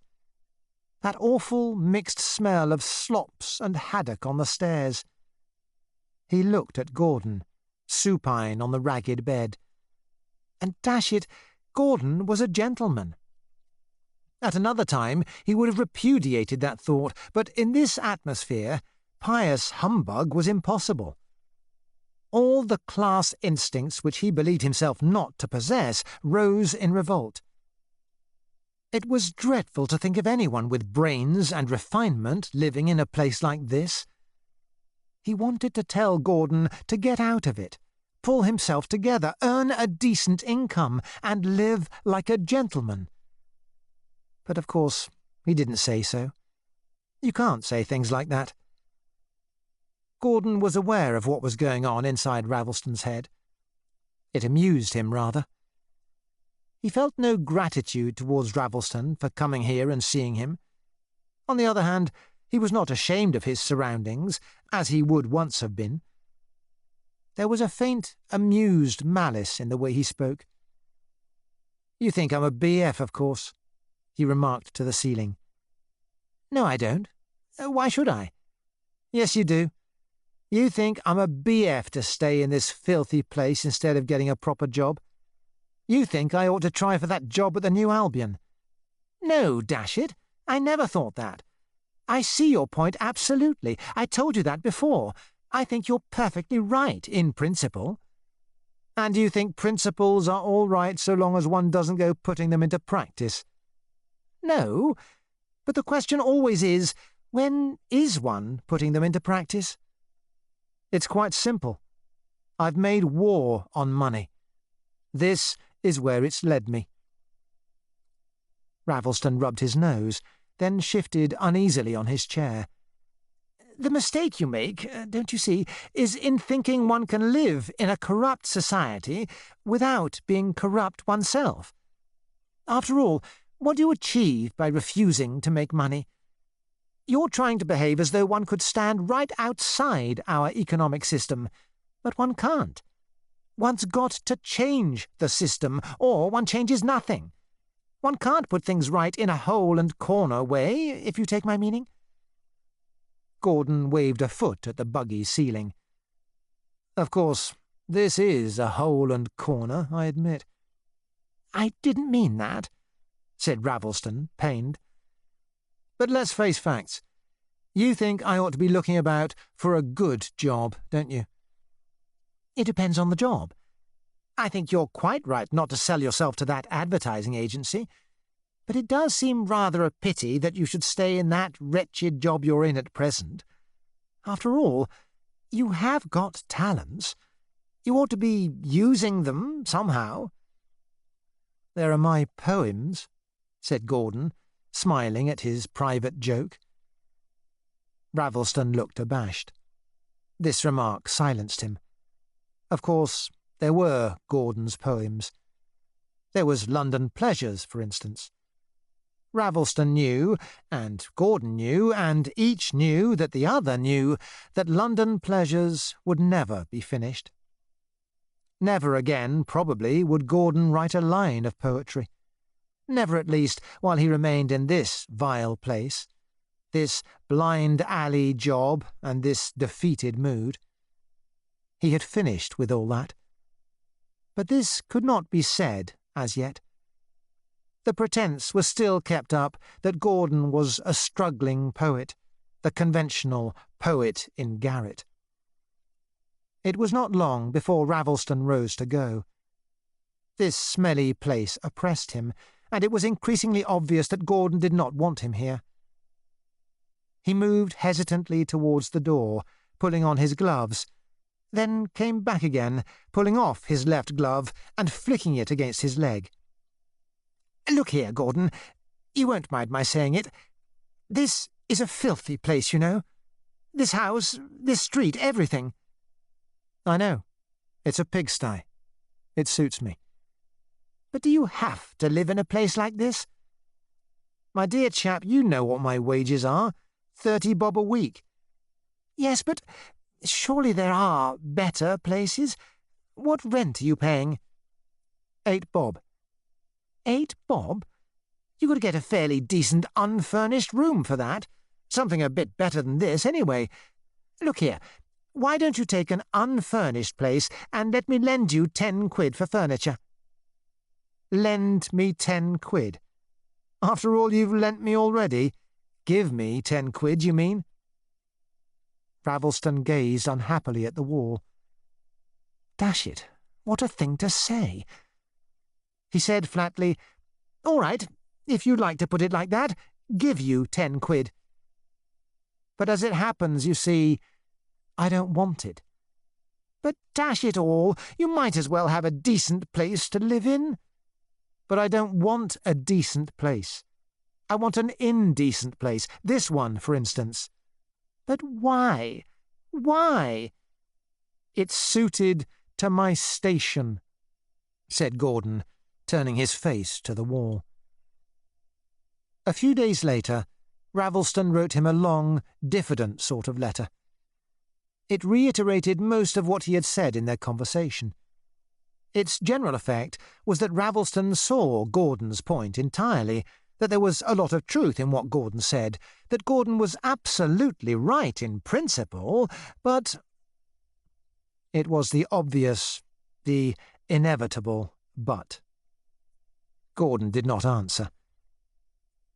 It was several months before he saw Ravelston again. Ravelston made various attempts to get in touch with him. It was a curious fact, rather a shameful fact from a socialist's point of view, that the thought of Gordon, who had brains and was of gentle birth, lurking in that vile place and that almost menial job, worried him more than the thought of 10,000 unemployed in Middlesbrough. Several times, in hope of cheering Gordon up, he wrote, asking him to send contributions to Antichrist. Gordon never answered. The friendship was at an end, it seemed to him. The evil time when he had lived on Ravelston had spoiled everything. Charity kills friendship. And then there were Julia and Rosemary. They differed from Ravelston in this, that they had no shyness about speaking their minds. They did not say euphemistically that Gordon was right in principle. They knew that to refuse a good job can never be right. Over and over again they besought him to go back to the New Albion. The worst was that he had both of them in pursuit of him together. Before this business they had never met, but now Rosemary had got to know Julia somehow. They were in feminine league against him. They used to get together and talk about the maddening way in which Gordon was behaving. It was the only thing they had in common, their feminine rage against his maddening behaviour. Simultaneously, and one after the other, by letter and by word of mouth, they harried him. It was unbearable. Thank God, neither of them had seen his room at Mother Meakin's yet. Rosemary might have endured it, but the sight of that filthy attic would have been almost the death of Julia. They had been round to see him at the library, Rosemary a number of times, Julia once, when she could make a pretext to get away from the tea-shop. Even that was bad enough. It dismayed them to see what a mean, dreary little place the library was. The job at McKechnie's, though wretchedly paid, had not been the kind of job that you need actually be ashamed of. It brought Gordon into touch with cultivated people. Seeing that he was a writer himself, it might conceivably lead to something. But here, in a street that was almost a slum, serving out yellow-jacketed trash at 30 bob a week, what hope was there in a job like that? It was just a derelict's job, a blind alley job. Evening after evening, walking up and down the dreary, misty street after the library was shut, Gordon and Rosemary argued about it. She kept on and on at him. Would he go back to the New Albion? Why wouldn't he go back to the New Albion? He always told her that the New Albion wouldn't take him back. After all, he hadn't applied for the job, and there was no knowing whether he could get it. He preferred to keep it uncertain. There was something about him now that dismayed and frightened her. He seemed to have changed and deteriorated so suddenly.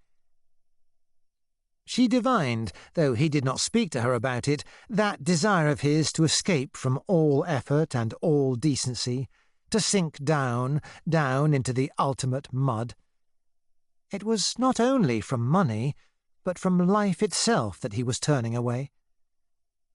They did not argue now, as they had argued in the old days before Gordon had lost his job. In those days, she had not paid much attention to his preposterous theories. His tirades against the money morality had been a kind of joke between them, and it had hardly seemed to matter that time was passing and that Gordon's chance of earning a decent living was infinitely remote. She had still thought of herself as a young girl, and of the future as limitless.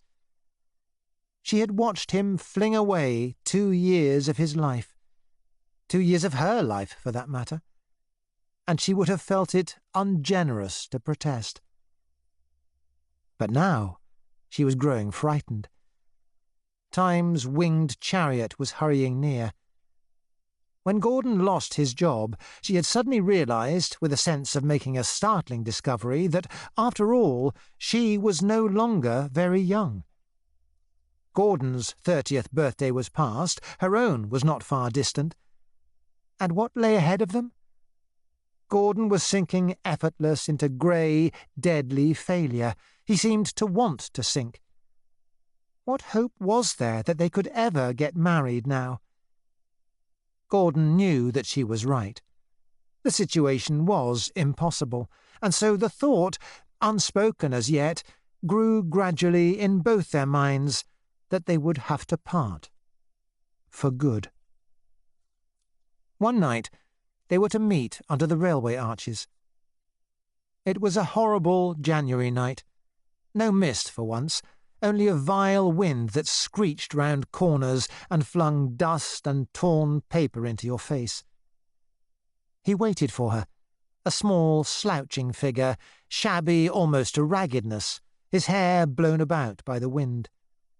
She was punctual, as usual.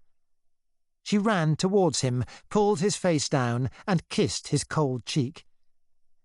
"Gordon, dear, how cold you are! Why did you come out without an overcoat?"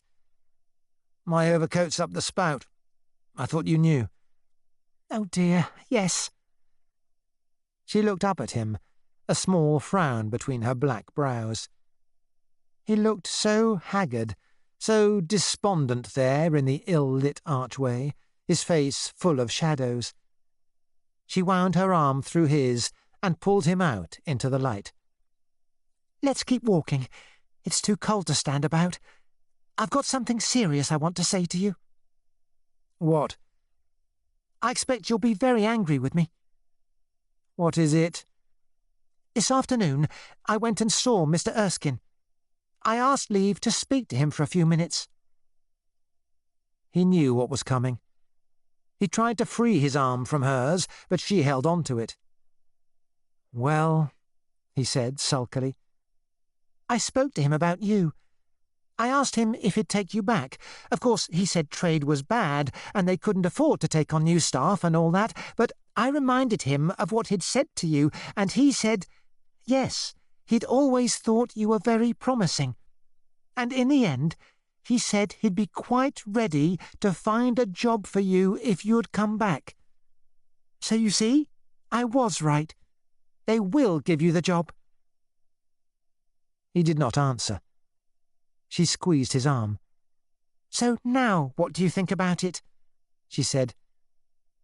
"You know what I think," he said coldly.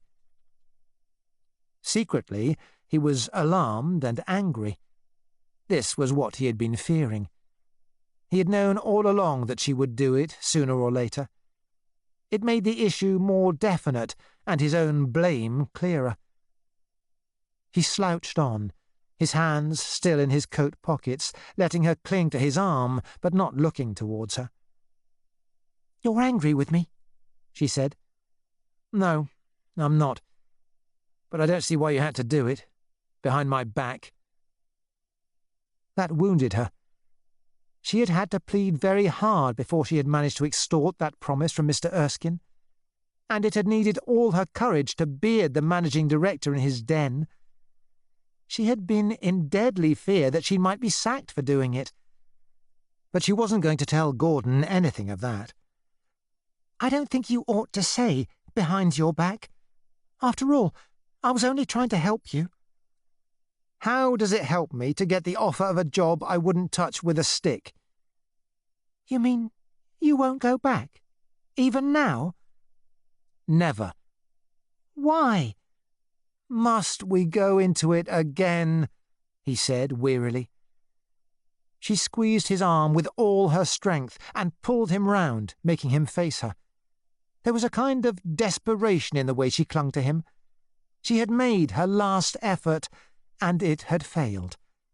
It was as though she could feel him receding, fading away from her like a ghost. "You'll break my heart if you go on like this," she said. "I wish you wouldn't trouble about me.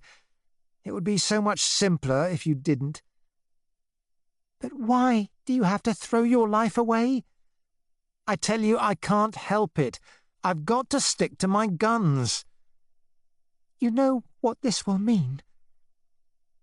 With a chill at his heart, and yet with a feeling of resignation, even of relief, he said, "You mean we shall have to part? Not see each other again?" They had walked on, and now they emerged into the Westminster Bridge Road. The wind met them with a scream, whirling at them a cloud of dust that made both of them duck their heads. They halted again. Her small face was full of lines, and the cold wind and the cold lamplight did not improve it. "You want to get rid of me," he said. No, it's not exactly that." "But you feel we ought to part." "How can we go on like this?" she said desolately. "It's difficult, I admit." "It's all so miserable, so hopeless. What can it ever lead to?" "So you don't love me after all," he said. I do, you know I do." "In a way, perhaps. But not enough to go on loving me when it's certain I'll never have the money to keep you. You'll have me as a husband, but not as a lover. It's still a question of money, you see." "It is not money, Gordon. It's not that." "Yes, it's just money. There's been money between us from the start. Money, always money." The scene continued, but not for very much longer. Both of them were shivering with cold. There is no emotion that matters greatly when one is standing at a street corner in a biting wind. When finally they parted, it was with no irrevocable farewell. She simply said, "I must get back," kissed him, and ran across the road to the tram stop. Mainly with relief, he watched her go. He could not stop now to ask himself whether he loved her. Simply he wanted to get away from the windy street, away from scenes and emotional demands, back in the frowsy solitude of his attic. If there were tears in his eyes, it was only from the cold of the wind. With Julia it was almost worse. She asked him to go and see her one evening. This was after she had heard from Rosemary of Mr. Erskine's offer of a job. The dreadful thing with Julia was that she understood nothing, absolutely nothing of his motives. All she understood was that a good job had been offered him and that he had refused it. She implored him almost on her knees not to throw this chance away. And when he told her that his mind was made up, she wept, actually wept. That was dreadful. The poor goose-like girl, with streaks of grey in her hair, weeping without grace or dignity in her little drage-furnished bed-sitting room. This was the death of all her hopes. She had watched the family go down and down, moneyless and childless, into grey obscurity. Gordon alone had had it in him to succeed, and he, from mad perverseness, would not. He knew what she was thinking. He had to induce in himself a kind of brutality to stand firm. It was only because of Rosemary and Julia that he cared. Ravelston did not matter, because Ravelston understood. Aunt Angela and Uncle Walter, of course, were bleating weakly at him in long, fatuous letters, but them he disregarded. In desperation, Julia asked him what did he mean to do, now that he had flung away his last chance of succeeding in life. He answered simply, "My poems." He had said the same to Rosemary and to Ravelston. With Ravelston, the answer had sufficed. Rosemary had no longer any belief in his poems, but she would not say so. As for Julia, his poems had never at any time meant anything to her. "I don't see much sense in writing if you can't make money out of it," was what she had always said. And he himself did not believe in his poems any longer, but he still struggled to write, at least at times. Soon after he changed his lodgings, he had copied out onto clean sheets the completed portions of London Pleasures. Not quite 400 lines, he discovered. Even the labour of copying it out was a deadly bore. Yet he still worked on it occasionally, cutting out a line here, altering another there, not making or even expecting to make any progress. Before long, the pages were as they had been before, a scrawled, grimy labyrinth of words. He used to carry the wad of grimy manuscript about with him in his pocket. The feeling of it there upheld him a little. After all, it was a kind of achievement, demonstrable to himself, though to nobody else. There it was, sole product of 2 years, of 1,000 hours' work, it might be. He had no feeling for it any longer as a poem. The whole concept of poetry was meaningless to him now. It was only that, if London Pleasures were ever finished, it would be something snatched from fate, a thing created outside the money world. But he knew, far more clearly than before, that it never would be finished. How was it possible that any creative impulse should remain to him in the life he was living now?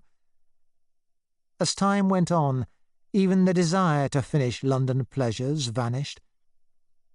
He still carried the manuscript about in his pocket, but it was only a gesture, a symbol of his private war. He had finished forever with that futile dream of being a writer. After all, was not that too a species of ambition? He wanted to get away from all that, below all that, down, down into the ghost kingdom, out of the reach of hope, out of the reach of fear, underground, underground. That was where he wished to be. Yet, in a way, it was not so easy. One night, about 9, he was lying on his bed, with a ragged counterpane over his feet, his hands under his head to keep them warm. The fire was out. The dust was thick on everything. The Aspidistra had died a week ago and was withering upright in its pot. He slid a shoeless foot from under the counterpane, held it up, and looked at it. His sock was full of holes. There were more holes than sock. So here he lay, Gordon Comstock, in a slum attic on a ragged bed, with his feet sticking out of his socks, with 1 and 4pence in the world, with 3 decades behind him, and nothing. Nothing accomplished. Surely now he was past redemption. Surely, try as they would, they couldn't prize him out of a hole like this. He had wanted to reach the mud. Well, This was the mud, wasn't it? Yet he knew that it was not so. That other world, the world of money and success, is always so strangely near. You don't escape it merely by taking refuge in dirt and misery. He had been frightened as well as angry when Rosemary told him about Mr. Erskine's offer. It brought the danger so close to him. A letter, a telephone message, and from this squalor he could step straight back into the money world, back to 4 quid a week, back to effort and decency and slavery. Going to the devil isn't so easy as it sounds. Sometimes your salvation hunts you down like the hound of heaven. For a while he lay in an almost mindless state, gazing at the ceiling. The utter futility of just lying there, dirty and cold, comforted him a little. But presently he was roused by a light tap at the door. He did not stir. It was Mother Meakin, presumably, though it did not sound like her knock. "Come in," he said. The door opened. It was Rosemary. She stepped in and then stopped as the dusty, sweetish smell of the room caught her. Even in the bad light of the lamp, she could see the state of filth the room was in. The litter of food and papers on the table, the grate full of cold ashes, the foul crocks in the fender, the dead Aspidistra. As she came slowly towards the bed, she pulled her hat off and threw it onto the chair. "What a place for you to live in," she said. "So you've come back?" he said. "Yes." He turned a little away from her, his arm over his face. "Come back to lecture me some more, I suppose?" "No." "Then why?" "Because—" She had knelt down beside the bed. She pulled his arm away, put her face forward to kiss him, then drew back, surprised, and began to stroke the hair over his temple with the tips of her fingers. "Oh, Gordon." "What?" "You've got grey in your hair." "Have I? Where?" "Here, over the temple. There's quite a little patch of it. It must have happened all of a sudden." "My golden locks time hath to silver turned," he said indifferently. "So we're both going grey," she said. She bent her head to show him the 3 white hairs on her crown. Then she wriggled herself onto the bed beside him, put an arm under him, pulled him towards her, covered his face with kisses. He let her do it. He did not want this to happen. It was the very thing that he least wanted. But she had wriggled herself beneath him. They were breast to breast.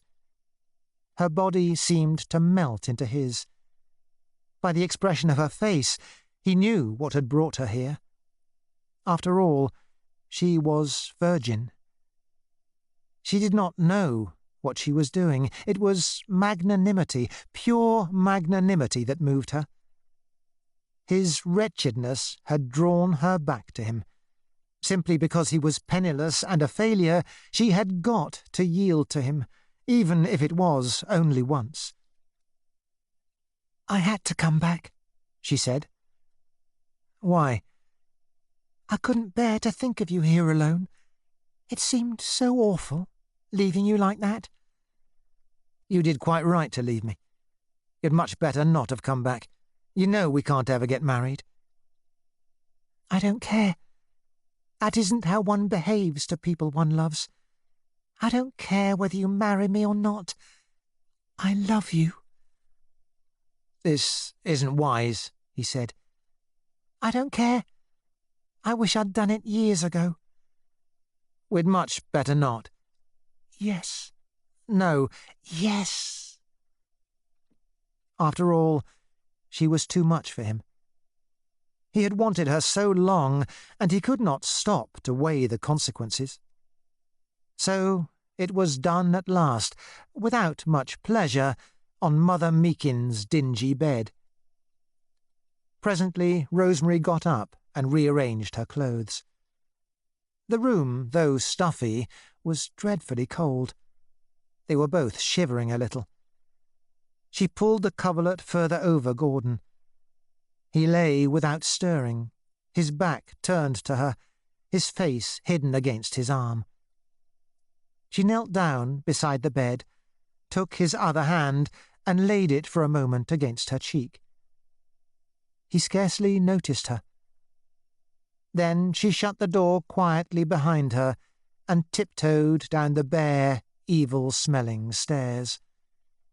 She felt dismayed, disappointed, and very cold. 11. Spring. Spring, between Marsh and Averill, when spray beginneth to spring, when shores be sheen and swards full fair, and leaves both large and long. When the hounds of spring are on winter's traces, in the springtime, the only pretty ring-time, when the birds do sing, hey ding-a-ding-ding, cuckoo, jug-jug, poo-wee, ta, witta-woo. And so on, and so on, and so on. See almost any poet between the Bronze Age and 1805. But how absurd that even now, in the era of central heating and tinned peaches, 1,000 so-called poets are still writing in the same strain. For what difference does spring or winter or any other time of year make to the average civilized person nowadays? In a town like London, the most striking seasonal change, apart from the mere change of temperature, is in the things you see lying about on the pavement. In late winter, it is mainly cabbage leaves. In July, you tread on cherry stones. In November, on burnt-out fireworks. Towards Christmas, the orange peel grows thicker. It was a different matter in the Middle Ages. There was some sense in writing poems about spring, when spring meant fresh meat and green vegetables after months of frowsting in some windowless hut on a diet of salt fish and mouldy bread. If it was spring, Gordon failed to notice it. March in Lambeth did not remind you of Persephone. The days grew longer. There were vile, dusty winds, and sometimes in the sky patches of harsh blue appeared. Probably there were a few sooty buds on the trees if you cared to look for them. The Aspidistra, it turned out, had not died after all. The withered leaves had dropped off, but it was putting forth a couple of dull green shoots near its base. Gordon had been 3 months at the library now. The stupid, slovenly routine did not irk him. The library had swelled to 1,000 assorted titles, and was bringing Mr. Cheeseman £1 a week clear profit, so Mr. Cheeseman was happy after his fashion. He was, nevertheless, nurturing a secret grudge against Gordon. Gordon had been sold to him, so to speak, as a drunkard. He had expected Gordon to get drunk and miss a day's work at least once, thus giving a sufficient pretext for docking his wages. But Gordon had failed to get drunk. Queerly enough, he had no impulse to drink nowadays. He would have gone without beer, even if he could have afforded it. Tea seemed a better poison. All his desires and discontents had dwindled. He was better off on 30 bob a week than he had been previously on £2. The 30 bob covered, without too much stretching, his rent, cigarettes, a washing bill of about £1 a week, a little fuel, and his meals, which consisted almost entirely of bacon, bread and marge, and tea, and cost about 2 bob a day, gas included. Sometimes he even had 6pence over for a seat at a cheap but lousy picture-house near the Westminster Bridge Road. He still carried the grimy manuscript of London Pleasures to and fro in his pocket, but it was from mere force of habit. He had dropped even the pretence of working. All his evenings were spent in the same way, there in the remote, frowsy attic, by the fire if there were any coal left, in bed if there wasn't, with teapot and cigarettes handy, reading, always reading. He read nothing nowadays except twopenny weekly papers. Titbits, Answers, Peg's paper, The Gem, The Magnet, Home Notes, the girl's own paper, they were all the same. He used to get them a dozen at a time from the shop. Mr. Cheeseman had great dusty stacks of them, left over from his uncle's day and used for wrapping paper. Some of them were as much as 20 years old. He had not seen Rosemary for weeks past. She had written a number of times, and then, for some reason, abruptly stopped writing. Ravelston had written once, asking him to contribute an article on twopenny libraries to Antichrist. Julia had sent a desolate little letter giving family news. Aunt Angela had had bad colds all the winter, and Uncle Walter was complaining of bladder trouble. Gordon did not answer any of their letters. He would have forgotten their existence if he could. They and their affection were only an encumbrance. He would not be free to sink down into the ultimate mud till he had cut his links with all of them, even with Rosemary. One afternoon, he was choosing a book for a tow-headed factory girl when someone he only saw out of the corner of his eye came into the library and hesitated just inside the door. "What kind of book did you want?" he asked the factory girl. "Oh, just a kind of a romance, please."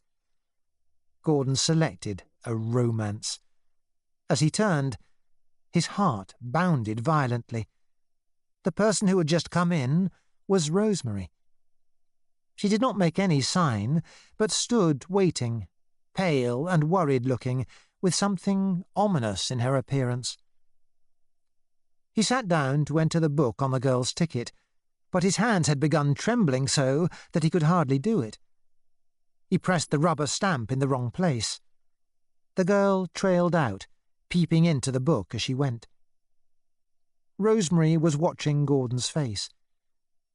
It was a long time since she had seen him by daylight, and she was struck by the change in him. He was shabby to the point of raggedness. His face had grown much thinner and had the dingy, greyish pallor of people who live on bread and margarine. He looked much older, 35 at the least. But Rosemary herself did not look quite as usual. She had lost her gay, trim bearing, and her clothes had the appearance of having been thrown on in a hurry. It was obvious that there was something wrong. He shut the door after the factory girl. "I wasn't expecting you," he began. "I had to come. I got away from the studio at lunchtime. I told them I was ill." "You don't look well. Here, you'd better sit down." There was only one chair in the library. He brought it out from behind the desk and was moving towards her, rather vaguely, to offer some kind of caress.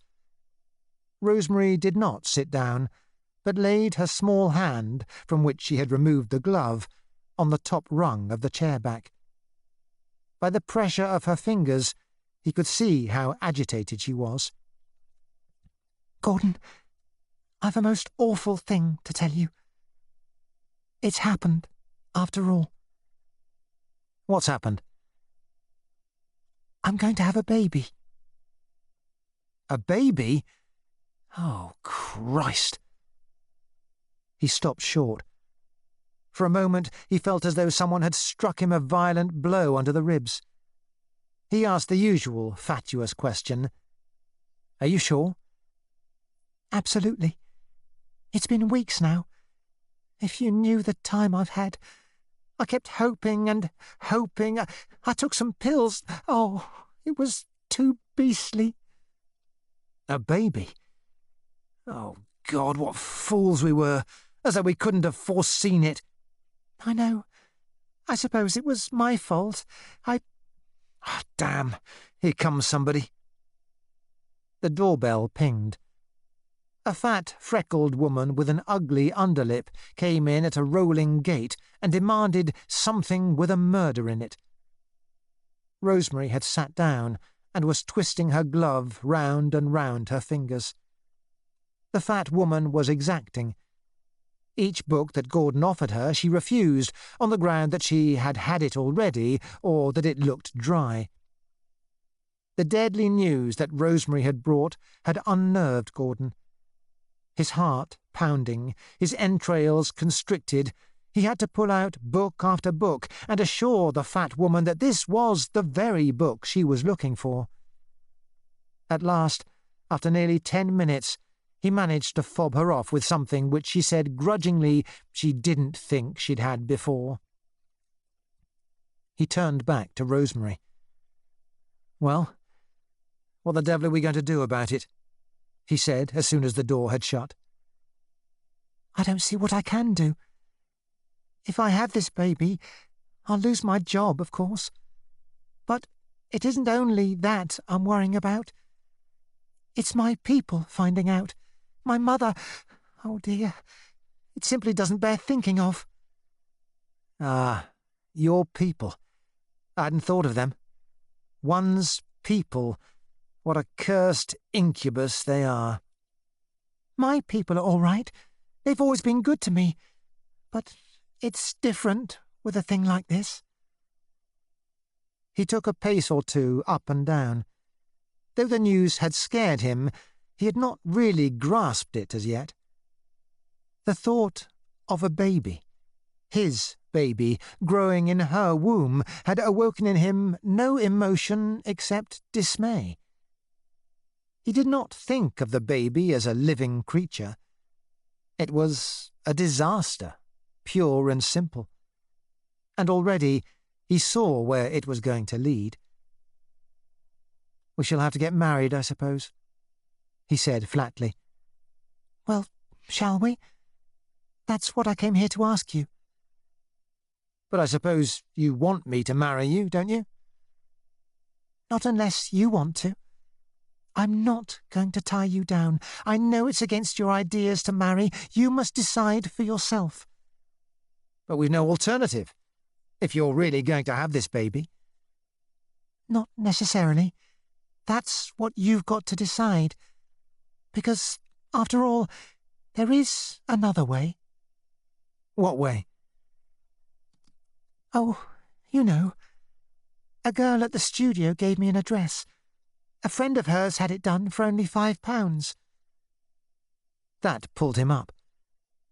For the first time, he grasped, with the only kind of knowledge that matters, what they were really talking about. The words, "a baby," took on a new significance. They did not mean any longer a mere abstract disaster. They meant a bud of flesh, a bit of himself down there in her belly, alive and growing. His eyes met hers. They had a strange moment of sympathy, such as they had never had before. For a moment he did feel that, in some mysterious way, they were one flesh. Though they were feet apart, he felt as though they were joined together, as though some invisible living cord stretched from her entrails to his. He knew then that it was a dreadful thing they were contemplating, a blasphemy, if that word had any meaning. Yet, if it had been put otherwise, he might not have recoiled from it. It was the squalid detail of the £5 that brought it home. "No fear," he said. "Whatever happens, we're not going to do that. It's disgusting." "I know it is, but I can't have the baby without being married." "No. If that's the alternative, I'll marry you. I'd sooner cut my right hand off than do a thing like that." Ping, went the doorbell. 2 ugly louts in cheap bright blue suits and a girl with a fit of the giggles came in. One of the youths asked with a sort of sheepish boldness for something with a kick in it, something smutty. Silently, Gordon indicated the shelves where the sex books were kept. There were hundreds of them in the library. They had titles like Secrets of Paris and The Man She Trusted. On their tattered yellow jackets were pictures of half-naked girls lying on divans, with men in dinner jackets standing over them. The stories inside, however, were painfully harmless. The two youths and the girl ranged among them, sniggering over the pictures on their covers, the girl letting out little squeals and pretending to be shocked. They disgusted Gordon so much that he turned his back on them till they had chosen their books. When they had gone, he came back to Rosemary's chair. He stood behind her, took hold of her small, firm shoulders, then slid a hand inside her coat and felt the warmth of her breast. He liked the strong, springy feeling of her body. He liked to think that down there, a guarded seed, his baby, was growing. She put a hand up and caressed the hand that was on her breast, but did not speak. She was waiting for him to decide. "If I marry you, I shall have to turn respectable," he said musingly. "Could you?" she said, with a touch of her old manner. "I mean, I shall have to get a proper job. Go back to the New Albion. I suppose they'd take me back." He felt her grow very still, and knew that she had been waiting for this. Yet she was determined to play fair. She was not going to bully him or cajole him. "I never said I wanted you to do that. I want you to marry me, yes, because of the baby. But it doesn't follow you've got to keep me." "There's no sense in marrying if I can't keep you. Suppose I married you when I was like I am at present, no money and no proper job. What would you do then?" "I don't know. I'd go on working as long as I could, and afterwards, when the baby got too obvious, well, I suppose I'd have to go home to father and mother." "That would be jolly for you, wouldn't it? But you were so anxious for me to go back to the New Albion before. You haven't changed your mind." "I've thought things over. I know you'd hate to be tied to a regular job. I don't blame you. You've got your own life to live." He thought it over a little while longer. "It comes down to this. Either I marry you and go back to the New Albion, or you go to one of those filthy doctors and get yourself messed about for £5. At this, she twisted herself out of his grasp and stood up facing him. His blunt words had upset her. They had made the issue clearer and uglier than before. "Oh, why did you say that?" "Well, those are the alternatives." "I'd never thought of it like that. I came here meaning to be fair, and now it sounds as if I was trying to bully you into it, trying to play on your feelings by threatening to get rid of the baby. A sort of beastly blackmail." "I didn't mean that. I was only stating facts." Her face was full of lines, the black brows drawn together. But she had sworn to herself that she would not make a scene. He could guess what this meant to her. He had never met her people, but he could imagine them. He had some notion of what it might mean to go back to a country town with an illegitimate baby.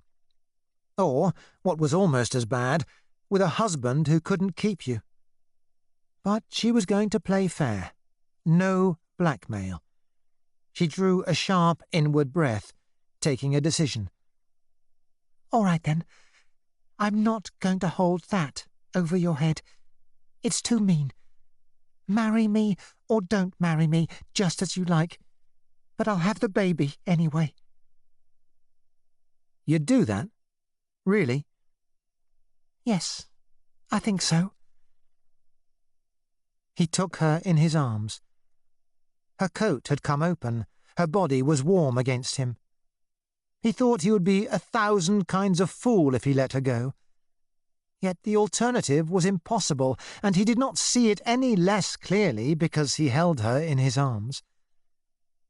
Of course, you'd like me to go back to the New Albion, he said. No, I wouldn't. Not if you don't want to. Yes, you would. After all, it's natural. You want to see me earning a decent income again, in a good job, with £4 a week and an Aspidistra in the window, wouldn't you now? Own up. All right then. Yes, I would. But it's only something I'd like to see happening. I'm not going to make you do it. I'd just hate you to do it if you didn't really want to. I want you to feel free. Really and truly free? Yes. You know what that means? Supposing I decided to leave you and the baby in the lurch. Well, if you really wanted to. You're free. Quite free. After a little while, she went away. Later in the evening, or tomorrow, he would let her know what he decided. Of course, it was not absolutely certain that the New Albion would give him a job, even if he asked them. But presumably they would, considering what Mr. Erskine had said. Gordon tried to think, and could not. There seemed to be more customers than usual this afternoon.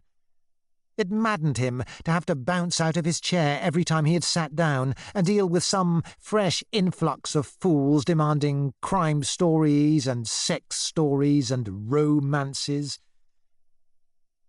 Suddenly, about 6 o'clock, he turned out the lights, locked up the library, and went out. He had got to be alone. The library was not due to shut for 2 hours yet. God knew what Mr. Cheeseman would say when he found out. He might even give Gordon the sack. Gordon did not care. He turned westward, up Lambeth Cut. It was a dull sort of evening, not cold. There was muck underfoot, white lights, and hawkers screaming. He had got to think this thing out, and he could think better walking. But it was so hard, so hard. Back to the New Albion, or leave Rosemary in the lurch? There was no other alternative. It was no use thinking, for instance, that he might find some good job which would offend his sense of decency a bit less. There aren't so many good jobs waiting for moth-eaten people of 30. The New Albion was the only chance he had, or ever would have. At the corner, on the Westminster Bridge Road, he paused a moment. There were some posters opposite, livid in the lamplight. A monstrous one, 10 feet high at least, advertised Bovex. The Bovex people had dropped corner table and got on to a new tack. They were running a series of 4-line poems, Bovex Ballads they were called. There was a picture of a horribly eupeptic family with grinning ham-pink faces sitting at breakfast.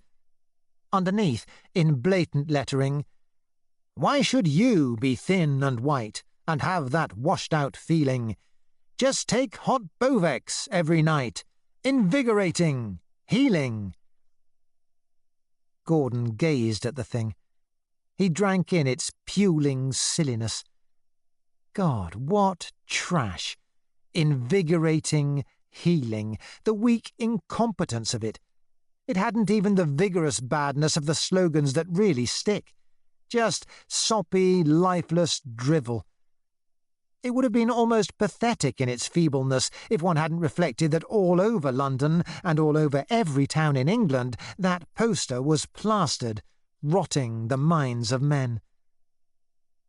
He looked up and down the graceless street. Yes, war is coming soon. You can't doubt it when you see the Bovex ads. The electric drills in our streets presage the rattle of the machine guns.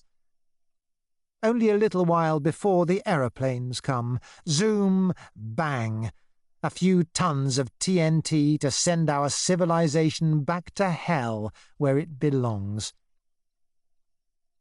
He crossed the road and walked on, southward.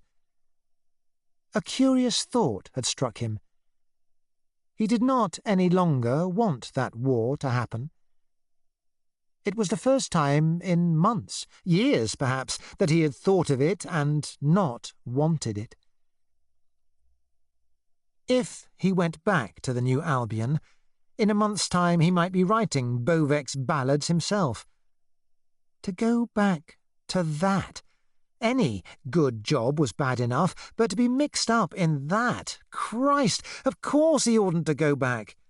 It was just a question of having the guts to stand firm. But what about Rosemary? He thought of the kind of life she would live at home, in her parents' house, with a baby and no money, and of the news running through that monstrous family that Rosemary had married some awful rotter who couldn't even keep her. She would have the whole lot of them nagging at her together. Besides, there was the baby to think about. The money god is so cunning.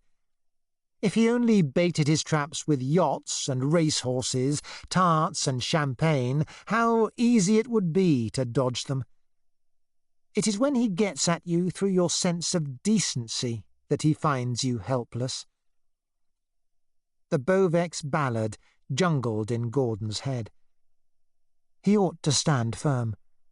He had made war on money. He ought to stick it out. After all, hitherto he had stuck it out, after a fashion. He looked back over his life. No use deceiving himself. It had been a dreadful life. Lonely, squalid, futile. He had lived 30 years and achieved nothing except misery. But that was what he had chosen. It was what he wanted, even now. He wanted to sink down into the muck where money does not rule. But this baby business had upset everything. It was a pretty banal predicament, after all. Private vices, public virtues. The dilemma is as old as the world. He looked up and saw that he was passing a public library. A thought struck him. That baby. What did it mean, anyway, having a baby? What was it that was actually happening to Rosemary at this moment? He had only vague and general ideas of what pregnancy meant. No doubt they would have books in there that would tell him about it. He went in. The lending library was on the left. It was there that you had to ask for works of reference. The woman at the desk was a university graduate, young, colourless, spectacled, and intensely disagreeable. She had a fixed suspicion that no one, at least no male person, ever consulted works of reference except in search of pornography. As soon as you approached, she pierced you through and through with a flash of her pince-nez and let you know that your dirty secret was no secret from her. After all works of reference are pornographical, except perhaps Whitaker's Almanac. You can put even the Oxford Dictionary to evil purposes by looking up words like this and that. Gordon knew her type at a glance, but he was too preoccupied to care. "Have you any book on gynecology?" he said.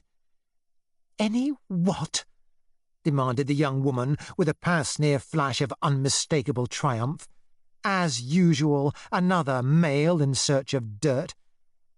"Well, any books on midwifery, about babies being born and so forth?" "We don't issue books of that description to the general public," said the young woman frostily. "I'm sorry, there's a point I particularly want to look up." "Are you a medical student?" "No." "Then I don't quite see what you want with books on midwifery." Curse the woman, Gordon thought. At another time he would have been afraid of her. At present, however, she merely bored him. "If you want to know, my wife's going to have a baby. We neither of us know much about it. I want to see whether I can find out anything useful." The young woman did not believe him. He looked too shabby and worn, she decided, to be a newly married man. However, It was her job to lend out books, and she seldom actually refused them, except to children. You always got your book in the end, after you had been made to feel yourself a dirty swine. With an aseptic air, she led Gordon to a small table in the middle of the library and presented him with 2 fat books in brown covers.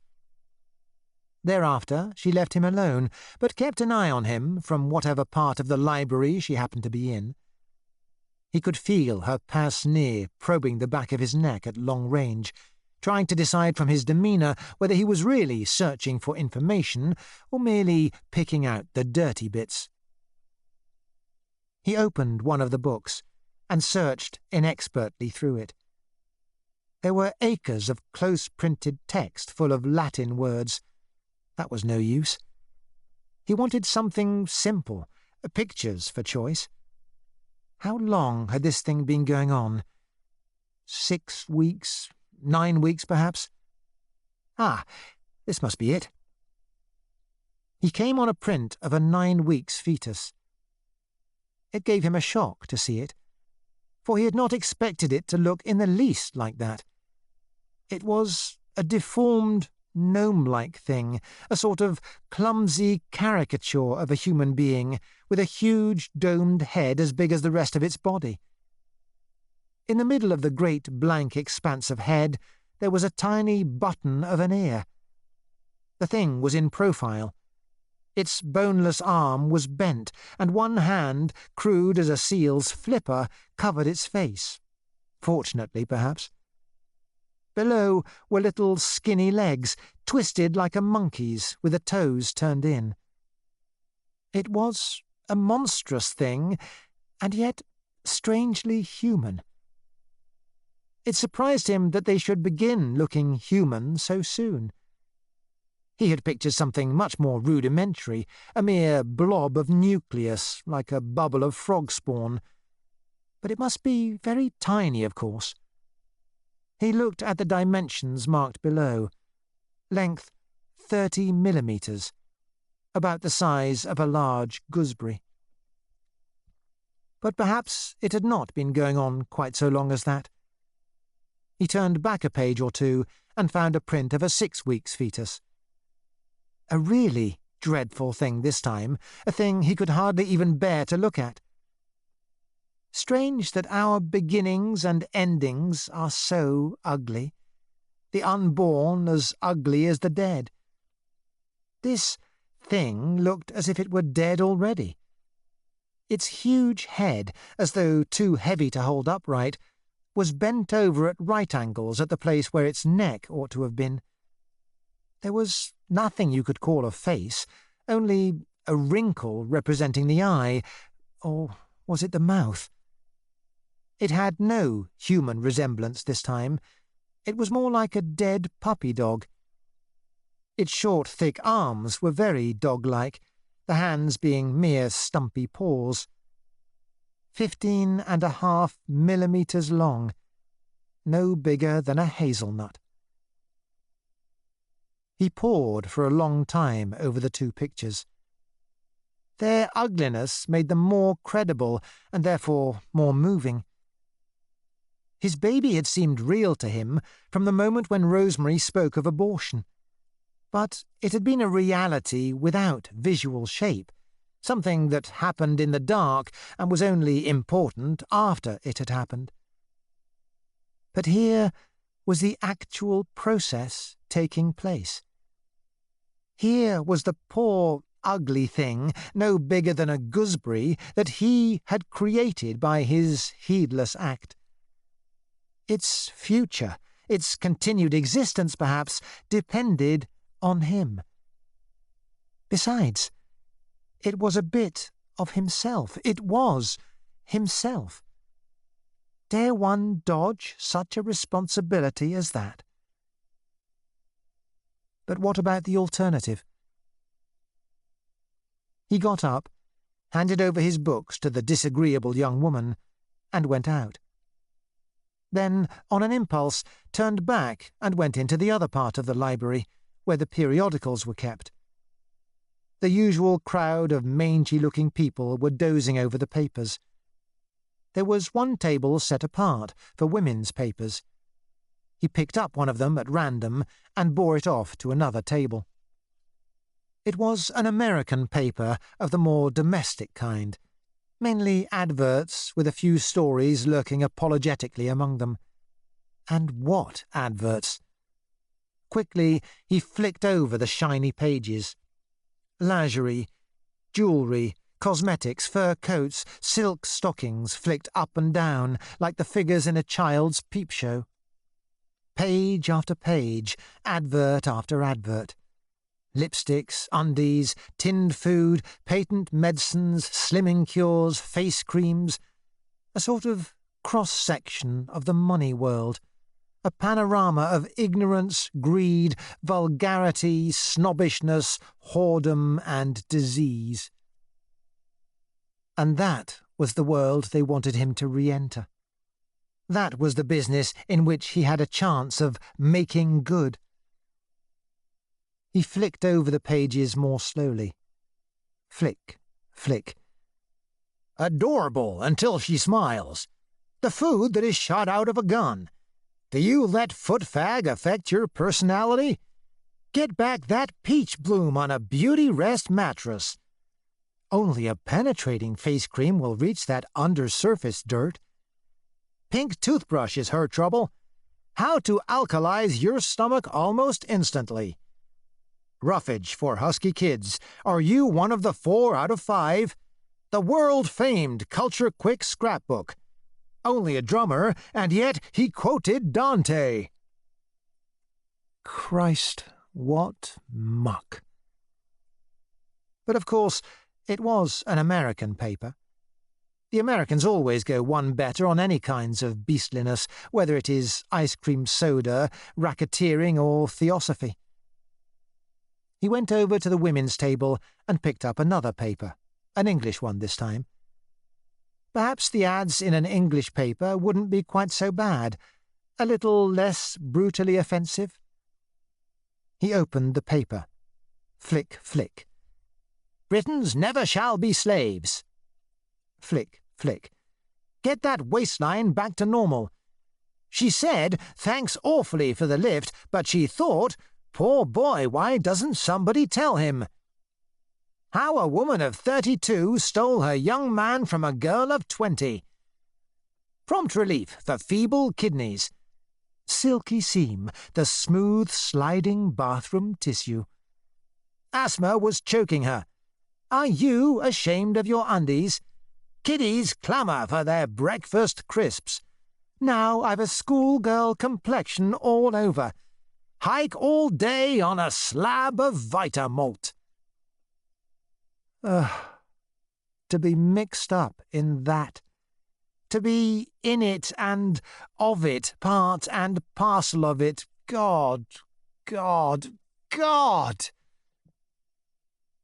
Presently he went out. The dreadful thing was that he knew already what he was going to do. His mind was made up, had been made up for a long time past. When this problem appeared, it had brought its solution with it. All his hesitation had been a kind of make-believe. He felt as though some force outside himself were pushing him. There was a telephone booth nearby. Rosemary's hostel was on the phone. She ought to be at home by now. He went into the booth, feeling in his pocket. Yes, exactly 2 pennies. He dropped them into the slot, swung the dial. A refined, adenoidal, feminine voice answered him. "Who's there, please?" He pressed button A. So the die was cast. "Is Miss Waterlow in?" "Who's there, please?" "Say it's Mr. Comstock. She'll know. Is she at home?" "I'll see. Hold the line, please." A pause. "Hello? Is that you, Gordon?" "Hello. Hello, is that you, Rosemary? I just wanted to tell you. I've thought it over. I've made up my mind." "Oh." There was another pause. With difficulty mastering her voice, she added, "Well, what did you decide?" "It's all right. I'll take the job. If they'll give it me, that is."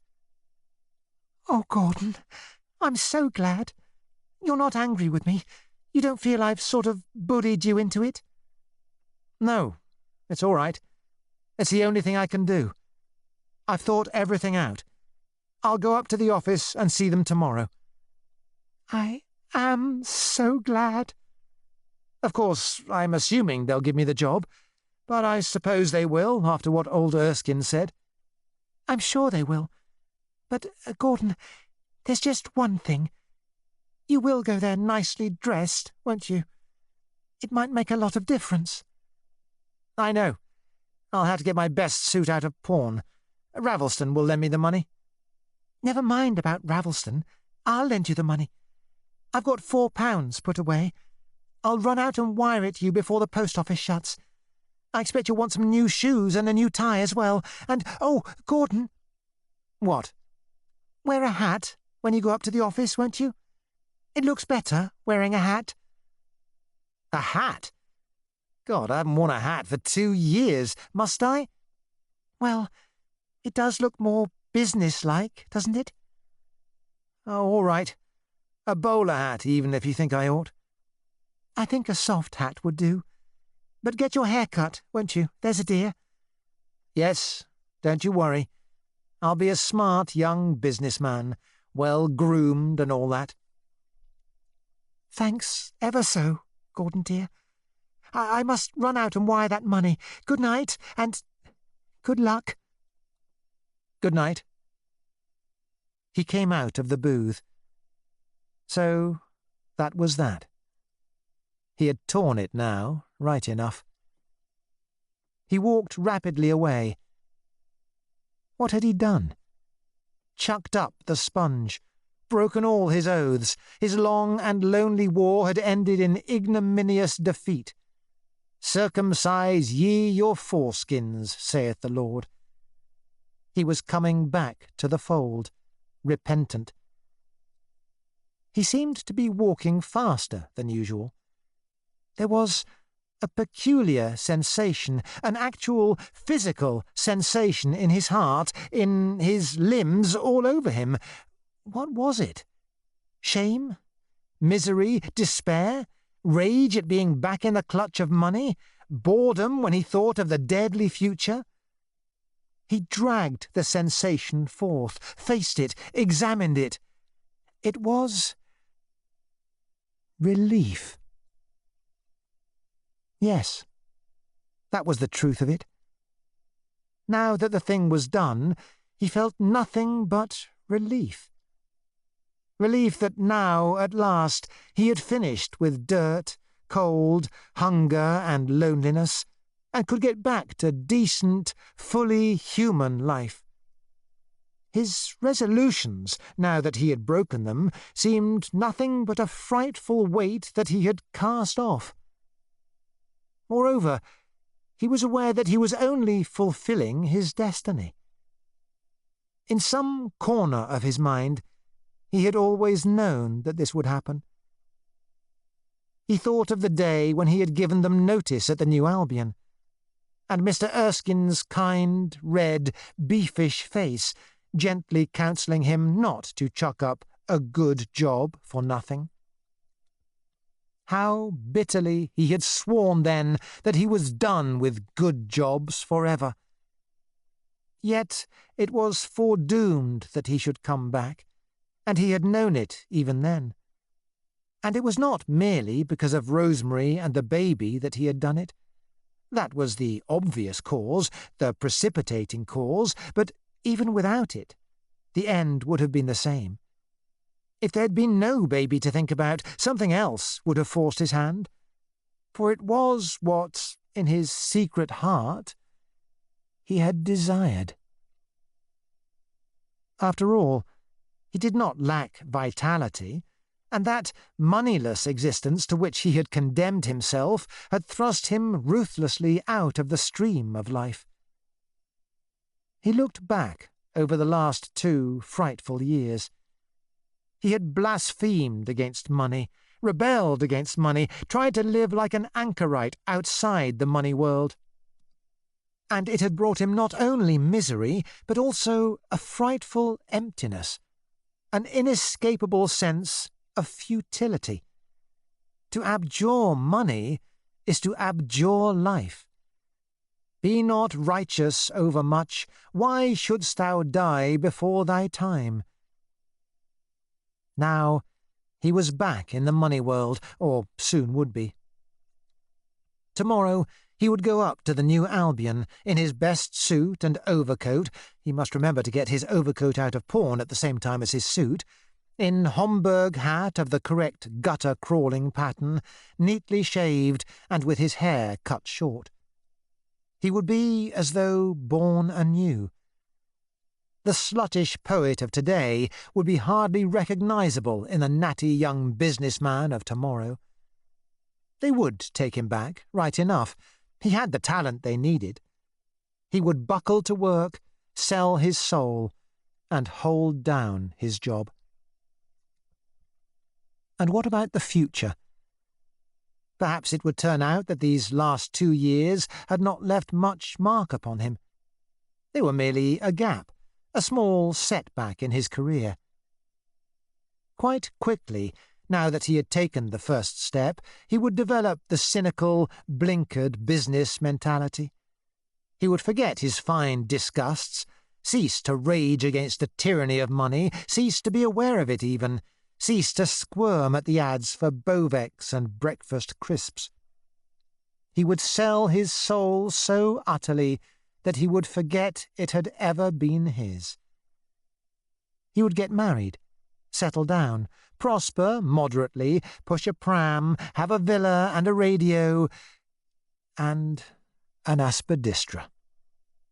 He would be a law-abiding little cit, like any other law-abiding little cit, a soldier in the strap-hanging army. Probably it was better so. He slowed his pace a little. He was 30, and there was grey in his hair, yet he had a queer feeling that he had only just grown up. It occurred to him that he was merely repeating the destiny of every human being. Everyone rebels against the money code, and everyone, sooner or later, surrenders. He had kept up his rebellion a little longer than most, that was all. And he had made such a wretched failure of it. He wondered whether every anchorite in his dismal cell pines secretly to be back in the world of men. Perhaps there were a few who did not. Somebody or other had said that the modern world is only habitable by saints and scoundrels. He, Gordon, wasn't a saint.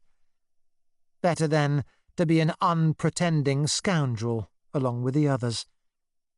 It was what he had secretly pined for. Now that he had acknowledged his desire and surrendered to it, he was at peace. He was making roughly in the direction of home. He looked up at the houses he was passing. It was a street he did not know. Oldish houses, mean-looking and rather dark, let off in flatlets and single rooms for the most part. Railed areas, smoke-grimed bricks, whited steps, dingy lace curtains. Apartment cards in half the windows, Aspidistras in nearly all. A typical lower-middle-class street. But not, on the whole, the kind of street that he wanted to see blown to hell by bombs. He wondered about the people in houses like those. They would be, for example, small clerks, shop assistants, commercial travellers, insurance touts, tram conductors. Did they know that they were only puppets dancing when money pulled the strings? You bet they didn't. And if they did, what would they care? They were too busy being born, being married, begetting, working, dying. It mightn't be a bad thing, if you could manage it, to feel yourself one of them, one of the ruck of men.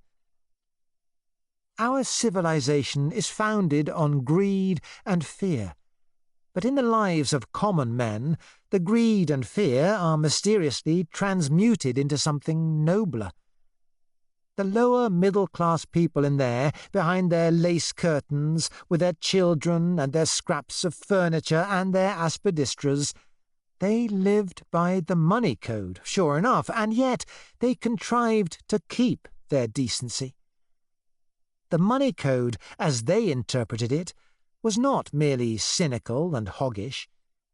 They had their standards, their inviolable points of honour. They kept themselves respectable, kept the Aspidistra flying. Besides, they were alive. They were bound up in the bundle of life. They begot children, which is what the saints and the soul-savers never by any chance do. The Aspidistra is the tree of life, he thought suddenly.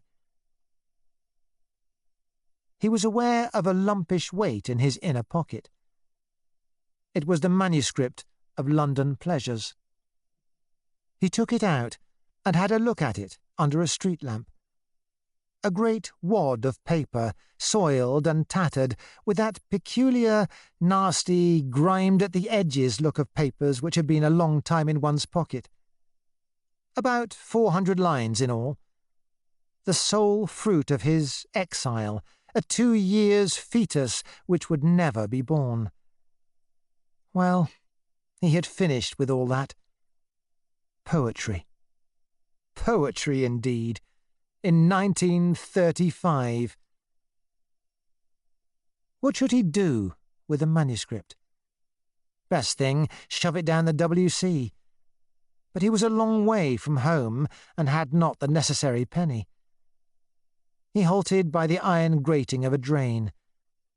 In the window of the nearest house, an aspidistra, a striped one, peeped between the yellow lace curtains. He unrolled a page of London Pleasures. In the middle of the labyrinthine scrawlings, a line caught his eye. Momentary regret stabbed him. After all, parts of it weren't half bad. If only it could ever be finished. It seemed such a shame to shy it away after all the work he had done on it. Save it, perhaps? Keep it by him and finish it secretly in his spare time? Even now it might come to something. No, no, keep your parole. Either surrender or don't surrender. He doubled up the manuscript and stuffed it between the bars of the drain. It fell with a plop into the water below. Visisti, O Aspidistra. 12. Ravelston wanted to say goodbye outside the registry office, but they would not hear of it, and insisted on dragging him off to have lunch with them. Not at Modigliani's, however. They went to one of those jolly little Soho restaurants where you can get such a wonderful 4-course lunch for £0.50. They had garlic sausage with bread and butter, fried plaice, entrecôte aux pommes frites, and a rather watery caramel pudding. Also a bottle of Médoc Supérieur, 3 and 6pence the bottle. Only Ravelston was at the wedding. The other witness was a poor, meek creature with no teeth, a professional witness whom they picked up outside the registry office and tipped £0.50. Julia hadn't been able to get away from the tea shop, and Gordon and Rosemary had only got the day off from the office by pretexts carefully manoeuvred a long time ahead. Nobody knew they were getting married except Ravelston and Julia. Rosemary was going to go on working at the studio for another month or 2. She had preferred to keep her marriage a secret until it was over, chiefly for the sake of her innumerable brothers and sisters, none of whom could afford wedding presents. Gordon, left to himself, would have done it in a more regular manner. He had even wanted to be married in church. But Rosemary had put her foot down to that idea. Gordon had been back at the office 2 months now.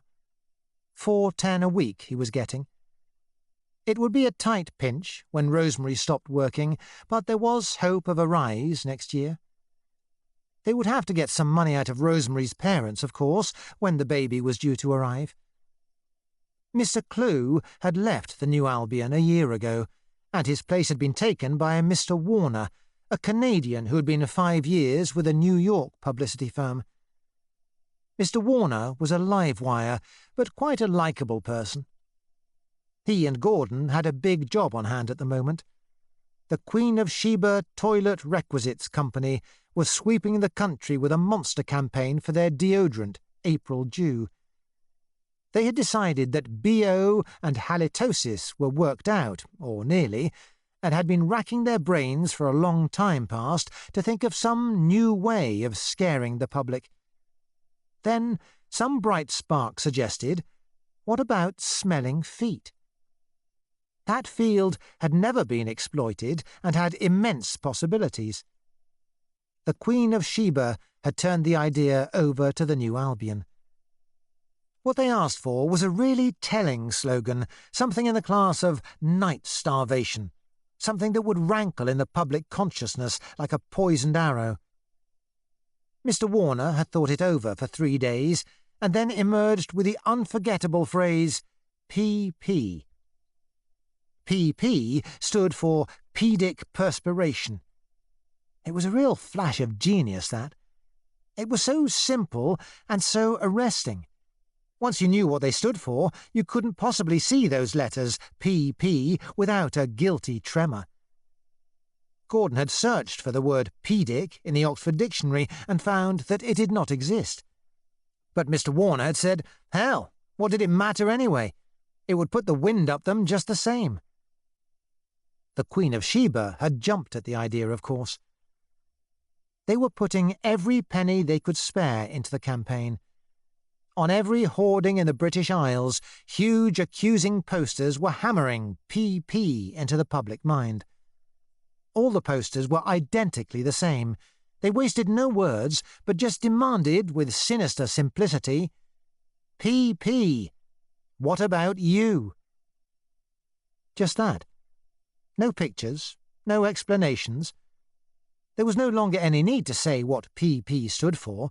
Everyone in England knew it by this time. Mr. Warner, with Gordon to help him, was designing the smaller ads for the newspapers and magazines. It was Mr. Warner who supplied the bold, sweeping ideas, sketched the general layout of the ads, and decided what pictures would be needed. But it was Gordon who wrote most of the letterpress, wrote the harrowing little stories, each a realistic novel in 100 words, about despairing virgins of 30 and lonely bachelors whose girls had unaccountably thrown them over, and overworked wives who could not afford to change their stockings once a week, and who saw their husbands subsiding into the clutches of the other woman. He did it very well. He did it far better than he had ever done anything else in his life. Mr. Warner gave golden reports of him. There was no doubt about Gordon's literary ability. He could use words with the economy that is only learned by years of effort. So perhaps his long, agonizing struggles to be a writer had not been wasted after all. They said goodbye to Ravelston outside the restaurant. The taxi bore them away. Ravelston had insisted on paying for the taxi from the registry office, so they felt they could afford another taxi. Warmed with wine, they lolled together in the dusty May sunshine that filtered through the taxi window. Rosemary's head on Gordon's shoulder, their hands together in her lap. He played with the very slender wedding ring on Rosemary's ring finger. Rolled gold, 5 and 6pence. It looked all right, however. "I must remember to take it off before I go to the studio tomorrow," said Rosemary reflectively. "To think we're really married. Till death do us part. We've done it now, right enough. Terrifying, isn't it? I expect we'll settle down all right, though, with a house of our own, and a pram, and an Aspidistra. He lifted her face up to kiss her. She had a touch of makeup on today, the first he had ever seen on her, and not too skillfully applied. Neither of their faces stood the spring sunshine very well. There were fine lines on Rosemary's, deep seams on Gordon's. Rosemary looked 28, perhaps. Gordon looked at least 35. But Rosemary had pulled the 3 white hairs out of her crown yesterday. "Do you love me?" he said. "Adore you, silly." "I believe you do. It's queer. I'm 30 and moth-eaten." "I don't care." They began to kiss, then drew hurriedly apart as they saw 2 scrawny upper-middle-class women in a car that was moving parallel to their own, observing them with catty interest. The flat off the Edgware Road wasn't too bad. It was a dull quarter and rather a slummy street, but it was convenient for the centre of London. Also, it was quiet, being a blind alley. From the back window, it was a top floor, you could see the roof of Paddington Station. 21 and 6 a week, unfurnished.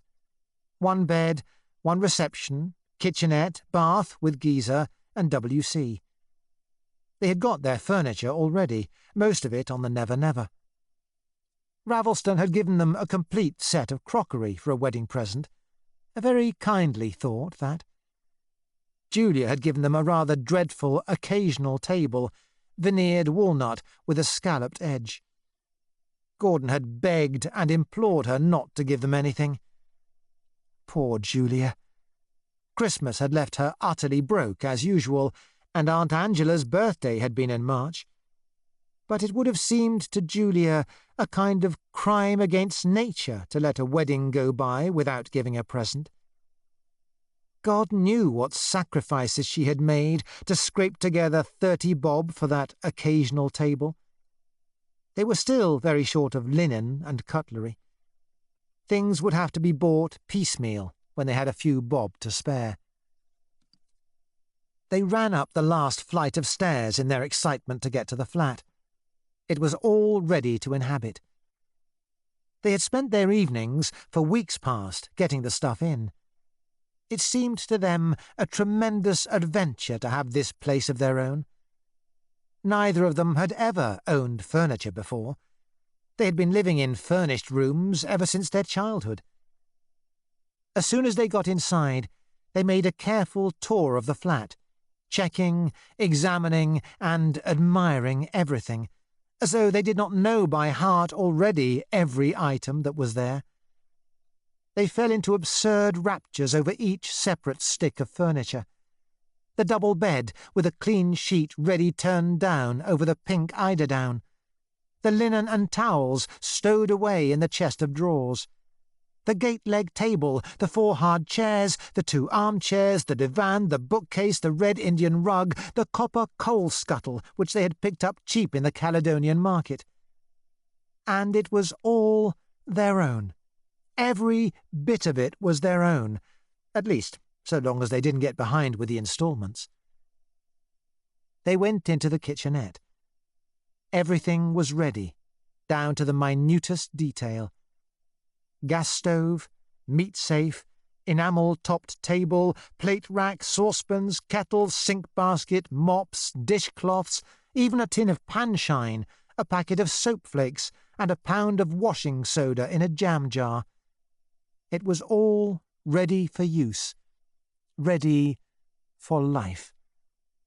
You could have cooked a meal in it, here and now. They stood hand in hand by the enamel-topped table, admiring the view of Paddington Station. "Oh, Gordon, what fun it all is! To have a place that's really our own, and no landladies interfering." "What I like best of all is to think of having breakfast together. You opposite me on the other side of the table, pouring out coffee. How queer it is. We've known each other all these years, and we've never once had breakfast together. Let's cook something now. I'm dying to use those saucepans. She made some coffee and brought it into the front room on the red lacquered tray which they had bought in Selfridge's bargain basement. Gordon wandered over to the occasional table by the window. Far below, the mean street was drowned in a haze of sunlight, as though a glassy yellow sea had flooded it fathoms deep. He laid his coffee cup down on the occasional table. "This is where we'll put the Aspidistra," he said. Put the what? "The Aspidistra." She laughed. He saw that she thought he was joking, and added, "We must remember to go out and order it before all the florists are shut." Gordon, you don't mean that. You aren't really thinking of having an Aspidistra? "Yes, I am. We won't let ours get dusty either. They say an old toothbrush is the best thing to clean them with." She had come over to his side, and she pinched his arm. You aren't serious by any chance, are you? "Why shouldn't I be?" An Aspidistra. To think of having one of those awful, depressing things in here. Besides, where could we put it? I'm not going to have it in this room, and in the bedroom it would be worse. Fancy having an Aspidistra in one's bedroom. "We don't want one in the bedroom. This is the place for an Aspidistra, in the front window, where the people opposite can see it." Gordon, you are joking. You must be joking. "No, I'm not. I tell you, we've got to have an Aspidistra." But why? "It's the proper thing to have. It's the first thing one buys after one's married. In fact, it's practically part of the wedding ceremony." Don't be so absurd. I simply couldn't bear to have one of those things in here. You shall have a geranium, if you really must, but not an Aspidistra. "A geranium's no good. It's an Aspidistra we want." Well, we're not going to have one. That's flat. "Yes, we are. Didn't you promise to obey me just now?" No, I did not. We weren't married in church. "Oh, well, it's implied in the marriage service. Love, honour and obey, and all that." No, it isn't. Anyway, we aren't going to have that Aspidistra. "Yes, we are." We are not, Gordon.